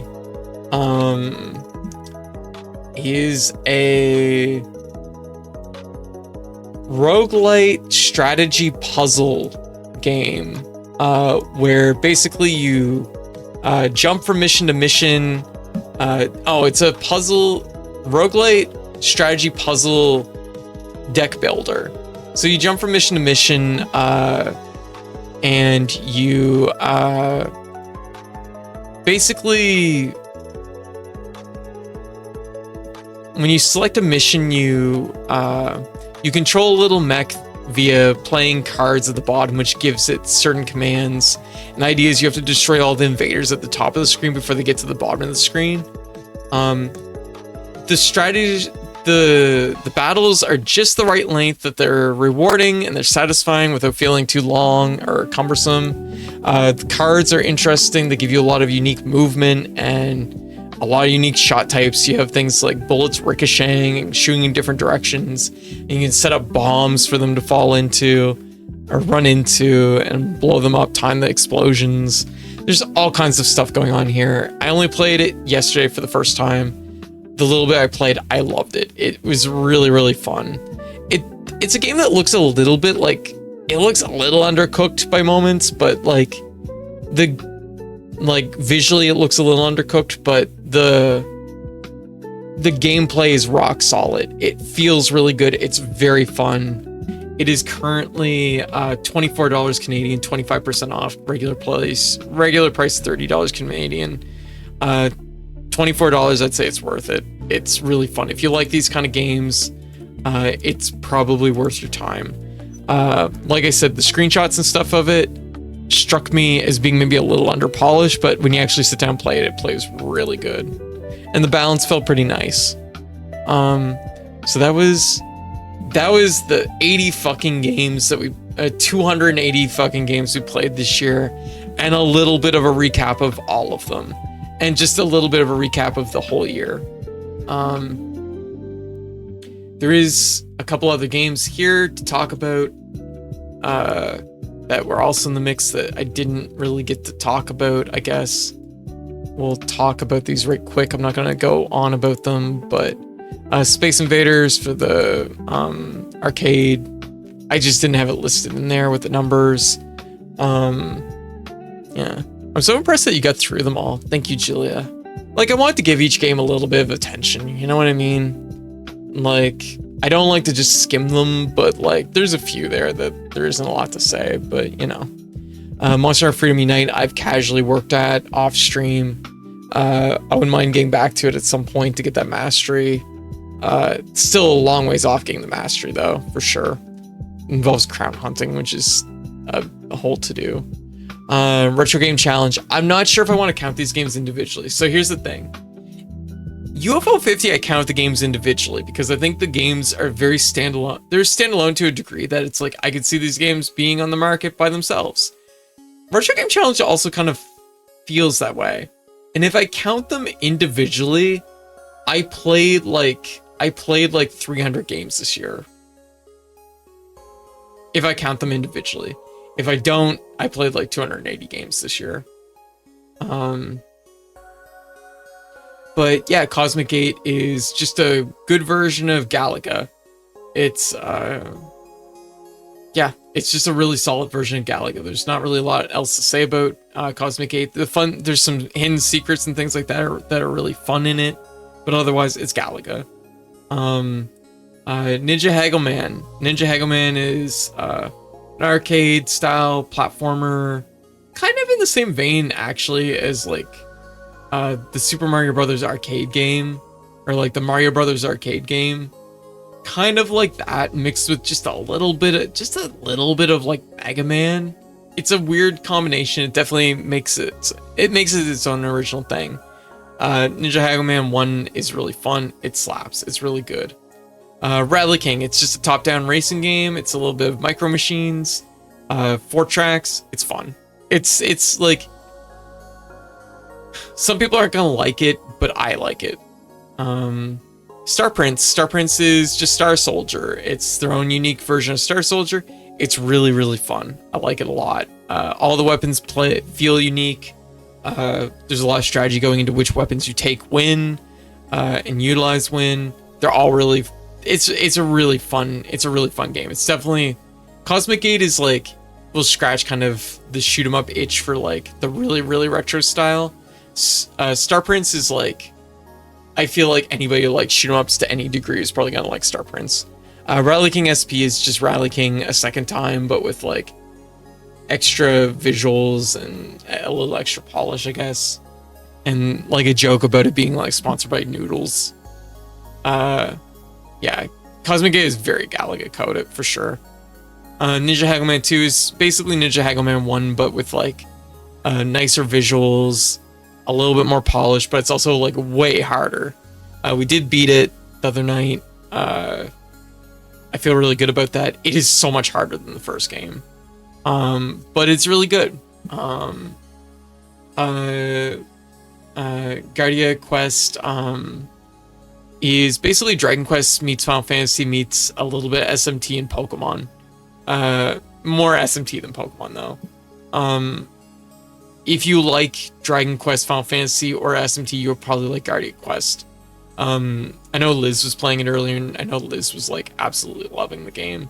and it's really solid, and it's actually quite sizable for like a RPG that's one of like 8 games packed into a single cartridge. It's a decent length.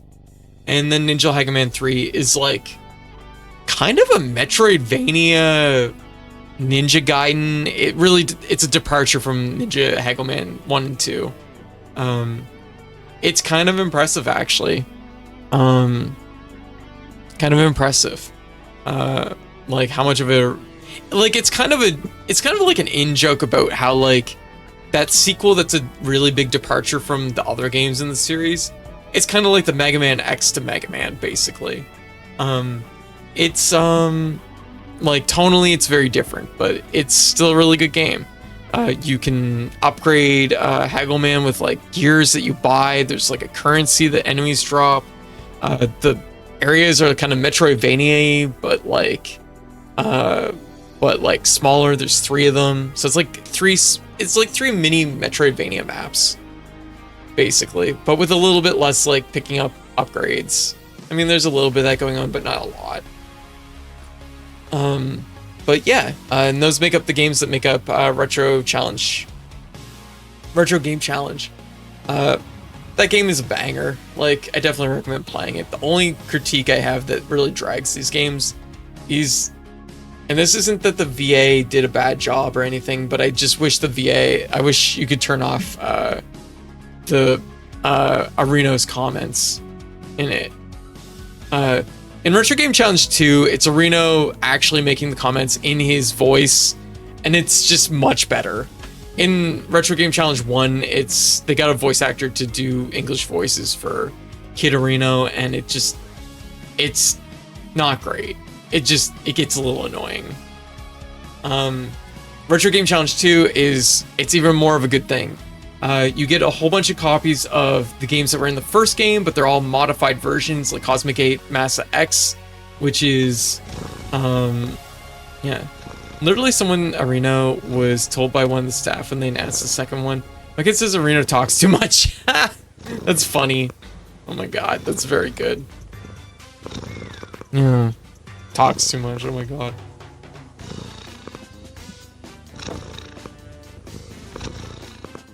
Yeah, Broly, thank you for the head pat. And Happy New Year's. Happy New Year's. Retro Game Challenge 2. It's more of a good thing. Whizman is basically Pac-Man meets Dig Dug. It's really cute, it's really cool. It's a arcade maze game, and it's pretty fun. Mute Kiken Kung Fu is just basically Kung Fu with a cool combo timing system where if you time your hits right, you'll launch people into other people. It's really fun. I definitely look forward to playing more of it. Demon Returns is 1 part Super Mario Brothers and 1 part kind of ghouls and ghosts and goblins, kind of. But like mostly Super Mario Brothers. It's mostly Super Mario Brothers. Yeah, it's mostly just Super Mario Brothers. It has like an aesthetic that reminds me of Ghosts and Goblins. Arena, it's also very good. Areno Ace Detective Part 1 is a point-and-click adventure featuring Areno specifically as he's solving mysteries around the Game Center CX facility. And if you like point-and-click adventures, it might be pretty good, but I'm not so great at point-and-click adventures. I found it a little bit hard to follow by moments. It's kind of a tough game, so I'm just kind of lukewarm on it.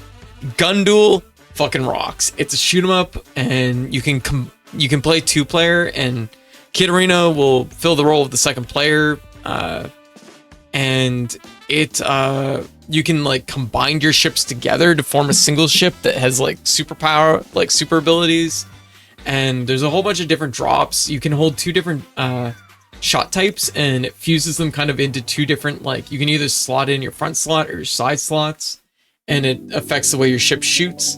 It's very cool. Gun Duel is a really fun shoot 'em up. It's much better than Star Prince even, but it is a little bit of a later ideal of what shoot 'em ups are. Triotos is basically Tetris. It's Tetris mixed with a little bit of columns. It's really good. It's actually a really fun original puzzle game. has a little bit of it's really solid. It's just really solid. Guardia Quest Saga is the in-universe sequel to Guardia Quest. It is meant to be actually the third game in the series. There's a lot more Pokemon feels in this one compared to the first one.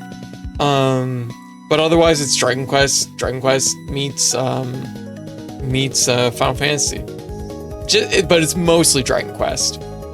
But this one also, there's a lot more reuse in this one compared to the original one. So I don't know. I'm still feeling that one out.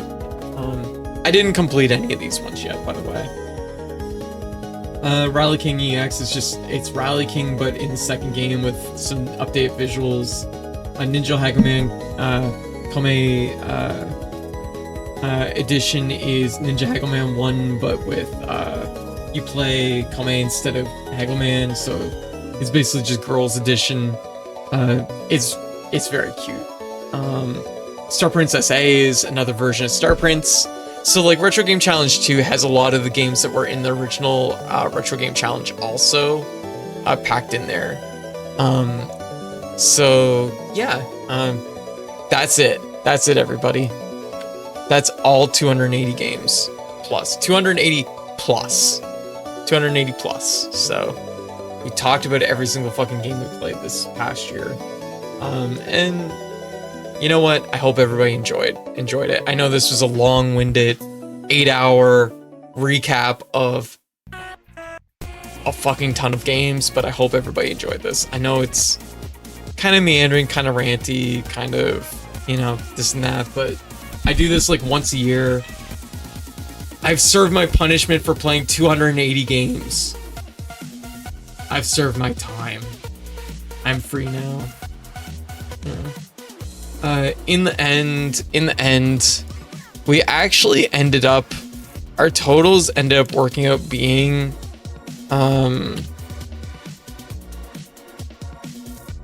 so I'm still not sure if I should count.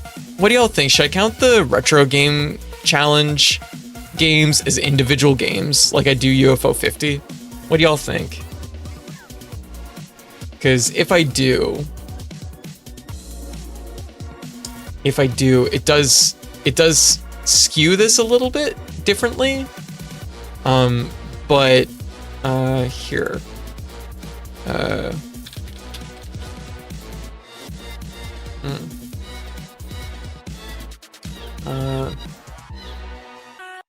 Because if we do 280,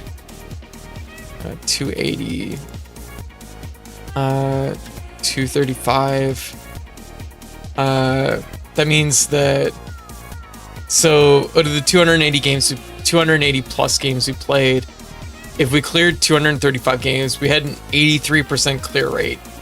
So that means like, yeah, 83% of the games we played this past year we cleared. We saw credits or some kind of equivalency. Or if retro achievements registered as being beaten, that counts. For masteries, it was 165, but we minus 10 of them because 10 of those games don't have any kind of mastery equivalency. And that was 55%. So yeah, pretty good.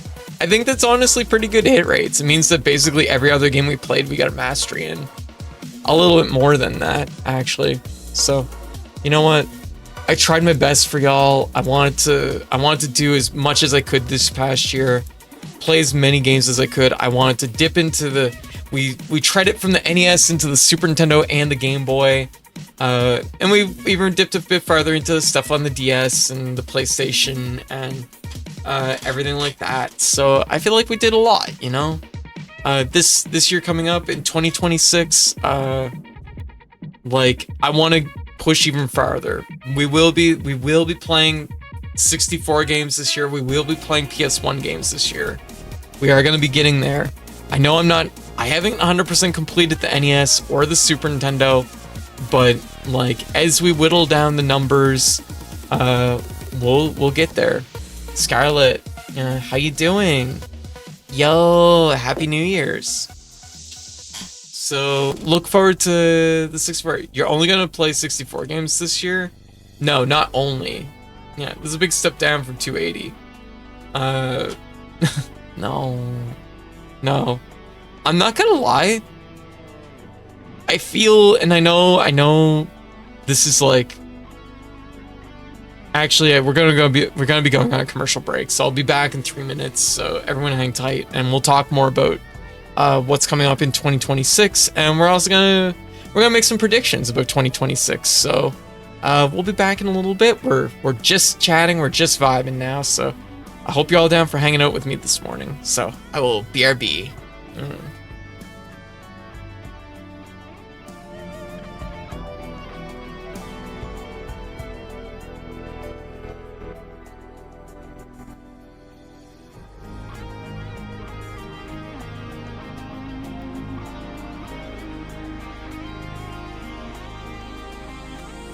Okay, we're into the next section.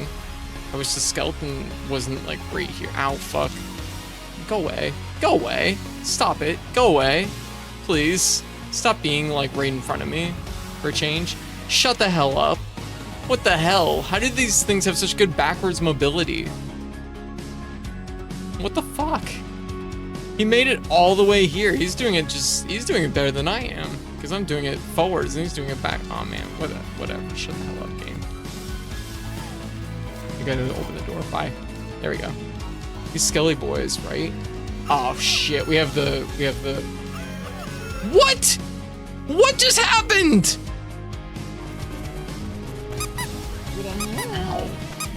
Hey, what? No. Why?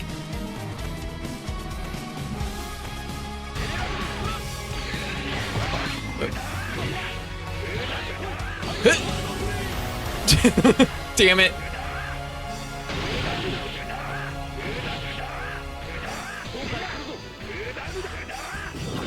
Oh, fuck. Yo! Sickest cross up that's ever crossed up. Did you see that? Yeah. Well, do you want to all hands on deck this one? Alright, just 1 second. We have somebody wearing wood armor, so if... Actually, here, you know what? Here. Where are they? Things who we have in the... I mean, we can... Got a ton of ore in the chest, I'm sure. Yeah, we do. We have a bunch of ore. They can... Okay, I don't want to go to the bee's nest anymore. I'm going back to the gem tunnel. There they are. Code, come here for delicious rewards. What delicious rewards? Where are you? We're gonna boss fight. Oh, the boss fight. Rewards? Tell me more. It's the easiest cardboard trap ever.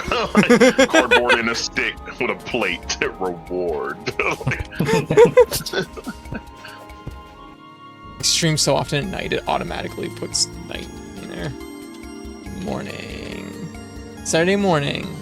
And yeah, actually, I should open my window because it's really nice out today.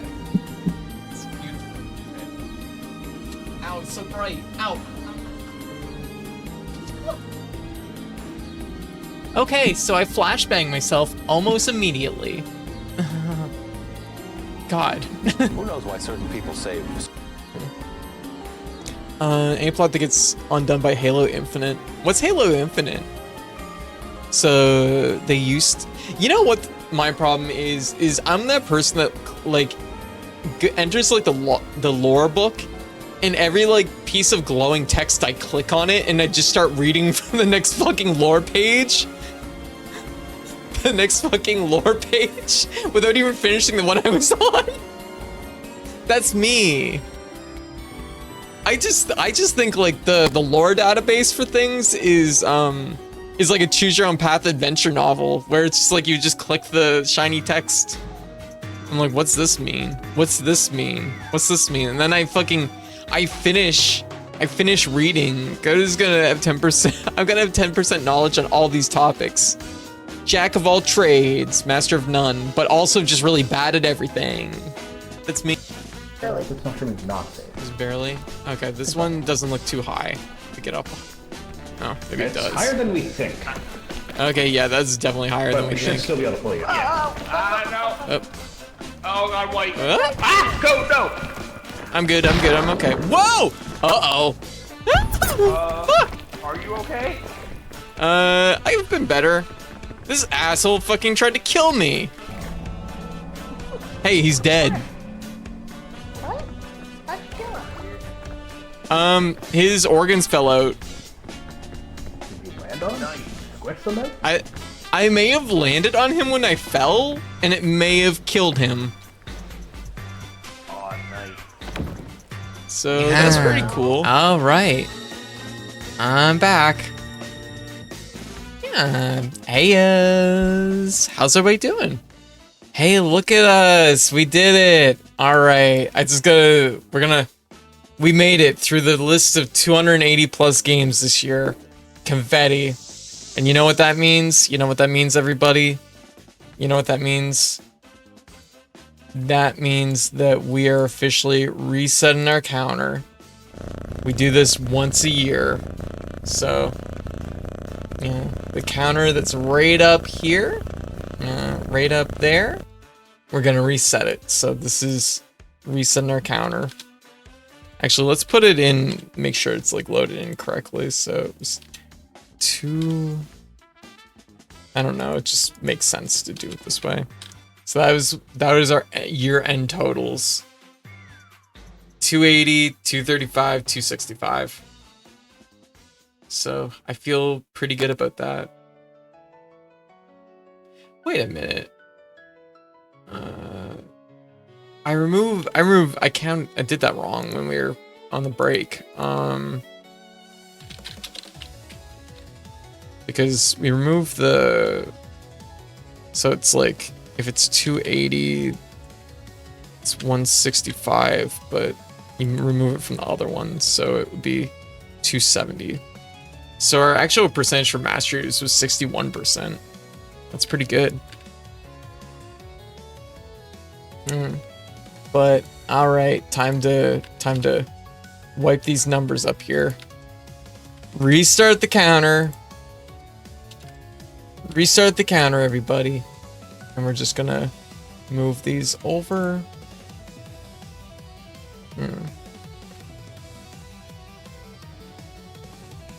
There we go. There we go, everybody. Yo, the counter's been reset. I'm just like, they're kind of far over. Let me fix that. There we go. So it's officially a new year. We can start counting again. Oh my goodness. How's everybody doing? Thank you everybody who like hung out here and listened to the marathon that was like reviewing 280 games. Thank you so much. I know it was mostly just like a place to vibe or whatever, but like, you know, I appreciate it. And like, so what did y'all think? What was everybody's favorite game that I played this year? Like, what was the favorite game that we played this year? I like, because like the thing is like, I know so often I'll say like but it's like, to me, like it really, like to me, like it is like us. We're playing it together. We're experiencing it together, you know? Like that's important to me. Huh. But we did pretty good. We did pretty good.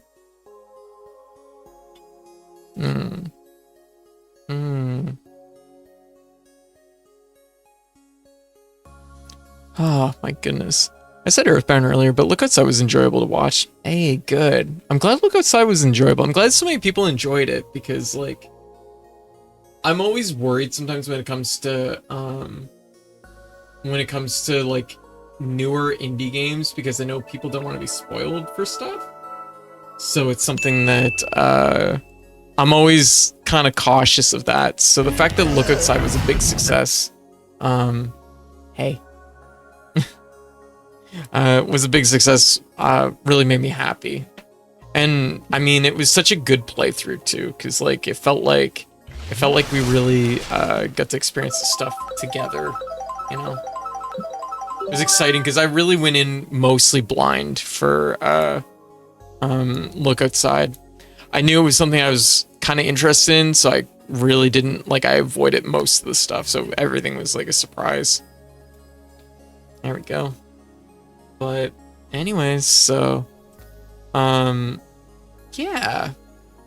So 2026. I talked a little bit about this yesterday, but this is gonna be, I think it's gonna be the year of RPGs for me, and it's also gonna be a lot of like when we get in, once we break the, you know, once we crack open the Nintendo 64 library, there's gonna be a lot of masteries there. There's a lot to do there, and there's a lot I feel like I could blow through. Like, I know I say this every year, but like, I want to become, like, I want to work on shaking all of the,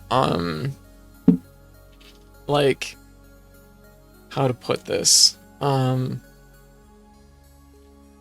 there's a lot of like little extra like baggage that comes with like setting up games and selection and this and that, and I want to like streamline a lot of that. I want to just like play these games, throw them in, doesn't matter how much planning there is beforehand. If it's just like a day or two planning or whatever, like just do it. Like throw cool games in to the mix more often, be more dynamic, be more, you know, free and flowing with my selections and lineup, rather than making hard plans all the time and then trying to like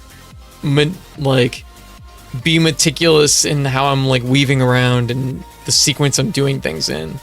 Like the priority, I want to work on like cutting like a lot of the excess of what I do down, so I can like really like power through and streamline some of this stuff.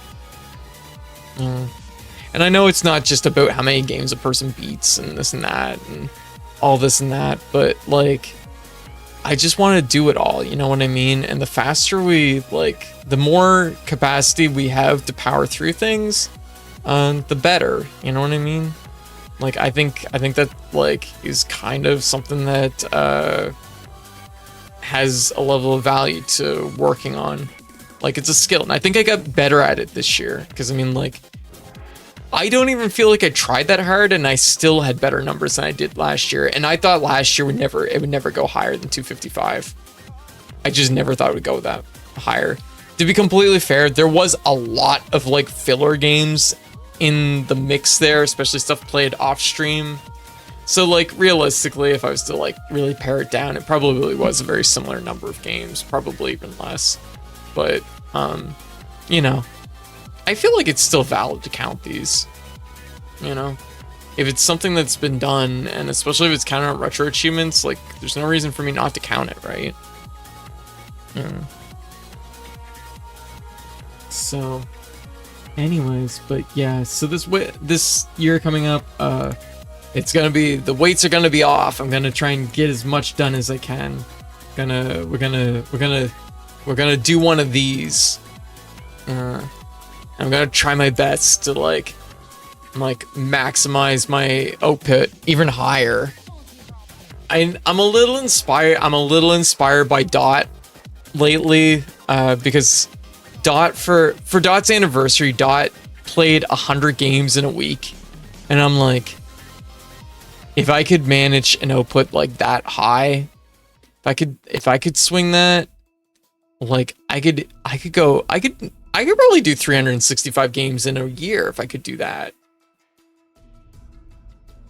And that's really tempting, because that is a powerful flex to say that you've played a game, you've played 365 games. I'm like, that's really, really tempting.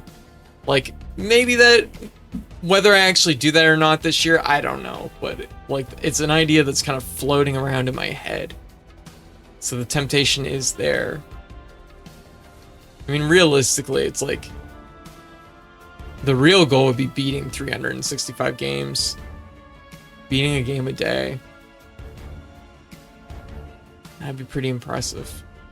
Just simply just playing the games, though. That's you know, that's easy to crank that number up. I don't know. Something I'm thinking a lot about, though. Yo, thank you for the follow. So something I wanted to do. Something I wanted to do. Let me see if I have it available here to me. Are y'all ready to do something a little bit different? We didn't do this last year. I'm gonna try it this year because I thought it was kind of a fun idea, and I want to. I think it would just be really interesting to do this. Let me see if I can find it here. There we go. So are y'all down for something a little bit different? I'm gonna see if this works. Oh, that is weird how that worked. I haven't been on the art scene in a long time. We're gonna do something really like different here. We're gonna make a bingo card. But I'm just gonna move it to this window. We're gonna make a bingo card of things that might happen in 2026. Yeah. Put it up here. 2026. Yeah.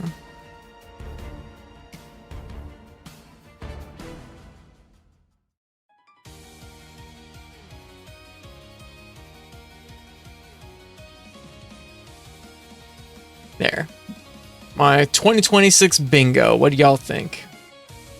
I want to make some predictions about like gaming stuff this year and maybe even some like stream related stuff. I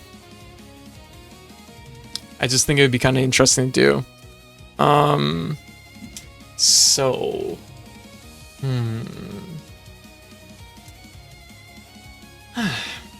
But in the meantime, let's just like vibe. I know a lot of people are probably sleeping, but like I think it would be kind of, you know, just something chill we can do this morning. So you know what? I think our first goal. Hoagloom! Yo! How you doing? Hoagloom, Happy New Year's! Happy New Year's! How was your stream? Finger Cheese, welcome! How you doing? Welcome! Happy New Year's, everybody! How y'all doing? How is everybody? How are y'all doing? Oh my goodness. So, yeah, Happy New Year's. How was Played Up? Oh my goodness. We actually just finished wrapping up our yearly recap. I recapped and reviewed every single game I played this year, and we played 280 games at a low count and 300 at a high count. And we reviewed all of them. That's why I sound a little bit raspy right now. Did a power hour, a shot of beat every minute for an hour. What? Are you okay? I'm like, a shot of beat? Like beet juice? Yeah. Then play games with friends. Hey, very good. Oh, beer. I'm like, just drinking beet juice for an hour? I'm drunk, don't judge you, boy. Okay, no worries, Hoagloom. No worries. I can't believe Hoagloom's drinking beets. That makes sense to me. You know what? That feels like it could be lore. I gotta ask, did you have a favorite game of new game of 2025? So I only played 10 new games in 2025. Everything else I played was retro. So it was like 270 retro games and 10 new games. I'm upset. I'm beat obsessed and I'm valid for it. Oh my god. Here. So my game of the year for 2025, and I maybe could have talked about it a little bit more, but I kind of did it earlier in the stream. my game of the year pick is actually Look Outside. Look Outside is an absolutely stellar game. I was blown away by this game. It is, it's basically, I will stress it has a lot of body horror in it, and there's definitely some content warnings, but it is a weirdly, like, is a cosmic horror, body horror RPG,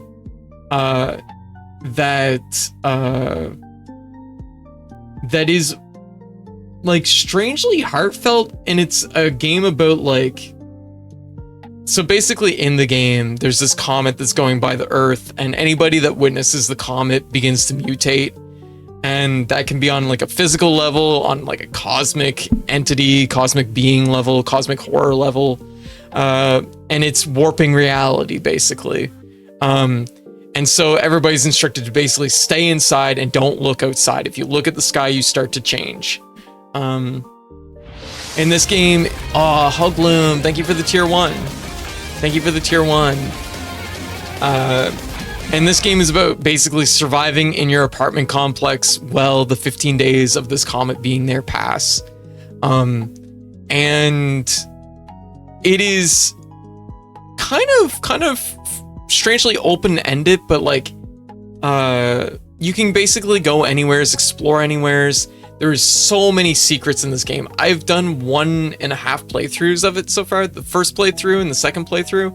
The second playthrough has been almost completely different from the first playthrough. This game is so dense with just different events and nuanced sequences and secrets and things you can find. And it's unbelievable. It's tons of bosses, tons of creatures, so many things. There's so much sprite work that's gone into this game, and so many like side quests and things. It's unbelievably like dense and thick. There's tons of puzzles and all kinds of stuff to like figure out. And the whole game ends up kind of like the deeper end of the game really talks kind of about the idea of like not to judge appearances, not to judge strictly on appearances, and because like these people have mutated, but they're still like regular people in a lot of cases. And there's like a lot of quests where it's like, this person is completely composed of teeth, but like they need help. They want, and they're helping you, you're helping them kind of thing. There's so much going on in this game. So it's like random craziness behind has meaning behind it. It does. But it's also like this kind of story about like found family and community, and not judging a book by its cover. Like, it's just like, it's amazingly wholesome for a game that's about cosmic horror and full of body horror. And also, I just want to stress the sprite work, amazing in this game. There is so many unique enemies in this game, and almost every enemy transforms as you fight it, and like the battle system is well handled. It's really good. It's really good. And it's also an RPG Maker game of all things. So I was immensely impressed. It has my recommendation and is like $10 on Steam right now. Is there an aspect of loving who you are? Yeah, there definitely is. Like, there is like an aspect of, or is it more based about judging others? There's a lot of moments in Look Outside where like you encounter someone or something that it's like, oh, this thing looks like it might fight me, or it might be dangerous. And then like, if you engage it like gently and feel out what the situation is, oftentimes you'll be surprised to find out that it's just a regular person rather than like a monster that's going to attack you, even though it might have knives for hands or whatever. It's a very like, yeah, like it's a really cool game, and it's just like so expertly handled. Yeah, Look Outside is currently $9 Canadian. Its regular price is $12 Canadian. It's 30% off right now. And like, I recommend checking out like the trailer. you'll probably know by the trailer if it's something you're interested in. But honestly, the game surpassed my expectations. I was blown away by it. Solving like the mystery and figuring out all the like twists and turns and nuances of it, it's been really fun. It's been really fun, and I actually look forward to picking up my second playthrough again. I'm only halfway through the second playthrough, but there's like so much to do still. And honestly, I might even do a third playthrough. It's also not a very long RPG. Like a full playthrough, your first playthrough might tread between 10 and 20 hours, but like playthroughs after that it might be closer to like 5 to 10. So it's pretty good. Yeah. Really, really cool game. And that's my game of the year. So yeah. For anyone who doesn't know me, I should introduce myself. I'm Code, us by Katie or Cat, she, they pronouns. I'm a variety expedited cat VTuber. Usually streams 3+ games a night, 4 to 6 nights a week. And yeah, I play all kinds of stuff. Mostly retro and indie games. And I also do retro achievement hunting. And in 2024, I decided I'd do a thing I call Retro Hunt, which is I went back to the NES and I just started working my way up to modern era, getting as many masteries as I can. We're still working on NES games, but we're kind of treading in between Game Boy, Super Nintendo, NES, and we're probably in 2026 going to be doing a lot of 64 and PlayStation 1 games. But we're 217 games into our Retro Hunt we're 217 masteries into our Retro Hunt, so that's been kind of the foundation of my stream over the last year or two. And last year we ended up playing 280 games on stream. It was a lot of games, and it was really fun. It was a really good time. So if any of that sounds like a jam, if you feel like a place that's just chill and a place to vibe and talk about new games, old games, whatever, feel free to drop a follow. It'd be greatly appreciated. I'd love to meet you and hang out. So cool to hear you talk about it. I'm a wishlist it. Absolutely Hoogloom. If you do check it out, I hope you like it.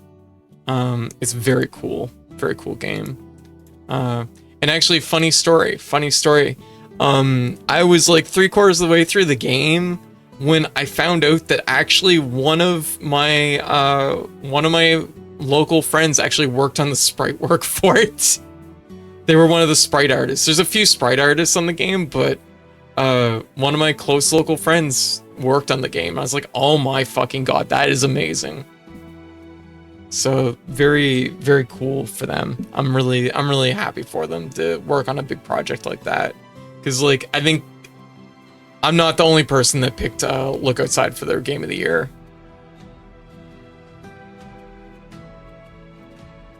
Unfortunately, I was gonna hang out with them in at the beginning of December, and I was gonna like pick their brain a little bit on it.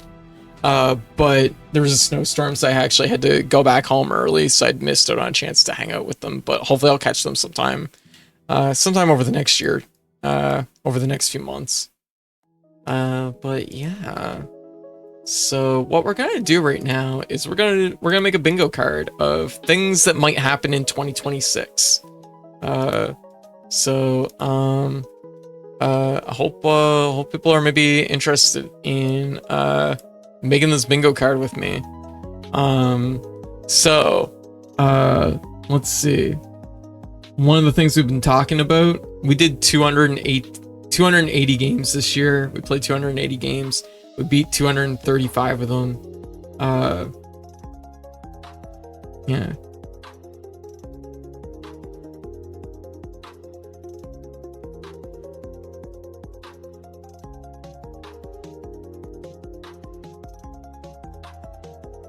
Do I beat 365 games in 2026?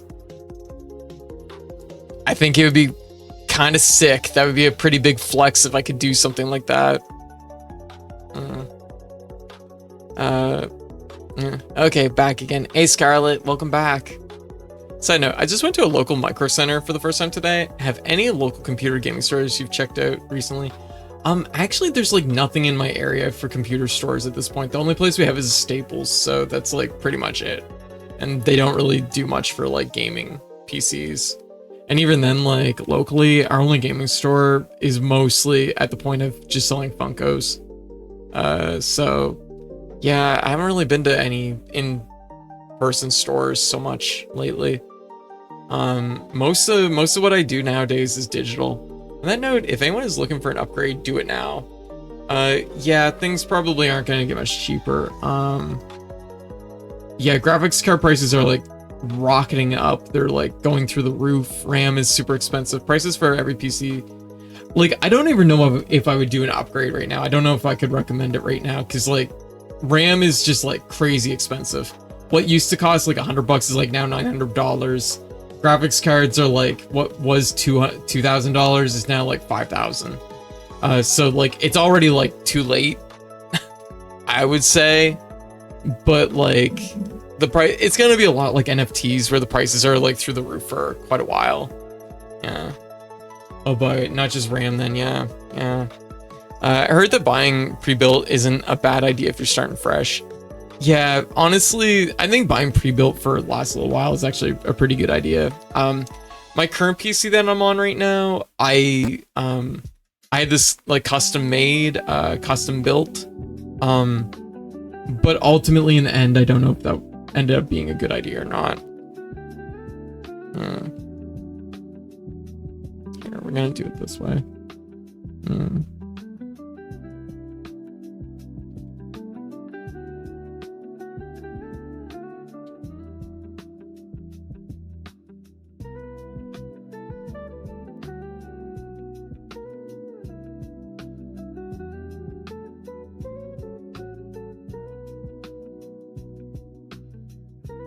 That's beats, that's not plays. Yeah, because when I originally made this PC, I made this PC in like 2022. And the NFT market just crashed, so the prices were coming down for the most part. But it was definitely like, I had to hold off on building this PC for about 2.5-3 years because of NFTs. Because everybody was scooping up all the graphics cards and all the computer parts, so everything was like crazy expensive. A 1 TB SSD cost me about $60 this year. I checked today, it's $160. Yeah, it's fucked up. One of my friends is so drunk right now, they texted me a picture of a french fry and said, I got a night. What? What's that mean?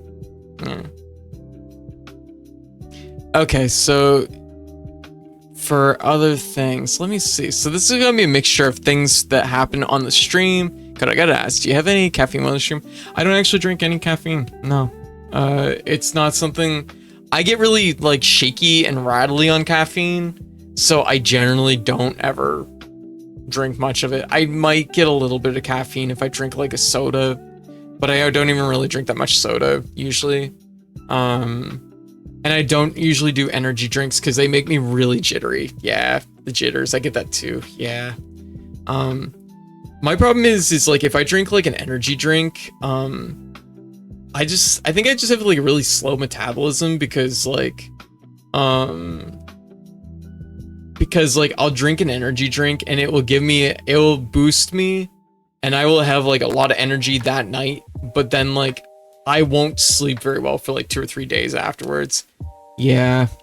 And that's if it doesn't make me like super shaky or whatever. So this is gonna be like a mixture of like stream predictions and gaming predictions. Okay. I'm gonna let y'all pick where these go. Where should this one go? Code beats 365 games. Where y'all think I should put it? Yeah. Just pick, say like I5 or whatever, N5 or G3, something like that. Did you see the last message? I think they meant I got a knife. Oh. And I have known them well enough to figure it out. Top center? Top center? Okay. Yeah. Top center, I will go with that. Okay. Our next thing, my next prediction for 2026 is, and this is a gaming prediction, and this is not a hard prediction, but could be a thing. It feels like it's probably gonna happen in my books.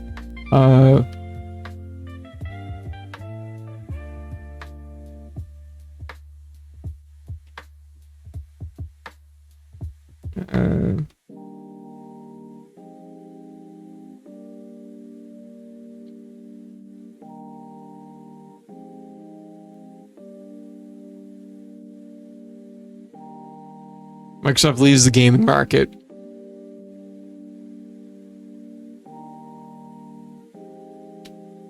Microsoft fucking dies. Actually, you know what? We're gonna put that. We'll leave. And please let Sega take its place, right? Microsoft gaming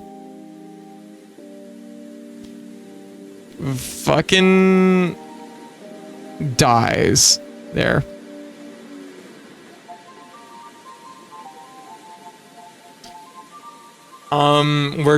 Where should we put this one? Where do y'all think?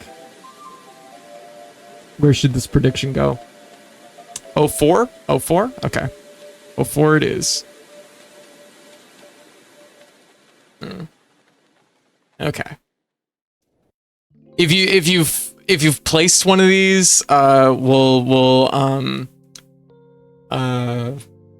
like I'll try and make sure I get a pick from everybody, okay? Let me see. What else could we have here? I'm trying to think, let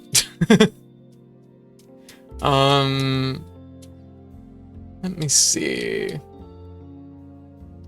How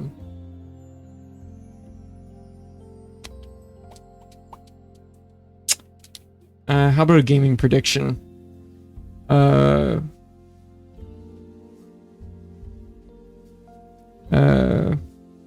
Steam box. What is it called? Is it actually called Steam Box? I don't think it is. Steam Box console. Steam Machine. That's it.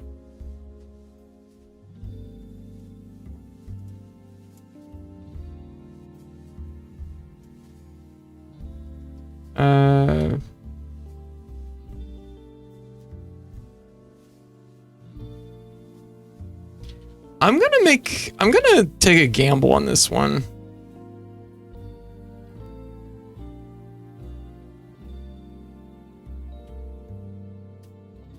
I'm gonna say it's sub 1K. Because the argument seems to be whether the Steam Machine is like gonna be more or less than $1,000. And I'm actually gonna take a gamble and say it might be less than 1,000. I don't know. Any games you've always talked about playing but never have? Code that beats 365 games is one day only. Oh my god. Where should we put this one? Kiki, what are you up to? How did your stream go? Ocelot, how's things going? Thank you for the egg. B1? B1. Steam Machine is sub 1K. And if it's $999, that counts, okay? This is gonna be like the flat price. I think sub 1K too. My friend will try to get it so we can play Night Rain. Oh, hell yeah. Huck, how you doing? Yeah, welcome in everybody. Happy New Year's! We're making a bingo prediction card. We're making a bingo card right now. I'm gonna put this over here. Yeah. Yo, Katsu. Welcome. Welcome, Raiders. I'm having a cracking time. Oh my goodness. Oh, you're playing RuneScape. How is RuneScape going? We're making a bingo card of predictions for 2026. Let me see. I'm trying. You know what? Here's a personal prediction, okay?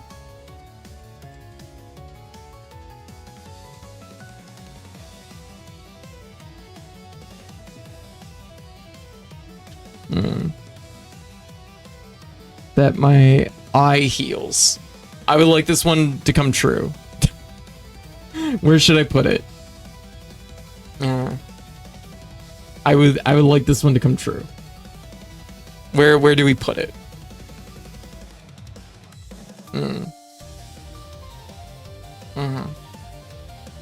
Someone just showed out a number. Wait, can you talk about your eye? Yeah, sure. At the very end of 2024, I was having laser hair removal done on my face, and I unfortunately got an eye full of laser, and it injured my eyes. Unfortunately, I now have some like blurriness, and one of my eyes, this one here in particular, has kind of like, it has like a floater in it that kind of, yeah, it's real shit. It really is. Has like a floater in it that has like a lot of like kind of branches coming off of it. And I also got my eyes checked out. Oh my God, I'm gonna close them during laser sessions from now on. So yeah, well, one, you should be doing that anyways. Make sure you have a proper eye protection when they're doing it, because my eyes were closed and they got injured. So that should convey what was happening. I believe they were using the incorrect type of laser, because they simply used the laser incorrectly. I think they were using both the wrong type of laser and they were also using the wrong type of technique. So I think that's what resulted in my eye getting injured. This eye is more injured than this eye. Both eyes are injured, but this one has like a floater that kind of moves around as I move my eye. It does tend to sometimes give me headaches because it's very taxing, because it tends to blur the center of my vision a little bit. Like if I'm reading something, all the text kind of looks like this when I'm reading, because of the way that, so if I was reading something and I was reading the word bingo here and looking at it, it would look a little bit like this to me. So that's kind of a little bit of what I'm dealing with most of the time.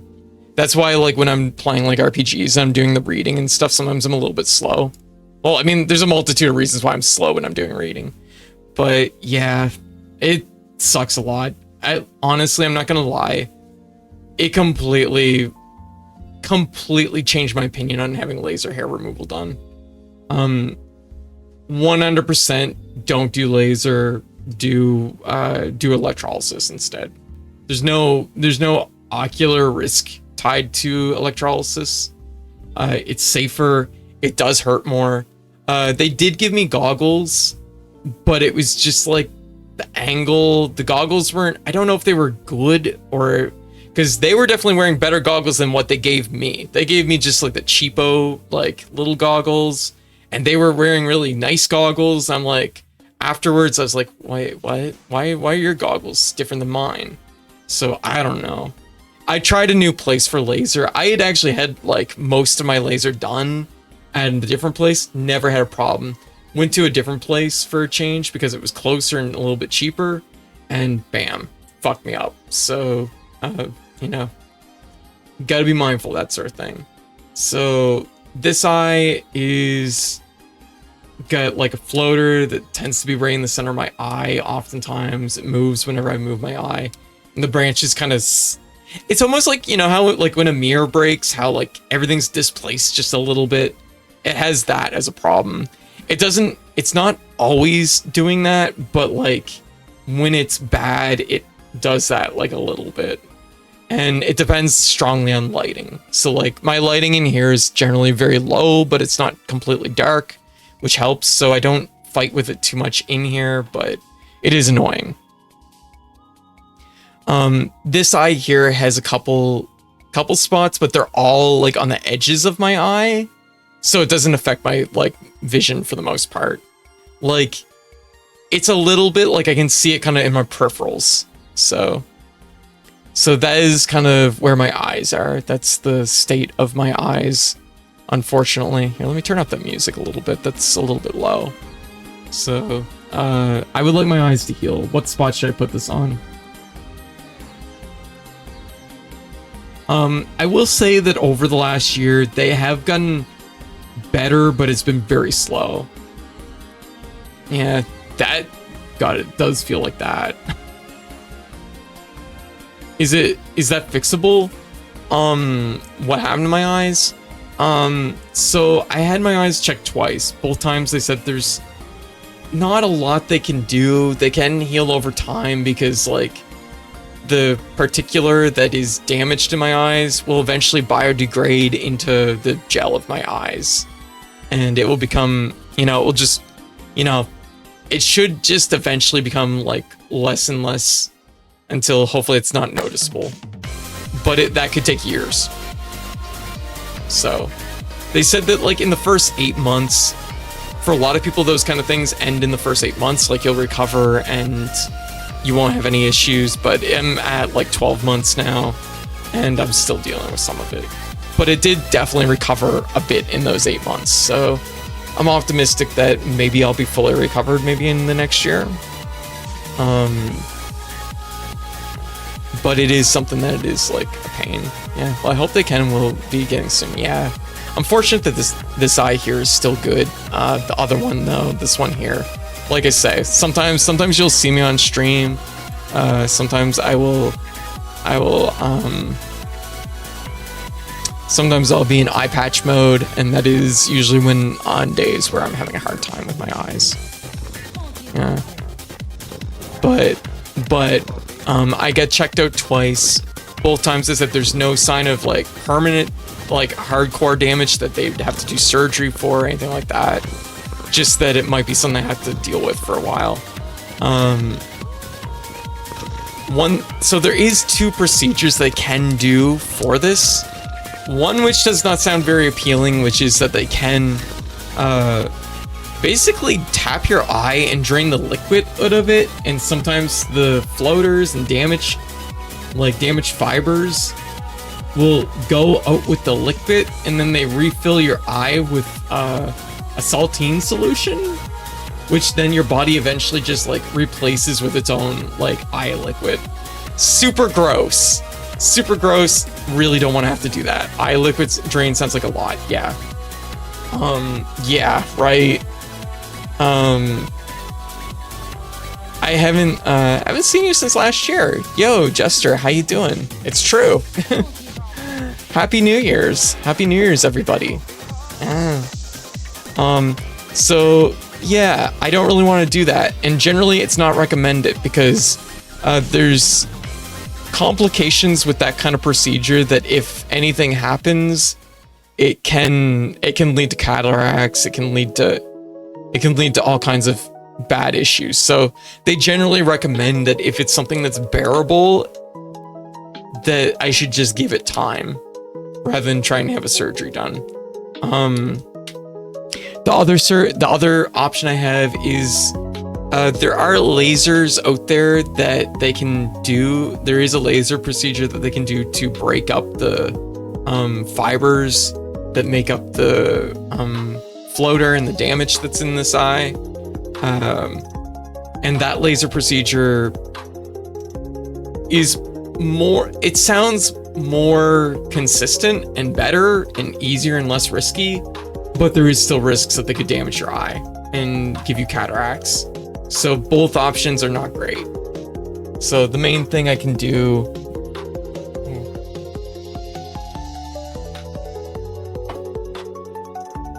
the best option I have really is just to like wait it out. And like I said, it did improve over the last 12 months. So like fingers crossed in this.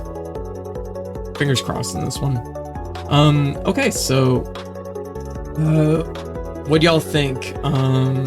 Which category do we want to put it in? Do we want to put it in BINGO? Which row? Sorry, raid and run. Oh, absolutely, Kiki. You go get some rest.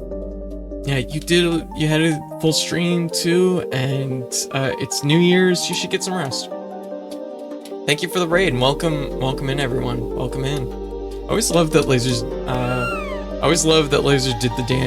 Did the damage, but more lasers might fix. It's kind of funny like that, isn't it?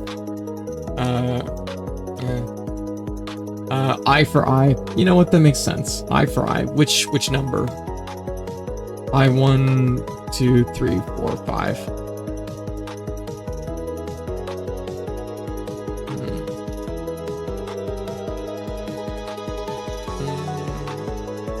I5? Okay, I5.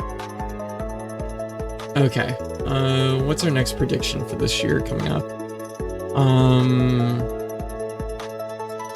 I don't want to make the predictions like too like easy. Like some things are just like kind of straightforward and easy and basic to guess. Yeah, real medical lasers are much more precise than the ones used for hair removal. Yeah, they are for sure. That said, I don't know of a location where I can have that laser procedure done that's near me. I would probably have to travel for it. And at least for now, the only place I can consistently find that has lasers is the US. So I'd have to travel to the US likely if I want to have that done. And we ran into the weirdest interaction during the fight. Definitely something not intended. Oh.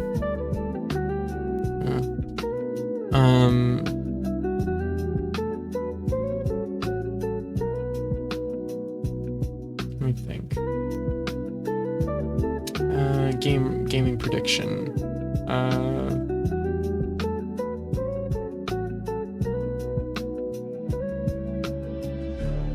US, the cursed land is not worth the hassle. Yeah, maybe. I'm trying to think. Millennia took damage at the start of her phase 2 and dropped out of the sky, skipping her explosion attack. I've heard of that happening. That's a rare thing. I had that happen. One of my friends had that happen too. That was how they beat Millennia the first time, I guess. Let me see.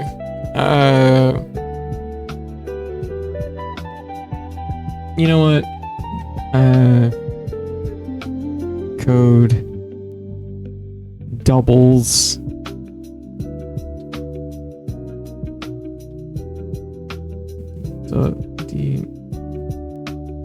The doubles are a masteries.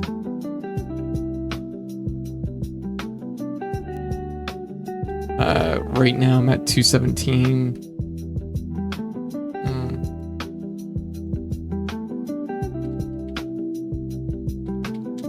That would be 4. That'd be 4, 3, 4. That's a lot of masteries. Retro achievements. Where should we put this one? Yep, here. Here's my retro achievement page. I don't know if you know much about retro achievements, Oakland, but it's kind of been the foundation. It's been the core of my stream for the last little while, honestly. It's just a way to go back and play some cool games and have kind of refresh them with some cool new goals and click cool mastery icons. Yeah, it's really cool, right? Yeah, I've been trying to get masteries in all my favorite classic games. Where should I put this one? We don't have anything in G. Let's put it in G somewhere. I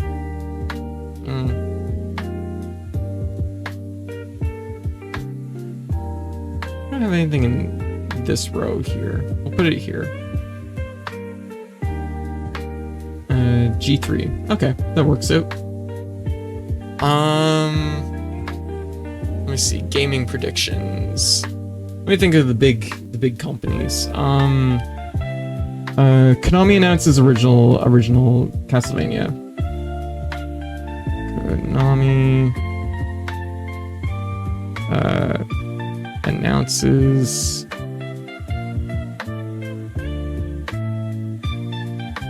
original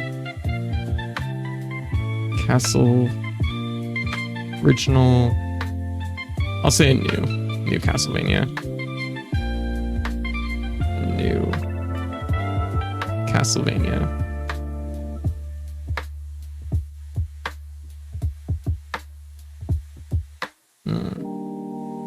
Which I think would be pretty cool. Where should we put this one? I'll let y'all pick.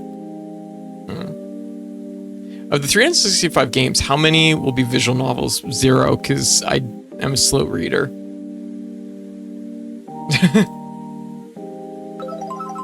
You gonna head out, Mario? All right. You have a good night, okay, Mario? Thank you for hanging out. And I hope you enjoyed the stream. Yeah. Let me see. I'm gonna play on my crown. There we go. Would you prefer Metroidvania or a game like Rondo of Blood? I personally love the new Rondo type.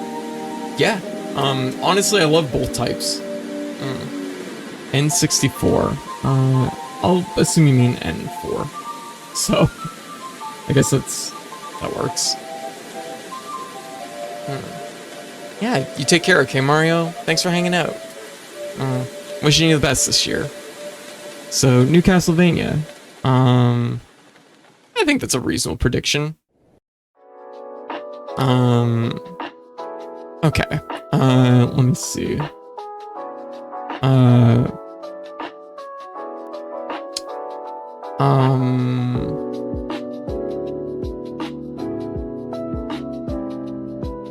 Sega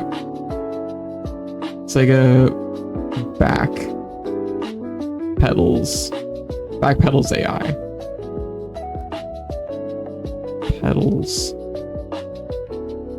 AI.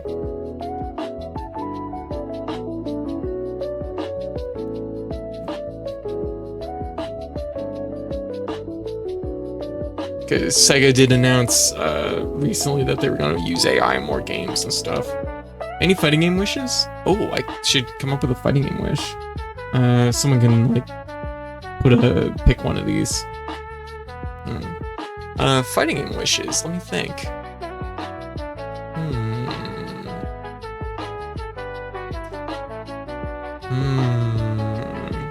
I could go really like wild. How about one of the new Total War games is actually liked by the audience?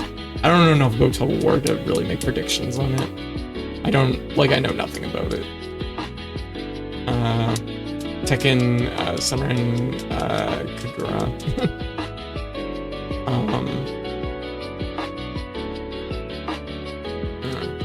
Someone pick a number.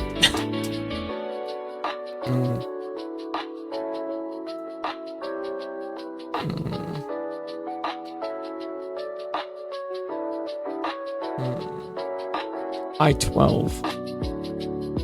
Okay, so I'll say that's I-2.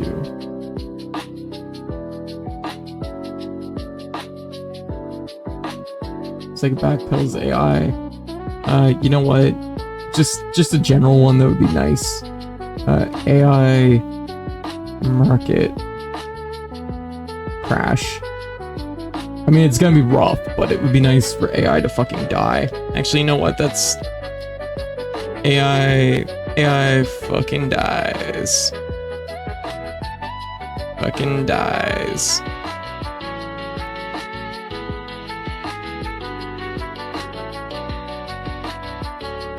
Yeah, please, right?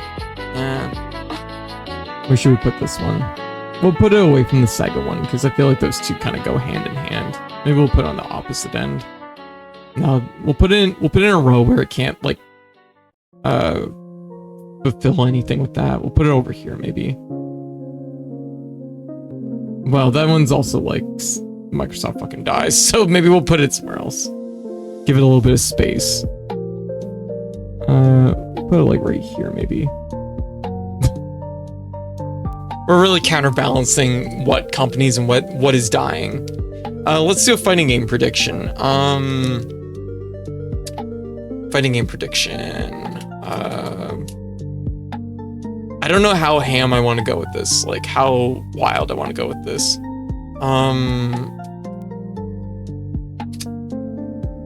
I think the easy prediction would be new Smash Brothers.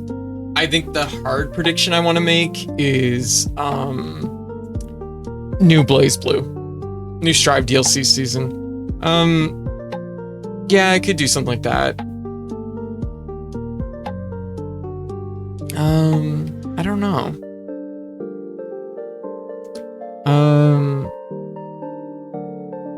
Maybe new Dragon Ball Fighters. That could be a big prediction. That said, they got their hands full with Marvel Token. So, Tokon. As a sequel, Strive 2.0, maybe. We can see a Strive 2.0. I don't know. I don't know if like a new Smash Brothers is like too dialed in. You know what I mean? Like that feels like an easy announcement. That feels like an easy, like a give me.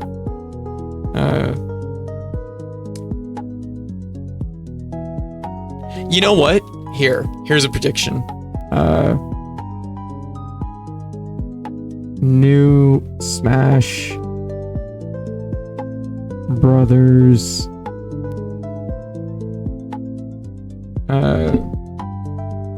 without Sakurai.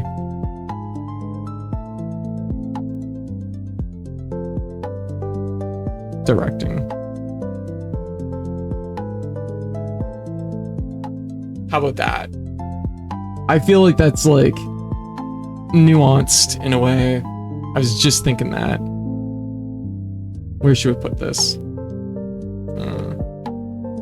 Maybe the you know what? This should maybe go right there. That feels like a good spot for it. Samurai Showdown, X Shovel Knight Warriors. New Smash announcement is bold but possible. Nice. It just makes them so much damn money. Yeah, like I think it's gonna happen this year. Oh, we're going into ad break. I think it's gonna happen this year for sure, but it's just I think like without Sakurai directing is like the nuance that makes it an interesting guess. Okay, so I'm gonna be back in 3 minutes, so y'all hang tight, and I will BRB, okay? Yeah, so, yeah, BRB. Yeah.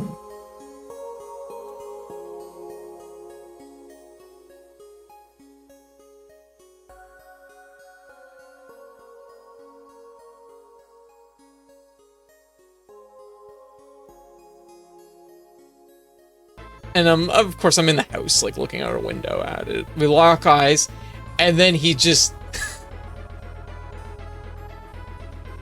he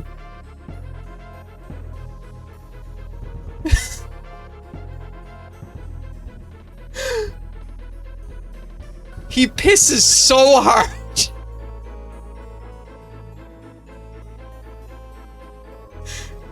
It is just like a powerful stream.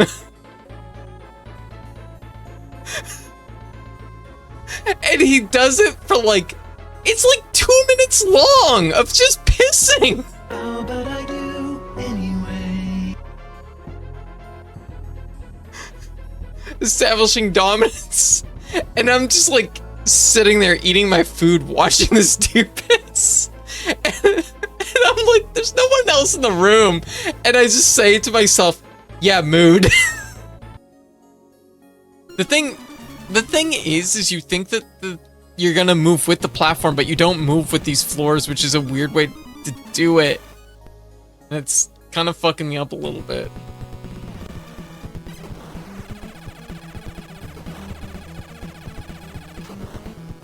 There we go. Yo, we're in now. Who needs power? She needs power. Jenny needs power. She can't jump that high. Jenny needs jumps. Bucky can jump that high, though. See, that's what I'm talking about.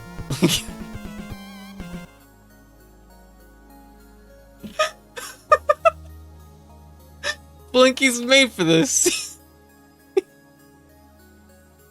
See, he likes it. Camera pants over to Blinky. Gosh. God damn. RNG manipulation if it's that fast.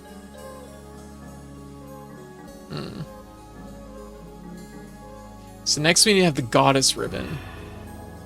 At high levels, the only one who can...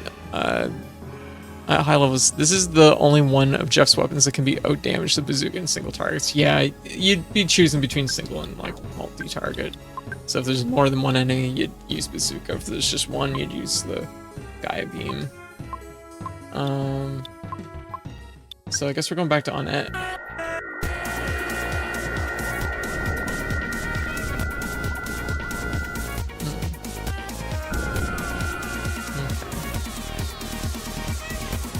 Maybe like speed up a little bit here.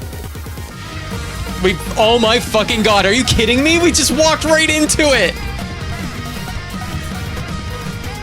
Back-to-back rares, let's fucking go. Well, we'll use whatever this is as a helmet.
Hey, there we go. Sorry about that. This is a scene I don't typically use, so it's not programmed to like unmute me automatically. Sorry about that. Yeah. I have a personal #1 wish for how they'd remake Chrono Trigger Code. Do I have a personal #1 wish? Honestly, I really don't think Chrono Trigger needs a remake at all. I think the game is fundamentally perfect. I think the best way they could probably go about remaking it is going 3D cel shaded. I think that would be pretty cool. And like the best thing they could do to remake it is like go as different as possible. I think doing like a half like play, doing it like a 2.5D sort of thing, like Octopath Traveler, I don't think would have the same impact as going like bigger in scale. Smash will also get a new anime character. We get a new anime character after all Fire Emblem. Fortune's Weave comes out in September. Nice, I agree. It's too special of a game, in my opinion. Yeah. So let me think of a prediction. Let me think. Once again, I should probably like let y'all pick where the predictions are going. I'll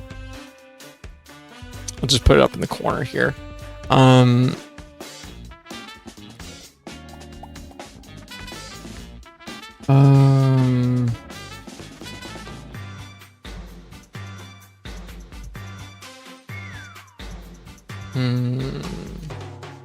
Gosh,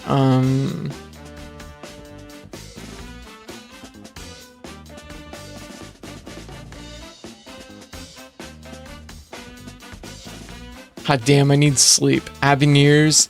Absolutely, Hogloom. Thanks for hanging out for a little bit. It was nice seeing you. You have a happy New Year's, alright? Wishing you the best in 2026. Happy New Year's. That's such a cute emote. Oh my god. I love it so much. Other predictions. Does anyone have any good predictions? Let me see. I've made a bunch.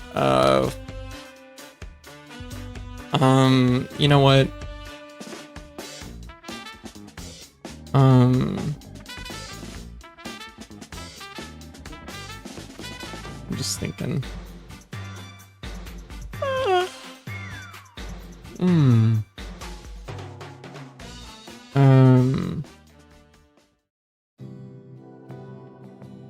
trying to think.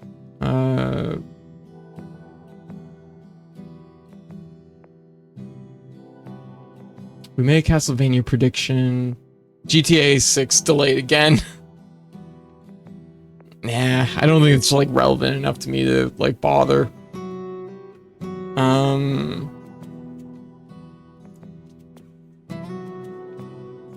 What else? What else could we do? What else? I feel like I need a good Capcom prediction to make, but I don't really know what I want to, like, what I should tackle. Like, I want it to be like out there, but not too wild. Civilization 7 will not, I don't know anything about Civilization, will not get good, and Old World will unfortunately not be good. I don't know enough about them to make that prediction.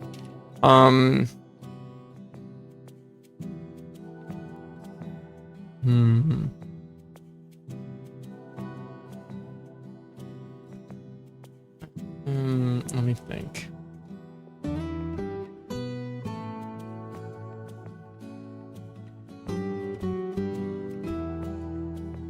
Because I don't think Capcom's gonna announce another Mega Man game until 12 gets released.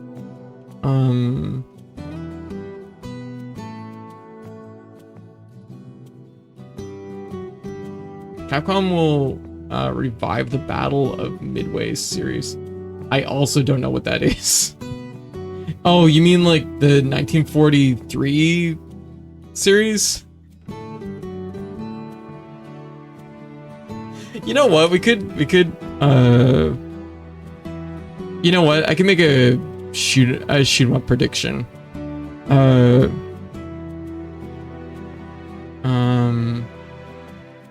Yeah, that's the one. Okay, gotcha. No, I knew what.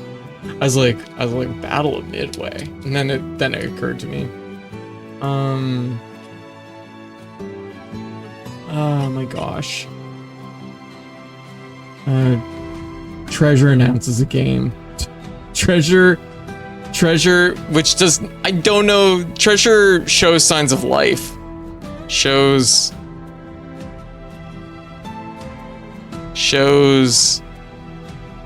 signs of life. I'm pretty sure they've been liquidated, but it's hard to tell. Life. I don't know if that one has any validity. I don't think it does, because I'm pretty sure that Treasure just exists as an IP holder at this point. Like, I don't know what state Treasure's in.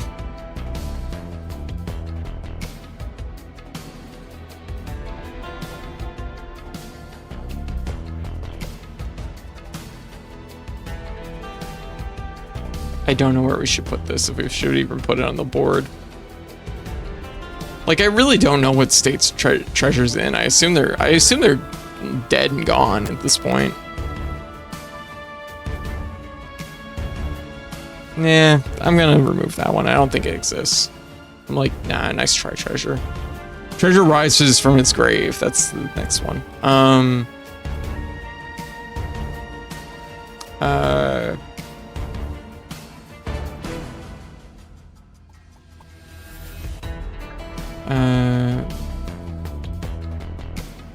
M2 makes an original game. Which sounds like a dig, but I actually just mean that they actually make a game of their own, not from like another series. I don't know. Platinum Games will release Project GG, and Hideo Kamiya will be normal on social media. One of these is unlikely. Yeah, I think so.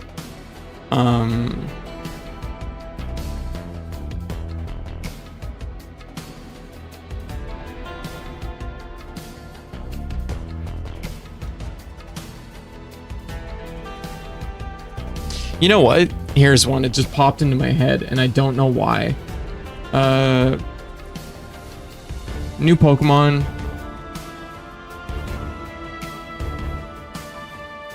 New Pokemon.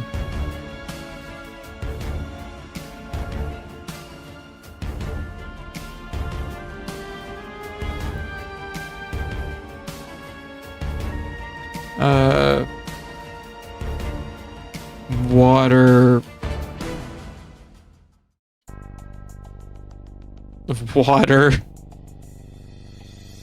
starter is a squid. I don't know why. I don't know why that's what I'm picking.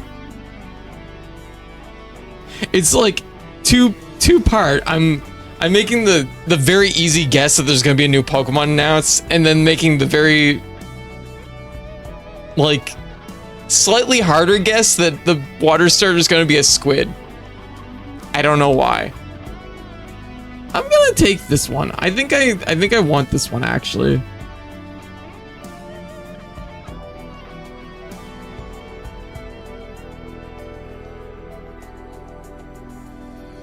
I don't know where to put it. Are you a squid now or are you a kid now exactly?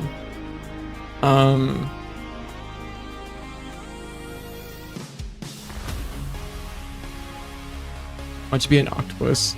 Yeah, really.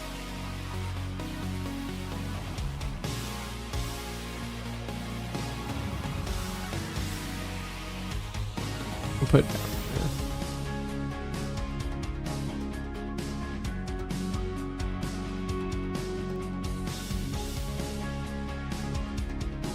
No, I'll put it like bottom corner or something.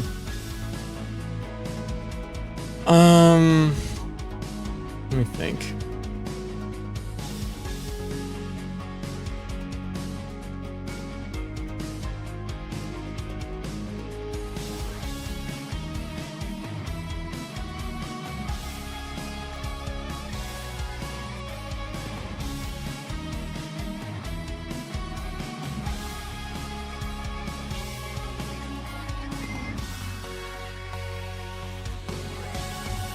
You know what? Actually, here's one.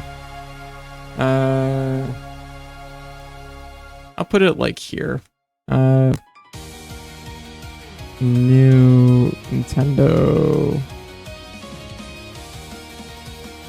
I mean, this is kind of a broad shot. I don't know if I should bother with that one. I was gonna say new Nintendo puzzle game, but like, it's a pretty broad shot.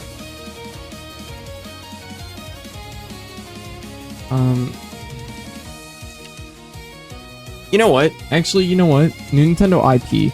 How about that? New Nintendo IP. I feel like they might try something new.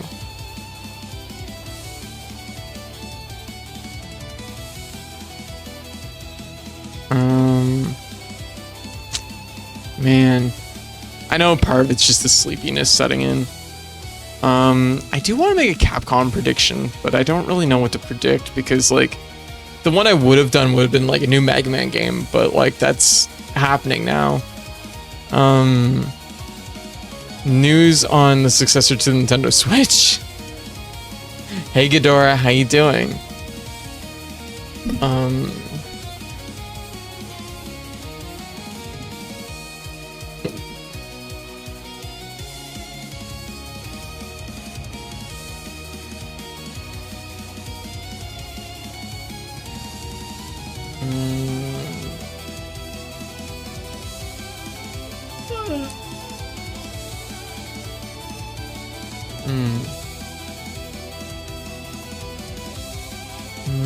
No. I don't know. Yeah, I figured I'd have more ideas for this. Maybe we need another stream prediction. Let me see. EP didn't make it to midnight and then only got 2 hours of sleep. Oh no, Ghidorah. Also, Happy New Year's! Happy New Year's! How's yourself? Doing good. I did 280 plus game reviews. Nintendo comes out with a strategy game set in the 18th century, like the 7 Years' War US Revolution. Ooh, actually, a good prediction would be a new Advance Wars game. But actually, a retro style Advance Wars game would be kind of cool. That'd be really weird. some kind of emblem of fire, if you will. No, it's too much Fire Emblem.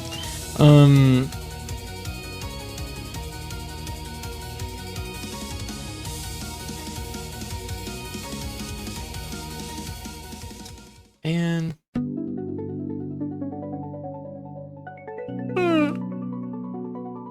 okay.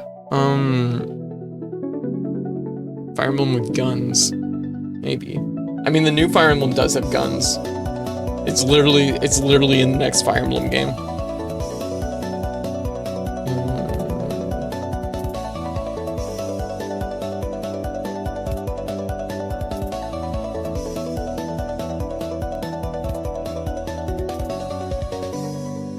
I'm gonna adjust this one for Chrono Trigger. I'm gonna say Chrono Trigger remake, 3D remake.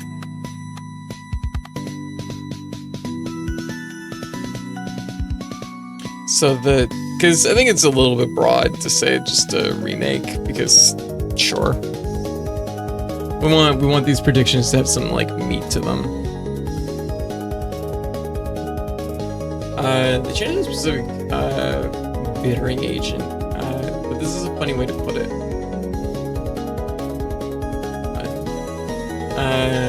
Yeah, new flavor of Switch 2 cartridges. Maybe, I guess.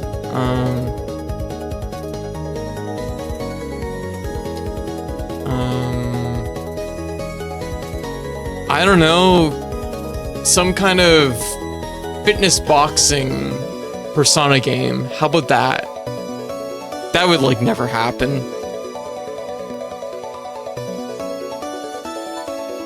GameStop finally. Oh yeah, that's a good one. That's a good one. That's a good one, Wayne. Where should we put it? Put it under G.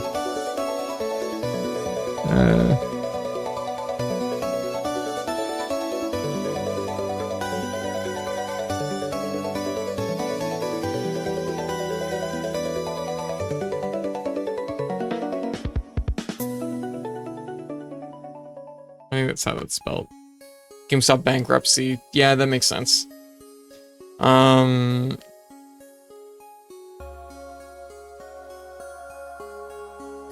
swear they've been going been going under for a decade now. Yeah. I feel like every time I hear about GameStop, they're like lately, like they're just so behind the curve at this point that it's like, fuck you, it's January! Yo, Glaceon, how you doing? Yo, Millennial, what's up? Andy, how's things going? Yo, Meto, what's up? What are you up to? Fuck you, it's January.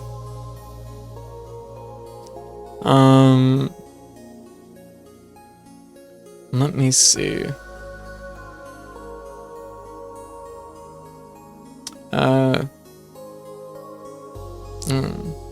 Seeing Microsoft Gaming fucking dies is an incredible thing to see. Yeah, no, we're making predictions for 2026. Like, I mean, like, honestly, this is like the most likely thing on the board, I think. Do you ever think Mike gets mad that Jay and Rich both have memes and he doesn't? Maybe? Ego, how you doing? We were playing a bunch of different things. Oregon Trail 2, PSO, and I put together my own list. Oh, you know what? You know what would be a really good good prediction? New PSO 2, new PSO game. I would make that prediction. I don't know where we should put it, but I just finished getting one of the last Chivas in the for Kid Dracula, so that's Mastery number 5. Hell yeah, congratulations! Also, happy New Year's, everybody! Oh, I already used my confetti. Just 1 second.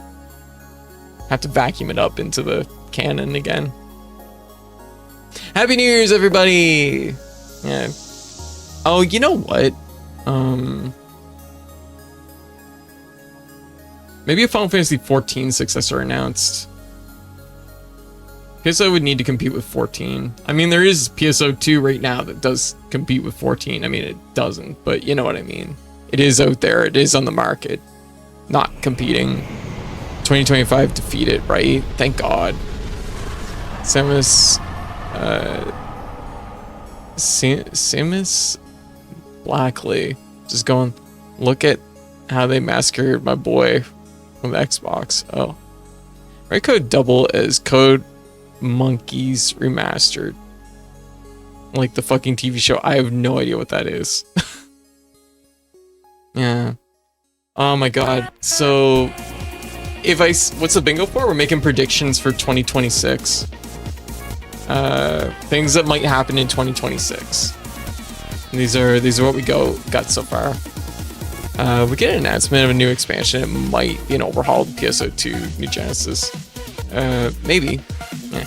It's crappy. It was a crappy show that aired on G4 20 years ago. Don't worry about it. Yeah, no worries. Yeah, so, yeah, welcome in, everybody. Tonight we did a recap of the 280 plus games we played in 2025, and I reviewed every single one of them, which is why I sound a little bit raspy and sparse now, because I've long blown out my voice box at this point.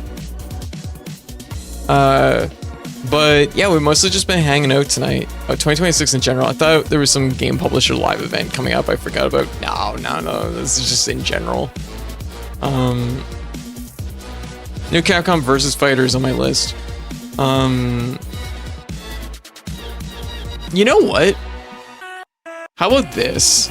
I feel like this would be an interest. I've been trying to come up with a Capcom prediction here. How about this?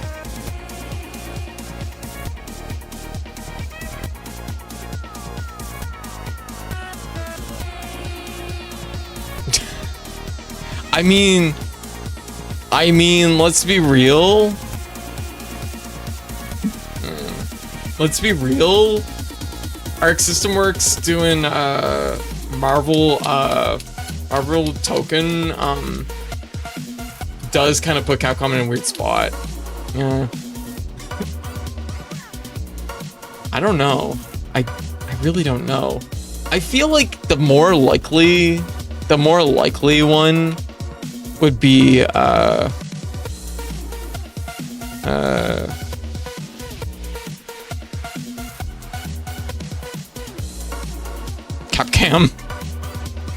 Capcom.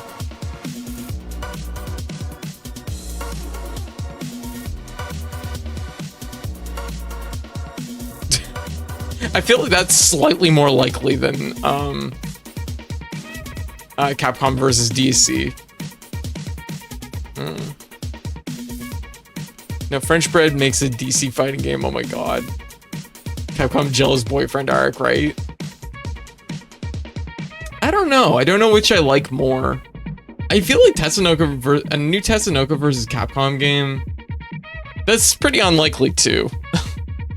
But actually, you know what? I did kind of like that.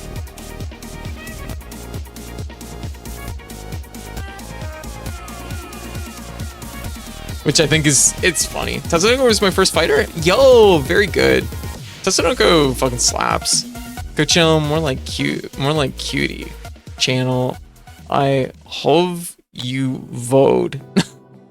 Oh my god. Mr. Jack, how you doing? Hikaru, how's this going? I think this is a very funny one. And I will put it on here. Where should it be placed? Where should we put this one? I'm letting y'all pick these, but nobody's been picking them lately. Where should we put it? Just say like O3 or B2. So y'all pick a spot for that one, okay? Mista, how's this going? Happy New Year's, everybody. 01? 01 it is then. When Steam Machine ends up being right? I said, I'm just saying it right now. If it ends up being 999, I like that counts. Star Fox Zero port. I feel better just predicting a new Star Fox game. Yeah, The Game Conqueror. Yeah, I feel in my bones. Maybe. I don't know. I don't know if I want to get into predicting ports. How about this one? This one would never happen.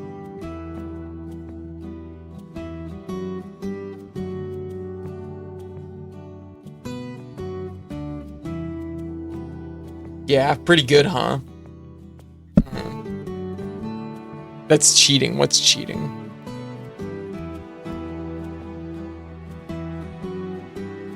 I seen it. Seen what? It'd be nice for a game to get a second chance, but I don't know if the odds are good. Yeah. That's just Dancing All Night with PS Move. What's up, Crank? Fitness boxing with Akihiko, Chia Makoto, and take my money. Cause I'm doing a bit. I'm doing a bit right now. Okay, no fitness boxing since that got fucking announced. I would have put it on my fucking card. Okay, let me see. You know what? Here's an indie announcement. Let's get an indie announcement in here. I for indie.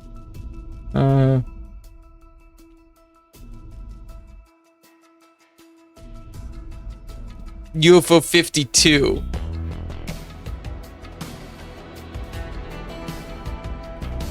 Announced.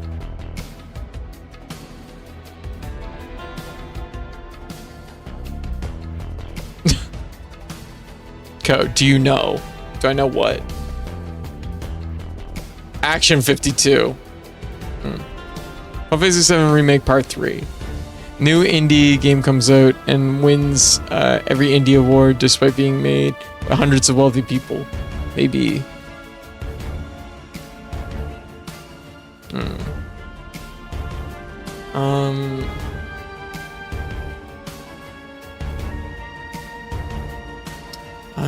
Let me see.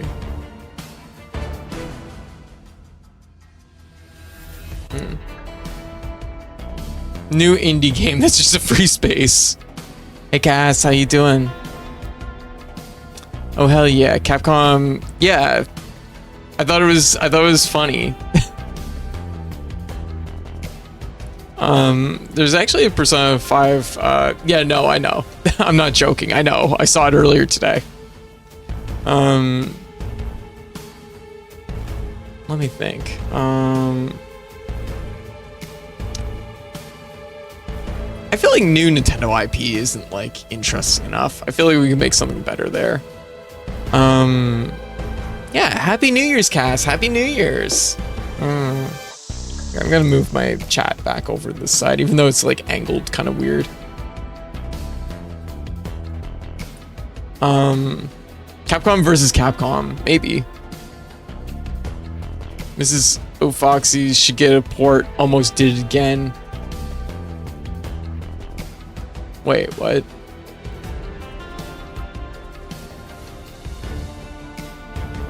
Oh, yeah, no, I'm doing a bit. No, I saw the announcement earlier. I don't know that Nintendo will be doing a new one so soon. Yeah, maybe. Yeah, hey Blue, good morning. Let me see.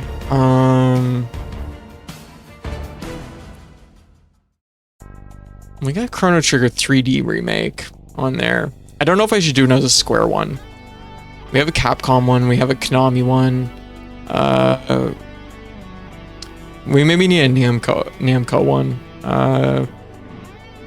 What would we do? Or like a Sega one? I think do I have a Sega one? Oh, Sega backpedals AI. I'm like just putting that into the universe because I want it to become true. This assumes they know how to do something that isn't Street Fighter. Soul Calibur 7. You know what? I like it, Blue. I like it. Soul Calibur 7 announced. Soul Calibur. Caliber 7. Announce.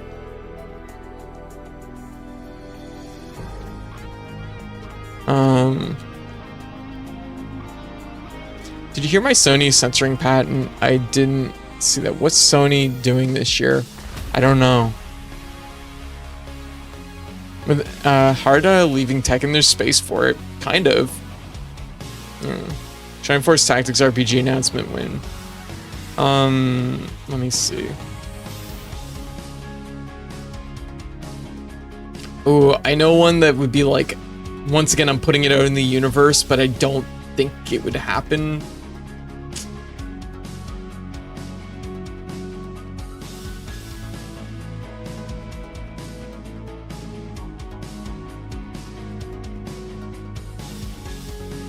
Rhythm Heaven, New Legend of Dragoon 2. If F-Zero is up there, maybe. I was gonna say suggest Mega Man Pachinko, but that happened in 2019. Okay. I'm trying to think of maybe some stream relevant ones.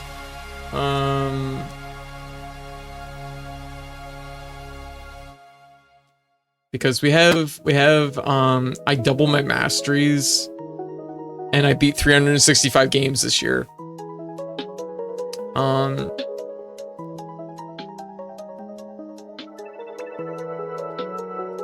trying to think of what else it could have.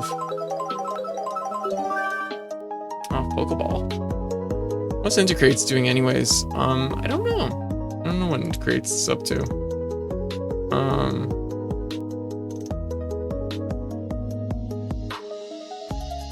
Very lazy right now. This would have been a better thing to do at the beginning of the stream, I think. In hindsight. When my brain is fresh, you know. There we go. Galgun 30. I don't know any PlayStation exclusives anymore. I don't think there's anything there. I don't have much I could like. I don't have much I'm interested in on PlayStation or that I'd really be wanting to predict. Love new Mega Man Zero game, but it's more of a 3D style. But it's more of a 3D style game, like Fire Emblem 3 Houses or such. Like a strategy game? Did they already announced Stellar Blade 2? I have no idea.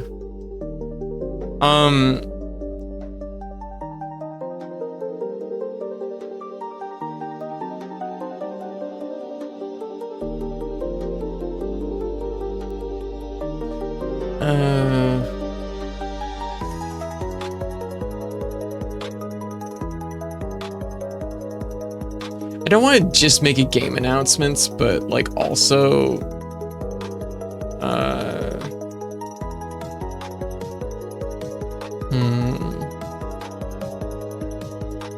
new Crash Bandicoot. I'm just thinking.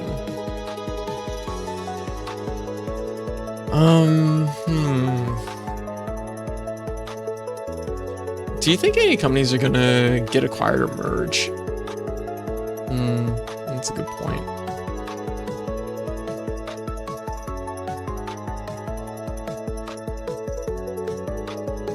Actually, I think for the sake of putting it out there, I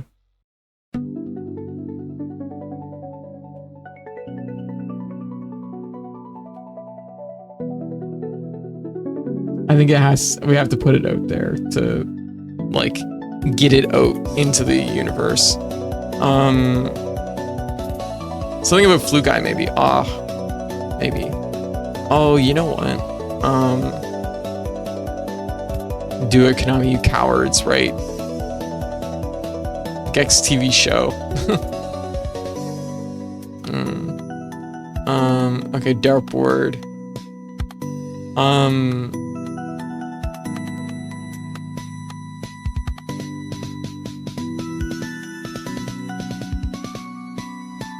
Kingdom Hearts direct to Disney Plus. Well, I don't know if Square Enix is always hanging on by a thread lately. They might get bought one day. Yeah, it kind of feels that way. If out of all the like big Japanese companies, it does kind of feel like Square is maybe the most vulnerable to that. You know what? Once again, I don't want to make it all. I don't want to make it all game announcements. You know what I mean? Xian, how you doing? I was about to say, because I was about to say one that I could predict. I feel is maybe announcing a Final Fantasy XIV successor, but maybe not. All right, I finished my first abomination for the future. Gotta let my brain become mush. Happy New Year's. Happy New Year's. Happy New Year's, Fuse. Abomination. Obviously, 14 is the load-bearing pillar of the entire company. Yeah, I don't think they're gonna like shift anytime soon. But also, once again, I just don't want to do like game announcements at this point. Nintendo Switch gets Netflix. Nah, that's too like low stakes. Microsoft makes a good Xbox successor out of nowhere. No, they're fucking dying. They're fucking dying. I'm sorry. I'm not playing both ends of this one. This one, I'm on team. They're fucking dying. Let me think.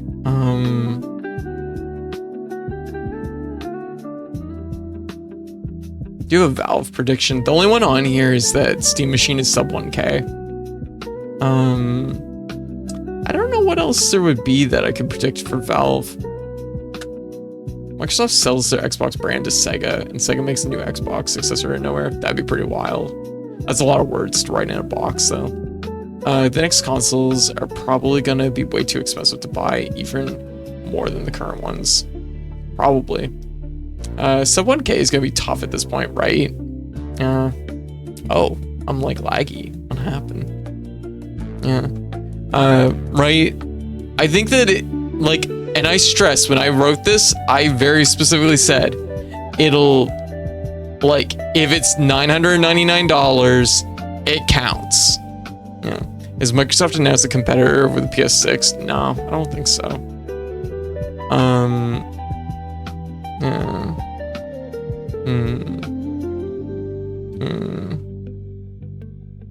Switch 2 becomes actually affordable. No.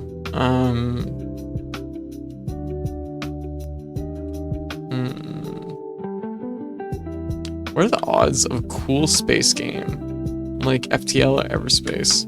I don't think that Total War 40 will have space battles. Yeah, with RAM prices, of course. Yeah. No, I'm making that prediction that like Valve is gonna be like competitive with the pricing. Especially since graphics cards and everything is going through the moon, like going like through the moon. That feels pretty accurate. Given the AI bubble, no, we have AI fucking dies. That's also on here already.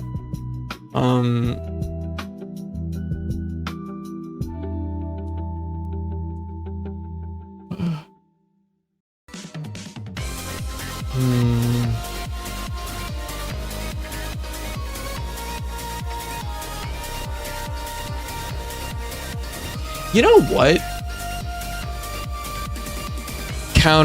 We're gonna do a counter announcement. We're gonna do the opposite of an announcement. No,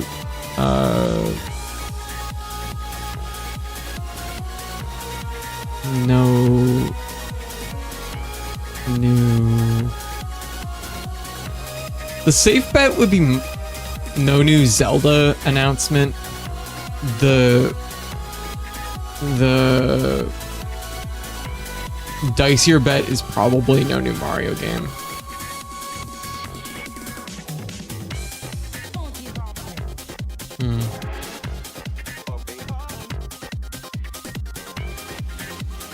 I don't like putting that out in the universe. No. I don't want to do that. I don't want to like jinx it, you know? You gotta put it in the corner. I don't know. It can go anywhere. So if someone wants to move these around, feel free. I'm just thinking.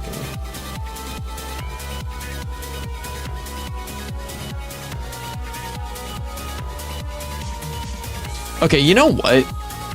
I'm gonna do one that's more interesting than new Nintendo IP, because that's like generic and dull. Here, I'm gonna make a bigger prediction. And it's gonna be like 2-part, okay?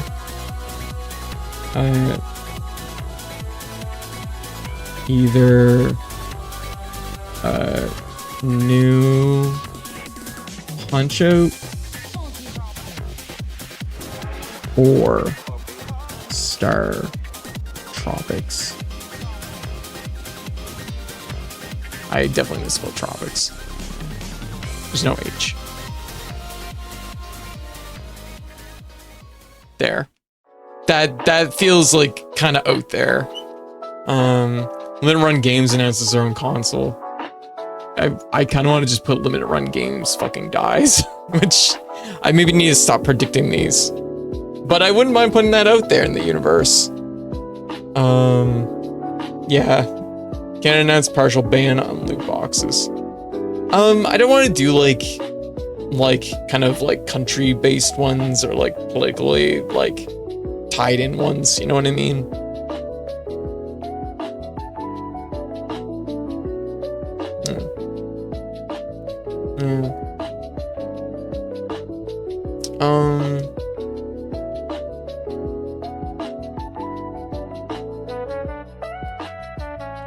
Mr. Beast buys Ubisoft. I think Ubisoft is already getting bought out though, right now. Isn't that like a whole thing? Because didn't like didn't they recently get bought out? Or like at least like there's like a majority stake that Saudi Arabia now owns in Ubisoft. You know what? Actually, here's a prediction. I actually think this one has potential.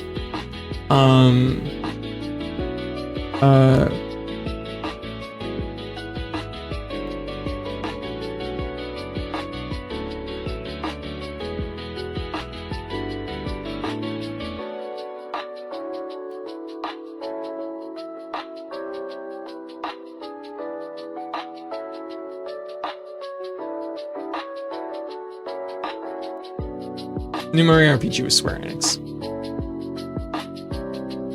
I'll throw that out there.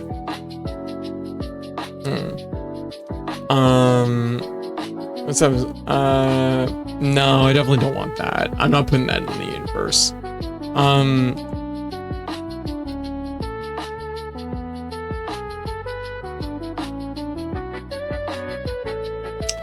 I'm kind of thinking. I have one that's crossed my mind a little bit is something with Kojima. And I don't know if I would want to make the prediction that it's Kojima leaving his company or like to either like Kojima retires or Konami and Kojima make a new Metal Gear. Starts a movie studio. That's a good one. I like that. It's a terrible time to start a movie studio right now, though. Kojima buys Bandai.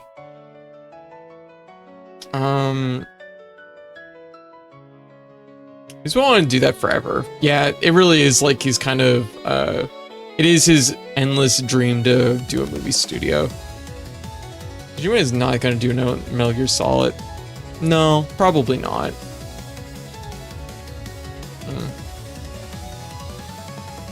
Just thinking. I could see Konami doing a Metal Gear Solid 1 remake. Yeah, I think honestly, Metal Gear 1 or 2 remake feels like it could be a thing. Metal Gear Solid 1 remake also feels very possible.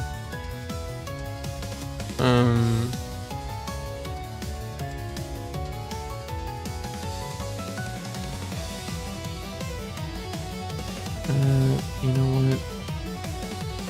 Let me think.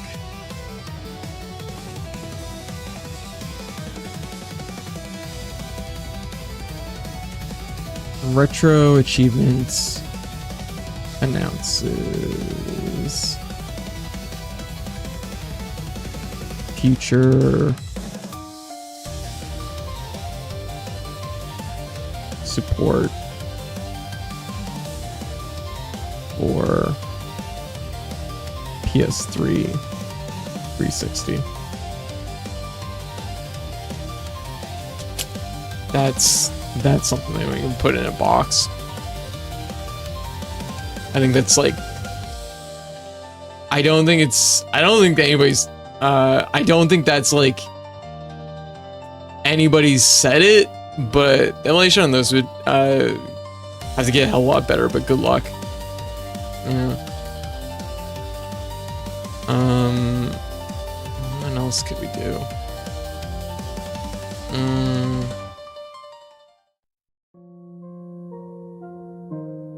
Yeah, DOS is way more. Well, I mean, they've talked about DOS. That's an easy prediction, right? Yeah, DOS is like basically already on the way. Can't you just use normal achievements on those?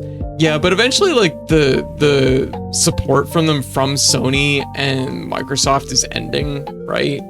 So like your ability to like, achievement hunt for those games on those platforms is like not like as much of a thing anymore.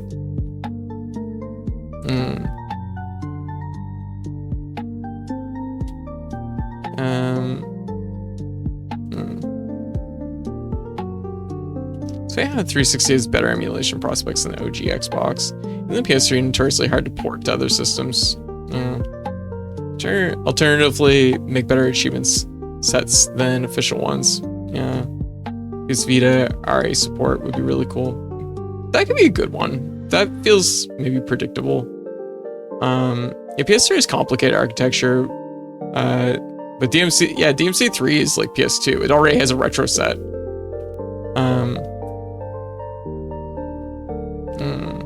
Now that's, yeah, making better achievement sets than the official ones, that's not happening. I don't know. This one feels like out there enough, you know what I mean? Just like kind of just out there enough that I feel okay like throwing it out there. Like, don't get me wrong, I don't think the emulation is there yet, but I feel like just the announcement of like, hey, we're gonna maybe consider doing PS3 and 360 down the road. That's like all I'm talking about with this, okay? Mini consoles come back. Mini consoles, huh? That one actually seems pretty reasonable, honestly, because I feel like game companies are probably gonna look at like low entry point options. You know what? I will put that on the list. I'll put that on the list, okay?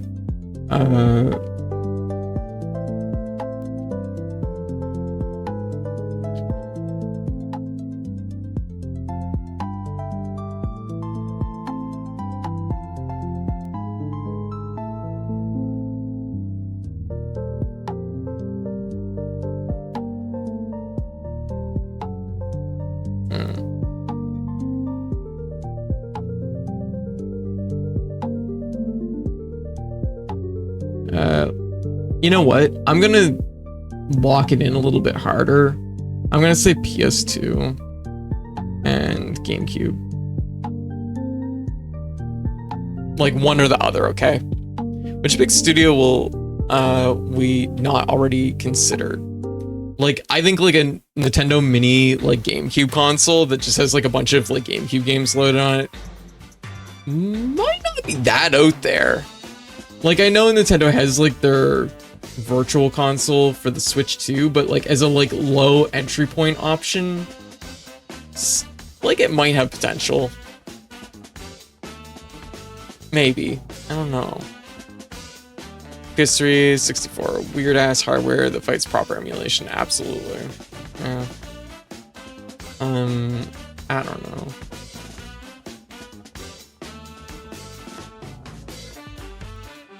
And one of those.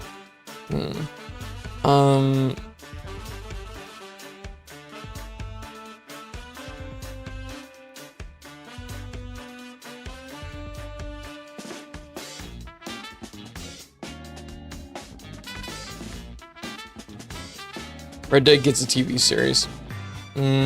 I don't know enough about Red Dead.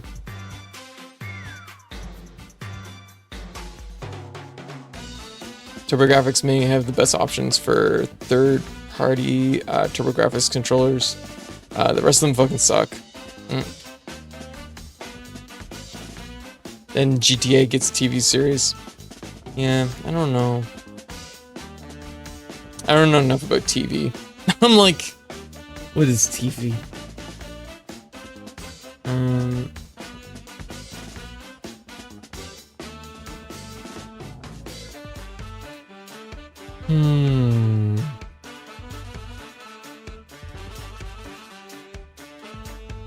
Let me think.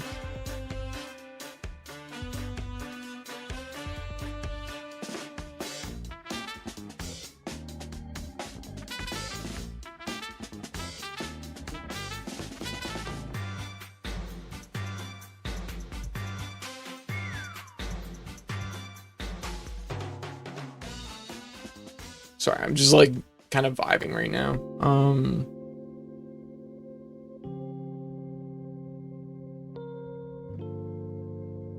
Mario releases yet another Super Mario Brothers hack, and Sonic is Maddie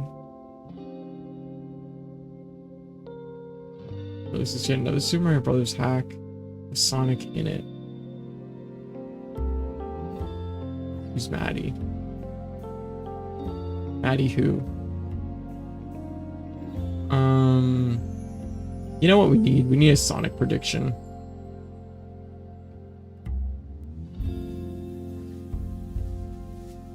Creator Celeste. Oh, okay, yeah. Okay, that Maddie. Okay, that makes sense.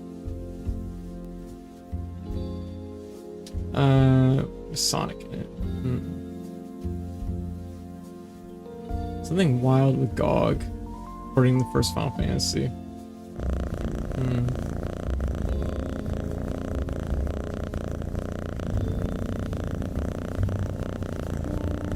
I need some leak guesses. Yeah.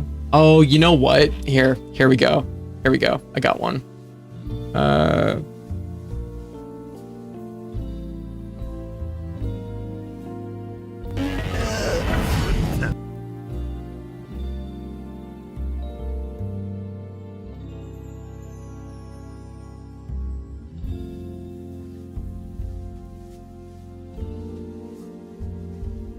Sonic Adventures 2 remake.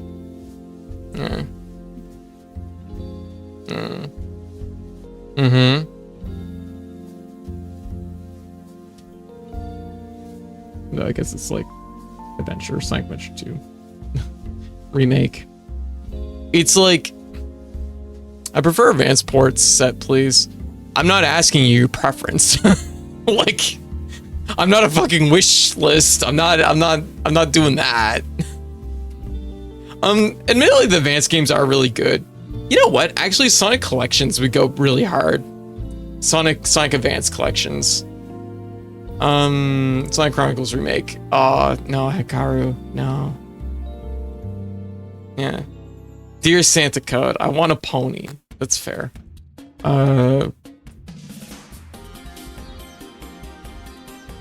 Okay. Pony. Mess. I have no idea how to spell this. Esme. Okay, here's my prediction.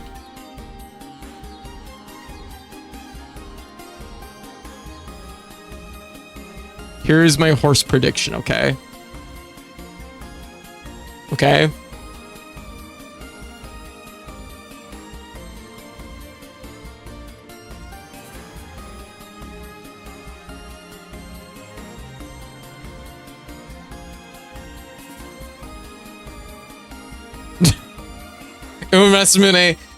International incident.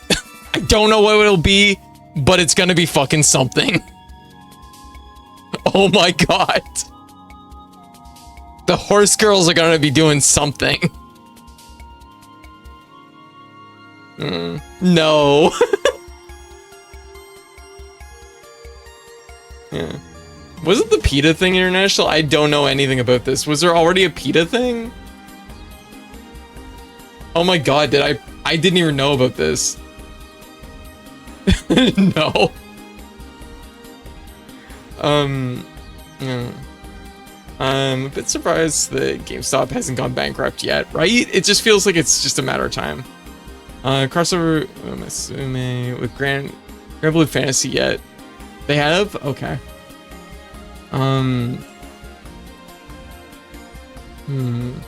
Yo, Chichin, Happy New Year's! Happy New Year's!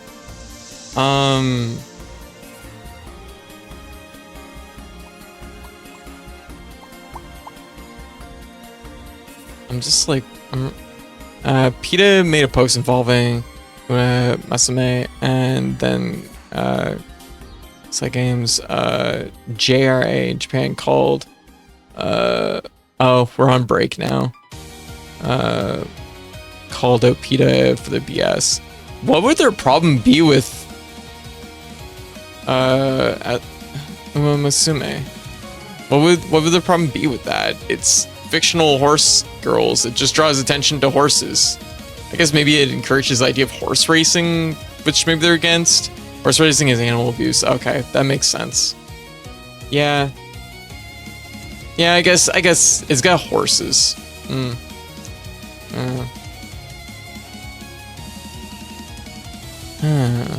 PETA is against anything that isn't them killing animals. Makes sense. Yeah, I guess it does have its like ties with horse racing, so I guess it makes sense. GameStop selling basically depicting one with kind of a gory picture. Ew. I don't necessarily need to know what they're doing, but yeah. GameStop sells stuff, game figures, merch these days. They can't depend on video games alone. I don't. Last time I was in GameStop, they weren't even selling games, so it's not looking good. All right, I'm gonna go on break. I'll be back in 3 minutes. Everyone hang tight. Enjoy the clip show in the meantime, okay? BRB.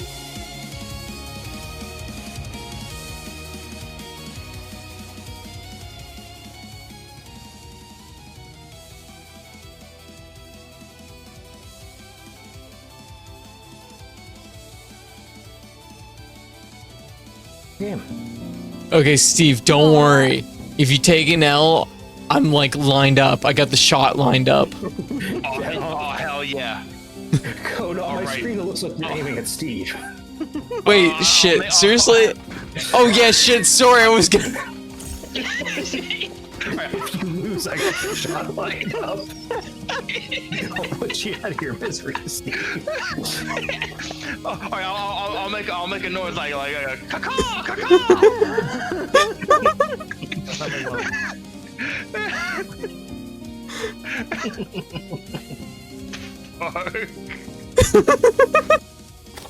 Yeah, well, you want to all hands on deck this one?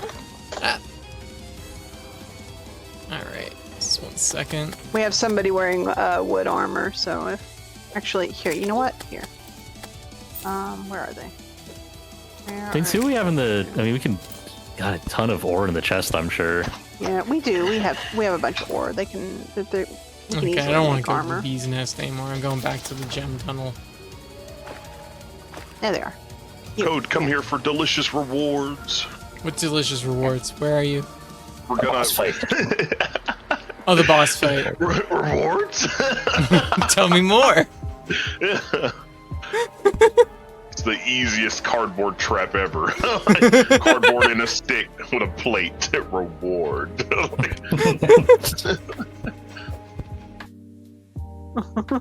I think I have to, Oops. I just cooked the best meal I've made all day. Accidentally. Oh. Cheesy honey fish. Oh my god, my meal! Oh my god! Oh my... G-Bug, how you doing? Man, I can't have anything fucking nice. That fucking sucks. That's the best meal I made all day. I stream so often at night, it automatically puts night in there. Morning. Saturday morning. And yeah, actually, I should open my window because it's really nice out today. It's beautiful out today. Ow, it's so bright. Ow. Okay, so I flashbanged myself almost immediately. God. Who knows why certain people say... Man, destroying slackers. Oh, yep. We gotta go! Honestly, maybe we just want a shark sculpture. Deep down, maybe that's what we actually want. Just a cool shark sculpture.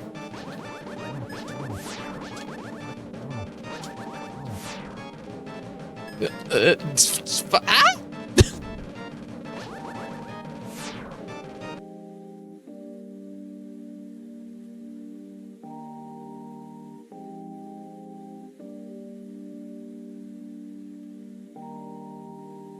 Yeah. All right. I'm back. Is okay. Let me think. There was something here that was mentioned and it got me thinking.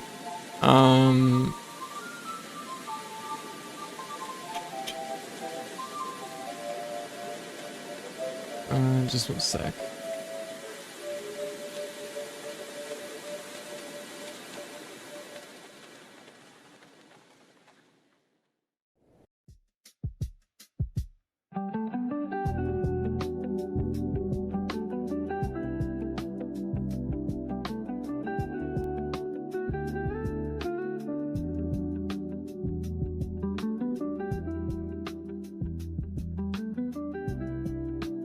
I don't know. Oof, it's negative 13 Celsius outside right now. Oof, yeah, that's cold. That's really cold. I really don't know what else we could do. My brain is fucking dies at launch. Yeah, I feel pretty confident about that one actually. Okay, but Chrono Trigger 3DS remake, and I didn't say 3DS remake, it just says Chrono Trigger 3D remake. This is specifically like over like a 2.5D remake, something like Octopath Traveler. Magic the Gathering League of Legends crossover. Oh, that feels like really like that's like really outside my wheelhouse, and I don't know. I don't feel great about like I don't know enough about it. It's 5C where I'm at, but it's better. Still want to go with sweater or something. I kind of want to make a like Deltarune prediction, but I don't at the same time. That's kind of real. The mobile Steam ports of Chrono Trigger has the DS content. I know, but imagine how wild it would be if they did a 3DS remake for no reason. I mean, considering the 3DS is pretty dead at this point, like, I don't think it's happening. Also, if I didn't say, hey, Grave, Happy New Year's. Deltarune next chapter actually does release this year. Yeah, it's supposed to release this year. I kind of want to make a prediction that Deltarune chapter 5 will get delayed, but they'll release 5 and 6 together like they did 3 and 4. But I feel like that's just like too much of a prediction, you know what I mean? Like I kind of feel like, or like it's just like too elaborate, you know what I mean? Deltarune makes everyone mad. Nah, I don't want to put that in the universe. The other one I had, which I was thinking about was, someone plays Balatro in space. I don't know why. I feel like this probably already has happened.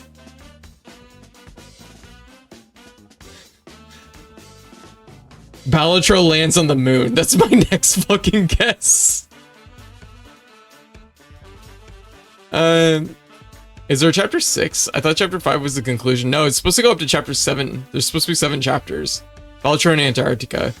Nah, that's too easy. I think that's already probably in the cards because we recently saw Pokemon in Antarctica.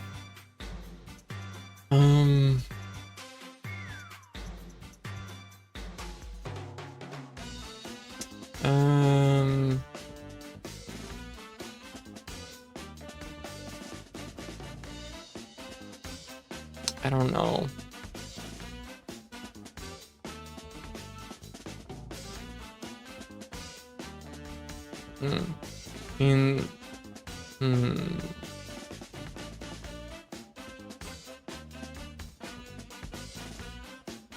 Balatro is on Switch. Switch is in Antarctica, therefore Balatro is in Antarctica. Yeah, that's kind of how I feel.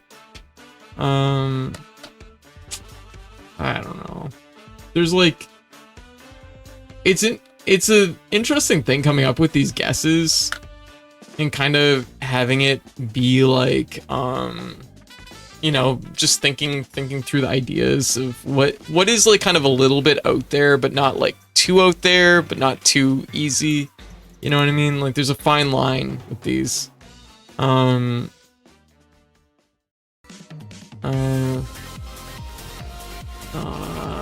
don't know. Switch to mini. Nah, it's too soon. That's not happening. I'm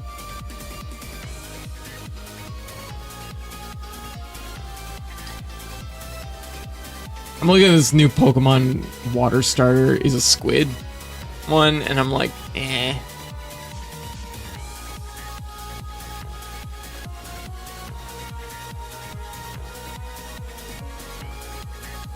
Everyone remember Beekman? I remember Beekman. Capcom announces Mega Man Legends 3. Is that 2 out there? I actually thought about that one, but I don't think that's gonna happen in 2026.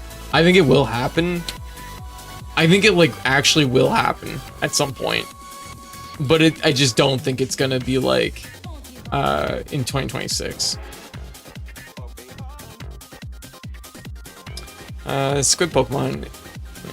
So everyone calls it Squidward. Yeah, that makes sense.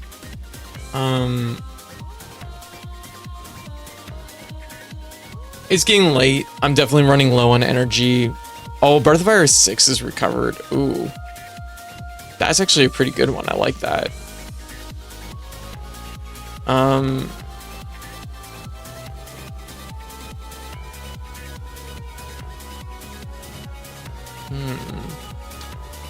gonna like put a pin in this, and next time we stream, we'll come up with a few more ideas, okay? How about that? I think this Pokemon one is dumb. When they inevitably have a squid water squid starter, we can all be like, well, Code, you should have just had that. You would have been right. So we'll save this for now, because I know my energy's starting to like dip.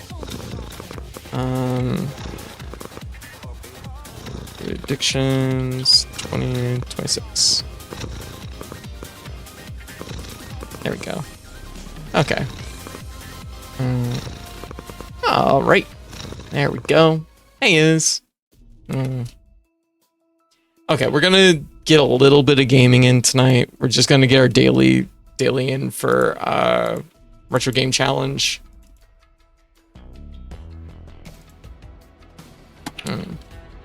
They have to make a Breath of Fire 7 first, and then you make it on PC.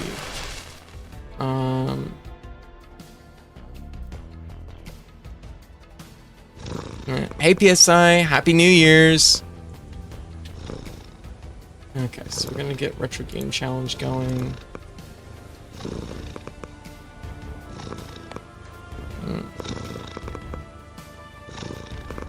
And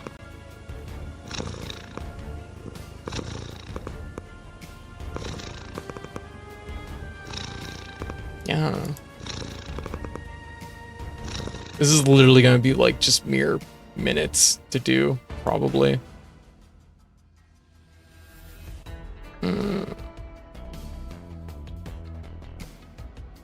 But after this, I think I'm gonna go get some rest because we're at 10.5 hours. I'm definitely tired.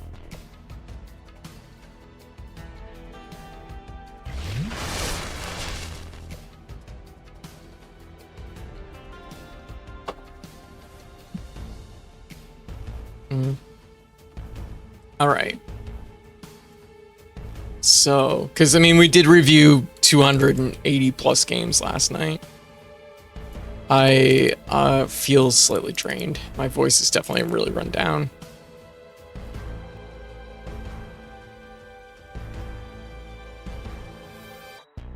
All right. Oh, I have it still set tablet mode. I have to fix that.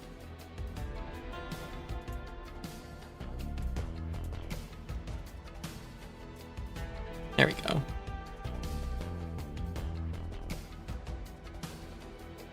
Dirge remake for mobile. Even as a joke, 2026 announcement of Dirge Cerberus remake might be a bit too early. But for some reason, I think it could happen. Yeah, that's not like that out there.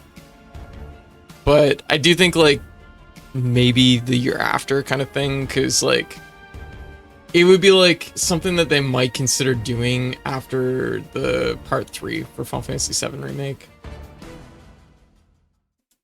Feels like it would fit in there pretty good. Okay, we're doing our daily challenge.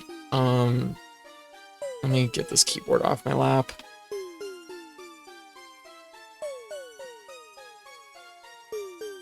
I think they're in panic mode after 7.2 didn't sell remotely as well as they wanted. Oh, seriously? Did not sell that well? Damn, that's not great.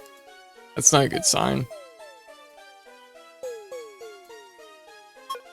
Alright, daily challenge time. Playing in the morning is great. Is a great feeling. Do you have today off? It must be in your nature to play every day. That's really something. There we go. Happy birthday to me. Oh, apparently my birthday's set for the 1st.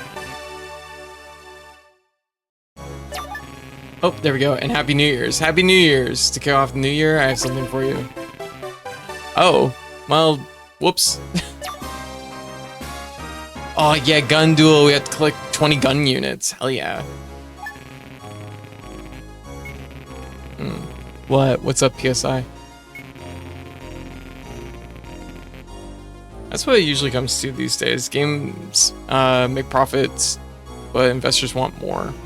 It's the part 2 of a game where you expect to play the part 1, and it was exclusive for PS5. Oh yeah, that was bound to be impossible.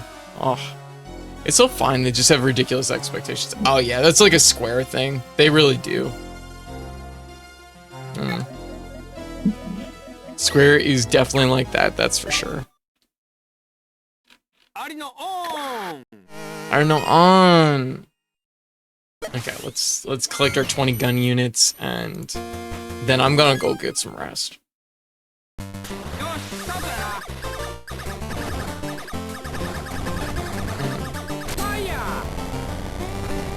Fire.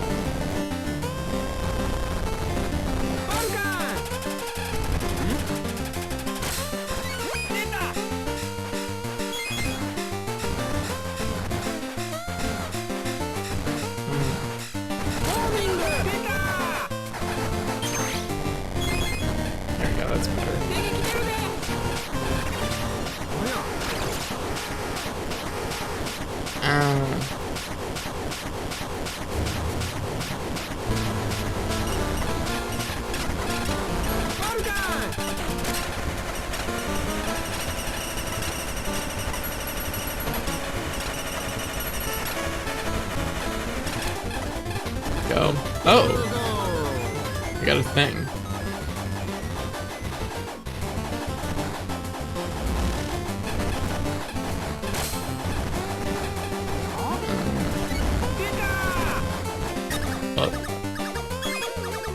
My gun units.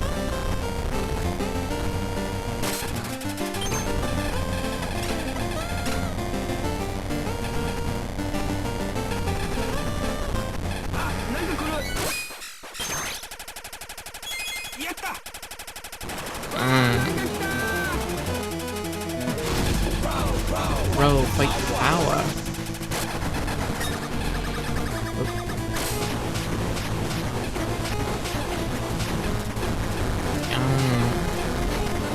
There we go.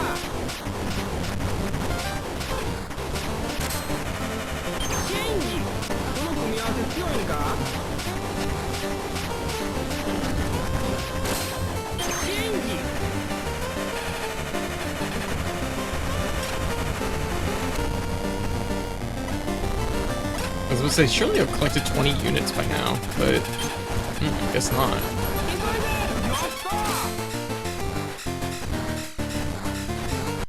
Oh, there it is. Yo, Scarlet, how you doing? Happy New Year's. Hell yeah, another challenge complete. Done 9 days in a row, brings us up to 950 points. What, you're done already? Well, in that case, have 50 points. Wow, you keep playing these challenges day after day. For that, I'm gonna give you 50 points. You're awesome. Aw. That brings us up to 1,000. So, saved up 1,000 points. Here, have this. We got a t-shirt. Yeah. Yo, Scarlet, what were you playing? What's Edo Pro? What's that? Yeah, Chibi, Happy New Year's.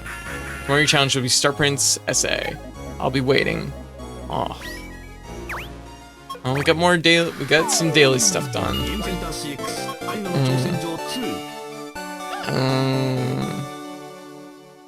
So let's step out of this. Yeah. How's everybody doing? Alva Dog, welcome. Okay. As much as I'd love to like hang out this morning and play a bunch of stuff and vibe with y'all morning, I'm actually super drained. Yeah. But Happy New Year's, everybody. Happy New Year's. I'm like definitely like it took a lot out of me doing the reviews. That was like 8 straight hours of just talking. Honestly, I want to maybe shoot 'em up with Vampire Survivor style roguelike mechanics. There's a couple like roguelite shoot 'em ups that are kind of like that. Yeah. But yeah, so gosh. We reviewed 280 plus games and discovered that I had actually finished slightly more games and also got slightly more masteries than I expected. So that's pretty good.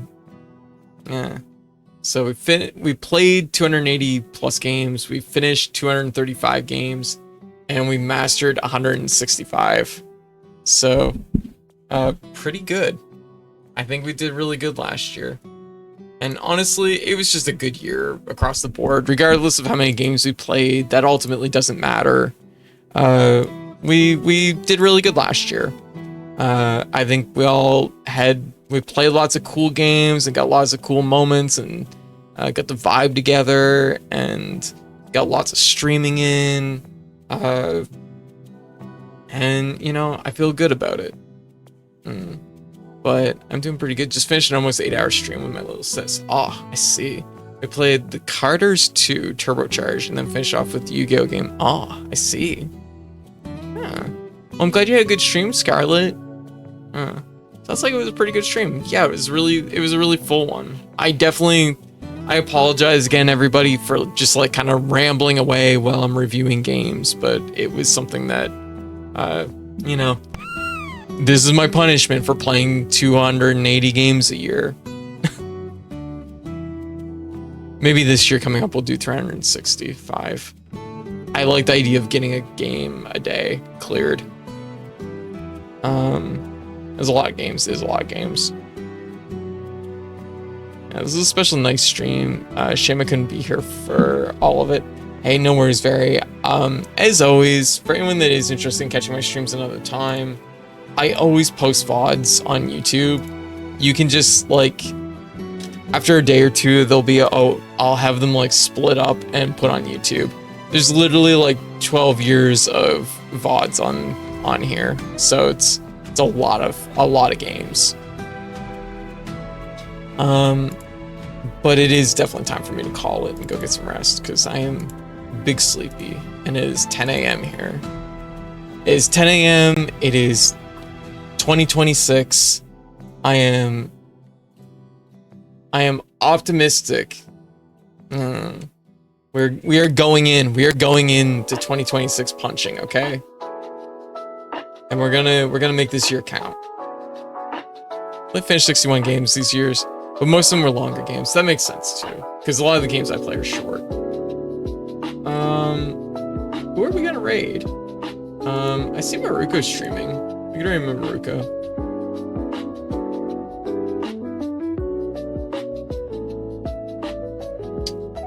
I see Vivi's also streaming.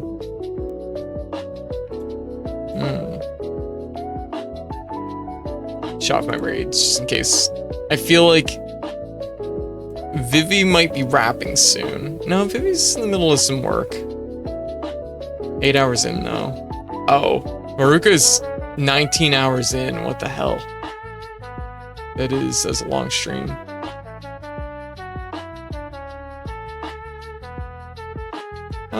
Let's raid Vivi. I don't get to raid Vivi very often.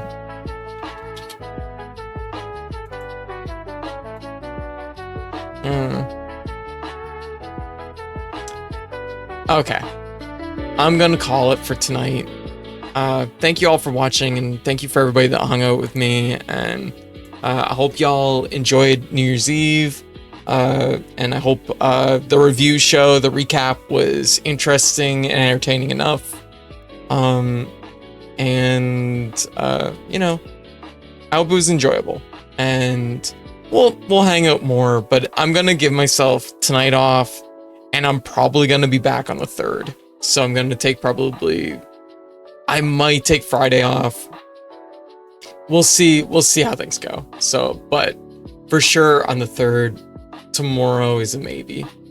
So, because I might need the extra day for my voice to kind of recover, where it's especially raspy now. But I think it's time to call it. So thank you all for watching. Thank you all for a great year. I know 2025 was rough, but I think you know, the stream went really well last year, and that was all thanks to y'all being here, and